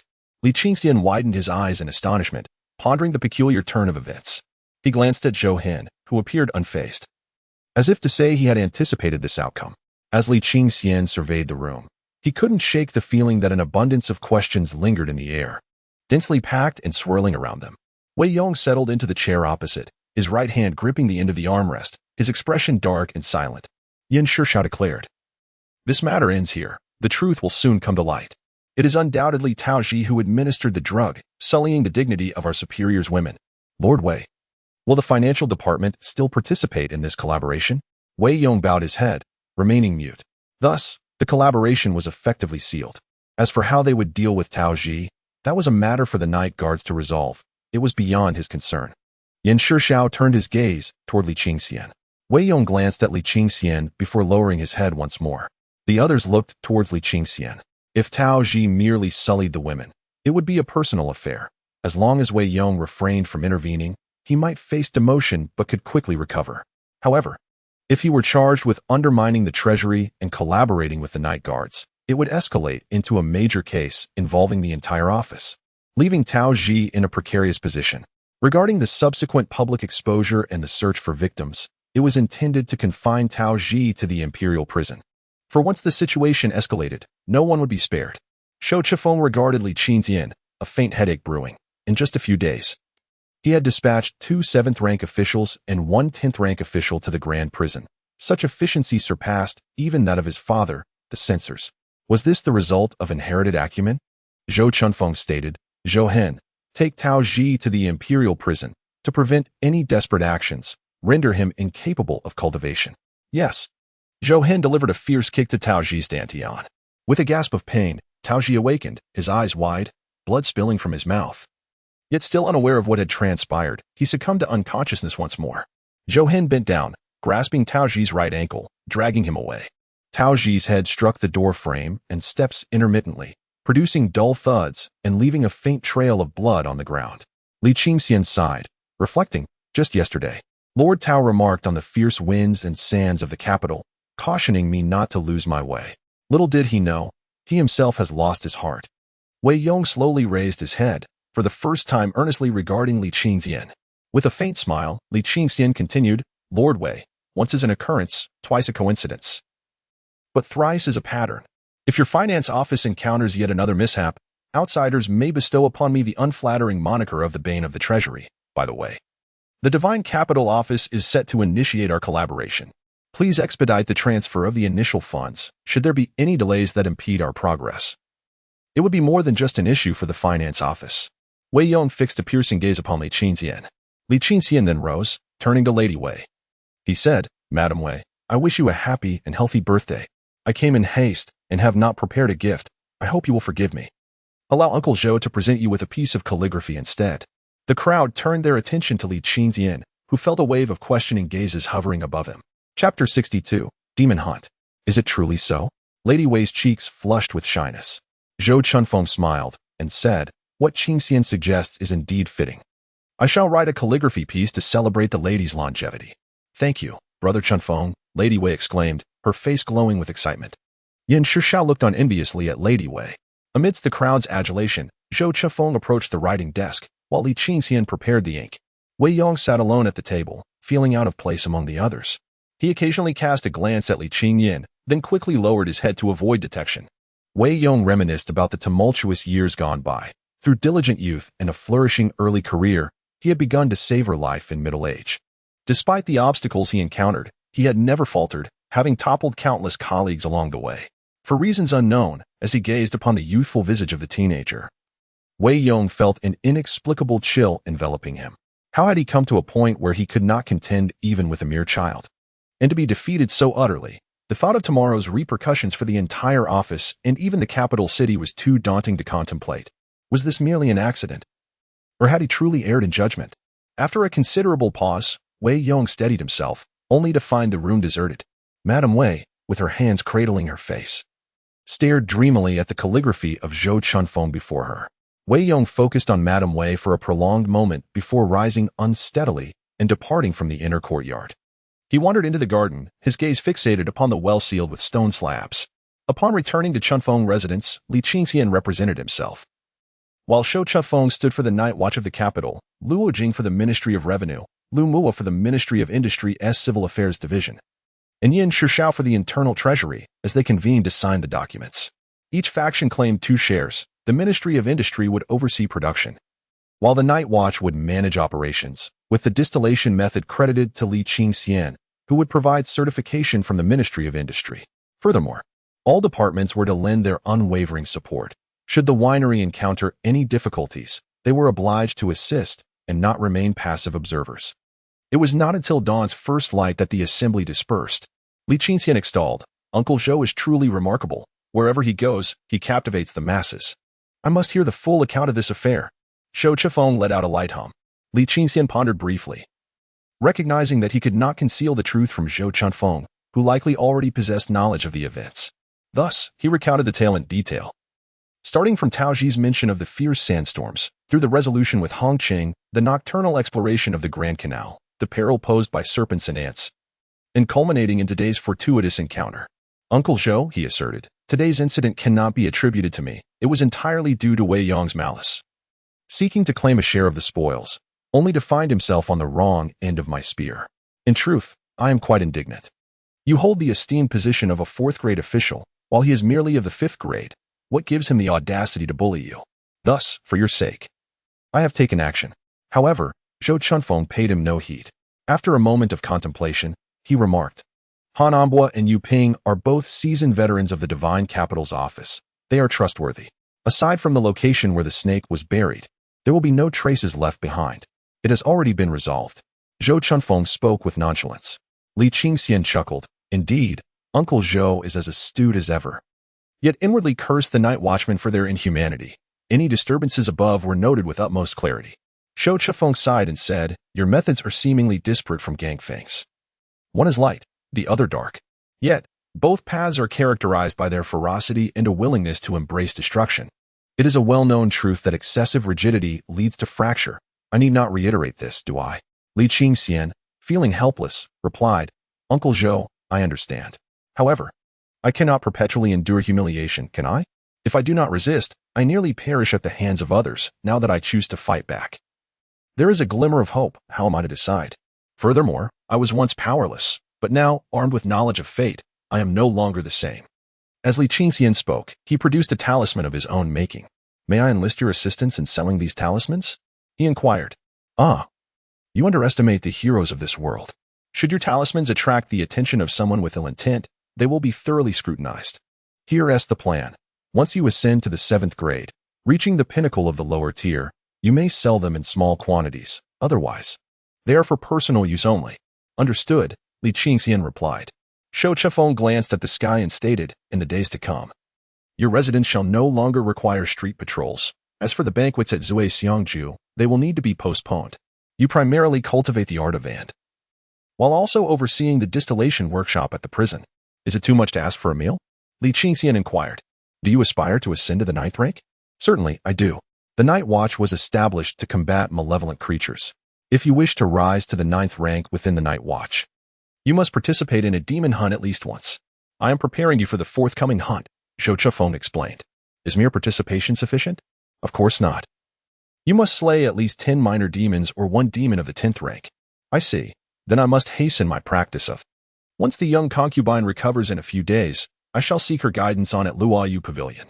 Zhou Chifeng cast an exasperated glance at Li Qingxian, saying, "When the young concubine comes in a few days, you may directly consult her. Their sect is not in good standing. You should refrain from frequenting Qingxiao Temple.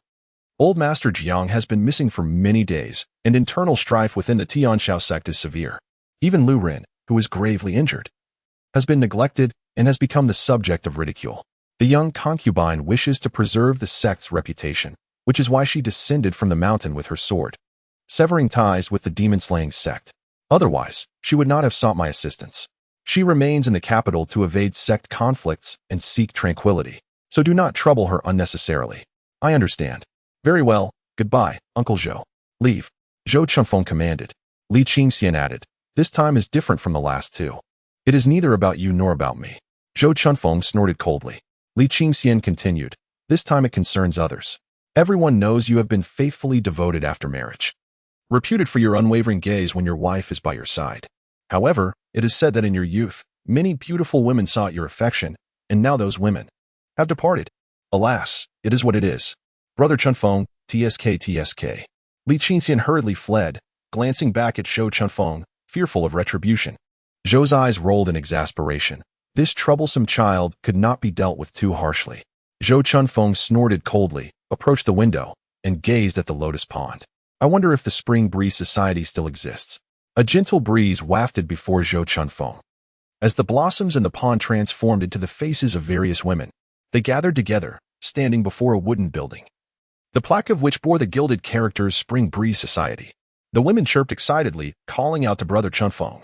Among them, one lady in a pale pink dress, lightly adorned, appeared radiant in Zhou Chunfeng's eyes. He smiled softly, walked to the lotus pond, plucked a lotus flower, and made his way to a maple tree. Beside where he buried sugar-coated hawthorns, he dug a small pit, placed the lotus flower within, and sprinkled some soil over it. Li Qingxian slept until noon. Roused by the voice of Han Anbua. Huh? Li Qingxian squinted. The guards of the Spring Breeze residence had just left. Mentioning that Lu Xijing from the Ministry of Works had come personally, a eunuch from the Imperial Treasury had also arrived. And Lord Luo from the Ministry of Revenue was waiting for him. How disruptive to my dreams. I was just dreaming of the young consort. Reluctantly, Li Qingxian sat up, washed his face, donned his attire, and set off to the Imperial Prison Office with Han Anbua and Yu Ping. Volume 4.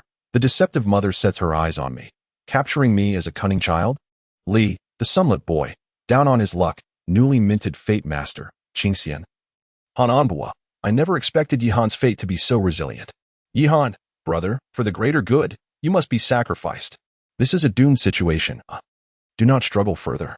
Li Qingxian, ha ha, when the strange infant celebrates their first birthday, we shall settle the accounts. The Hunter Volume 4. The strange mother has set her sights on me, capturing me as a peculiar infant. Currently being typed. Please hold for a moment. Upon content update, refresh the page to acquire the latest updates. The Hunter Chapter 63, The Strange Demon. The three stepped out of the doorway, and before they could exit the courtyard, the patrolling night guards swarmed over. Captain Li, was what happened yesterday for real? You are truly remarkable. I heard from the brothers handling the case that Lord Wei turned pale with fright. The entire Night Guard Bureau is in an uproar, all gossiping about this incident. I waited at the gate for half the day just to hear a word from you. I even took sick leave to avoid my patrol. Li Qingxian earnestly replied. You all are oblivious to serving the Emperor, merely chasing after shadows. Lord Wei and Lady Wei are both victims, having been drugged by that Tao Ji. As for anything else, I genuinely do not know. Upon seeing Li Qingxian's serious demeanor, the crowd suddenly understood and chuckled as they departed. We believe you. It's just a matter of listening in the opposite way. Li Qingxian shook his head and remarked, the hearts of people have become insincere. They neglect their cultivation and studies, yet they are so fixated on matters of the bedchamber. Yu Ping interjected, when you rushed into the room yesterday. You were right behind Lord Wei, the first to dash in. I was merely protecting the suspect. Let us go. The Night Guard Bureau sprawled widely, with the Imperial Prison located in the northwest corner. After walking for nearly a quarter of an hour, they finally caught sight of the side entrance to the Imperial Prison from a distance. The towering dark green walls loomed high, their tops adorned with rusted spikes, while within a dozen paces of the walls lay barren yellow earth, devoid of any flora. Inside, watchtowers constructed of stacked stones and timber rose above the parapet, where soldiers vigilantly scanned the surroundings, prepared for any eventuality. Flanking the side gates stood two imposing bronze Qilin-like creatures, each over a person's height. With a single dark horn atop their heads, their scales intricately detailed, claws bared, and coal-black eyes glimmering faintly under the sun. Li Qingxian spoke softly. These magnificent creatures are magical artifacts, are they not? They were specially crafted by the court to guard the gates. It is said that each possesses the strength of an ordinary third-rank master. There are 8 of them surrounding this prison. Han Anbua remarked. If only I could have one by my side. Such a treasure is worth its weight in gold. As they approached the entrance, Li Qingxian noticed one of the creature's eyes moving. He raised the waist token of the prison officer. The soldier stationed at the entrance first glanced at Han Anbua and then scrutinized Li Qingxian from head to toe. With a respectful gesture, he smiled and said, This distinguished gentleman appears unfamiliar. What brings you to the prison? Li Qingxian replied with a smile. I am Li Qingxian from the Divine Capital Office. Here on the orders of Master Zhou Chunfeng, the chief of the Divine Capital Office and the head of the prison. It is at Master Zhou's behest. Please, proceed. The two guards exchanged knowing glances, a peculiar smile crossing their faces as they hastily stepped aside. Thank you, brothers, Li Qingxian said with a smile, stepping up the stairs and entering through the gate. Descending the steps, he gazed at the layered structures ahead, coming to a halt. Beneath the midday sun, the black stone, black path, black steps, black walls, black tiles, and black eaves created a somber tableau. Gazing around, The architecture here possesses a unique allure, encapsulated in an eerie beauty that even the sun cannot dissolve. Brother Han, please lead the way, Hanambwa said as he stepped forward. It seems this is your first visit.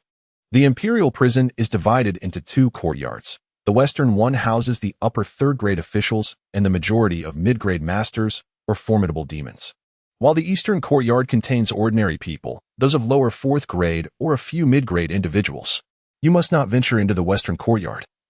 The masters there exude an overwhelmingly potent energy, and any ordinary person who dares to enter will surely fall ill within 3 days.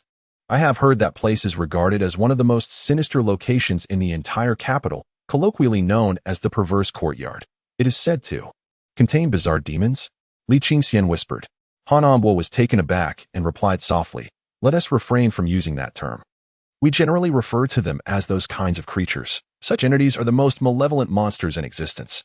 It is said that in ancient times, the demon race relied on such beings to force our great Qi to retreat to the southern banks of the Yellow River, from which we have yet to recover. Ironically, the demon race has slandered us, claiming that those creatures were crafted by humans. Li Qingxian nodded. Hanambwa continued. The guards mentioned that several officials are awaiting you in the Yi room. Just ahead is the Jiazi room. Brother Han, you Haven-T served in the Imperial Prison. Have you? Not in the western courtyard, but I did serve for half a year in the eastern courtyard. Li Qingxian remarked, since we are both here, do share a brief overview. Hanambwa replied, certainly. The Imperial Prison is the most crucial location for the Night Watch, as there are only 2 places capable of detaining upper third-grade individuals. One is the Criminal Department's dungeon, and the other is our Night Watch's Imperial Prison. However, the Ministry of Justice's prison primarily detains members of the human race, whereas the Imperial Prison houses all manner of demonic creatures. The significance of the Imperial Prison necessitates that its head is traditionally held by an esteemed individual of the 3rd rank. Master Fu Gui, the second-in-command of the Night Watch, concurrently serves as the head of the Imperial Prison as the left commander of the 3rd rank, Li Qingxian remarked. Indeed, it is Master Zhang Fu Gui. Hanambwa replied with resignation. Li Qingxian chuckled, stating, after all, this is how everyone informally refers to him. Why be concerned? It is merely a jest about the Night Watch's 3 treasures, Cowardly Wong, Faceless Zhang Fu Gui, and Mute Yang. Hanambwa responded with a wry smile. That may be the jest of the court officials, but for us, attaining such a position is no trivial matter. We must not underestimate them. Rest assured, Brother Han, I fully comprehend. Each of the Night Watch's 3 treasures is of the 3rd rank. There are no weaklings among them. Moreover, the more we jest, the more they feel at ease, Li Qingxian replied. However, it is said that Cowardly Wong has long been promoted to the 2nd rank but feigns the 3rd rank to avoid drawing attention, Hanambwa noted. That does seem to align with Cowardly Wong's character, Li Qingxian concurred. I have also heard that the Imperial Prison serves remarkably good meals, particularly for high-ranking prisoners. Yu Ping added as he glanced around. Li Qingxian shot him a disapproving look and said, you truly have ambitions, even contemplating prison meals. Tasting them is not against the law, Yu Ping retorted. You make a compelling point. The trio continued their light-hearted conversation as they arrived at the eastern courtyard building area. Ahead, rows of houses were neatly arranged. To the east, a steady stream of people came and went, seemingly transporting something. To the west, several prisoners clad in coarse ochre garments were shackled together by chains and leg irons, 10 per group, squatting in a corner to bask in the sun. The individuals before him were disheveled, their bodies adorned with strands of grass and leaves. Li Qingxian cast a glance and suddenly halted. Nearby, a prison guard reached for the hilt of his knife, scrutinizing Li Qingxian's badge and attire, then glanced at Hanambwa before loosening his grip. Brother Han, have you come to the prison office on official business? This esteemed gentleman is. A gaunt, middle-aged guard with dark circles under his eyes approached with a smile. The white horse emblem on his chest was similar to Li Qingxian's, though his garments were dull and stained. Hanambwa clasped his hands and replied, Lord Fan. We are here on the orders of Lord Zhou from the Divine Capital Office. This is Lord Li Qingxian. Fan Xing and the guards behind him exchanged peculiar looks before turning their attention to one of the prisoners. Ah, I truly failed to recognize a towering figure. It is indeed Lord Li. My apologies. Fan Xing cupped his fists and bowed slightly, taking the initiative to pay his respects to Li Qingxian. Chapter 64. An acquaintance in prison. Li Qingxian reciprocated with a bow, saying, Lord Fan, you are too kind. I shall be visiting the prison frequently from now on. And with your acquaintance with Brother Han, I fear I may impose upon you often. Not at all, not at all. The friendship between Brother Han and myself means his friends are mine as well, Fan Xing replied, his face beaming with excitement. He turned to the other guards and called, "Come forth and greet Lord Li Qingxian." A dozen guards hurried over, bowing in greeting. The prisoners also turned their gazes toward them. Li Qingxian smiled and said, "There is no need for such formality. We shall be seeing each other often. I merely paused upon recognizing a few familiar faces. Then I shall take good care of your acquaintances," Fan Xing chuckled. "Not necessary," Li Qingxian responded as he gazed toward the prisoners. In the corner, Pang Mingjing sat in stark contrast to the other prisoners, his appearance immaculate and his hair neatly arranged. This former head of the finance department gazed calmly at Li Qingxian. To his left sat a man, bloodied and pale, whose countenance suggested he could succumb at any moment. He cast a glance at Li Qingxian, his eyes flickering, lips quivering, teeth clenched, yet he remained silent. Once a figure of great renown, now a prominent personage in the Night Watch office, he was Tao Ji, on Pang Mingjing's right. Another individual bore a head matted with hay, his tattered clothing soiled and stained, even with yellow marks. He merely lifted his gaze to meet Li Qingxian's eyes, terror-stricken, curling into a ball as if confronted by a fierce beast, trembling violently and desperately inching closer to Pang Mingjing for solace. Li Qingxian shook his head and said, "Lord Fan, I have matters to attend to. I bid you farewell. I shall see you off," Fan Xing immediately responded, trailing behind Li Qingyan. Pang Mingjing observed the retreating figure of Li Qingxian and sighed softly. Tao Ji inquired in a hushed tone, "Why do you sigh, Lord Pang? If he had come to humiliate us, I would feel more at ease." Instead, he merely cast a glance our way. Such composure foretells of great potential in the future. What is even more alarming is his utter indifference towards us, which signifies his confidence in victory. Yet, are you truly willing to let it go so easily? Tao Ji spoke through gritted teeth. Pang Mingjing, maintaining his composure, cast a sidelong glance at this fool who had taken his place, only to find himself imprisoned alongside him. He mused that selecting such a simpleton was Lord Wei's gravest error. With a heavy heart, Pang Mingjing sighed once more, remaining silent. Upon parting ways with Fan Xing, Li Qingxian encountered Zhou Chunfeng, Luo Jing, and a seventh-rank eunuch adorned in a bright red robe embroidered with tigers, engaged in conversation at the entrance of room B3. Within room B3, a cacophony of chaotic sounds erupted, accompanied by shouts and exclamations. Faintly, one could discern Lu Mua directing others in their tasks. Upon spotting Li Qingxian, Zhou Chunfeng addressed the eunuch, "Lord Jing, this is Li Qingxian.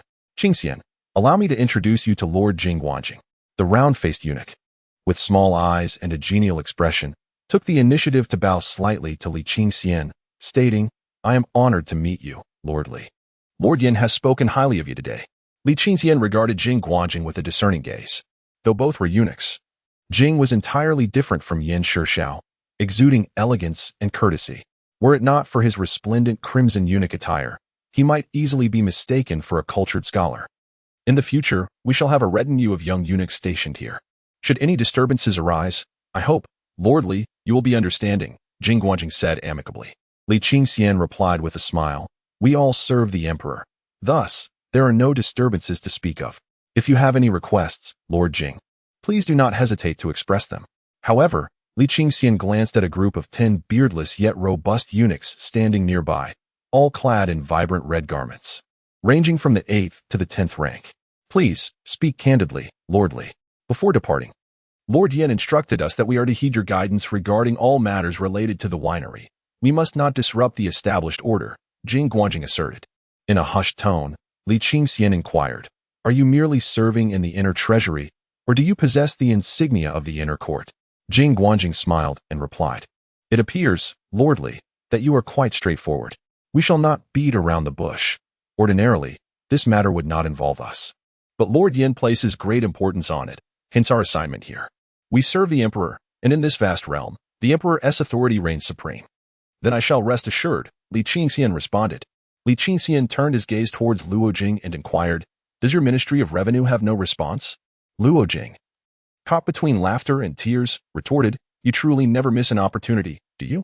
I bring the divine token and the evil eye. Is that not a response? Nothing more?" With a resigned sigh, Luo Jing nodded slightly, but remained silent.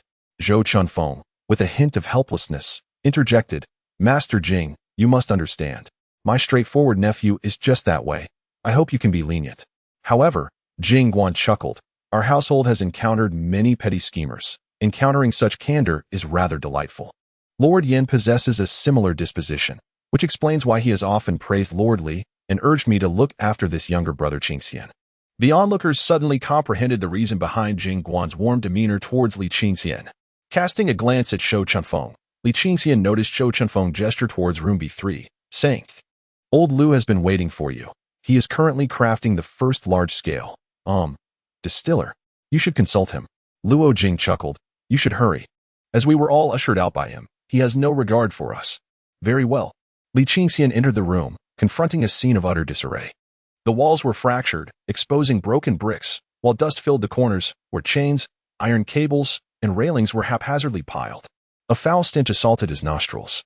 It appeared that what were once distinct chambers had recently been breached. Lu Muo was directing the installation of the distiller, just like the previous day. Wisps of smoke curled upwards, forming a skull-like silhouette above his head, his skin a ghastly blue-black, forever frozen in a morose expression. Upon spotting Li Qingxian, Lu Muo hurried over, exclaiming, Qingxian, I just had an idea. I would like your input. Lu Muo struck the fortune silver fish bag, and a small condenser emerged. Unlike the previous straightforward design, this condenser spiraled within, resembling a serpent. Li Qingxian stood in a daze, as if he had encountered such an object before. Yet his knowledge of alcohol distillation remained at a rudimentary level from middle school. The methods of large-scale alcohol distillation were entirely foreign to him. After some contemplation, Li Qingxian remarked, This serpentine condenser appears quite promising, yet I cannot ascertain its suitability for alcohol distillation. Furthermore, aside from the distillation process, we must also consider other factors, such as whether to use ice or water, as excessive cold may lead to the condenser shattering. Are there alternatives to glass? These are merely my thoughts. The specifics of improvement are entirely up to you. You are indeed thorough in your considerations. Those few individuals know nothing, Lu Muo replied. Then, as you suggest, let us employ a simpler approach and construct several distillers, ultimately selecting the finest among them. Li Qingxian pointed to the refuse in the corner and said, Lu Xijing, please do not take offense. I speak from the perspective of managing a distillery. Our goal is not to create a mere ordinary distillery or to engage in trivial endeavors. We aspire to establish the finest distillery in Deqi. Every individual here, every piece of refuse, and every speck of dust could potentially influence the final quality. As a seasoned craftsman, you undoubtedly understand that the air is rife with countless minute insects invisible to the naked eye. The fewer of these we have, the better. Lu Muo furrowed his brow, which was so hard that no one could discern it, and replied, Your reasoning is sound. However, I wish to expedite the construction of the distillers. Chapter 65, Demon Hunter Division. Lu Xijing remarked, Sharpening the knife does not hinder the woodcutter's work. I can assure you that if the workshop is kept tidy, the quality and sales of our wine will increase by at least 20%. You possess the 100 crafts furnace, which ensures that your creations remain unaffected by external factors. But what of the ordinary artisans? What about the tools exposed to the elements? These seemingly trivial matters wield immense influence, Li Qingxian stated. Then let us first tidy up the workshop, Lu Muo declared. With a decisive gesture, he struck the bag of fortune silverfish, and a multitude of stark white arm bones cascaded forth, clattering to the ground. Each bone erupted into azure smoke. As the smoke dissipated, a legion of green-eyed skeletons rose to their feet. Lu Muo issued commands, and these skeletons commenced the task of cleaning the workshop with an uncanny resemblance to living beings. Everyone, heed my orders. Let us first organize the workshop. I demand our distillery to be immaculate, devoid of even a speck of dust, Lu Muo proclaimed with fervor. Before long, hundreds upon thousands of skeletal frames began to mobilize. Though their efficiency was remarkable, and the sight of officials garbed in official attire standing amidst the throng of skeletons struck Li Qingxian as somewhat disconcerting. Once the cleanup was complete, Li Qingxian continued to collaborate with Lu Muo on the design of the distillery. While Li Qingxian lacked practical skills, he had absorbed a vast array of information and understood the essentials for a successful distillation workshop. Thus, he persistently contributed his insights. Many aspects that appeared ordinary to him were scrutinized by the officials of the Ministry of Works as if they were trifles. Li Qingxian originally harbored numerous suggestions for improvement, particularly concerning safety in production, yet ultimately chose to forego them. Transforming the distillery was a simple task. Altering human behavior, however, proved to be a far more daunting endeavor. Accomplishing tasks is challenging, but navigating the complexities of human nature is even more formidable. Returning to room 9, Han Onbo whispered, "My informants have uncovered some news regarding Yi Han. It appears that the esteemed Lord Song Yinxue, the left commander of the Night Watch and head of the Demon Hunting Division, was the host at that banquet on the pleasure boat. It is said that just a couple of days ago, Yi Han had a fortuitous encounter with the descent of heavenly fire, thereby obtaining a fragment of its true essence. His cultivation is rather modest, being newly initiated, and the essence of the heavenly fire inadvertently leaked. Coincidentally, Lord Song passed by, sensed the aura of heavenly fire surrounding Yi Han, and took a liking to his talent, offering to mentor him in martial arts and inviting him as a guest. It is likely that Yi Han will be transferred from the Divine Capital Division to the Demon Hunting Division soon. Is that the female general, Song Yinxue? Li Qingxian inquired. Indeed, she is the one. King Wu Zhao long has praised her, saying she bears a striking resemblance to me. Li Qingxian looked perplexed and remarked, "Did not the king use that phrase to commend Princess Jiang Yofei?" Han Onbo replied, "You are still young. The king has used such praise for at least a dozen individuals." Li Qingxian fell silent, wondering if there was anyone of genuine character in the court of the great Qi aside from himself. We suspect that Yi Han intentionally leaked the aura of heavenly fire to attract Lord Song. She possesses a rather reclusive disposition, with a penchant for martial arts and a particular fondness for nurturing martial talent. Yi Han has astutely capitalized on this trait to draw closer to her. Yi Han truly possesses some remarkable qualities, Li Qingxian mused, a thought crossing his mind. Could he perhaps leak a hint of the aura of the divine thunder seed? No. He resolved, even if he were to starve, he would not emulate Yi Han. Han Onbo continued, in the future, when we venture out to hunt demons and accumulate military merit, it is highly probable that we will be led by members of the Demon Hunting Division. Prepare yourself accordingly. Li Qingxian responded, the Demon Hunting Division must be the most formidable branch of the Night Watch, correct? It should be the Imperial Prison Office, however. Its responsibilities are limited to the prison itself, and its strength is seldom apparent in daily affairs. Externally speaking, the Demon Hunter Office indeed possesses unparalleled combat prowess, far exceeding that of our Divine Capital Office. This Yi Han undeniably possesses extraordinary fortune and destiny. Li Qingxian remarked, this is indeed the case. With the true essence of heavenly fire, Yi Han's cultivation of all fire-related techniques, methods, or martial arts transcends that of ordinary individuals by dozens or even hundreds of times. The pressing question is, does he harbor any malicious intent towards you? Li Qingxian furrowed his brow. Having obtained Yi Han's divine Xia Thunder Seed, along with the transformation dragon pill and flying sword, and maintaining harmonious relationships with Shou Chufeng and Jiang Yofei, it would be unnatural for any normal person to remain indifferent. It is quite possible that I am unknowingly subdued by his fate. Li Qingxian stated, regardless of his actions, I shall focus on my own diligent cultivation. Han Onbo inquired, I observe that at times you practice Dao techniques, while at other times you engage in fate techniques. What is your primary focus, and what remains supplementary? Li Qingxian paused momentarily, gazing at Han Onbo.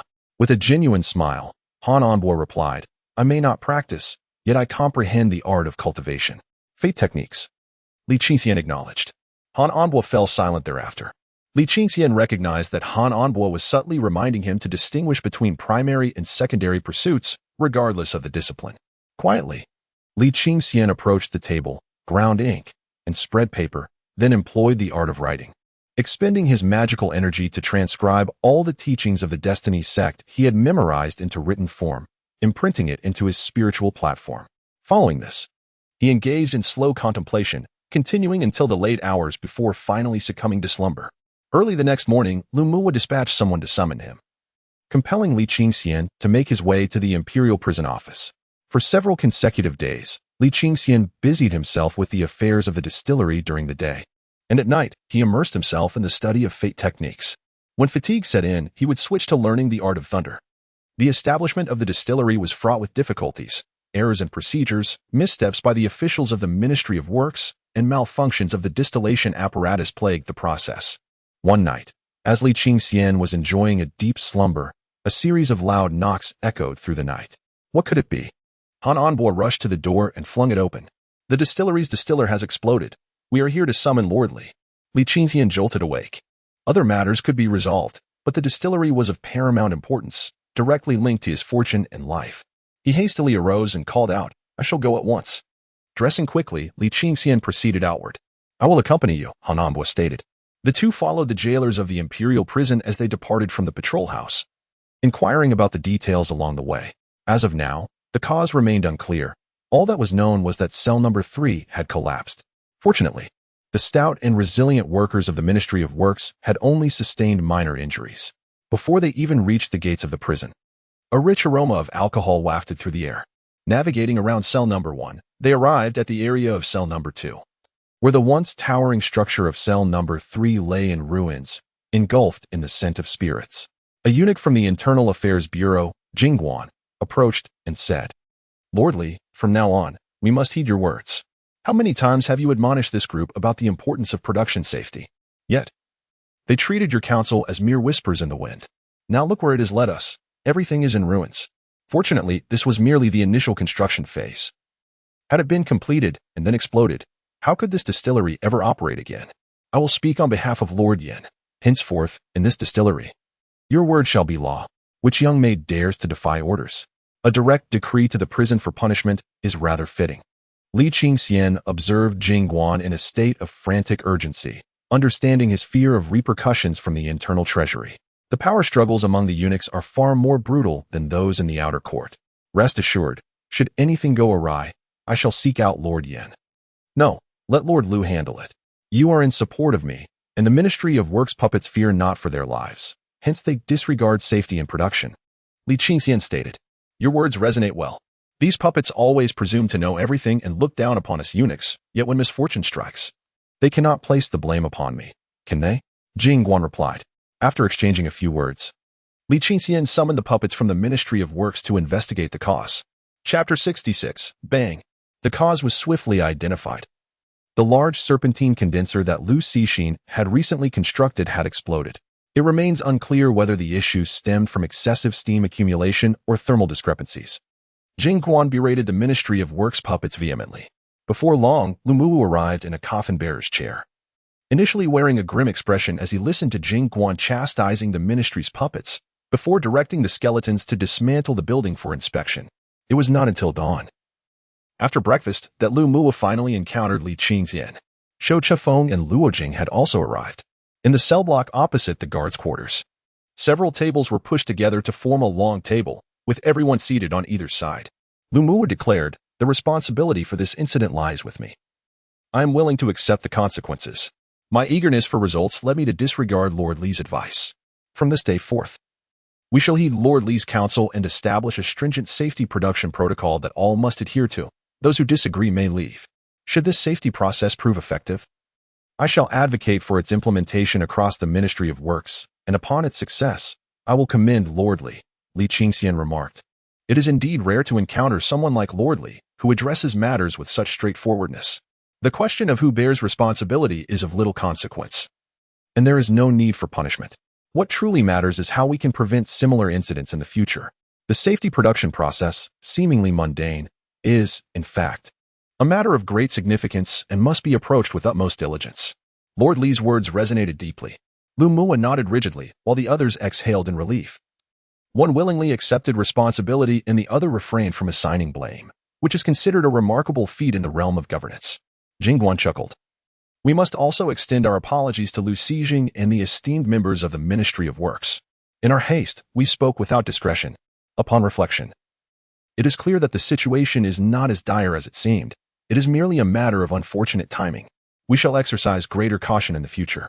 Li Qingxian's thoughts shifted. Could it be that someone among them was experiencing a misalignment of fortune? Thus, during the ensuing discussion, he discreetly employed the technique of gazing at the dragon and observing the qi. He first directed his attention toward Lu Mu. Initially, Li Qingxian believed that as Lu held the rank of the 5th grade, he would not glean any insights without expending fortune fish. To his surprise, Lu exhibited no defenses, allowing Li to perceive his fortune. A governmental seal floated above Lu's head, slightly elevated. This seal represented the auspicious aspect of Lingguan, and its upward tilt indicated one of the 3 symbols of advancement, signifying that Lu Mu was on a promising upward trajectory. With Lu's fortune appearing stable, there seemed to be no significant issues at hand. His fate as a high-ranking official surpassed that of the financial minister Wei Yong. To enter the realm of destiny, one would require no less than 3 fortune fish, and absent exceptional circumstances, further scrutiny was unnecessary. Li Qingxian then cast a glance at Zhou Chuanfeng's fortune. Similar to Lu Muwa, Zhou was evidently unguarded, permitting Li to perceive his fortune without expending any fortune fish. His fortune was characterized by Lin Guan's advancement to wealth, indicating an even more favorable upward trend. Upon witnessing the triumphant demeanor of Zhou Shuchuan, Li Qingxian realized that consulting the fate chart was unnecessary. A figure of Zhou Chuanfeng's renown possessed an exceptionally strong destiny. Without an abundance of auspicious energies, it was implausible for him to enter the realm of fate. Such disdain was palpable.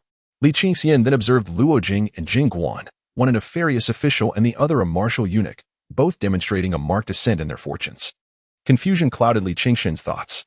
Among the 5 of them who were directly influenced by the situation, the fortunes of the other 4 appeared untroubled.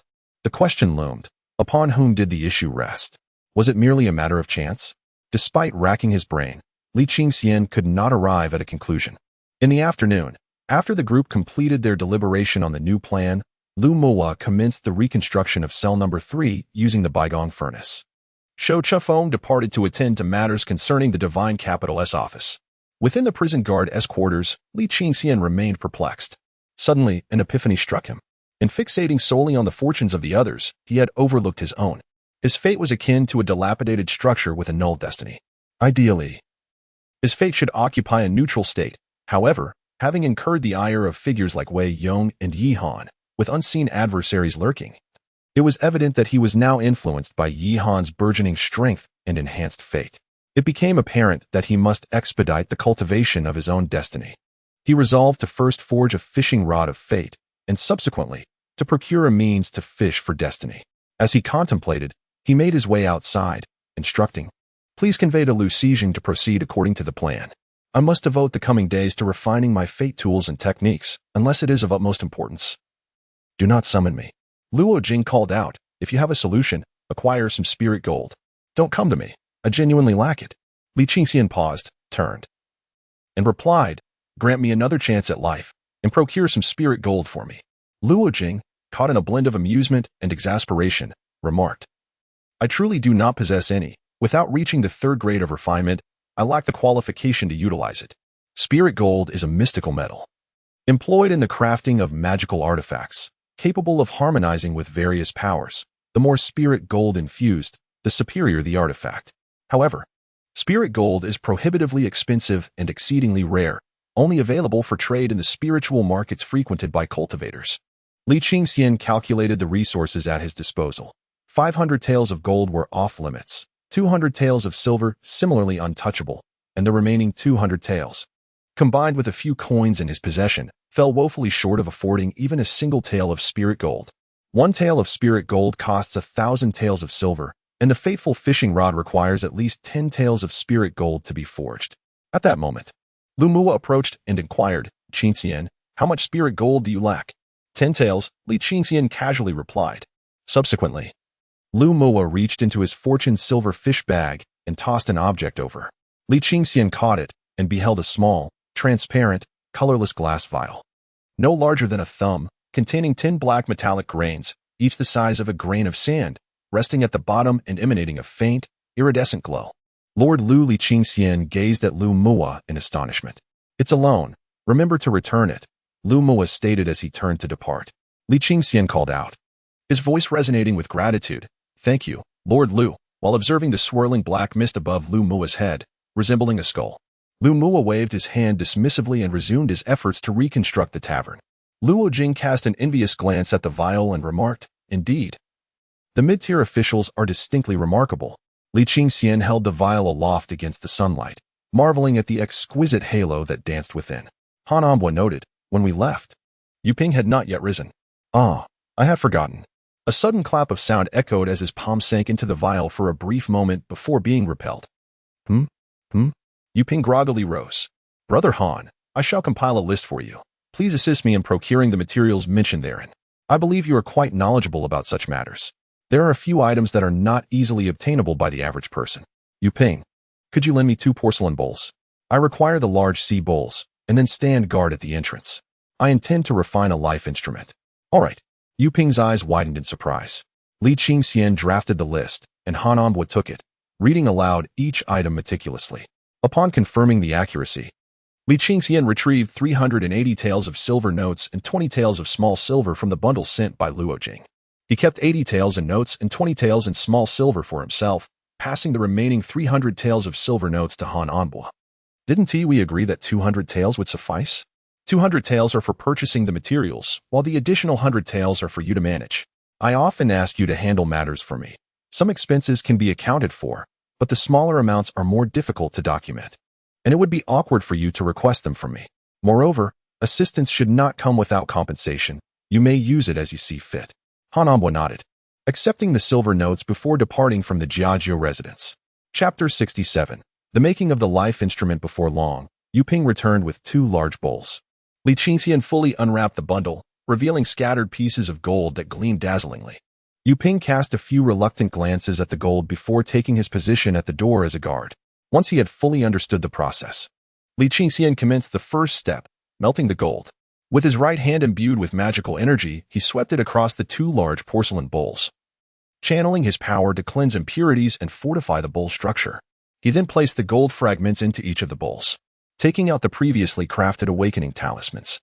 He pinched 2 between his fingers, reciting the incantation for melting gold. With a flick of his right hand, 2 flames burst forth, descending into the bowls. The crimson flames flowed across the golden surface, enveloping the gold and gradually melting it. In no time, it transformed into 2 bowls of resplendent liquid gold, gleaming with brilliance. Li Qingxian once again retrieved the spirit awakening talisman and, employing his incantations, meticulously purified and refined the gold, ultimately synthesizing it into a single bowl of liquid gold. The surface of the molten gold rippled incessantly, charged with magical energy, never solidifying. Li Qingxian remained in quiet anticipation. All is prepared. Some items are rather difficult to procure, so I enlisted my brothers to gather them separately. Take a look, he said. Li Qingxian opened the bamboo basket and inspected each item, nodding in approval at last. Next, I shall commence the formal crafting of a life vessel. There may be some commotion, so you 2 must guard the doors and windows, ensuring no one enters. With his magical power, Li Qingxian meticulously tempered various life materials, then gradually introduced them into the bowl of molten gold. He added an entire basket's worth. Yet the molten gold appeared as a bottomless pit, showing no sign of change. Finally, with utmost care, he opened a small vial and poured out 10 grains of magical gold. As the energy flowed through his palm, he recited the incantation for the molten gold. The 10 tiny grains of magical gold coalesced into a single sphere of liquid black gold. With a deft motion, he let the magical gold drop into the molten gold bowl. The liquid gold bubbled and surged, emitting vibrant rays of multicolored light that shot up into the sky, illuminating the entire room with dazzling brilliance. The commotion drew the attention of the entire street, and even those from neighboring courtyards gathered to witness the spectacle. Han Onbo earnestly explained that they were in the process of crafting a life vessel, while Yu Ping extended his arms to block the entrance, occasionally glancing back with eyes filled with curiosity. Coach Dong Ying stepped forward to assist Han Onbo in preventing others from intruding. Outside, the crowd murmured in hushed tones. Even the seasoned experts among them wore expressions of envy. As the essence of fate fused within him, Li Qingxian inhaled deeply, first reciting the incantations for cleansing the mouth and purifying the body, followed by the sacred invocation for hunting fate. Gradually, he submerged his hands into the molten gold. A faint white smoke began to rise, accompanied by a soft hissing sound.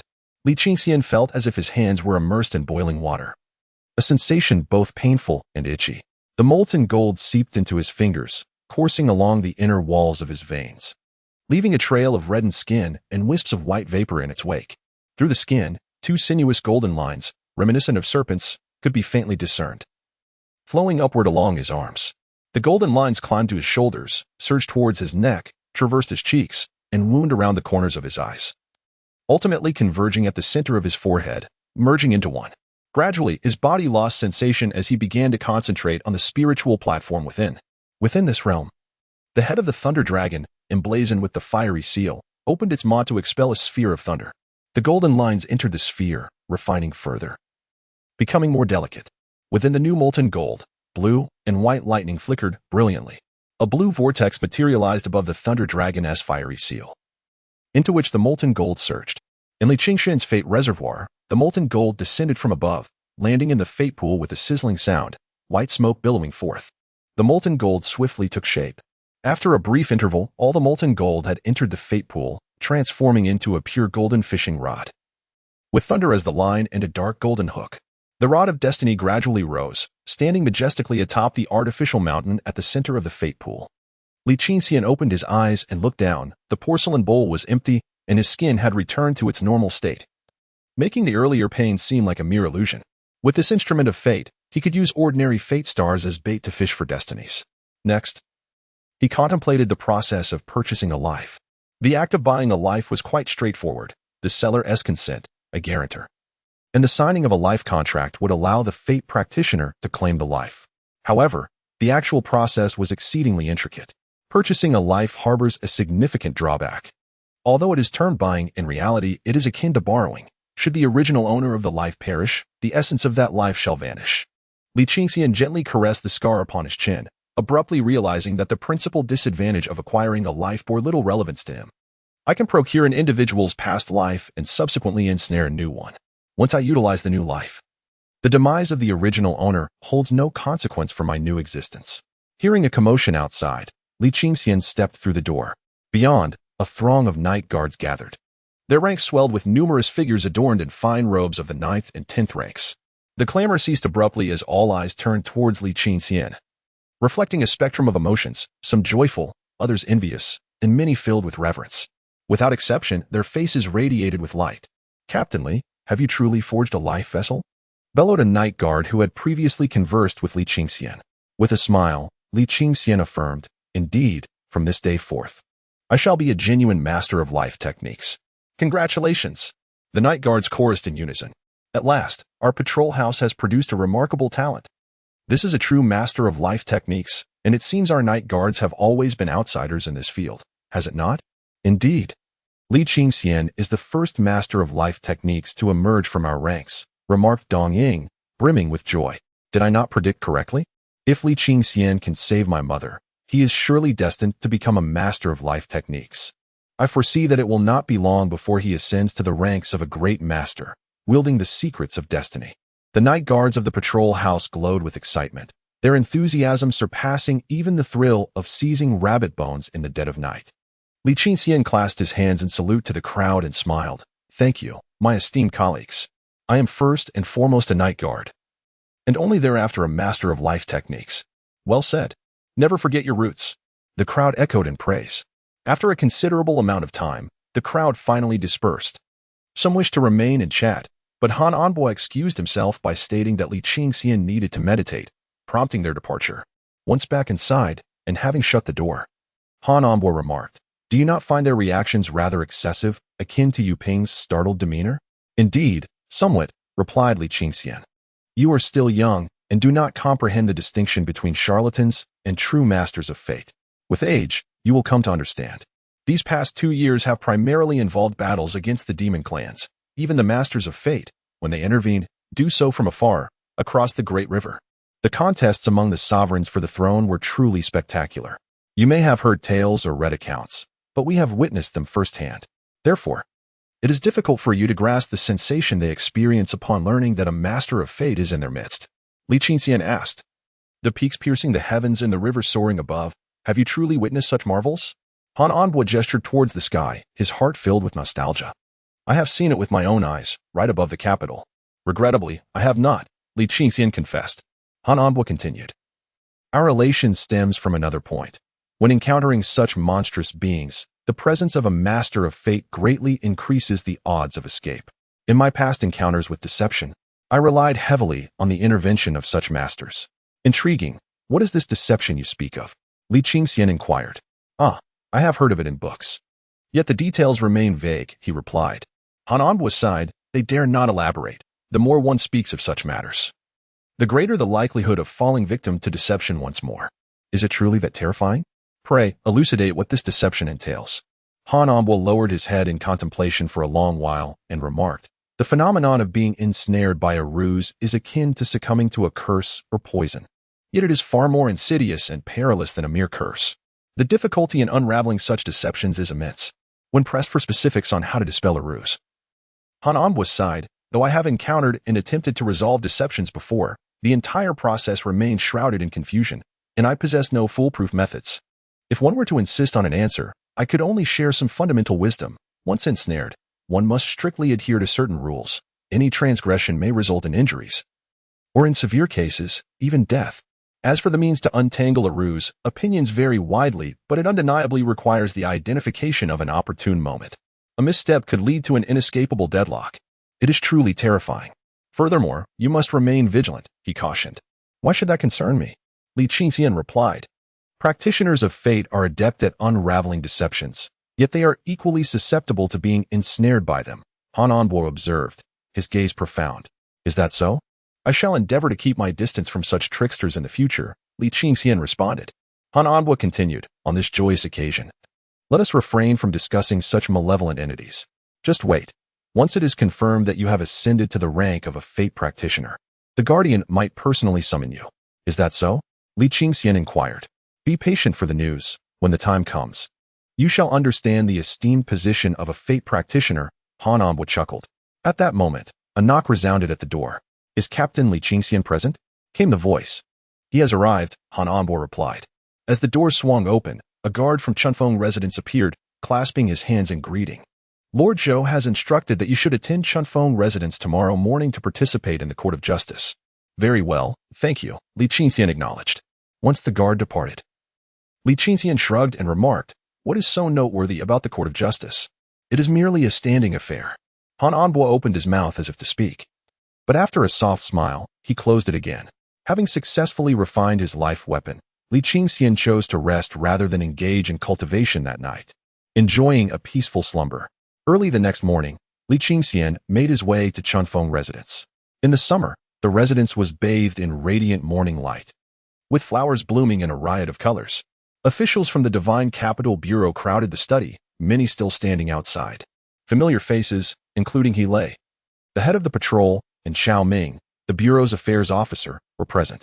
Upon seeing Li Qingxian, they all greeted him warmly, with those seated rising to their feet. Their enthusiasm surpassed that of their previous encounter outside the main hall.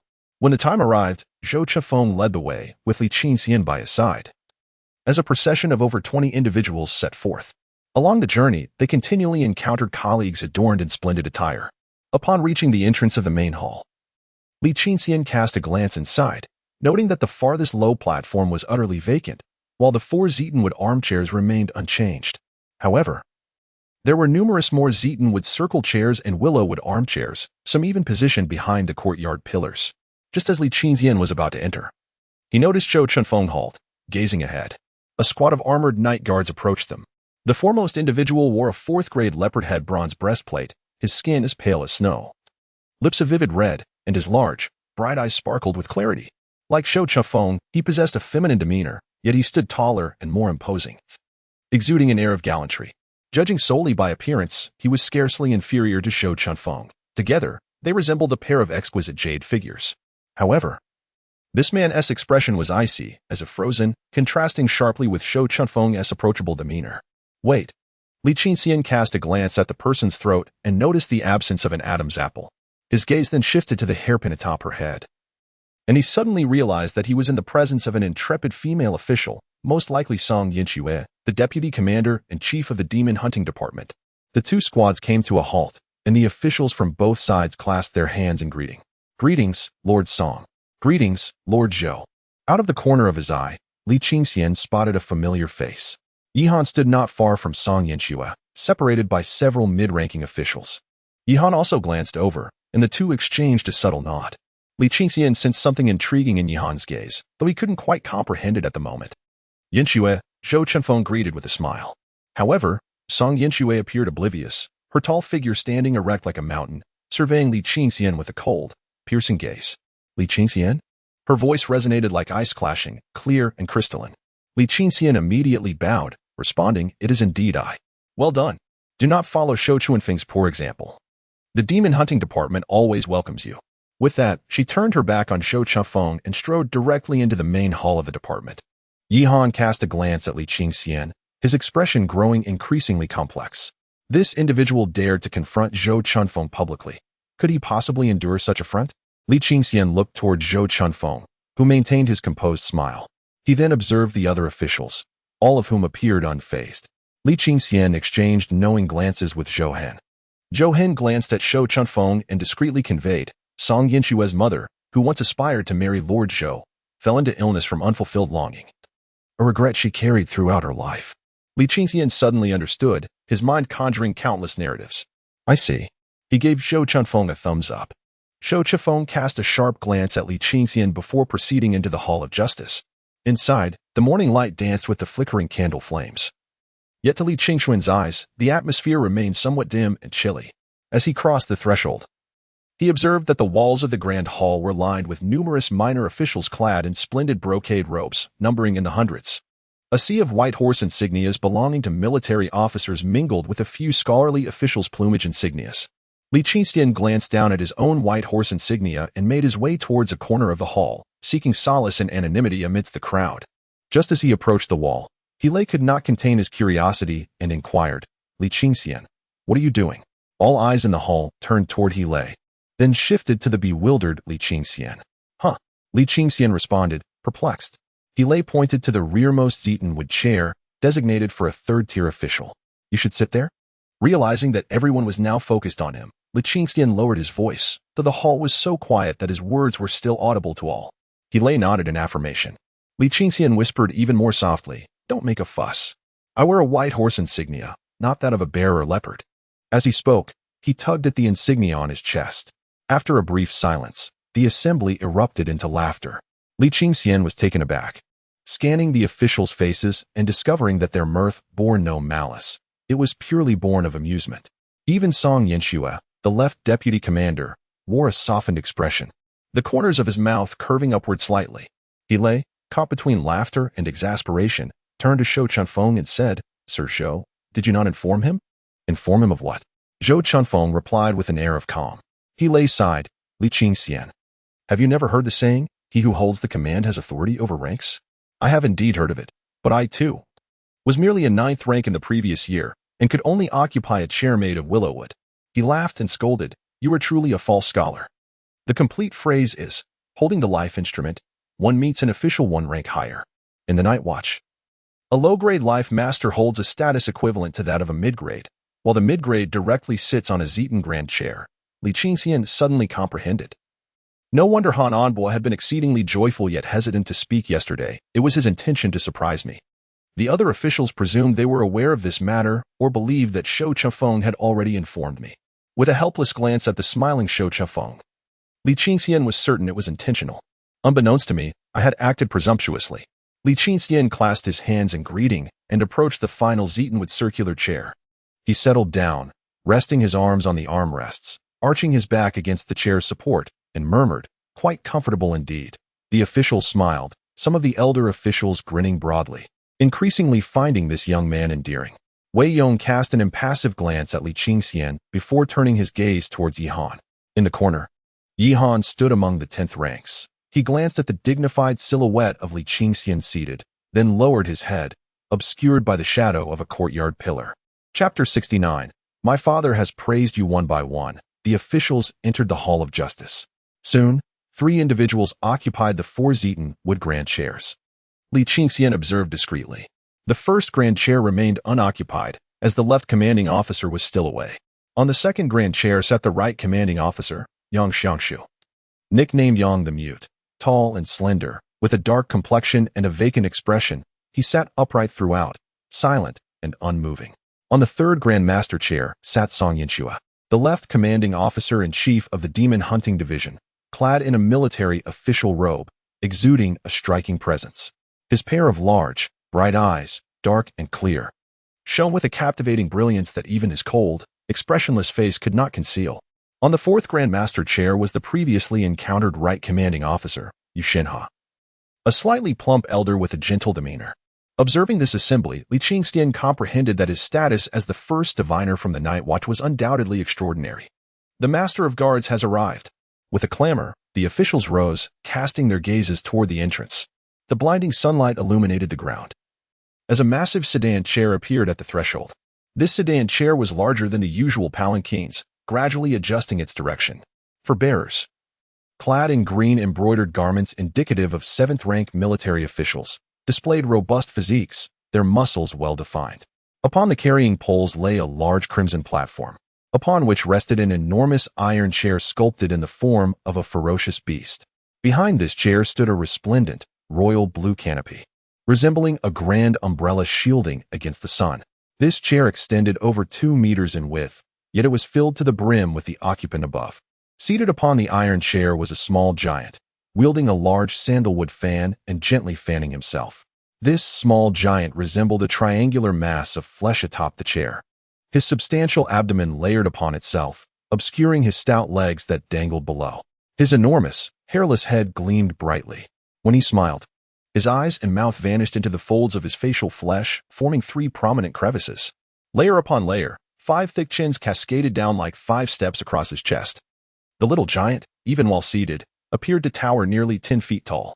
Li Qingxian couldn't help but ponder that if this man's oversized shorts were to hang outside, no one would recognize their purpose. They might even be mistaken for a duvet cover. This fair-skinned giant chuckled warmly, his eyes radiating kindness, and said, "Please, everyone, take a seat." Yet the crowd remained standing, gradually bringing in their chairs. The little giant surveyed the assembly, his gaze ultimately resting on Li Qingxian. "Ah, the newly appointed master of commands, Li Qingxian?" Li Qingxian bowed respectfully, replying, "Indeed, it is I. I have the honor of meeting you, esteemed Lord of the Guards." "Excellent. A promising young man. A tiger begets no dog. Your grace is too generous. I am but an obscure figure. It was my late father who spoke highly of you." Li Qingxian responded, instinctively climbing the social ladder. "Oh, how did Mr. Li Gangfeng praise me?" The giant's curiosity was piqued, his eyes widening as he leaned forward. Li Qingxian's heart raced at that moment. He casually attempted to deflect, thinking to himself, why such meticulous inquiry? Everyone is well aware of your reputation, after all. In a flurry of thought, Li Qingxian recognized that his assessment must avoid being overly simplistic, lest it sound unworthy of Li Gangfeng's name. It needed to align with the stature of the Lord of the Guards, be positive, and ideally, enhance the other's reputation, as officials often cherish such accolades. Li Qingxian felt an overwhelming sense of madness. He vowed never again to invoke Li Gangfeng's name lightly. All eyes were now fixated on him, the atmosphere thickening with anticipation. Sensing the rising tension, Li Qingxian quickly devised a response. "My father was always cautious in his words while in public, yet at home he would indulge in a drink and speak freely. He once extolled you, esteemed Lord of the Guards, saying, 'A great mind embraces all, for true greatness lies in tolerance. A steadfast presence stands tall as a cliff, for true strength is born of desirelessness.'" The King Song's eyes widened suddenly, followed by a hearty laugh, his body swaying rhythmically with layers of flesh. The deputy commander Yu Xianhe could not help but express his admiration. Several literary officials showered praises, with some even removing their hairpins to jot down notes. "Embracing all rivers," they remarked, "is akin to the King Song's physique. It embodies great capacity. Standing tall like a precipice," they continued, "reflects the King Song's nobility. Devoid of desires, he radiates strength, akin to the King Song's spirit." This sentiment aligns perfectly with the esteemed Mr. Gangfeng, who is comparable to the legendary Bolu. Not only does this couplet resonate deeply, but it is also exquisitely crafted. Its grandeur is matched only by its profound intent, making it a rare gem of a verse. The notions of great capacity and unwavering strength both echo the wisdom of sages, a rarity in contemporary discourse. Such a line is destined to be celebrated through the ages. The officials all voiced their admiration, except for Zhou Chafeng, who looked at Li Qingxian with confusion. Li Qingxian replied, "Your Highness King Song, I humbly report that I have just been promoted to the 10th rank and have yet to hunt demons." The King Song chuckled. "I perceive you to be a person of remarkable talent, brimming with knowledge, and as a fate master. It would indeed be a pity not to enter the ranks of the elite. Do not delay. Arrange for Qingxian to accompany my niece, Yanxue, on the next demon hunt." "Yes," Song Yanxue responded. The officials looked at Li Qingxian with immense envy. This couplet was nothing short of a key to the gates of the commander's residence. The timid king, who typically shunned accolades, was unusually delighted by the praise, particularly the line about being devoid of desires, which struck a resonant chord. As for the position of commander, the timid king had never desired it, preferring a leisurely role instead. Yet, it was precisely this disposition that gained the trust of Emperor Taining, who compelled him to assume the post in place of the deceased third prince.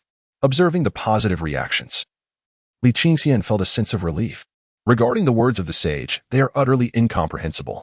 Amidst the discussions and praises of the crowd, the throne was carried deeper into the hall, gradually turning until it rested upon the platform. Please, everyone, take your seats. Today, this king is quite pleased, declared the timid monarch. Only then did the assembly settle into their chairs. Wei Yong glanced once more at Yi Han, noticing a change in his expression. And with a subtle smile, he returned to his composure, casting a brief glance at Li Qingxian. Seated in his chair, Li Qingxian bowed his head slightly, appearing rather obedient. Having unexpectedly taken the lead twice, he felt that further assertiveness might invite reprimand. Thus, he chose to listen attentively to the discussions among the mid-level officials, as if he had forgotten to speak. The primary matter at this session of the Xijin court was the forthcoming demon-hunting expedition. Once this topic was concluded, the timid monarch closed his eyes to rest. As the meeting drew to a close, the chief of the Divine Capital Bureau, Chao Ming, stood, first bowing to the timid king, before stating, "Now that Li Qingxian has been promoted to the rank of Fate Master, according to tradition, should we not consider granting him an additional post or a title?" Many nodded in agreement. A seventh-rank official in green rose and said, "Lord Chao, should the Fate Master not be registered with the Qingtian Bureau and lacking the credentials of the Great Fate Sect, he may not be able to authenticate his identity. It would be prudent to wait until evidence is presented before conferring any titles. Moreover, as he is one of the Night Watch, holding a legitimate position, it would be inappropriate to grant him an additional title." Chapter 70. The First Encounter with Fate. Chao Ming replied, "Lord Gu, your words are misguided. Additional posts are meant to attract and motivate talent. Should Li Qingxian receive a prominent secondary position, it would undoubtedly inspire the Night Watch, and perhaps soon we shall have more Fate Masters among them. Furthermore, it would be wise for our Night Watch's Fate Masters to maintain a certain distance from the Qingtian Bureau." Li Qingxian turned to the individual, whose appearance was rather unremarkable, having a round nose and a sharp, slender face, his gaze tranquil and devoid of hostility. It was difficult to discern whether the man was addressing him directly or merely engaging in a general discussion. Nevertheless, the clarity in his eyes and the calmness in his speech suggested he might be akin to a refreshing presence like Li Gangfeng. "So, your implication is that as long as Qingxian can prove himself to be a Fate Master, you will no longer oppose him?" Zhou Chunfeng then directed his attention towards Ge Zhao. "Naturally," Ge Zhao replied. Zhou Chunfeng continued, "Do you possess a method of validation? Do not mention presenting a Fate instrument. Aside from the fact that such instruments must remain confidential, even if one were to present it, there is no way to ascertain whether it is indeed a Fate instrument rather than an ordinary magical tool." Li Qingxian pondered for a moment and stated, "To my knowledge, the Qingtian Supervisory Office employs a method of Fate observation. I have a rudimentary understanding of Fate observation, but I fear that my assertions may be dismissed by some." Gu Zhao smiled and responded, "You are mistaken, Captain Li. Fate observation can only yield accuracy or inaccuracy. Truth or falsehood, there is no room for denial. If you truly possess the ability to observe fate, we will naturally acknowledge it." Li Qingxian wondered if this man was being incited by others, and thus glanced at Wei Yong, the chief of the financial department. Noticing Li Qingxian's gaze, Wei Yong hastily shook his head and urgently communicated, "This person is from the Imperial Prison Division. He is not acting on my instructions. My reach does not extend to the Imperial Prison Division. Do not attribute every matter to me." Li Qingxian felt a sense of helplessness. "Why be so anxious? I never claimed it was certainly you." He cast another glance at Yi Han, only to find him lost in thought, oblivious to the ongoing discourse. The timid king opened his eyes, expressionless, and shot a glance at Ge Zhao before turning his gaze back to Li Qingxian, offering a faint smile as he inquired, "Are you certain you have become a Fate Master?" The timid king then looked at Ge Zhao again, asking, "Are you brave enough to allow Li Qingxian to observe fate?" Ge Zhao was momentarily taken aback and said, "It is not that I am unwilling, but the proposal to rigorously inspect the authenticity of fate practitioners requires scrutiny, which seems somewhat inappropriate." However, the king retorted, "Since you are willing, let it be considered your consent. Li Qingxian, you shall publicly observe Ge Zhao's fate to prove your status as a fate practitioner." Li Qingxian replied, "Your Excellency, I am but a lowly practitioner of the 10th rank, while Lord Gu holds the 7th rank, which presents a considerable discrepancy in our official standings. This may pose some challenges." The king responded, "No matter, I shall temporarily elevate you to the position of Chief Patrol Officer, aligning you with the 7th rank. Should you successfully observe his fate, the temporary title will be rendered obsolete." Upon hearing this, the crowd discerned the king's evident favoritism towards Li Qingxian. Li Qingxian, bowing respectfully like an ordinary fate practitioner, said, "I humbly request Lord Gu to share his birth details." With politeness, Li Qingxian continued, "May I ask for your 8 characters?" "Lord Gu?" Gu Chao replied, "Wusu, Gongxian, Ding Hai, Jiu." Li Qingxian and the onlookers noted Gu Chao's candidness in sharing his details, nodding slightly. It appeared that he bore no ill intent. Li Qingxian silently recorded these 8 characters, maintaining a facade of calm. Although he had memorized several texts regarding the 8 characters, he had seldom put them to practice, and the techniques of the fortune-telling sect were evidently inaccurate. Fortunately, he was not relying on the 4 pillars of destiny, but rather on the more advanced celestial destiny divination. If you lack confidence, you may decline. Zhou Chunfeng's voice reached his ears. Li Qingxian smiled faintly at Zhou Chunfeng, signaling his assurance. He silently recited the incantation for fate observation. Envisioning the dragon and gazing at the aura, above Gu Chao's head hovered a copper official seal, towering as a symbol of the official's prosperous fortune. Li Qingxian mentally recited the incantation for fate observation. Heaven and earth are of one breath. Movement and stillness divide yin and yang, the 4 symbols, which give rise to the 5 elements. This time, it took merely 4 minutes to complete the process. Li Qingxian's consciousness penetrated the swirling vortex atop Gu Zhao's head, entering a serene courtyard. A 2-story building adorned with red lacquer bore a striking resemblance to Wei Yong, suggesting that this individual possessed a medium-grade aptitude. As Li Qingxian approached the entrance, the door swung open of its own accord, deepening his favorable impressions. It seemed the person inside was genuinely unguarded. Within the young man's destiny, 2 celestial stars hovered above him, among the heavenly fates inscribed upon the ear pillar. A crimson sword blank lay upon the anvil, being meticulously forged by the hammer's rhythmic strikes, creating a symphony of metallic clangs and sparks. The inscription of the heavenly fate reads, "Refined iron-forged sword." The decree of destiny states, "When the anvil and furnace are in harmony, both metal and fire flourish." Without a furnace, the journey is tumultuous. This was Li Qingxian's first encounter with a golden fate, which drew his keen interest. The golden fate and the fiery fate are inherently fierce. Upon the month pillar, a human fate star hovered, within which a gentle stream meandered. At the stream's bed, a faint golden shimmer glistened. The human fate star reads, "Gold glimmers at the stream bed." The decree states, "Gold glimmers at the stream bed. When the waters dry, the gold disperses." Flowing gold at the riverbed signifies abundant wealth and fortune. The great river conceals riches, promising endless blessings. Gold naturally nurtures water, yet this man's fiery gold lacks a furnace, resulting in instability.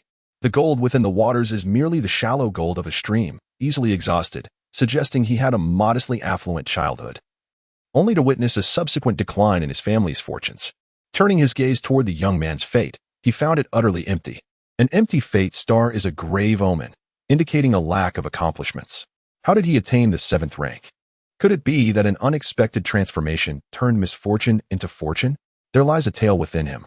Li Qingxian then observed the middle-aged man's fate.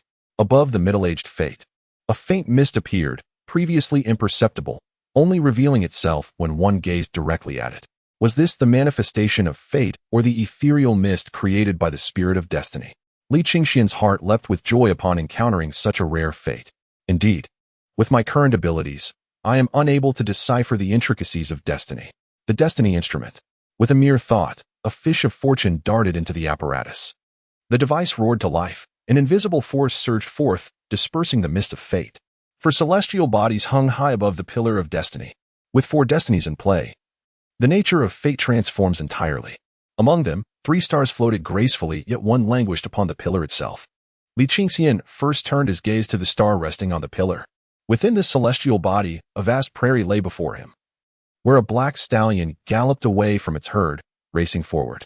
The human destiny star, the solitary horse of misfortune. A saying goes, the solitary strong steed's call is resounding. The solitary old horse's cry is mournful. The solitary horse of misfortune is utterly silent. Furthermore, another saying adds, the solitary strong steed has a bright future. The solitary old horse is without kin or home. The solitary horse of misfortune turns against its own. Li Qingxian's heart raced. The solitary horse of misfortune is notoriously associated with betrayal. Moreover, this star's placement upon the pillar suggests either an external force or a monumental twist of fate. Could it be an operative of the Night Watch's clandestine division? Li Qingxian shifted his gaze to the other three destinies. One featured a gray sparrow nestled in its nest. A common fate he had observed on Wei Yong. It could help one evade certain dangers, yet might also invite disdain. The second celestial body contained only a patch of pondweed. Li Qingxian was taken aback, having never encountered such a fate. Upon closer inspection, a small blue fish lay concealed within, utterly still. The human destiny star, the subtle-scaled fish among the reeds. A saying elucidates. The subtle-scaled fish may ensure safety in peril. The great whale lurking beneath may lead to shipwrecks upon the reefs. He then turned his gaze to the last celestial body. In the realm of fate, amidst lush green foliage, life thrives vibrantly. Li Qingxian, armed with experience, meticulously observed and soon spotted a chameleon perched motionless on a brownish-green branch, seamlessly blending into its surroundings. The concept of fate speaks of evasion and concealment. It is said, in the jungle, the tiger moves with the whisper of the wind, and insects chirp softly in the grass. Yet, in the presence of the one who evades, all remains hidden, even when close at hand. Li Qingxian felt a clarity washing over him. The principles of evasion. The subtle scales concealed among the grasses and the gray sparrow nesting in its lair represent forms of concealment, complementing each other and amplifying their potency. They rendered me utterly unsuspecting of this individual, who, despite being the target, evoked no aversion within me. Rather, I found myself seeking justifications for his actions. These three forms of concealed fate, beast, fish, and bird, when combined with any insect or another form of concealment, create a comprehensive fate structure, destined to become a divine entity. Should such a fate truly exist, neither I nor the timid king would even entertain thoughts of scrutinizing his fate, instead completely overlooking him. This individual's subtle scales among the grasses signify a water element, while the gray sparrow in its nest and the evasion represent wood elements. The interplay of water and wood suggests a prosperous middle age. Barring unforeseen circumstances, his future holds boundless potential.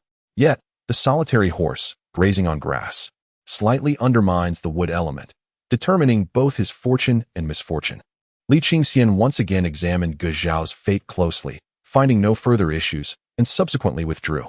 Chapter 71. The great fish leaps out with the fate observation concluded. He once more beheld the dragon and contemplated the aura. Despite glimpsing the fate structure, no sign of destiny appeared above Ge Zhao's head. The only explanation is that this individual is shielded by a formidable force, either belonging to a grand sect or a powerful nation or clan. Even he is aware of his extraordinary fate. Upon seeing my lowly status as a newly appointed fate master, he feels he can easily confront me. He is not mistaken. Indeed, any novice fate master would find him insurmountable, save for myself. A strand of fortunate energy vanishes, and the celestial instrument rumbles ominously. Above Ge Zhao's head, three visions of destiny materialize. At the tender age of 7, Ge Zhao stands within a grand estate, gazing vacantly ahead. A cohort of soldiers escorts his father from the premises, adorned in a green robe embroidered with quail, indicative of an 8th-rank civil official.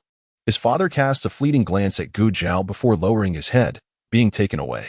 3 months prior, on a moonless night within a modest dwelling, a masked Ge Zhao stands facing a cloaked figure. You have performed admirably. The Lord of the Underworld has personally sent me to commend your efforts. Here are 30,000 taels in silver notes. Half is your reward, the other half designated for a significant endeavor. Moving forward, continue your subterfuge, act upon opportunity. And should you achieve greatness, you shall ascend beyond the ordinary, standing alongside me within the 3rd rank. Thank you, esteemed sir, for your nurturing guidance. This morning, within the confines of the imperial prison, a guard brushes past Ge Zhao, who discreetly acquires a slip of paper, unfolding it in solitude. Obstruct the new fate master. Ge Zhao swallows the note whole and proceeds with calm assurance. Li Qingxian scrutinizes the second vision repeatedly, memorizing the voice of the individual depicted, noting the distinctive mole on the back of the right ring finger. He then studies the third vision to imprint the guard's visage in his memory. Just as he is absorbed in his observations, Ge Zhao interjects, masterly, it has been quite some time. Surely a conclusion must be at hand? Li Qingxian halts his divination and bows his head in contemplation. I ponder, if I were Zhou Shu, Han Anbo, or a high-ranking official, how could I maximize the benefits of this situation? In recent days, Li Qingxian has encountered a myriad of officials, learning much, particularly from Wei Yong, who speaks falsehoods with an unflinching demeanor, leaving a lasting impression. To expose him on the spot would bring momentary delight to the likes of the guards. Yet they might later chastise me for my folly. Within the hall of the Chief Justice, hundreds are present, and none can discern whether there are connections to Guchao above or below. If I were to reveal the truth immediately, I could only apprehend Guchao himself, inevitably alarming the powerful figure who commands him. Thus, Guchao is but a small fish. Capturing that formidable personage, or even uncovering the identity of the enigmatic lord, would yield far greater rewards. Once this significant matter is clarified, the court would undoubtedly bestow generous rewards upon me, perhaps even granting me a fateful artifact. With the court's protection, that shadowy puppet master would certainly refrain from further attempts on my life, fearing any association with that lord of the underworld, and thus grant me a temporary reprieve. Li Qingshian's thoughts raced. A new path to survival lay before him. It is imperative not to alert the serpent. Drawing upon the teachings of the Fate sect, he calculated Guchao's destiny. In a short while, Li Qingxian lifted his gaze and said, "Lord Gu, if my calculations are correct, you enjoyed a life of luxury until the age of 7, after which your father faced misfortune, leading to your family's decline." Indeed, that is true. However, this is hardly remarkable. Some of my colleagues are already aware of my circumstances, Guchao replied. He could not contain himself, interjecting. Li Qingxian has never before encountered you. He has only recently visited the imperial prison. How could he possibly have inquired about your affairs in advance? The other officials nodded in agreement. Li Qingxian remarked, "According to your destiny, your marriage is lacking. You will experience emotional wounds around the age of 20 and subsequently. You shall encounter further heartache, leading to a delayed marriage." Gu Zhao chuckled. "I married at the age of 18. And I maintain a respectful relationship with my wife. My colleagues from the jail can attest to this. I have not remarried, nor have I suffered any emotional distress." Li Qingxian hesitated. "What about your relationship with your father?" Gu Zhao sighed. "It appears your understanding of fate is still rudimentary. My father was once imprisoned and lost his official position, yet he has always treated me with kindness, and I hold him in great esteem. Afterward, he ventured into business, providing for our family comfortably. There has been no discord between us. You may verify this by asking our neighbors." Li Qingxian lowered his head, visibly troubled. Wei Yong's face glowed with excitement, while Yi Han's eyes sparkled with intrigue. Wei Yong parted his lips, but ultimately fell silent, while Yi Han turned his gaze towards Song Yinxue, a thought flickering in his mind. Song Wang shot Gu Zhao a penetrating glance before directing his attention back to Li Qingxian, stating, "The principles of fate are fundamental. Everyone knows a little. At your tender age, having just advanced, it is indeed remarkable that you could accurately deduce his family's decline at the age of 7. However, your predictions regarding the latter two matters are inaccurate. Therefore, let us consider this a draw. Court is adjourned." Song Wang's expression darkened as he lifted his chair, prompting all officials to rise. The atmosphere became thick with tension, and the junior officials dared not breathe. After Song Wang departed for a considerable time, the Hall of Justice remained shrouded in silence, many casting peculiar glances at Li Qingxian. Initially exalted, he now faced a significant setback, the thunderous applause yielding only a scant response. One by one, the officials stood and gradually exited the Hall of Justice. In the procession towards the Demon Hunter's Bureau, Chief Song Yinxue led the way. The other officials murmured amongst themselves. Some deemed Li Qingxian a man of mere reputation, while others believed his youth warranted further observation.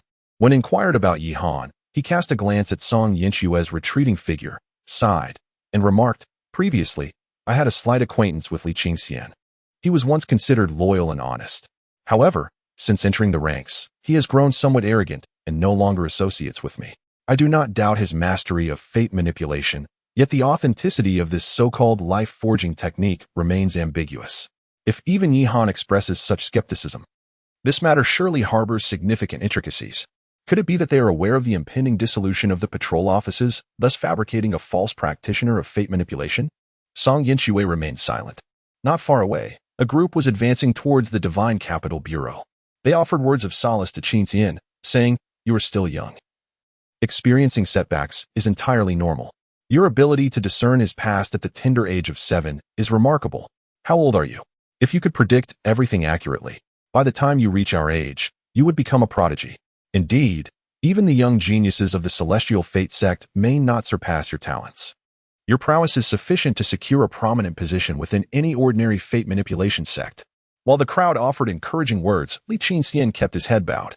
As they approached Chunfeng residence, the officials dispersed. "Come in with me," said Zhou Chunfeng. Li Qingxian entered the residence, still downcast. Yet, as soon as he stepped inside, the previous gloom lifted, and he languidly settled into a chair. Zhou Chunfeng took a seat and chuckled. "Ah, so you are aware of how to feign demeanor. I am not oblivious to your nature. Even if you were to create a monumental blunder, it would hardly faze you. Feigning discomfort can be advantageous, as it may elicit fewer jests from others." Li Qingxian reclined comfortably against the back of his chair, leisurely remarking, "Uncle Zhou, there is a significant issue with Guzhou." Chapter 72. The net begins to form. Zhou Chunfeng replied, "Indeed, there is a problem. It is undoubtedly instigated by an external party." "Wait, your words carry a deeper meaning." His gaze fixed on Li Qingxian. His eyes suddenly brightened as if the clouds had parted. Li Qingxian smiled and said, "Uncle Zhou, take me to see the cowardly king.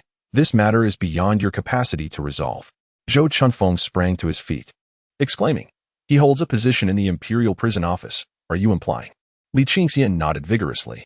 After a long pause, he looked up and said, "Let us go. I will accompany you to meet the Chief of Guards. But externally, we must state that I am interceding on your behalf." The two exchanged a knowing smile before departing with Zhou Hen.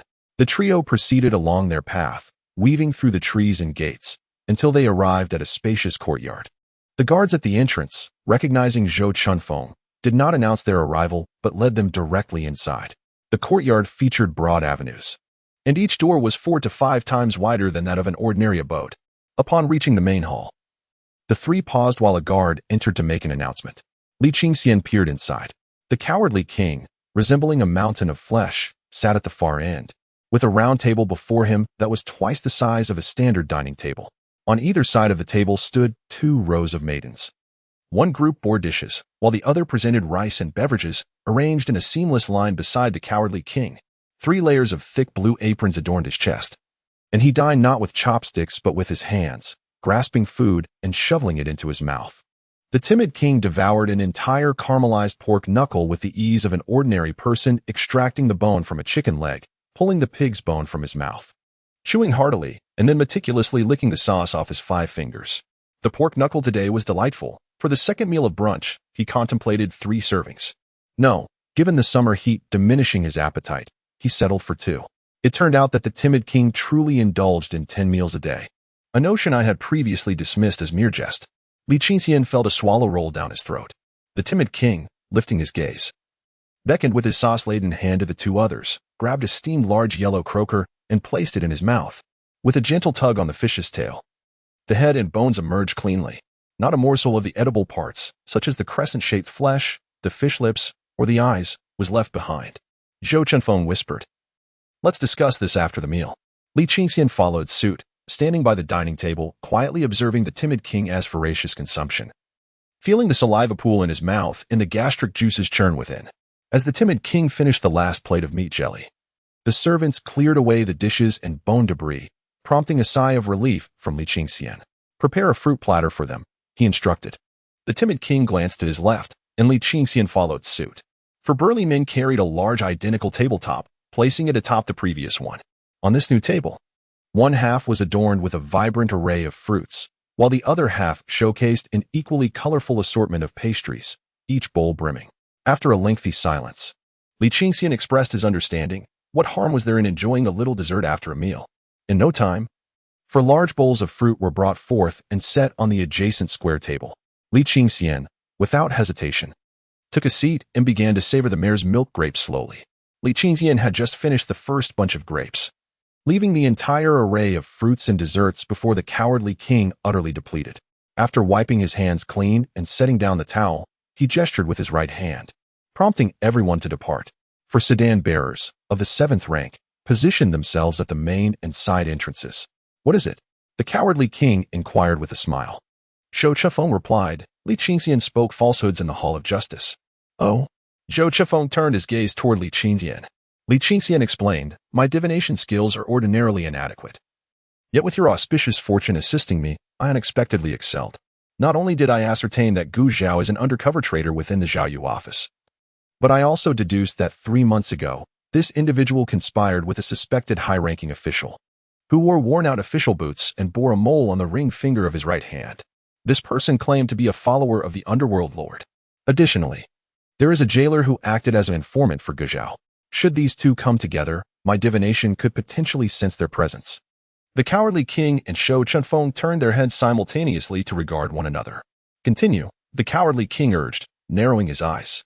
This individual instructed Guzhao to lie in wait at the Zhaoyu office, promising that significant developments were imminent. Furthermore, he provided Guzhao with 30,000 taels of silver, half for personal use, the other half for the grand undertaking. In order to bait the larger prey, I bore the humiliation and feigned a miscalculation in the Hall of Justice. The cowardly king gazed out into the clear sky beyond the door, his fingers gently tapping the armrest. After a considerable pause, he finally asked, "How confident are you?" 10 out of 10. The cowardly king turned his attention to Zhou Chunfeng. Zhou Chunfeng remarked, "Master of the guards, I know Li Qingxian well. Although he may be muddled in trivial matters, he is astute in significant affairs. Moreover, Guzhao has remained silent until now. His sudden opposition clearly indicates his desire to prevent the Night Watch from unveiling a diviner. You are aware of the profound animosity that the Lord of the Underworld harbors towards the court's diviners. Otherwise, it would be inexplicable why a mere 7th rank would dare to stand in opposition to him." Li Qingxian remarked, "This individual possesses the celestial bodies of the gray sparrow nest, the microscale hidden grass, and the avoiding roll shadow, coupled with the ominous star of the isolated harmful horse. The isolated harmful horse star, indeed, is a creation of the diviner rather than a natural occurrence. The isolated harmful horse? Can you ascertain when this celestial body was sown?" inquired the cowardly king. He exchanged glances with Zhou Chunfeng and nodded slightly. The cowardly king fixed his gaze upon Li Qingxian and declared, "Excellent. Tomorrow, you shall identify the jailer. And as for that high-ranking official, we will seek your confirmation once we have pinpointed our target. You, as a night guard, have sullied your name for the court. In a few days, your reputation shall be restored." "Thank you, Master Guard," Li Qingxian replied. "Your aptitude for divination is rather exceptional," the cowardly king remarked nonchalantly. Li Qingxian had already prepared an excuse. With a hint of pride, he straightened his posture and stated, "I do not wish to conceal from Master Guard and Uncle Zhou that I possess the mystical eye to perceive dragons, occasionally allowing me to glimpse realms invisible to ordinary diviners." Li Qingxian smiled.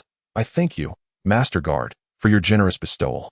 He carried a basin of fruit, following Zhou Chunfeng. Along the way, every night guard official who beheld the basin adorned with red rippling waves paused in admiration. Upon reaching Chunfeng residence, Zhou Chunfeng, noticing Li Qingxian trailing behind, commented as he entered, "Aren't you supposed to be cultivating?" Li Qingxian set down the fruit basin and replied, "Uncle Zhou, I wish to engage in a small venture at the Imperial prison to earn some extra coin. What do you think? Is that truly feasible?" Li Qingxian inquired. "Zhang Fugui owes me 26 favors, and I am troubled by the lack of an excuse. In the Zhao prison department, you can create chaos at will," remarked Zhou Chunfeng. "The chief of the Zhao prison department, is that shameless Fugui?" inquired Li Qingxian. "How can one with a sense of shame owe me 26 favors?" Zhou Chunfeng replied. "But you are well aware of his shamelessness. Why allow him to remain indebted?" Li Qingxian pondered for a moment and responded, "That is indeed logical. He wouldn't dare to refuse to repay a favor, would he?" "It is quite possible," Zhou Chunfeng admitted. "Then can I still engage in small business?" Li Qingxian asked. "Yes, after all, you and Zhang Fugui are equally matched," Zhou Chunfeng replied. Li Qingxian. Chapter 73. The Emu Waste Token. Uncle Zhou, you misunderstand me. Instead of wasting time chatting, you should practice your life techniques and Taoist arts. We are soon to hunt demons, and one must possess the strength for self-preservation, Zhou Chunfeng advised. "How long will it take?" Li Qingxian inquired. "At least 3 days, at most 7 or 8 days. Yin Xue is rather impatient," Zhou Chunfeng explained. "As for the matter of sister young concubine guiding me in thunder techniques, I will arrange for her to come as soon as possible. Then, Uncle Zhou, since you support my small business, could you possibly provide me with a high-ranking waste token from the Zhao prison department? The clerk's token is simply too lowly."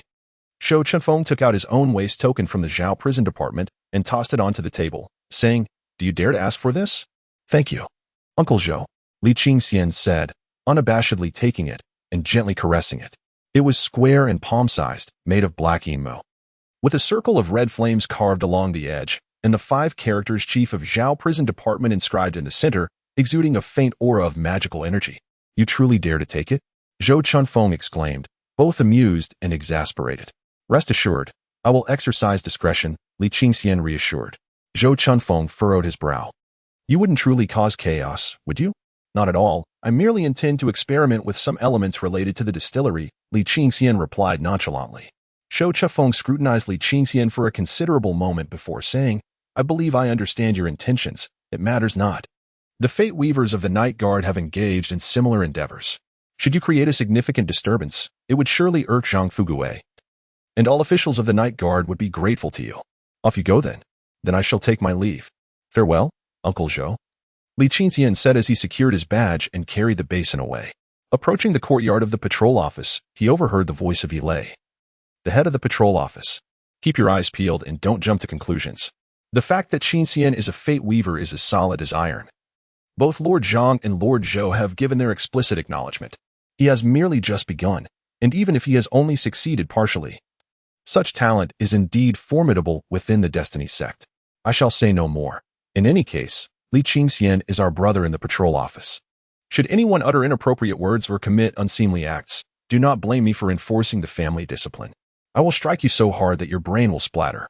As Li Qingxian reached the entrance of the courtyard, he saw a throng of patrol office personnel gathered beneath a large locust tree. Li, with his bushy beard, stood on a small platform, brandishing a hefty copper hammer, casting a cold glance over the assembly. Rest assured, Lord He, we trust Captain Li, one of them declared. That divine light from yesterday was no illusion. Regardless of others' beliefs, I, Dong Ying, have faith. He saved my mother, and he is indeed a Fate Weaver. His gaze fell upon the basin and the mound of fruits piled high. The remaining officials and elder night guards, upon seeing the large basin with red rippling water, appeared to ponder deeply. Han Ambwa smiled with satisfaction. No one is allowed to snatch it from me, Yu Ping exclaimed, pushing through the crowd and rushing forward.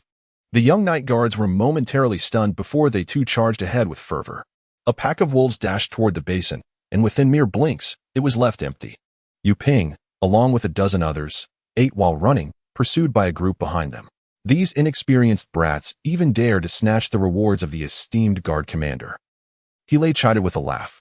Approaching Li Qingxian, He patted his shoulder and said, Do not lose heart. It is but a trivial matter.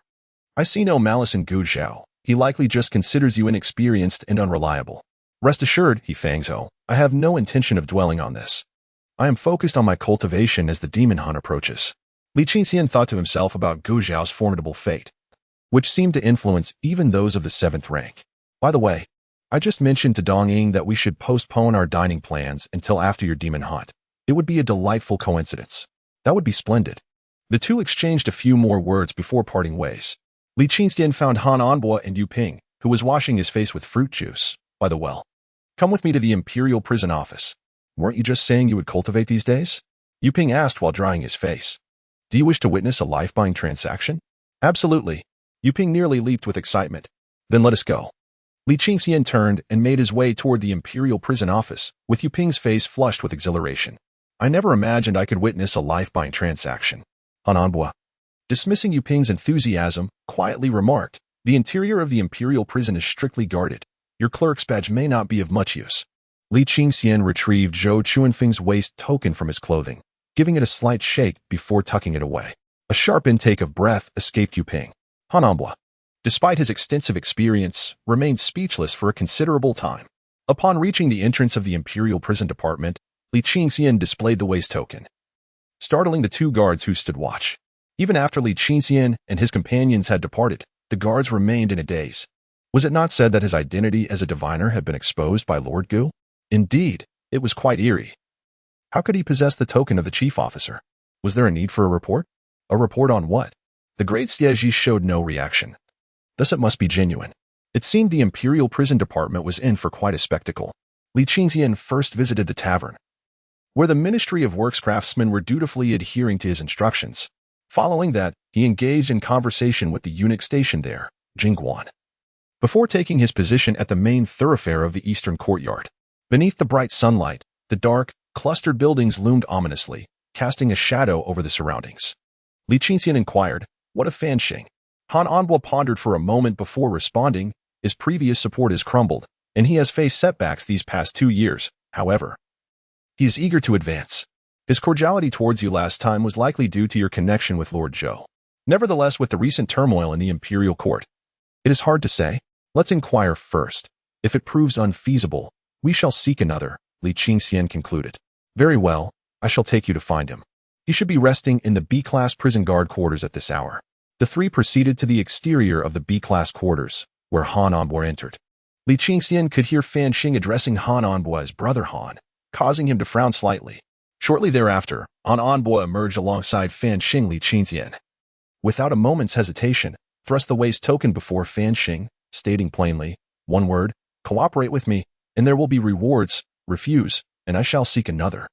Fan Xing, a lean man bearing dark circles under his eyes, scrutinized the token closely, then glanced down at the worn official attire he had donned for many years. Noting its familiar stains and frays, reflecting on his unambitious offspring at home, he clenched his teeth and performed a deep bow. I, Fan Xing, shall humbly obey your command. Let us proceed to a secluded place. The four of them trod the black stone path, arriving at the rear of an unoccupied cell. I seek to purchase a life, Li Qingxian stated directly. Fan Xing exhaled softly, his expression brightening as he replied, it is tacitly approved by those above that a life can be bought within the prison. Rest assured, I shall fully cooperate. Li Qingxian cast a glance at Han Anbo, who retrieved a small pouch containing about an ounce of silver and extended it toward Fan Xing. To his surprise, Fan Xing replied, let us discuss the matter after success. I, Fan Xing, am not one to be swayed by mere coin. Speak of the matters and individuals under your purview, Li Qingxian instructed. Chapter 74. The commencement of life purchase. Fan Xing promptly elaborated, the imperial prison may have a grand reputation. Yet the truly formidable figures are those who diligently cultivate within the subordinate offices, such as the deputy commanders and even the deputy guards. We minor officials are often no better off than you street patrollers, toiling away at menial and exhausting tasks. Yes, we can skim some profit from the prisoners, but we must share our gains with those above us. Indeed, most of the prisoners entering the imperial prison are unlikely to ever see the outside again. Yet I dare not provoke those of slightly higher rank. Some dungeons are sealed by adults. But if they are truly pushed to their limits and break free from their seals, our lives could be at stake.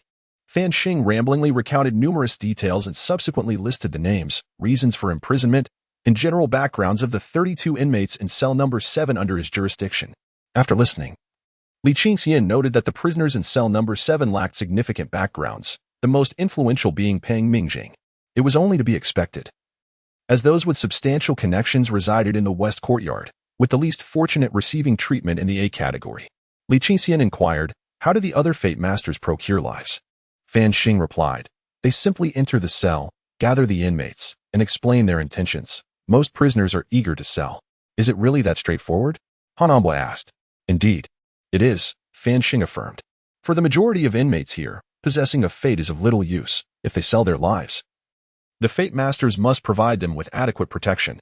Even in the worst circumstances, they can be transferred to the A category, where they are well cared for. And in fortunate cases, they might even be released from prison, living the latter part of their lives in peace. Han Gu concurred, adding, moreover, individuals in the West Courtyard and A category possess favorable destinies, while those from other areas often bear ill-fated destinies. It is wiser for them to sell and alleviate their burdens. There are some, however, who refuse to sell, harboring dreams of escape. For instance, Peng Mingjing likely harbors such reluctance. That is of no consequence. My rank is low, and I shall only purchase the most ordinary destinies, Li Qingxian stated. The three men were taken aback. Han Anbo hurriedly remarked, Team Leader Li, did you say some? Indeed. Li Qingxian confirmed. Isn't it typical for a regular Fate Master to take a long time to acquire just one? Han Anbo queried. Li Qingxian smiled and replied, do you perceive me as ordinary? Quite ordinary, came the response. Li Qingxian smiled and remarked, different practitioners of fate follow distinct paths. Mine is one of modest profit through extensive sales. The three individuals were left bewildered, having never encountered such a type of fate practitioner. Modest profit through extensive sales, was he suggesting he was merely collecting bounties from the prison? Li Qingxian earnestly clarified, you misunderstand me. What I mean is that I am still young, and my cultivation is insufficient, so I can only cast a wide net. Whatever I manage to catch is what I will take. If I only purchase one and fail to retrieve it, wouldn't that be rather embarrassing? Indeed, one replied. After all, you have just become a fate practitioner. Even if you buy a life, it might amount to nothing. Han Anbo concurred. That is precisely the point. Moreover, acquiring multiple fates is futile. A fate practitioner's life pillars are equivalent in number to those of ordinary people, and any excess can only be carried by a life vessel, which, as you surely know, you do not possess. You are aware of the life vessel? Of course. It is the tool used by fate practitioners to carry fates. It is the sole treasure capable of bearing life stars. The most affordable life vessel costs a staggering 100,000 taels of silver. Indeed, such an item is exorbitant. I shall prioritize purchasing a life first, Li Qingxian stated. Fan Xing added, I am willing to serve you, my lord, with utmost loyalty. Very well, you possess discernment. However, you must understand that this endeavor is not one I undertake alone, Li Qingxian proclaimed, drawing upon the strength of others. Fan Xing grinned, revealing a set of large, yellowed teeth, and said, I comprehend. Gentlemen prefer to avoid engaging with these sordid, lowly matters. They seek dignity and must don gloves when acting. I shall be your glove. Li Qingxian feigned a sigh and remarked, even in this humble prison, there are those with understanding. You are my glove. Yet am I not also a glove for others? Fan Xing's elation grew ever stronger. Han Envoy turned his gaze elsewhere, contemplating that such bravado was merely a ruse, nonetheless. The more he proclaimed it, the more convinced Fan Xing became. Come, lead me to the cell, Li Qingxian instructed. Please follow me, Fan Xing replied, slightly bowing as he took the lead. Upon arriving at cell 7, Fan Xing opened the door and a potent, foul aroma of dampness assailed them. Li Qingxian stepped inside. Greeted by a dimly lit hall, its walls adorned with various odds and ends, as well as implements of torture. In the center of the hall stood 2 tables and several chairs, where a few jailers hastily rose to pay their respects. An indescribable stench lingered in the air. Navigating through the hall, a left turn revealed a passageway with a hard earthen floor, approximately a yard wide. On either side, cells were lined up in succession. Faint sunlight filtered through the windows of the cells, casting a play of light and shadow upon the stone walls and wooden doors. As he walked, Fan Xing provided an explanation. The A-class cell is indistinguishable from a normal dwelling, while B-class and C-class cells are merely standard holding cells.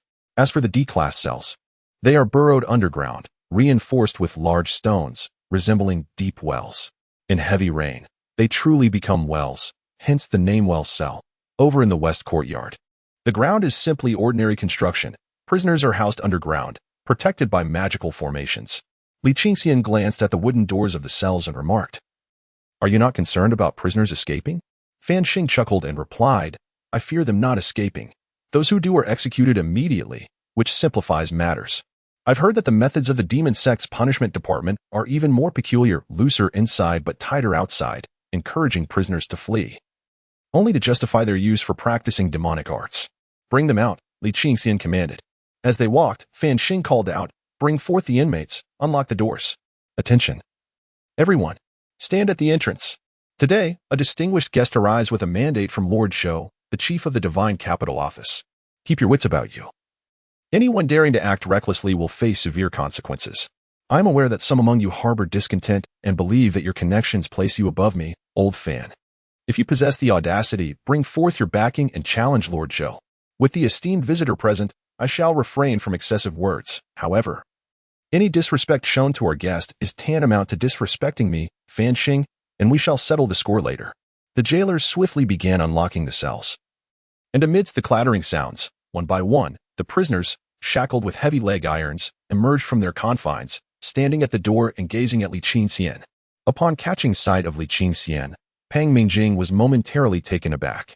Surely, they were brought forth as sacrificial pawns for a life-altering ritual. Pang Mingjing sighed inwardly and lowered his head. Taoji, his clothes stained with blood, leaned against the wooden door, watching Li Qingxian with a mixture of fear and barely concealed rage in his eyes. Having endured the torturous trials of the divine prison, Hongqing collapsed in terror upon seeing Li Qingxian, his legs giving way beneath him, resulting in a loss of control. Please, do not kill me, he uttered, only to be rendered unconscious by sheer fright. The remaining prisoners, stricken with fear, behaved submissively. Even those who were typically defiant now bowed their heads in deference. Fan Xing, feeling increasingly pleased, kicked Hongqing, relishing the sight of a mere 10th grade prisoner reduced to such a state. Clearly, Li Qingxian was a figure worthy of allegiance. Li Qingxian straightened his posture, raised Zhou Chuanfeng's waist token, and declared, This is the token of Lord Zhou Chunfeng, the chief of the Divine Capital Office. and it serves as the foundation of my offer for your lives. I shall not elaborate further. Those willing to sell their lives, step forward, and I shall at least provide you with a place of shelter." 30-odd prisoners, trembling, cast furtive glances at Li Qingxian, not daring to lift their heads. The prisoners hesitated. Han Onbo smiled gently and said, "3 days is insufficient. Let it be 5. Then 7 days it shall be." Fan Xing gritted his teeth in response. Chapter 75. The Dual Calamity Eye. A young inmate could not contain himself and raised his hand. With the first raised hand, a second soon followed, and before long, more than half of the prisoners had joined in. "Is there anyone else who hasn't raised their hand?" Fan Xing cast a fierce glare at Pang Mingjing and Tao Ji among others. Li Qingxian, appearing amiable, remarked, "Old Fan, honor among us is paramount. There is no need for such hostility. I, Li Qingxian, will not resort to coercive measures, and besides, one cannot force the sale of their life. If you truly wish to refrain from selling, everything shall continue as is. However, should you choose to sell, not only will you first reside in the block, but if there is any injustice, while I cannot guarantee your release, I will certainly endeavor to assist you." In the dimly lit cell, the inmates' gazes grew fervent. Master Li is indeed a man of integrity. Listen, Master Li must be a reliable practitioner of fate, with limitless prospects.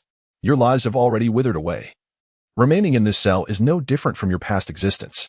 Selling to Master Li is your only chance of escape, Fan Xing fervently incited. An elderly man glanced at Li Qingxian and bowed his head. "As you command," he replied. "What are you dawdling for? Go fetch some tea from the guards." Fan Xing shouted at one of the guards. "And also, bring some paper and writing utensils. We must prepare the contract for the sale of lives," Li Qingxian added. "Indeed. Send someone to fetch those supplies for Master Li," Fan Xing concurred. One by one, prisoners slowly emerged from the corridor, standing in the hall, totaling 12.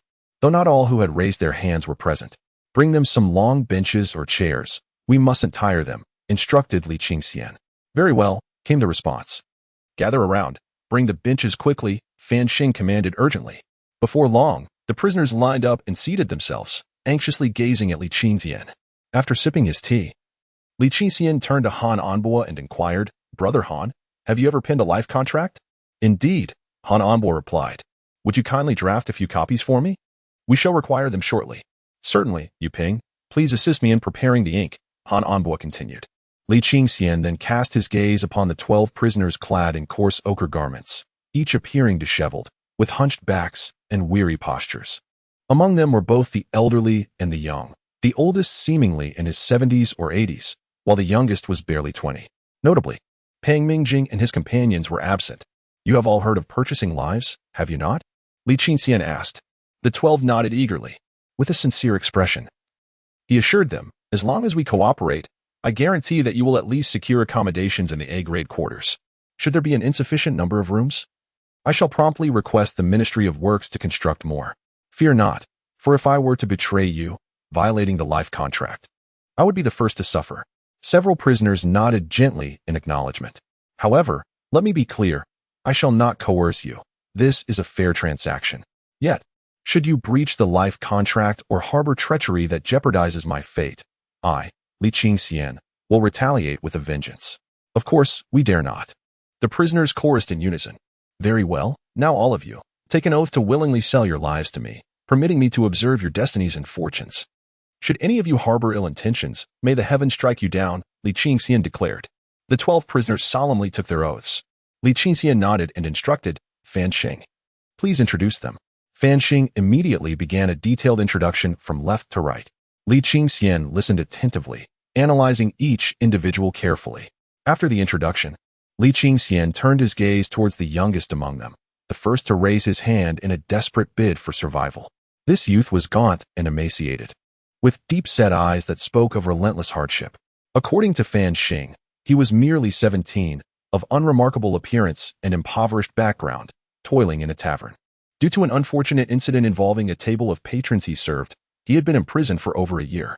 Although the case had concluded, it remained entangled with sensitive figures, and thus no one cared for the young man. Even the tavern owner was unwilling to intervene on his behalf, unless fate intervened. It seemed his life was irrevocably doomed, with no prospect of freedom. Li Qingxian did not take Fan Xing's words at face value. He first recited a divination technique, seeking to discern the young man's destiny. A radiant aura enveloped the boy, and above him appeared a graveyard, a desolate expanse sealed with green stones, devoid of any greenery, emanating a chilling aura. In front of this graveyard lay several skeletal remains. Li Qingxian furrowed his brow, contemplating the unfortunate fate of this individual, recognizing it as a quintessential death grave. The four calamities, defeat, death, grave, and despair, were embodied in this scene, with the graveyard representing the tomb and the bones signifying demise. A saying from the art of fate states, "The dual calamities of death and grave herald impending doom." This was among the most dire of fortunes. Above the young man's head, a series of fate images materialized, even more numerous than those that had appeared for his mentor, Dong Ying.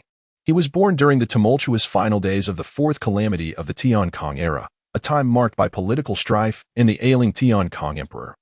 As various princes vied for supremacy, plunging the realm into chaos and despair. Tragically, his mother succumbed to starvation 3 days after his birth, and by the age of 3, he lost his father, relying on the charity of relatives. At 7, he was sold to a landlord by those same relatives, forced into agricultural labor. By 12, he faced a great famine, beset by roving bandits, and was compelled to wander in search of sustenance. Last year, while working as a servant in the tavern, he became embroiled in the very incident that led to his imprisonment. For over a year, he had been confined within the 4 walls of a cell. The only vision of the future was but a solitary image. A year hence, shortly after turning 18, he would succumb to illness in the prison. The tapestry of fate revealed that this individual bore no blemish. He was an ordinary soul, industrious yet occasionally indulgent in sloth, honest yet prone to occasional grievances. Always willing to assist others, and never one to harm. Li Qingxian sighed as he entered this person's realm of destiny, momentarily taken aback by the familiarity of it all. A humble thatched cottage, its roof adorned with wild grass, and thin wooden walls that seemed even more dilapidated than his own abode. As he approached the entrance, the wooden door creaked open of its own accord. Within resided a youth marked by 2 celestial stars of destiny. In the column of his life, amidst a parched and cracked earth, a shriveled seed lay nestled in the arid crevices. The celestial star of fate, a desolate land, and a withered seed. A harbinger of great misfortune. The decree of destiny foretold, a barren land begets a dead mother, a withered seed signals the father's demise in a parched land. The withered seed leads to a short life and early death. In the column of the lunar destiny, torrential rains poured forth.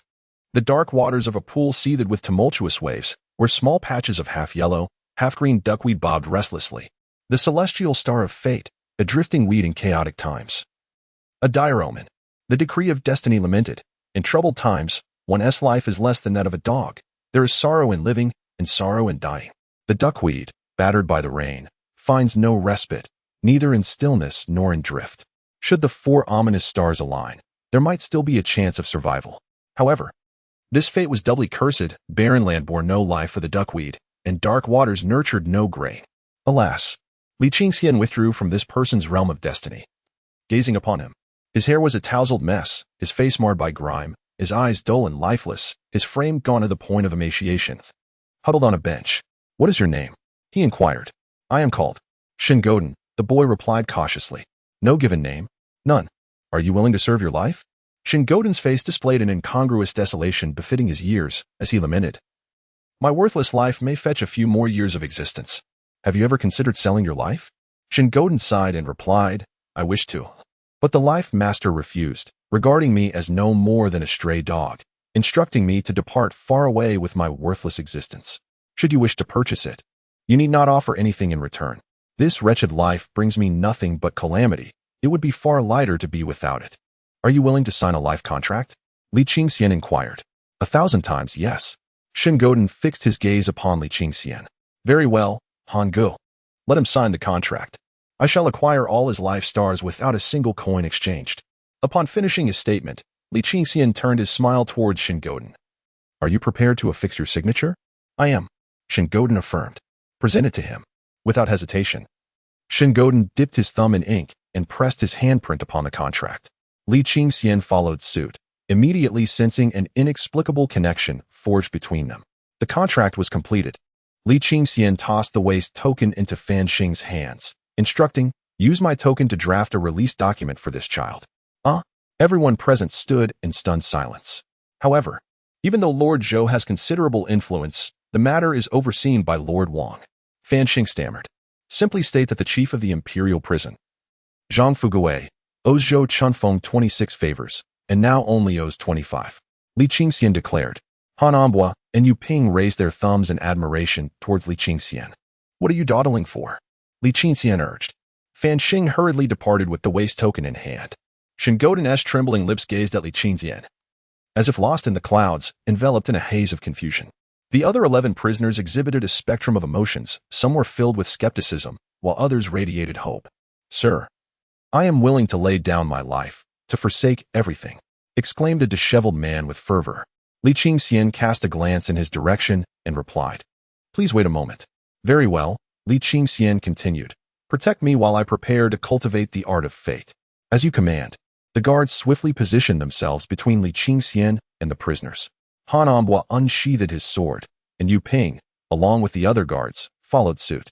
Li Qingxian retrieved a spirit-activating talisman, affixed it to the fate contract, and with a swift motion of his right hand, both the contract and the talisman ignited, transforming into a wisp of spiritual energy that surged into his spiritual platform, forming a script of incantation. Li Qingxian tightly shut his eyes, focusing on his destiny chamber. Above the simulated mountain in the fate pool, a resplendent golden fishing rod stood erect. To seize fate, one must utilize a destiny vessel. This fishing rod, forged from the essence of fate, inherently possessed the ability to capture destiny. It was only during the act of hunting fate that one would need to expend fortune. Invisible threads of ethereal power cascaded from the heavens. Part of it flowed into the fishing rod, while the remainder infused his intentions. Li Qingxian's thoughts materialized into a diminutive figure, roughly a foot in height, with delicate and refined features. Raising his right hand, he gently shook the golden fishing rod, which then soared into his grasp. The script of the fate contract descended from the sky, landing before him. Suddenly, it erupted, scattering into a multitude of inky characters, akin to a flock of wild geese soaring through the sky. Li Qingxian intoned the art of seizing fate. Those black characters descended, encircling Li Qingxian and forming a ring that began to rotate slowly. As the incantation of the third cycle of the fate-calling spell resonated, black characters intertwined into a singular line, piercing the void. At the end of this abyss, a radiant light burst forth, revealing an open wooden door to a dilapidated abode of destiny. The black characters resembled an elongated bridge, leading directly to the entrance of Shinguden's realm of fate. Li Qingxian flicked his wrist, unleashing a surge of mystical energy. An obsidian golden fishing hook, accompanied by a shrill whistle, sliced through the void and landed within Shinguden's domain, soaring towards the fated star, the barren and withered seed. Just as the hook was about to make contact, an invisible gust of wind swept through, causing the hook to veer off course. Indeed, the forces of fate, including the realm itself, the foundation of destiny, and the celestial bodies, all conspired to obstruct his efforts. Li Qingxian infused his energy once more, adjusting his angle, and cast the hook anew. An imperceptible force brushed past, redirecting the hook. The third cast went astray, as did the fourth, fifth, and sixth. No wonder it is said that fate sorcery is often inaccurate. Even though I can discern the fated star, its essence is influenced by the forces of destiny, making it even more challenging for those sorcerers who cannot see it.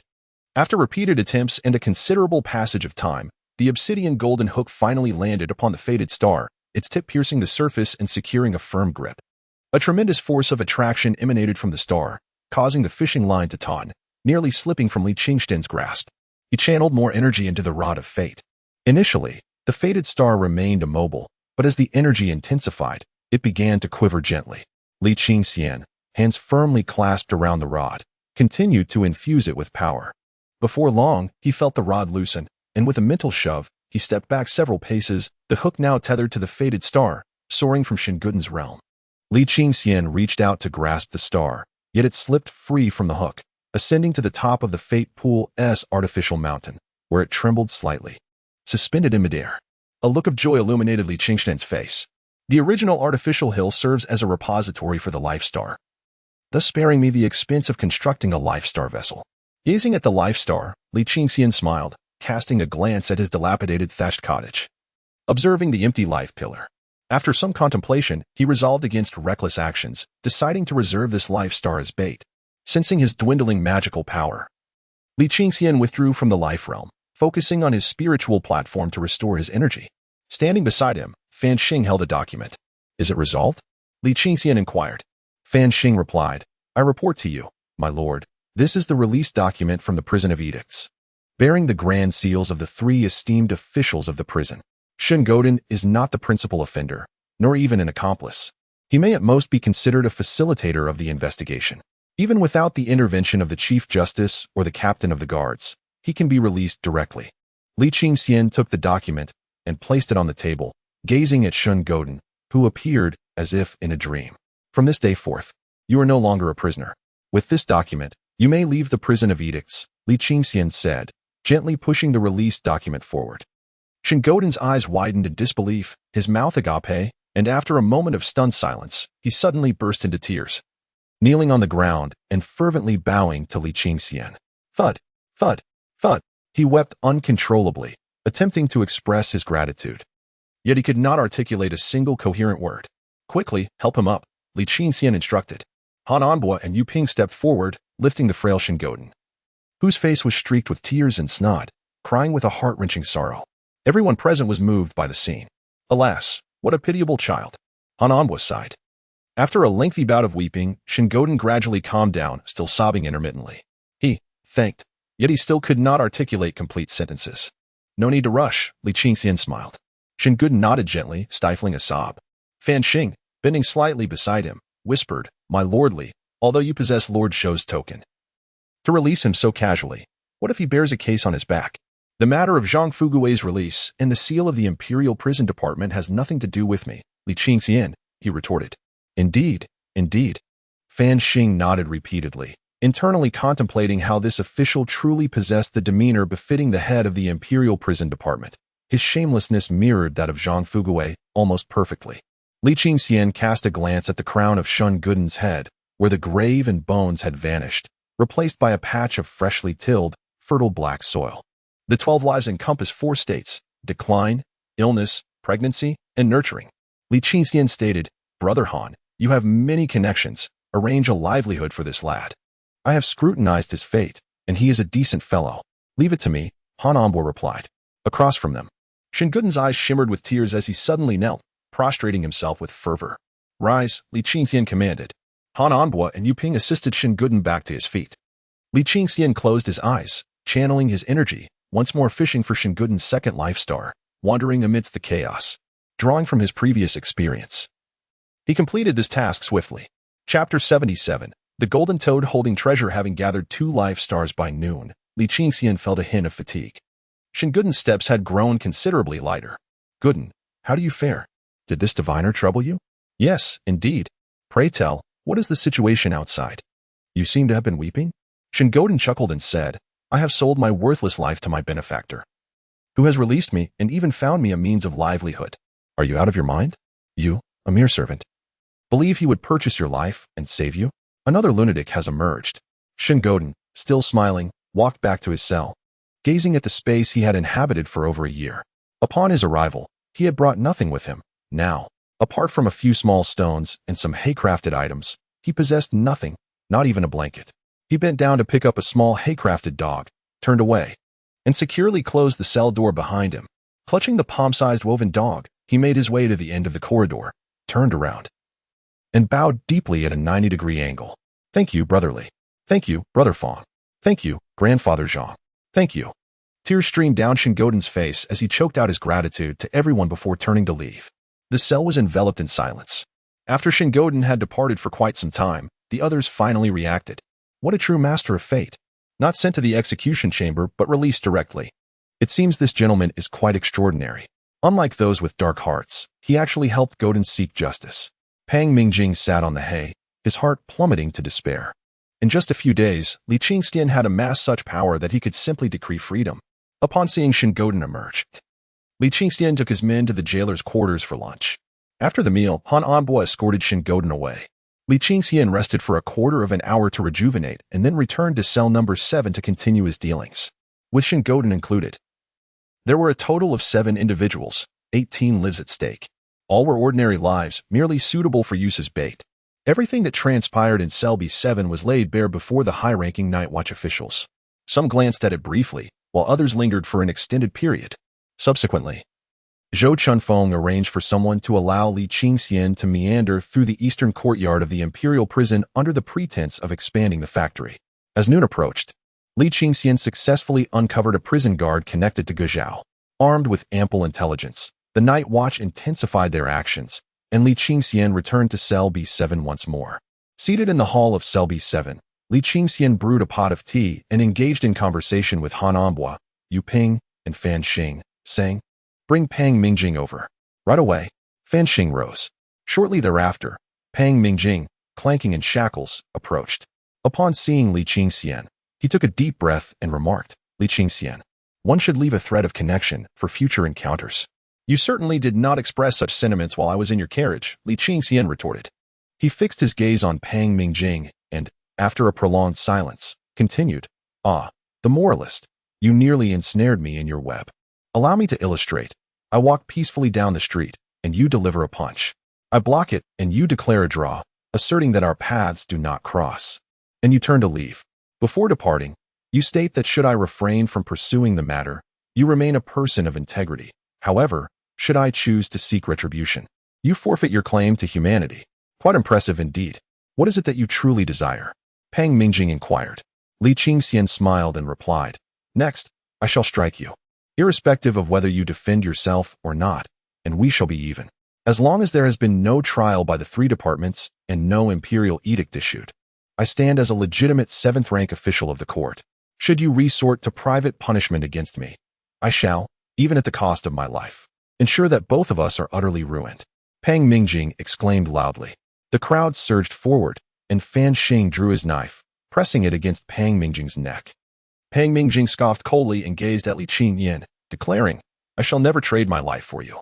Yet, Li Qingxian appeared oblivious, directly observing the fate and fortune. A copper seal manifested above Pang Mingjing's head, though it was not directly overhead. Instead, it tilted to the upper left. The presence of the seal typically signified a flourishing destiny and continuous ascendance. However, the tilt indicated a shift in fortune, transforming auspiciousness into adversity, suggesting a significant decline in his fate. Whether this would lead to misfortune or merely a neutral state remained to be seen, requiring time to unfold. Above the seal, there was no indication of a fate diagram. Despite being imprisoned and devoid of the court's protective fortune, his destiny seemed promising. Li Qingxian delved deeper into the realm of fate.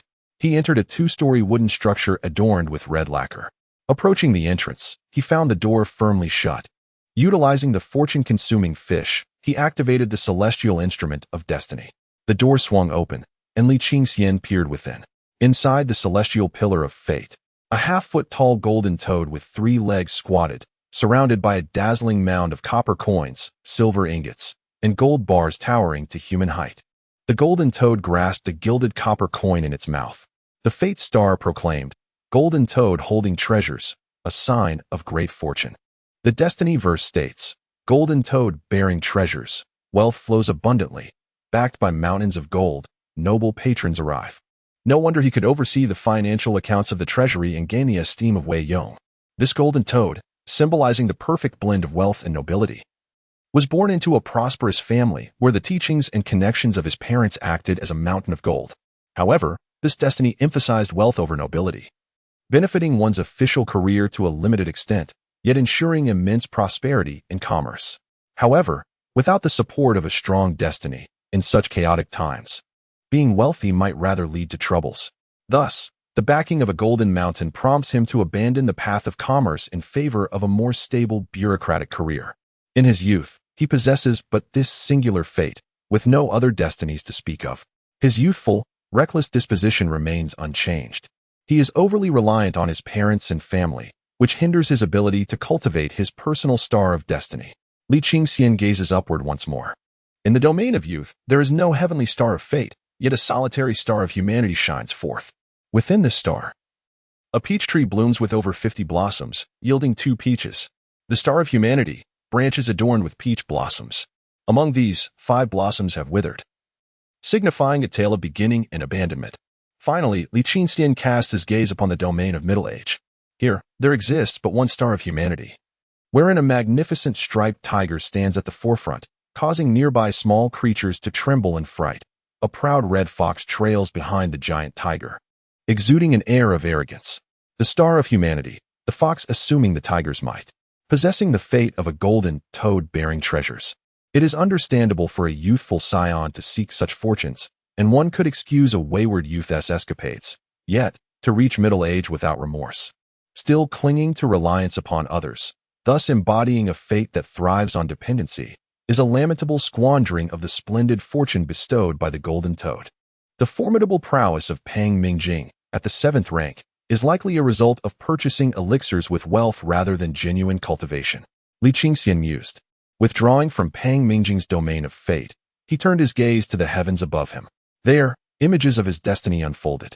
In the 8th year of his life, he played carefree within the expansive confines of his family's grand estate. At 12, he cast aside his books and ventured into the gambling halls. By the age of 20, he wed his current wife.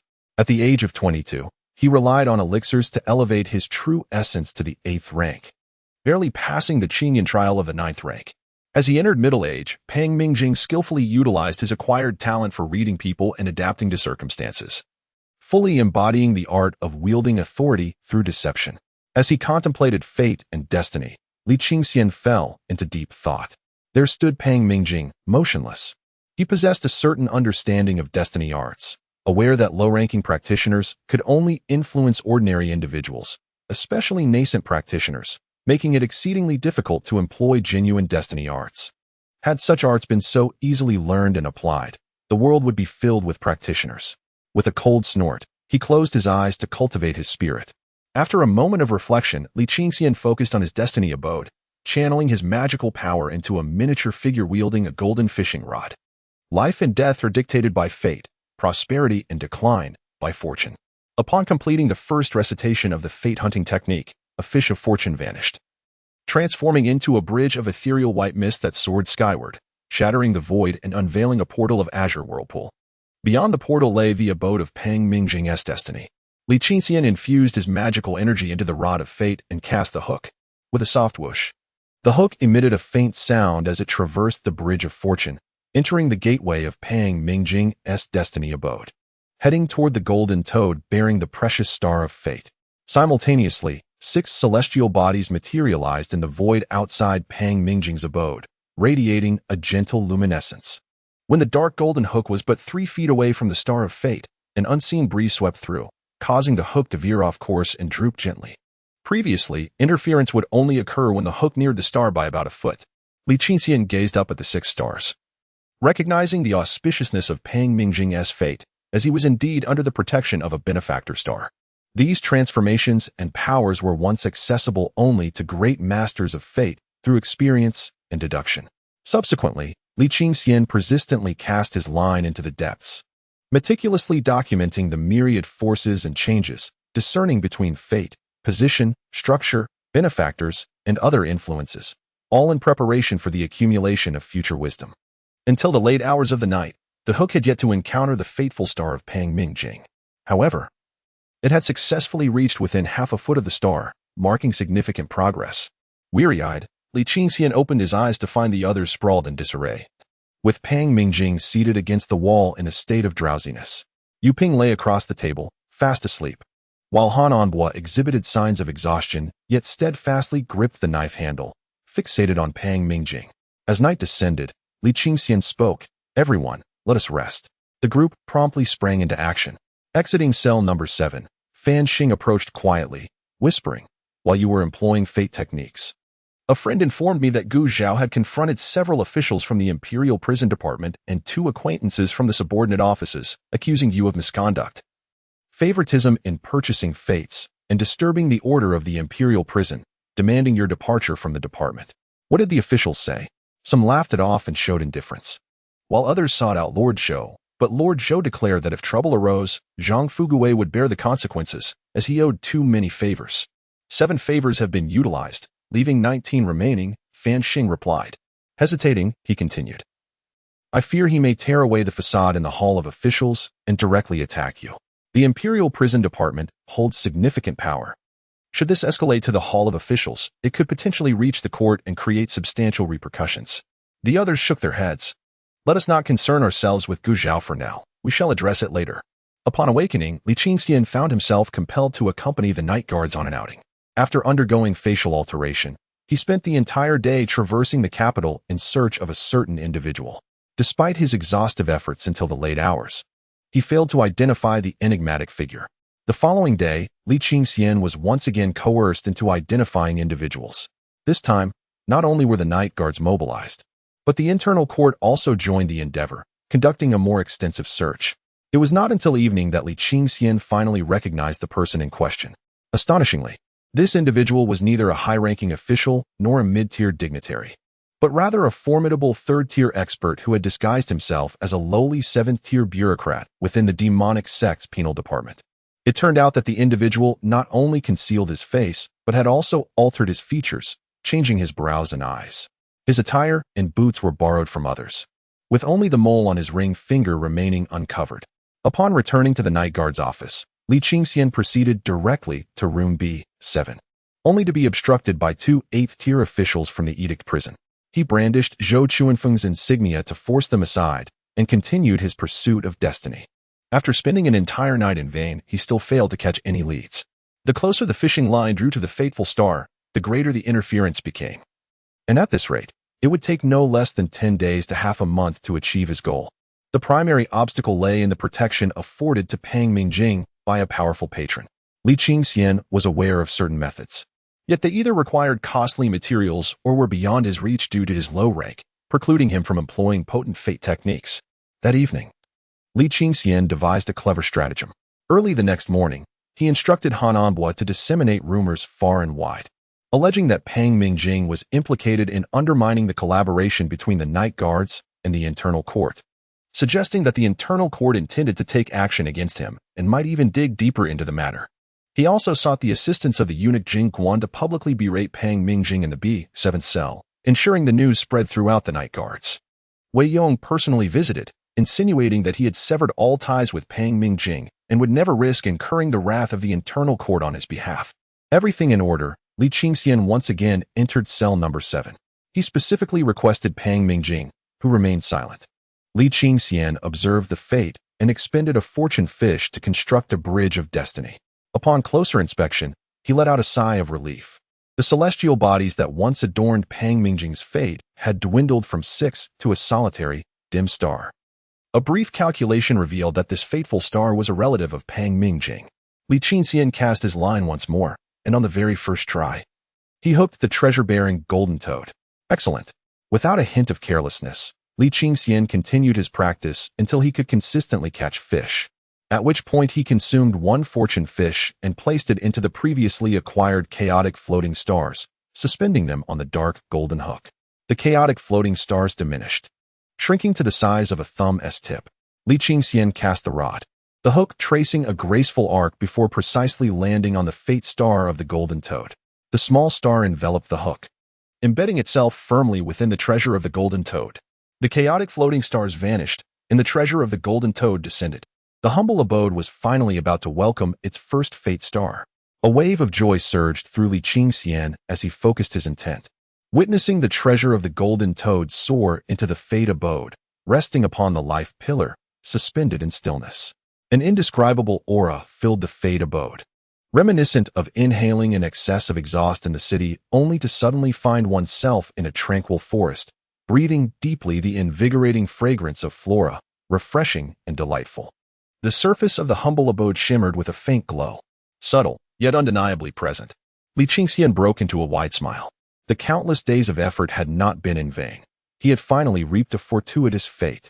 Li Qingxian cast a glance at the star of fate, the fox taking advantage of the tiger's might.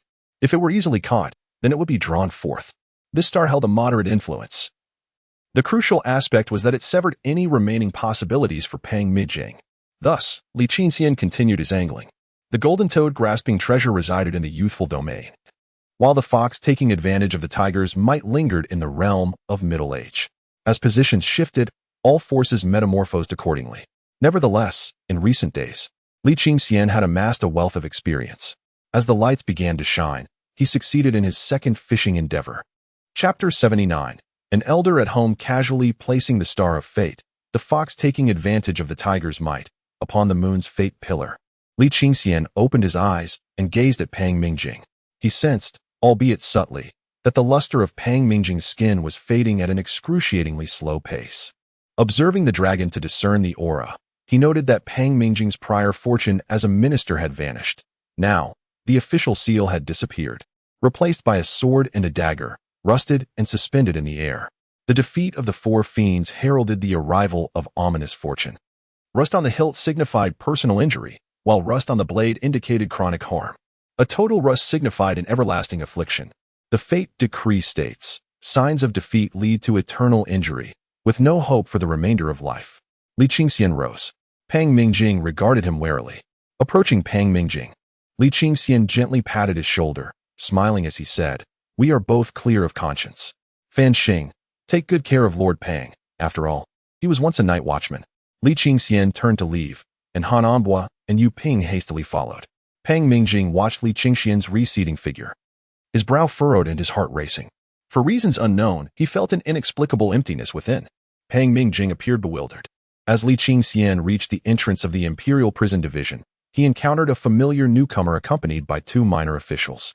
Ge Zhao halted, his smile lacking warmth, and remarked, "Lord Li, you come and go in the Imperial Prison Division as if it were your own home."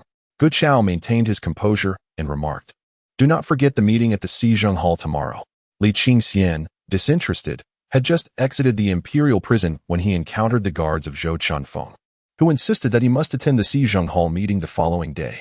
Once the guards departed, Han Anbua commented, "It appears that Ge Zhao has reported this to higher authorities. Tomorrow, this matter will be addressed at the Xizheng Hall." With a sigh, Han Anbua continued, "Li, you are aware that I do not meddle in others' affairs indiscriminately, yet this situation holds significant weight. I believe you ought to exercise extra caution. Indeed, while most of the Night Watch support you, your father's latent political adversaries are numerous. Coupled with your recent prominence, some may seek to temper your fervor. Moreover, there are those within the Night Watch who oppose Lord Zhou. It is far simpler for them to target you than to contest with him directly." Li Qingxian smiled lightly and replied, "Rest assured, Han. I know your intentions are for my benefit. However, I have made comprehensive preparations. Ge Zhao cannot harm me." "Are you certain?" Han Anbua inquired. "Absolutely," Li Qingxian affirmed, his gaze unwavering. Han Anbua nodded, saying, "That is reassuring. I feared you might become overly proud due to your sudden elevation, but I trust you are not that kind of person. In less than 10 days, the truth will be revealed," Li Qingxian declared. "That is of no concern," he added. Yet, Fan Xing stood motionless, his face etched with worry. Han Anbua chuckled, "Lord Fan, you need not fear. If anything were to befall you, Li would undoubtedly protect you." "Is that true?" Fan Xing turned to Li Qingxian, realizing Fan Xing's intent. Li Qingxian assured him, "Do not worry. If he seeks to harm you, I, Li Qingxian, will safeguard you." "Thank you, Lord Li. Thank you." Fan Xing expressed his heartfelt gratitude before departing. Li Qingxian turned to Han Anbua and remarked, "Having an elder in the family is akin to possessing a treasure. I am merely in my 40s. I am not old," he added with a chuckle. "Indeed, you are a treasure, but not aged." Li Qingxian seated himself at the table, pondering the intricacies of fate and the Tao. He opened a tome on Taoism, diligently studying the art of thunder magic. The cultivation of thunder magic diverges significantly from that of ordinary spells. Thunder magic is characterized by its extreme strength and intensity. It cannot be practiced directly. Instead, one must visualize a divine figure from the thunder department within the spirit platform. Each divine figure oversees one or several spells, and one invokes these spells through the imagined deity. This method of cultivation is termed the enfeoffment of inner deities. Though individuals of the 10th rank typically cannot visualize a divine figure from the thunder department, the Zishu Thunder Seed is capable of transcending this limitation. For several days, Li Qingxian has been attempting to visualize the divine figures of the 9th rank, including various thunder deities such as the Qi Gang Child, the Ji Fan Child, the Tu Guang Child, the Peng Jian Child, the Zhang Lu Child, and the Zi Guang Child, yet all his attempts have been in vain. "Even if my talent is lacking, the Zishu Thunder Seed is not." The young consort mentioned that the Zishu Thunder Seed was a precious gift from the great emperor of eternal life. With such a lineage, it is certain that one is at least a cherished nephew of the Lord of Thunder City, a position of high esteem. Even the thunder deities, who are akin to celestial officials, would not dare to show disrespect. Could it be that my method of cultivation is flawed? I shall inquire with the young consort upon her arrival. Li Qingxian perused several pages of the Tao tome, sighing inwardly. He realized that he had merely memorized the content regarding fate without undergoing systematic education in Taoist and fate cultivation. The scriptures on fate and Tao are composed of intricate classical texts, and he possessed little foundation in ancient literature. Reading the Tao tome felt akin to deciphering celestial scriptures, leaving him utterly fatigued after just a brief perusal. Patience is key. Haste only invites abandonment. Moreover, even the current Prime Minister Zhao Yishan took many years to effect change, rather than achieving it overnight. Those who appear to undergo sudden transformations often bear untold suffering and have invested immense effort behind the scenes. Losing weight alone requires several months. It is utterly unrealistic for an ordinary individual to instantaneously become a diligent scholar. Only those with a mindset of entitlement believe that change can occur effortlessly. As for me, who understands the futility of unearned rewards, I am acutely aware of my own limitations. As the lights dimmed, Li Qingxian disregarded the sounds of snacks being stealthily consumed in the warm bedding, contemplating the arts of destiny and mysticism, and gradually drifted into slumber. Upon awakening and having breakfast, he accompanied Zhou Chunfeng to the Hall of Justice. Upon entering, he sensed that all the officials present were casting glances in his direction, including Yi Han and Wei Yong. When the time came, as was customary, the chief guardian was absent, leaving 3 Zetenwood grand chairs unoccupied. The Right Commanding Assistant Yu Xianhe presided over the meeting. Li Qingxian's mind was preoccupied with the techniques of mysticism and thunder, rendering him entirely disinterested in the proceedings. He merely noted the sparse attendance today, fewer than during his initial visit. After a quarter of an hour into the meeting, a deafening roar suddenly erupted from the northwestern district of the divine capital. The Elder Knight guards merely glanced outside before continuing with the meeting. As such occurrences were commonplace in the divine capital, Li Qingxian mused that such a cacophony could only signify a confrontation involving at least a 4th-tier expert, a regrettable sight to miss. Moments later, the divine capital was besieged by a succession of explosive sounds. Within the span of merely half an hour, there were 5 distinct detonations, and even 2 instances of phenomena above the 3rd tier. Even the Elder Knight guards displayed expressions of unease. Experienced individuals cast their gaze upon the Hall of Justice, noticing a significant decrease in the presence of mid-tier officials from formidable departments such as the Demon Hunter Division, Imperial Guards, Edict Prison, and Divine City Division. Chapter 80. Li Qingxian, you are not human. Li Qingxian, upon catching a fleeting glance from Zhou Chunfeng, instantly regained his composure. Could it be that the Night Watch and the Inner Court are collaborating to apprehend individuals? This commotion suggests that the target is not merely a couple of big fish. Rather, it could very well be an extensive net cast to ensnare an entire school of fish. The ruckus has already startled the snakes in the grass, leaving many unable to conduct covert captures, compelling them to act swiftly. Suppressing the urge to glance at Gu Zhao, Li Qingxian stole a look at Zhou Chunfeng, who wore an expression of indifference. As the meeting drew to a close, Li Qingxian heard a familiar voice. Esteemed officials, I have presented matters concerning Edict Prison and Li Qingxian. Edict Prison is a critical institution of the state, governed by strict laws. Currently, Li Qingxian has disregarded these laws, recklessly releasing individuals and intervening in the internal affairs of Edict Prison. Should this breach be permitted, it will lead to inexorable consequences. Li Qingxian realized that nearly everyone was gazing at him, and a profound silence enveloped the Hall of Justice. Li Qingxian, do you have anything to say? Yu Xianhe inquired. The 3 esteemed officials are merely restrained by your insignia. This matter is inherently unrelated to them. Gu Zhao interjected. Li Qingxian retorted with a cold smile. If it is unrelated to them, then it pertains to you and me. Are you suggesting that you are unjustly imprisoning the innocent Shingoden?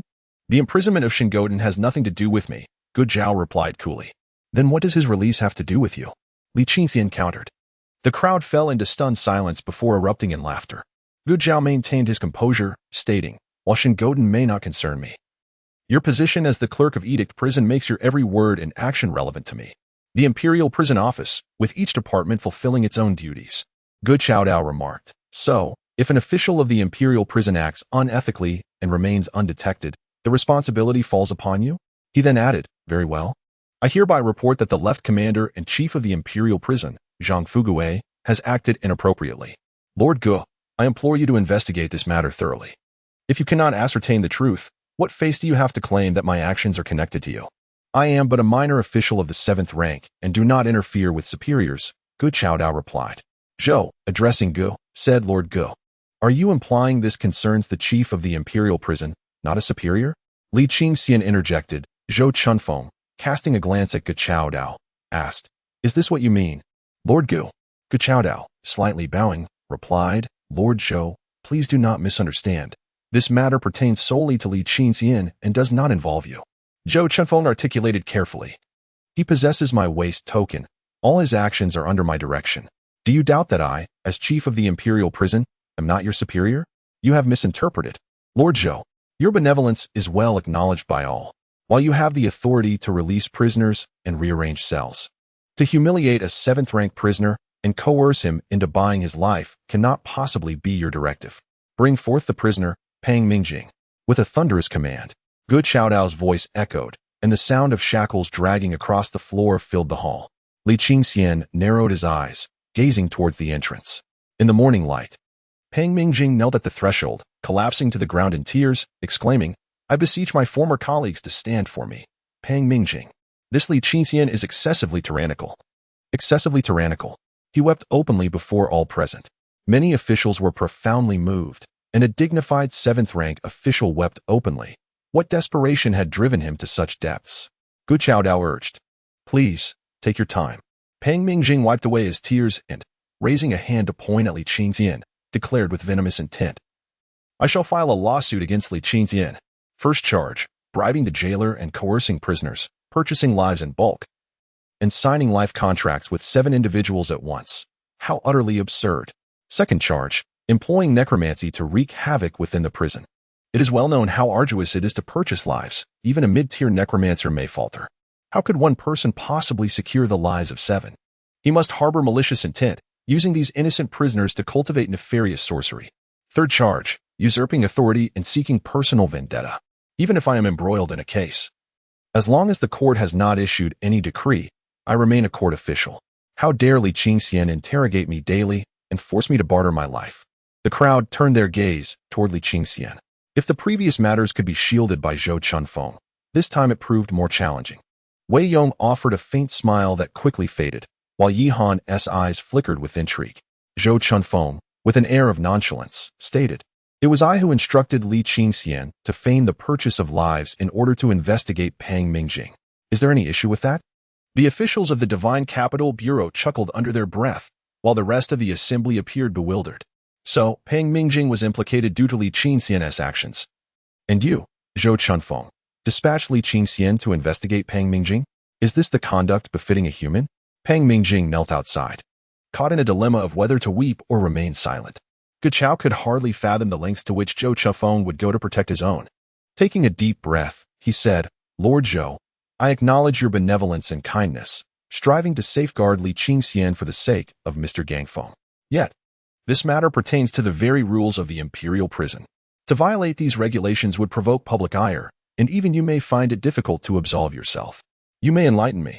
The soft, slightly hoarse dialect of Jiang and spoken by Zhou Chunfeng accentuates the gentle breeze in the delicate clouds. Gu Zhao finds himself at a loss for words. The weight of authority, a considerable 7 ranks, is stifling. The officials of the divine capital bow their heads even lower, fearful of betraying a smile. A multitude of officials remain silent, while Gu Zhao is thoroughly overshadowed by Li Qingxian and Zhou Chunfeng. Pang Mingjing exclaims vehemently, Is it permissible for Li Qingxian to wield such unchecked power within our esteemed night watch of Deqi, disregarding the law of the land? I beseech all esteemed officials to take a stand. I implore you. Wei Yong turns his head aside, refusing to meet Pang Mingjing's gaze. Yi Han clenches his fists tightly, filled with righteous indignation. Gu Zhao lets out a long sigh, surveying the grand hall, and declares, Esteemed colleagues, you have all witnessed it. The actions of Li Qingxian cannot leave any observer unmoved. I had initially believed he only acted tyrannically within the prison department. However, to my astonishment, he exercises such unbridled authority even here in the court of the night watch. I, Gu Zhao, am resolved to uncover the truth, even at the cost of my official garb. I refuse to believe that in the realm of Deqi, beneath the emperor's gaze, there exists no law. Wei Yong glances at Li Qingxian, his lips moving as if to speak, yet he remains seated in silence. Yi Han, with fervor surging within him, cannot restrain himself. What a profound statement from Lord Ge. Is it possible that in this world, there exists no law? A multitude of officials turns their gaze to Yi Han. Some furrow their brows, others nod gently, and a few wear faint smiles. Li Qingxian momentarily freezes. Realization dawning upon him, Gu Zhao, while ostensibly seeking justice, is merely casting aspersions, and regardless of the outcome, he feels as though he has lost. Some gaze at Li Qingxian, shaking their heads gently. This time, it appears that even Zhou Chunfeng may be implicated. The law. We are here to uphold the law. A sharp sound emanated from outside the grand hall, followed by the hurried patter of footsteps. A eunuch clad in a crimson robe adorned with embroidered leopards entered. His feet shod in black boots featuring golden patterns, and draped in a black cloak embellished with white serpentine motifs. His face was lightly dusted with pale powder. His almond-shaped eyes wide open, exuding a fierce intensity as he strode purposefully through the main entrance. Li Qingxian stood in astonishment. Wasn't he this the same Yin Shixiao who had affectionately called him Brother Spring Breeze? How had he suddenly transformed into such a formidable figure? Flanking Yin Shixiao were two groups of followers. One donned red robes, while the other wore blue, all cloaked in black. Each held the hilt of a sword. Their piercing gazes sweeping across the hall as they advanced swiftly down the central aisle, encircling everyone present. A chill breeze swept through the Hall of Justice, where people remained seated or standing, utterly motionless. Some lower-ranking officials trembled in fear, their legs shaking and cold sweat beading on their brows. Yin Shixiao appeared oblivious to Li Qingxian and Zhou Chunfeng, striding forward while surveying the sides. Apart from the high-ranking officials, none dared to meet his gaze, bowing their heads in deference. His eyes glinted with a chilling light as he walked, seemingly taking a casual inventory of those around him. An indescribable sense of dread permeated the Hall of Justice. The inner court, overseeing all officials, was the Emperor's trusted faction. When the Night Watch took charge of both minor and major cases, it signified a significant matter. Once the inner court intervened, no one could question their actions, not even the 3 judicial offices or the Night Watch. The Hall of Justice was enveloped in silence, punctuated solely by the sound of Yin Shixiao's footsteps. Yin Shixiao walked slowly, and as he reached the blind spot behind Gu Zhao, he suddenly raised his hand. 12 silver needles flew forth silently, embedding themselves in Gu Zhao. In an instant, he vanished from sight, appearing behind Gu Zhao to deftly seal his acupoints, rendering him immobile. Take him away. 2 guards rushed forward, hoisting Gu Zhao onto their shoulders like a lifeless log. Gu Zhao wore a dazed expression, unable to move due to the acupoint being struck. The officials in the Hall of Justice were left astonished. How had the formidable Gu Zhao been so abruptly captured? Li Qingxian realized his earlier suspicions had been correct. The sounds he had heard were indeed the result of a struggle during the apprehension. The inner court, fearing that Gu Zhao might receive news and flee, had no choice but to act swiftly. Yin Shixiao surveyed the hall, snorted coldly, and with a flourish of his cloak, turned to exit. Li Qingxian watched his retreating figure, catching a glimpse of Pang Mingjing trembling at the doorway. As Yin Shixiao stepped outside, Li Qingxian cleared his throat and declared, "My lord, I report that the kneeling Pang Mingjing has colluded with Gu Zhao." He glanced at Pang Mingjing and added, "Take him as well." The guards lunged forward, seizing Pang Mingjing by the arms. For a moment, Pang Mingjing stood stunned, turning to Li Qingxian and cried out, "Li Qingxian, you are inhuman. Even if I turn into a ghost, I will not spare you." Before he could finish, a eunuch struck, sealing Pang Mingjing's vocal cords. With his mouth agape and eyes wide, he was dragged away by the guards.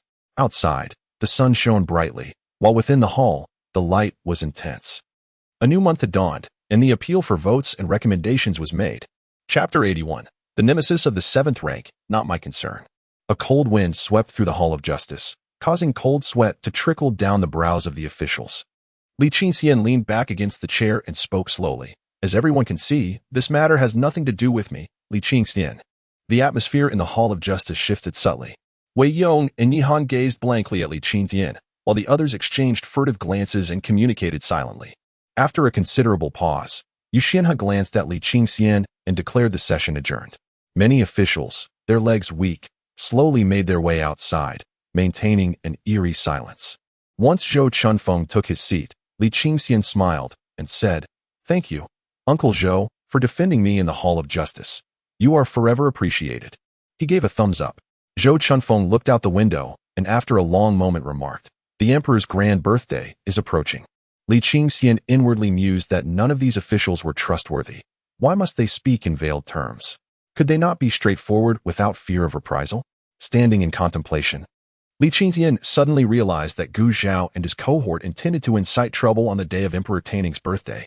Such a monumental conspiracy could only be orchestrated by the inner court.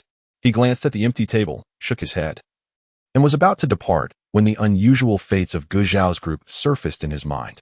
Clearing his throat, he said, "Uncle Zhou, it's possible that Gu Zhao harbors other secrets.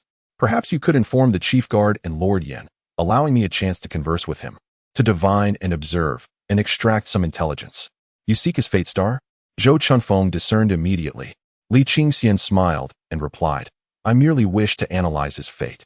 His destiny is quite unique and will greatly influence my future endeavors in fate manipulation.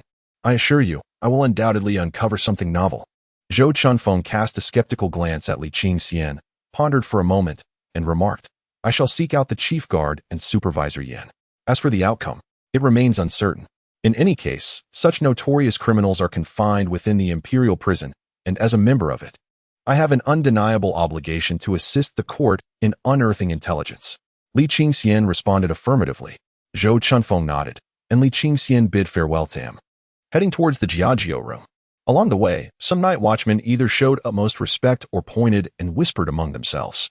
Upon reaching the patrol office, half of the night watchmen stood at a distance while the other half, undeterred by danger, rushed over. Indeed, it is said that Lord Zhou Chunfeng rose in defense of you, leveraging the influence of the inner court to apprehend Gu Zhao. There are also whispers of your significant backing, that a powerful figure behind you could no longer tolerate Gu Zhao's lawlessness, prompting action. Brotherly, your methods are truly ruthless. I hear you have frightened the minor officials of the imperial prison. Now rumors abound in the Yamen, claiming you are heartless and vindictive, merely seeking revenge for a minor grievance with Gu Zhao by employing the inner court to capture people. Li Qingxian could only smile wryly. What nonsense is this? This matter has nothing to do with me. It was purely coincidental. The crowd rolled their eyes in disbelief. Come now, in less than a month, you have already taken down 3 7th-rank officials. Do you know what they call you behind your back in the finance department? The 7th-rank nemesis. At this rate, within a year, all the 7th-rank officials of the Night Watch will be swept into the imperial prison by you. Currently at 3. Who knows how many days it will take to reach 100? Li Qingxian laughed and scolded. Enough, enough. Each of you is just idling about. Stop spreading such nonsense. In conclusion, I must assert that this matter bears no relation to me. I lack the capacity for such influence, being merely an ordinary night watchman. Han Ambua and Yu Ping followed up, giving a thumbs up, exclaiming, "So you were indeed prepared." Li Qingxian, with a sense of resignation, remarked, "What a coincidence this is. I never anticipated that the internal court would publicly apprehend someone. In other words, you were aware that the internal court intended to capture Gu Zhao?" Han Ambua smiled. "I never stated such. It is merely your wild conjecture," replied Li Qingxian. With a chuckle, Han Ambua said, "Matters like these, shrouded in truth and deception, are rather intriguing. At least henceforth, those pesky flies and mosquitoes will think twice before crossing you." Indeed, Li Qingxian concurred. Li Qingxian opened the Taoist text and perused it slowly. During the afternoon break, he drowsily heard the guards of Zhou Chunfeng summoning him. He sprang up, washed his face, and grabbed the collection of the 5 thunder rightful methods before following the guards to Chunfeng residence. The afternoon sun was warm and bright, illuminating the world in a brilliant white. Upon entering the gate and meandering along the pebble path, he was greeted by a verdant lotus pond. Lush green lotus leaves floated upon the water, cradling vibrant blossoms. The courtyard featured rocks and flowing water, tall trees and low grasses, resembling a pastoral scene. At the end of the idyllic courtyard, the wooden doors and windows of Chunfeng residence stood wide open. The afternoon sun bathed a young woman in a white dress by the window, making her radiate with brilliance. She gracefully lifted her delicate hand, a pink butterfly resting gently on her fingertip, fluttering its wings softly. The window resembled a picture frame, and the young woman appeared to be a figure captured within a painting, her eyes sparkling with focus and vitality. Li Qingxian felt a tinge of displeasure and remarked as he approached, "Sister Yofei, it has only been a few days since we last met. How could you fail to recognize me? You are still awaiting the decree from the celestial sovereign, I presume." With a swift motion, a sign soared through the window, and Li Qingxian extended his hand to catch it. The sign, seemingly forged from black iron, was the size of a palm. adorned on one side with a singular character, Ling, surrounded by swirling cloud patterns. The reverse bore the inscription Tianshao sect and 3 prominent characters. Upon entering Chunfeng residence, Li Qingxian beheld a spacious table where, seated upright in a grand chair, was Zhang Youfei, her petite form exuding an air of solemnity. Zhou Chunfeng, tall and stately, had the table and chair custom-made to suit his stature. The diminutive Zhang Youfei appeared even more dainty and delicate, akin to a young daughter yet to reach maturity in Zhou Chuanfeng's household. Clearing his throat gently, Li Qingxian inquired, Sister Youfei, when shall we commence our training in Thunder Law? I heard from Uncle Zhou that even with the Xinshao Thunder Seed, you were unable to bestow the inner deity? Zhang Youfei replied with a measured tone. Li Qingxian took a seat at the table, placing the Wulei Zhengfa Jizhu before Zhang Youfei, affirming, I have adhered strictly to the contents of this book. Zhang Youfei nodded, swiftly leafing through the pages of the tome. Li Qingxian was incredulous. He could scarcely comprehend a single page in less than half an hour, yet she appeared to grasp it at a mere glance. After perusing over 100 pages, Zhang Youfei finally paused, sitting in contemplative silence. After a considerable time, she resumed her swift reading before closing the book. Li Qingxian queried, What were you pondering just now? The thought of it made him weary. Did it not strain her mind to the brink? Chapter 82. Qingxian Studies Law. Peaches Disrupt the Heart. Are you aware of any issues with this book? Li Qingxian asked. Zhang Youfei delicately placed her slender hand upon the book, her index finger lightly tapping several times.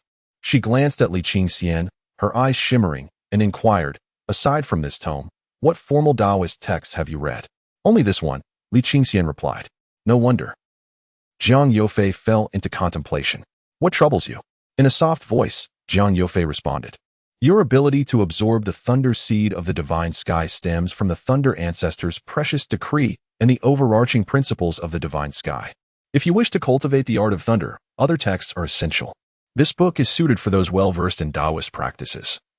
Yet you possess no knowledge of the Tao. For instance, are you able to hold a ritual? Li Qingxian shook his head. Can you present a celestial memorial? Li Qingxian shook his head again. Are you capable of selecting deities? Li Qingxian shook his head once more. Can you perform a sacrificial rite? Li Qingxian said. I believe I have heard of it. It pertains to expressing gratitude to the divine, previously referred to as the Jiao or something similar, but was later all termed sacrifice. These are merely the fundamentals. In ancient times, the transmission of teachings was stringent. One required the decree of thunder, the iron certificate of divine power, and the establishment of seals, among various other complexities, all exceedingly intricate. Today, the inheritance is fragmented and considerably simplified. I now understand why I have struggled to learn. Li Qingxian had not anticipated that mastering the art of thunder would be so convoluted. Zhang Youfei remarked, Such rituals vary among different sections. I am only proficient in the complete rituals of the Celestial Sky sect. I am familiar with others, yet I have not practiced them. Using them might lead to deviations, which would be detrimental to your cultivation. And then? Li Qingxian inquired. The next path, he declared resolutely. You hold an official position. And the Celestial Sky sect has a covenant with the court. You could become a disciple of the state. Aside from the fundamental principles of the Tianshao sect and the supreme thunder laws, everything can be imparted to you. As for the title of official disciple, I am aware of it. It seems I am more suited for this path. All that is required is an imperial decree and your sect's consent, Li Qingxian remarked. Zhang Youfei gently nodded her small chin, saying, However, you must think carefully. Once you embark on the path of an official disciple, you shall never be able to join any of the great sections. Should the court revoke your status as an official disciple, the Tianshao sect will expel you. Li Qingxian replied, I am aware of this, but as long as I can obtain the secret tomes from the major sects, would it not be possible to study them regardless? Zhang Youfei hesitated for a moment, her voice softening. That is true, but it may not be advisable. Understanding her implication, Li Qingxian stated, I do not believe the court lacks the supreme thunder laws. Zhang Youfei cast a resigned glance at him. She straightened her petite frame and said, With Uncle Zhou as your guarantor, in a few days, you shall acquire the status of an official disciple of the Tianshao sect. However, possessing the divine thunder seed, being a third-generation disciple seems beneath you, and there are no suitable second-generation disciples in the capital to instruct you. Aren't you the second-generation disciple personally taught by sect leader Jiang? Li Qingxian inquired. But I do not take disciples, Zhang Youfei replied. No matter, I do not mind. Li Qingxian said earnestly, Rest assured, if I truly become your disciple, I will dedicate myself to my studies. Once a master, always a father. Jiang Yofei's luminous eyes fixed upon Li Qingxian. Sensing his ulterior motives, she reiterated, I do not take disciples. Then what shall we do? The master and Uncle Zhou share a long-standing acquaintance, and given Uncle Zhou's recommendation, it is likely that the master would be inclined to accept you as an official disciple. Thus, I shall take it upon myself to accept you as an official disciple of the Tianshao sect, declared Jiang Yofei. Li Qingxian felt a twinge of regret, but soon rallied his spirits, rising to perform a respectful bow. I am Li Qingxian, your junior disciple, and I pay my respects to senior sister Yofei. Are you familiar with the training grounds designated by Uncle Zhou? Jiang Yofei inquired. I am not acquainted with them, but I shall inquire. Let us proceed, Li Qingxian replied, stepping out to question the guards. Under the escort of the guards, the two entered the small training ground number 8, surrounded by towering black walls rising 2 zhang. The training ground was enclosed within a square measuring approximately 10 zhang on each side. The ground was firmly packed earth, and various training dummies, crafted from straw, wood, cast iron, and inscribed with talismans, were scattered throughout the arena. Jiang Yofei surveyed the area with a gentle nod. Shall we begin? Li Qingxian asked. With a slight nod, Jiang Yofei approached a small, elevated platform at the training ground for inspection. With her right hand, she gestured in the air, conjuring a black wooden plaque inscribed with red characters, reminiscent of an ancestral tablet found in a shrine. Upon the plaque was etched the name of the Supreme Celestial Jade Purity True King, the Everlasting Emperor, the primordial Holy Celestial Venerable of the Heavens. Jiang Yofei explained, typically, an official disciple should pay homage to the Heavenly Lord of Thunder Sound and Universal Transformation, who is the incarnation of the Supreme Celestial Jade Purity True King, the Everlasting Emperor. However, given your possession of the Celestial Thunder Seed, your status is quite elevated, allowing you to pay homage alongside the direct disciples of the Tianshao sect to the Supreme Celestial Jade Purity True King. Next, I shall impart to you the Southern Polar Treasure Edict, which you are to recite as you did with the Treasure Edict of the Thunder Ancestor. Understood, Li Qingxian affirmed. Li Qingxian pondered to himself how remarkably lengthy the name was. Jiang Yofei transmitted the Antarctic Treasure Edict, a sincere homage to the divine. In the exalted realm of the Supreme Celestial Palace, he silently recited it thrice, feeling the fiery intensity of the Thunder Dragon seal grow ever more fervent. Jiang Yofei continued. Though there is no altar present, the ritual must not be neglected. As she spoke, she waved her right hand, and a 3-tier jade platform of white jade materialized upon the high dais, measuring approximately a foot in length and width and 3 inches in height. The platform bore the sacred tablet of the great Emperor of Longevity. I shall officiate the rite. You must sit cross-legged before the sacred tablet, and your mind must harbor no errant thoughts. Understood. Li Qingxian positioned himself appropriately. As this is my inaugural officiation, should anything go awry, consider it merely a stroke of bad luck. Under Li Qingxian's resigned gaze, Jiang Yofei began reciting the purification incantations, the cleansing mantra, the purification of the mouth, the purification of the body, the purification of the hands, and the purification of the sword, among others. Subsequently, she chanted the Earth God mantra and incantations to purify heaven and earth. Afterward, she produced 4 yellow flags and planted them at the cardinal points of the small training ground. Li Qingxian sensed a shift in the surrounding energies, as if an additional force had been summoned, likely the ethereal essence spoken of in legends. Next, Jiang Yofei sequentially unveiled 2 black-lettered yellow banners. A bronze censer sculpted into the form of 9 cranes, a pair of lotus candle holders, 2 celadone vases, a mountain-shaped bronze bell of the 3 pure ones, a pair of cloud-patterned jade rui, a square seal inscribed with thunder and fire, and 12 tokens of the 5 thunder commandments of the myriad deities. An array of ceremonial implements and magical artifacts filled the space before the elevated platform, with many items that Li Qingxian did not recognize. Finally, Jiang Yofei retrieved a long red wooden staff and extended it towards him. Li Qingxian took a look at the wooden strip, which resembled the tablet used by officials during court sessions. It bore the intricate diagram of yin and yang, celestial seals, constellations, and unfamiliar runes. Jiang Yofei positioned herself between Li Qingxian and the sacred tablet, aligning the 3, and gradually knelt upon the ground, murmuring incantations. Li Qingxian gazed ahead, captivated by the silhouette of the young woman, standing gracefully like a lotus in water. As she bowed her head in reverence, her figure was enveloped by her white gown, and her long hair cascaded to either side, resembling a tender, round peach. Li Qingxian hastily averted his gaze from the delicate fruit embraced by the flowing fabric. After all, one should not indulge in inappropriate thoughts. He resolutely banished distractions from his mind. While Jiang Youfei continued her chant, Li Qingxian silently recited in his heart. Chapter 83. The initial encounter with thunder magic. The young disciple's audience in Li Qingxian's dazed state, Jiang Youfei concluded her recitation. Rising with a sword of divine power in hand. Centered around Li Qingxian, she commenced her ritualistic movements, chanting as she performed a series of ceremonial acts, including scattering flowers and sprinkling water. Suddenly, Li Qingxian felt a jolt of energy, witnessing Jiang Youfei before him. Her cherry lips parting as she intoned the ethereal verses of Busu, her voice weaving a celestial melody that gradually drew his gaze away.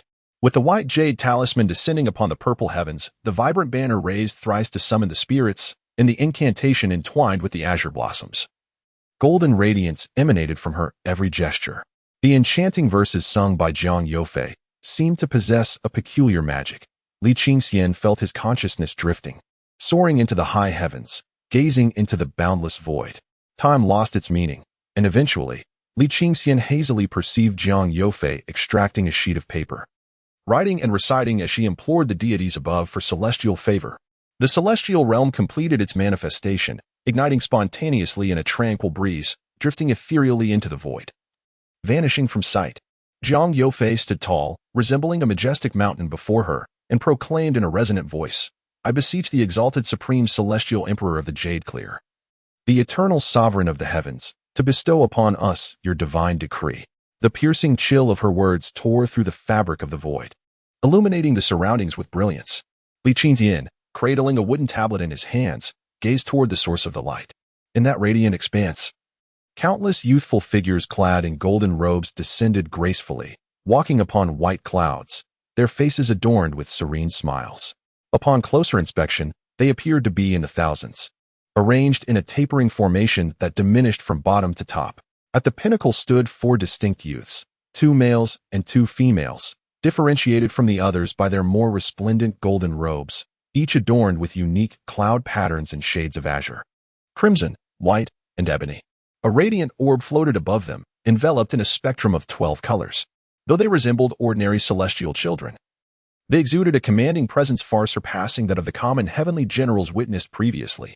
Jiang Youfei's voice, delicate yet imbued with authority, resonated in the air. "Now, you shall witness the divine illumination as the celestial children descend.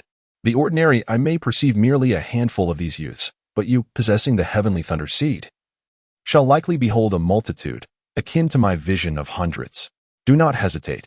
Focus on the foremost youth and recite the invocation for summoning the deities. If one attempt proves insufficient, repeat the incantation multiple times." Li Qingxian contemplated the myriad youthful figures above, reflecting on the subtle, proud demeanor shared with the multitude of celestial children. After a brief moment, he began to recite the lengthy invocation from his tome. In the primordial chaos before differentiation, when clarity and turbidity had yet to be distinguished, the cosmic void began to take form, and the celestial emperor emerged. As the incantation was completed, a multitude of celestial youths retreated among the clouds, except for 4 exceptional beings who descended gracefully on white clouds. Upon nearing, they clasped their hands in the Tai Chi Yin-Yang seal and bowed deeply to Li Qingxian, greeting him as a fellow practitioner. In an instant, the 4 transformed into radiant beams of blue, red, white, and black light, which entered Li Qingxian's brow and vanished. A brilliant aura enveloped Li Qingxian, soaring towards the heavens, concealed by the formation of the training grounds. Jiang Youfei then proclaimed, "Congratulations on the successful conferral of your inner deities. Now, with visualization, you may meet the hazy forms of your inner gods, each possessing 1 to 3 forms of thunderous magic, which require daily cultivation to gradually refine and augment." Li Qingxian focused on his spiritual platform and beheld the thunder dragonfire seal in all directions, where 4 youthful celestial beings sat cross-legged, each reciting the sacred verses of the heavenly principles. The thunder dragonfire seal emitted 4 streams of magical energy, channeling them into the brows of the 4 celestial youths. The energy, after being refined by the youths, erupted from their crowns, transforming into wisps of white smoke that fell into the thunderous orbs held by the thunder dragon. This cycle continued unceasingly. The countenances of the 4 youths appeared shrouded in a delicate mist, obscuring their features. Li Qingxian sensed an incremental increase in his total magical power. He scrutinized the four inner deities intently and then opened his eyes to conclude the offering. Upon Zhang Youfei's completion of the final rites and the collection of all ritual implements, Li Qingxian rose. Zhang Youfei inquired, "Is it finished?" "Indeed," he replied. "What forms of thunderous magic do your inner deities command?" Zhang Youfei asked. "Let me take another look." Li Qingxian leisurely guarded the spiritual platform, employing the divine techniques from the Taoist scriptures to connect with the four youthful spirits. He immediately discerned their identities. The azure cloud youth governed the true thunder of wood. The crimson cloud youth presided over the true thunder of fire. The white cloud youth commanded the true thunder of metal. And the black cloud youth controlled the true thunder of water. Although these four spirits differed in their thunderous attributes, they all wielded the same incantation known as the Supreme Divine Celestial Jade Pivot Thunder Law. Li Qingxian opened his eyes, contemplated for a moment, and remarked, "The title Supreme Divine Celestial Jade Pivot Thunder Law should merely be one aspect, not the entirety of the law." Zhang Youfei appeared bewildered, blinking as if she did not fully comprehend or was overwhelmed by shock. "Please write down the name," she requested. "Very well," Li Qingxian replied, extending his index finger to channel his spiritual energy. In the air, he inscribed the characters for the Supreme Divine Celestial Jade Pivot Thunder Law, composed of ethereal white mist that gently swayed. Zhang Youfei remained silent. Li Qingxian inquired, "Sister Youfei, what troubles you? What are the titles of these four youthful spirits?" Zhang Youfei asked. She glanced at Li Qingxian, but continued to remain quiet.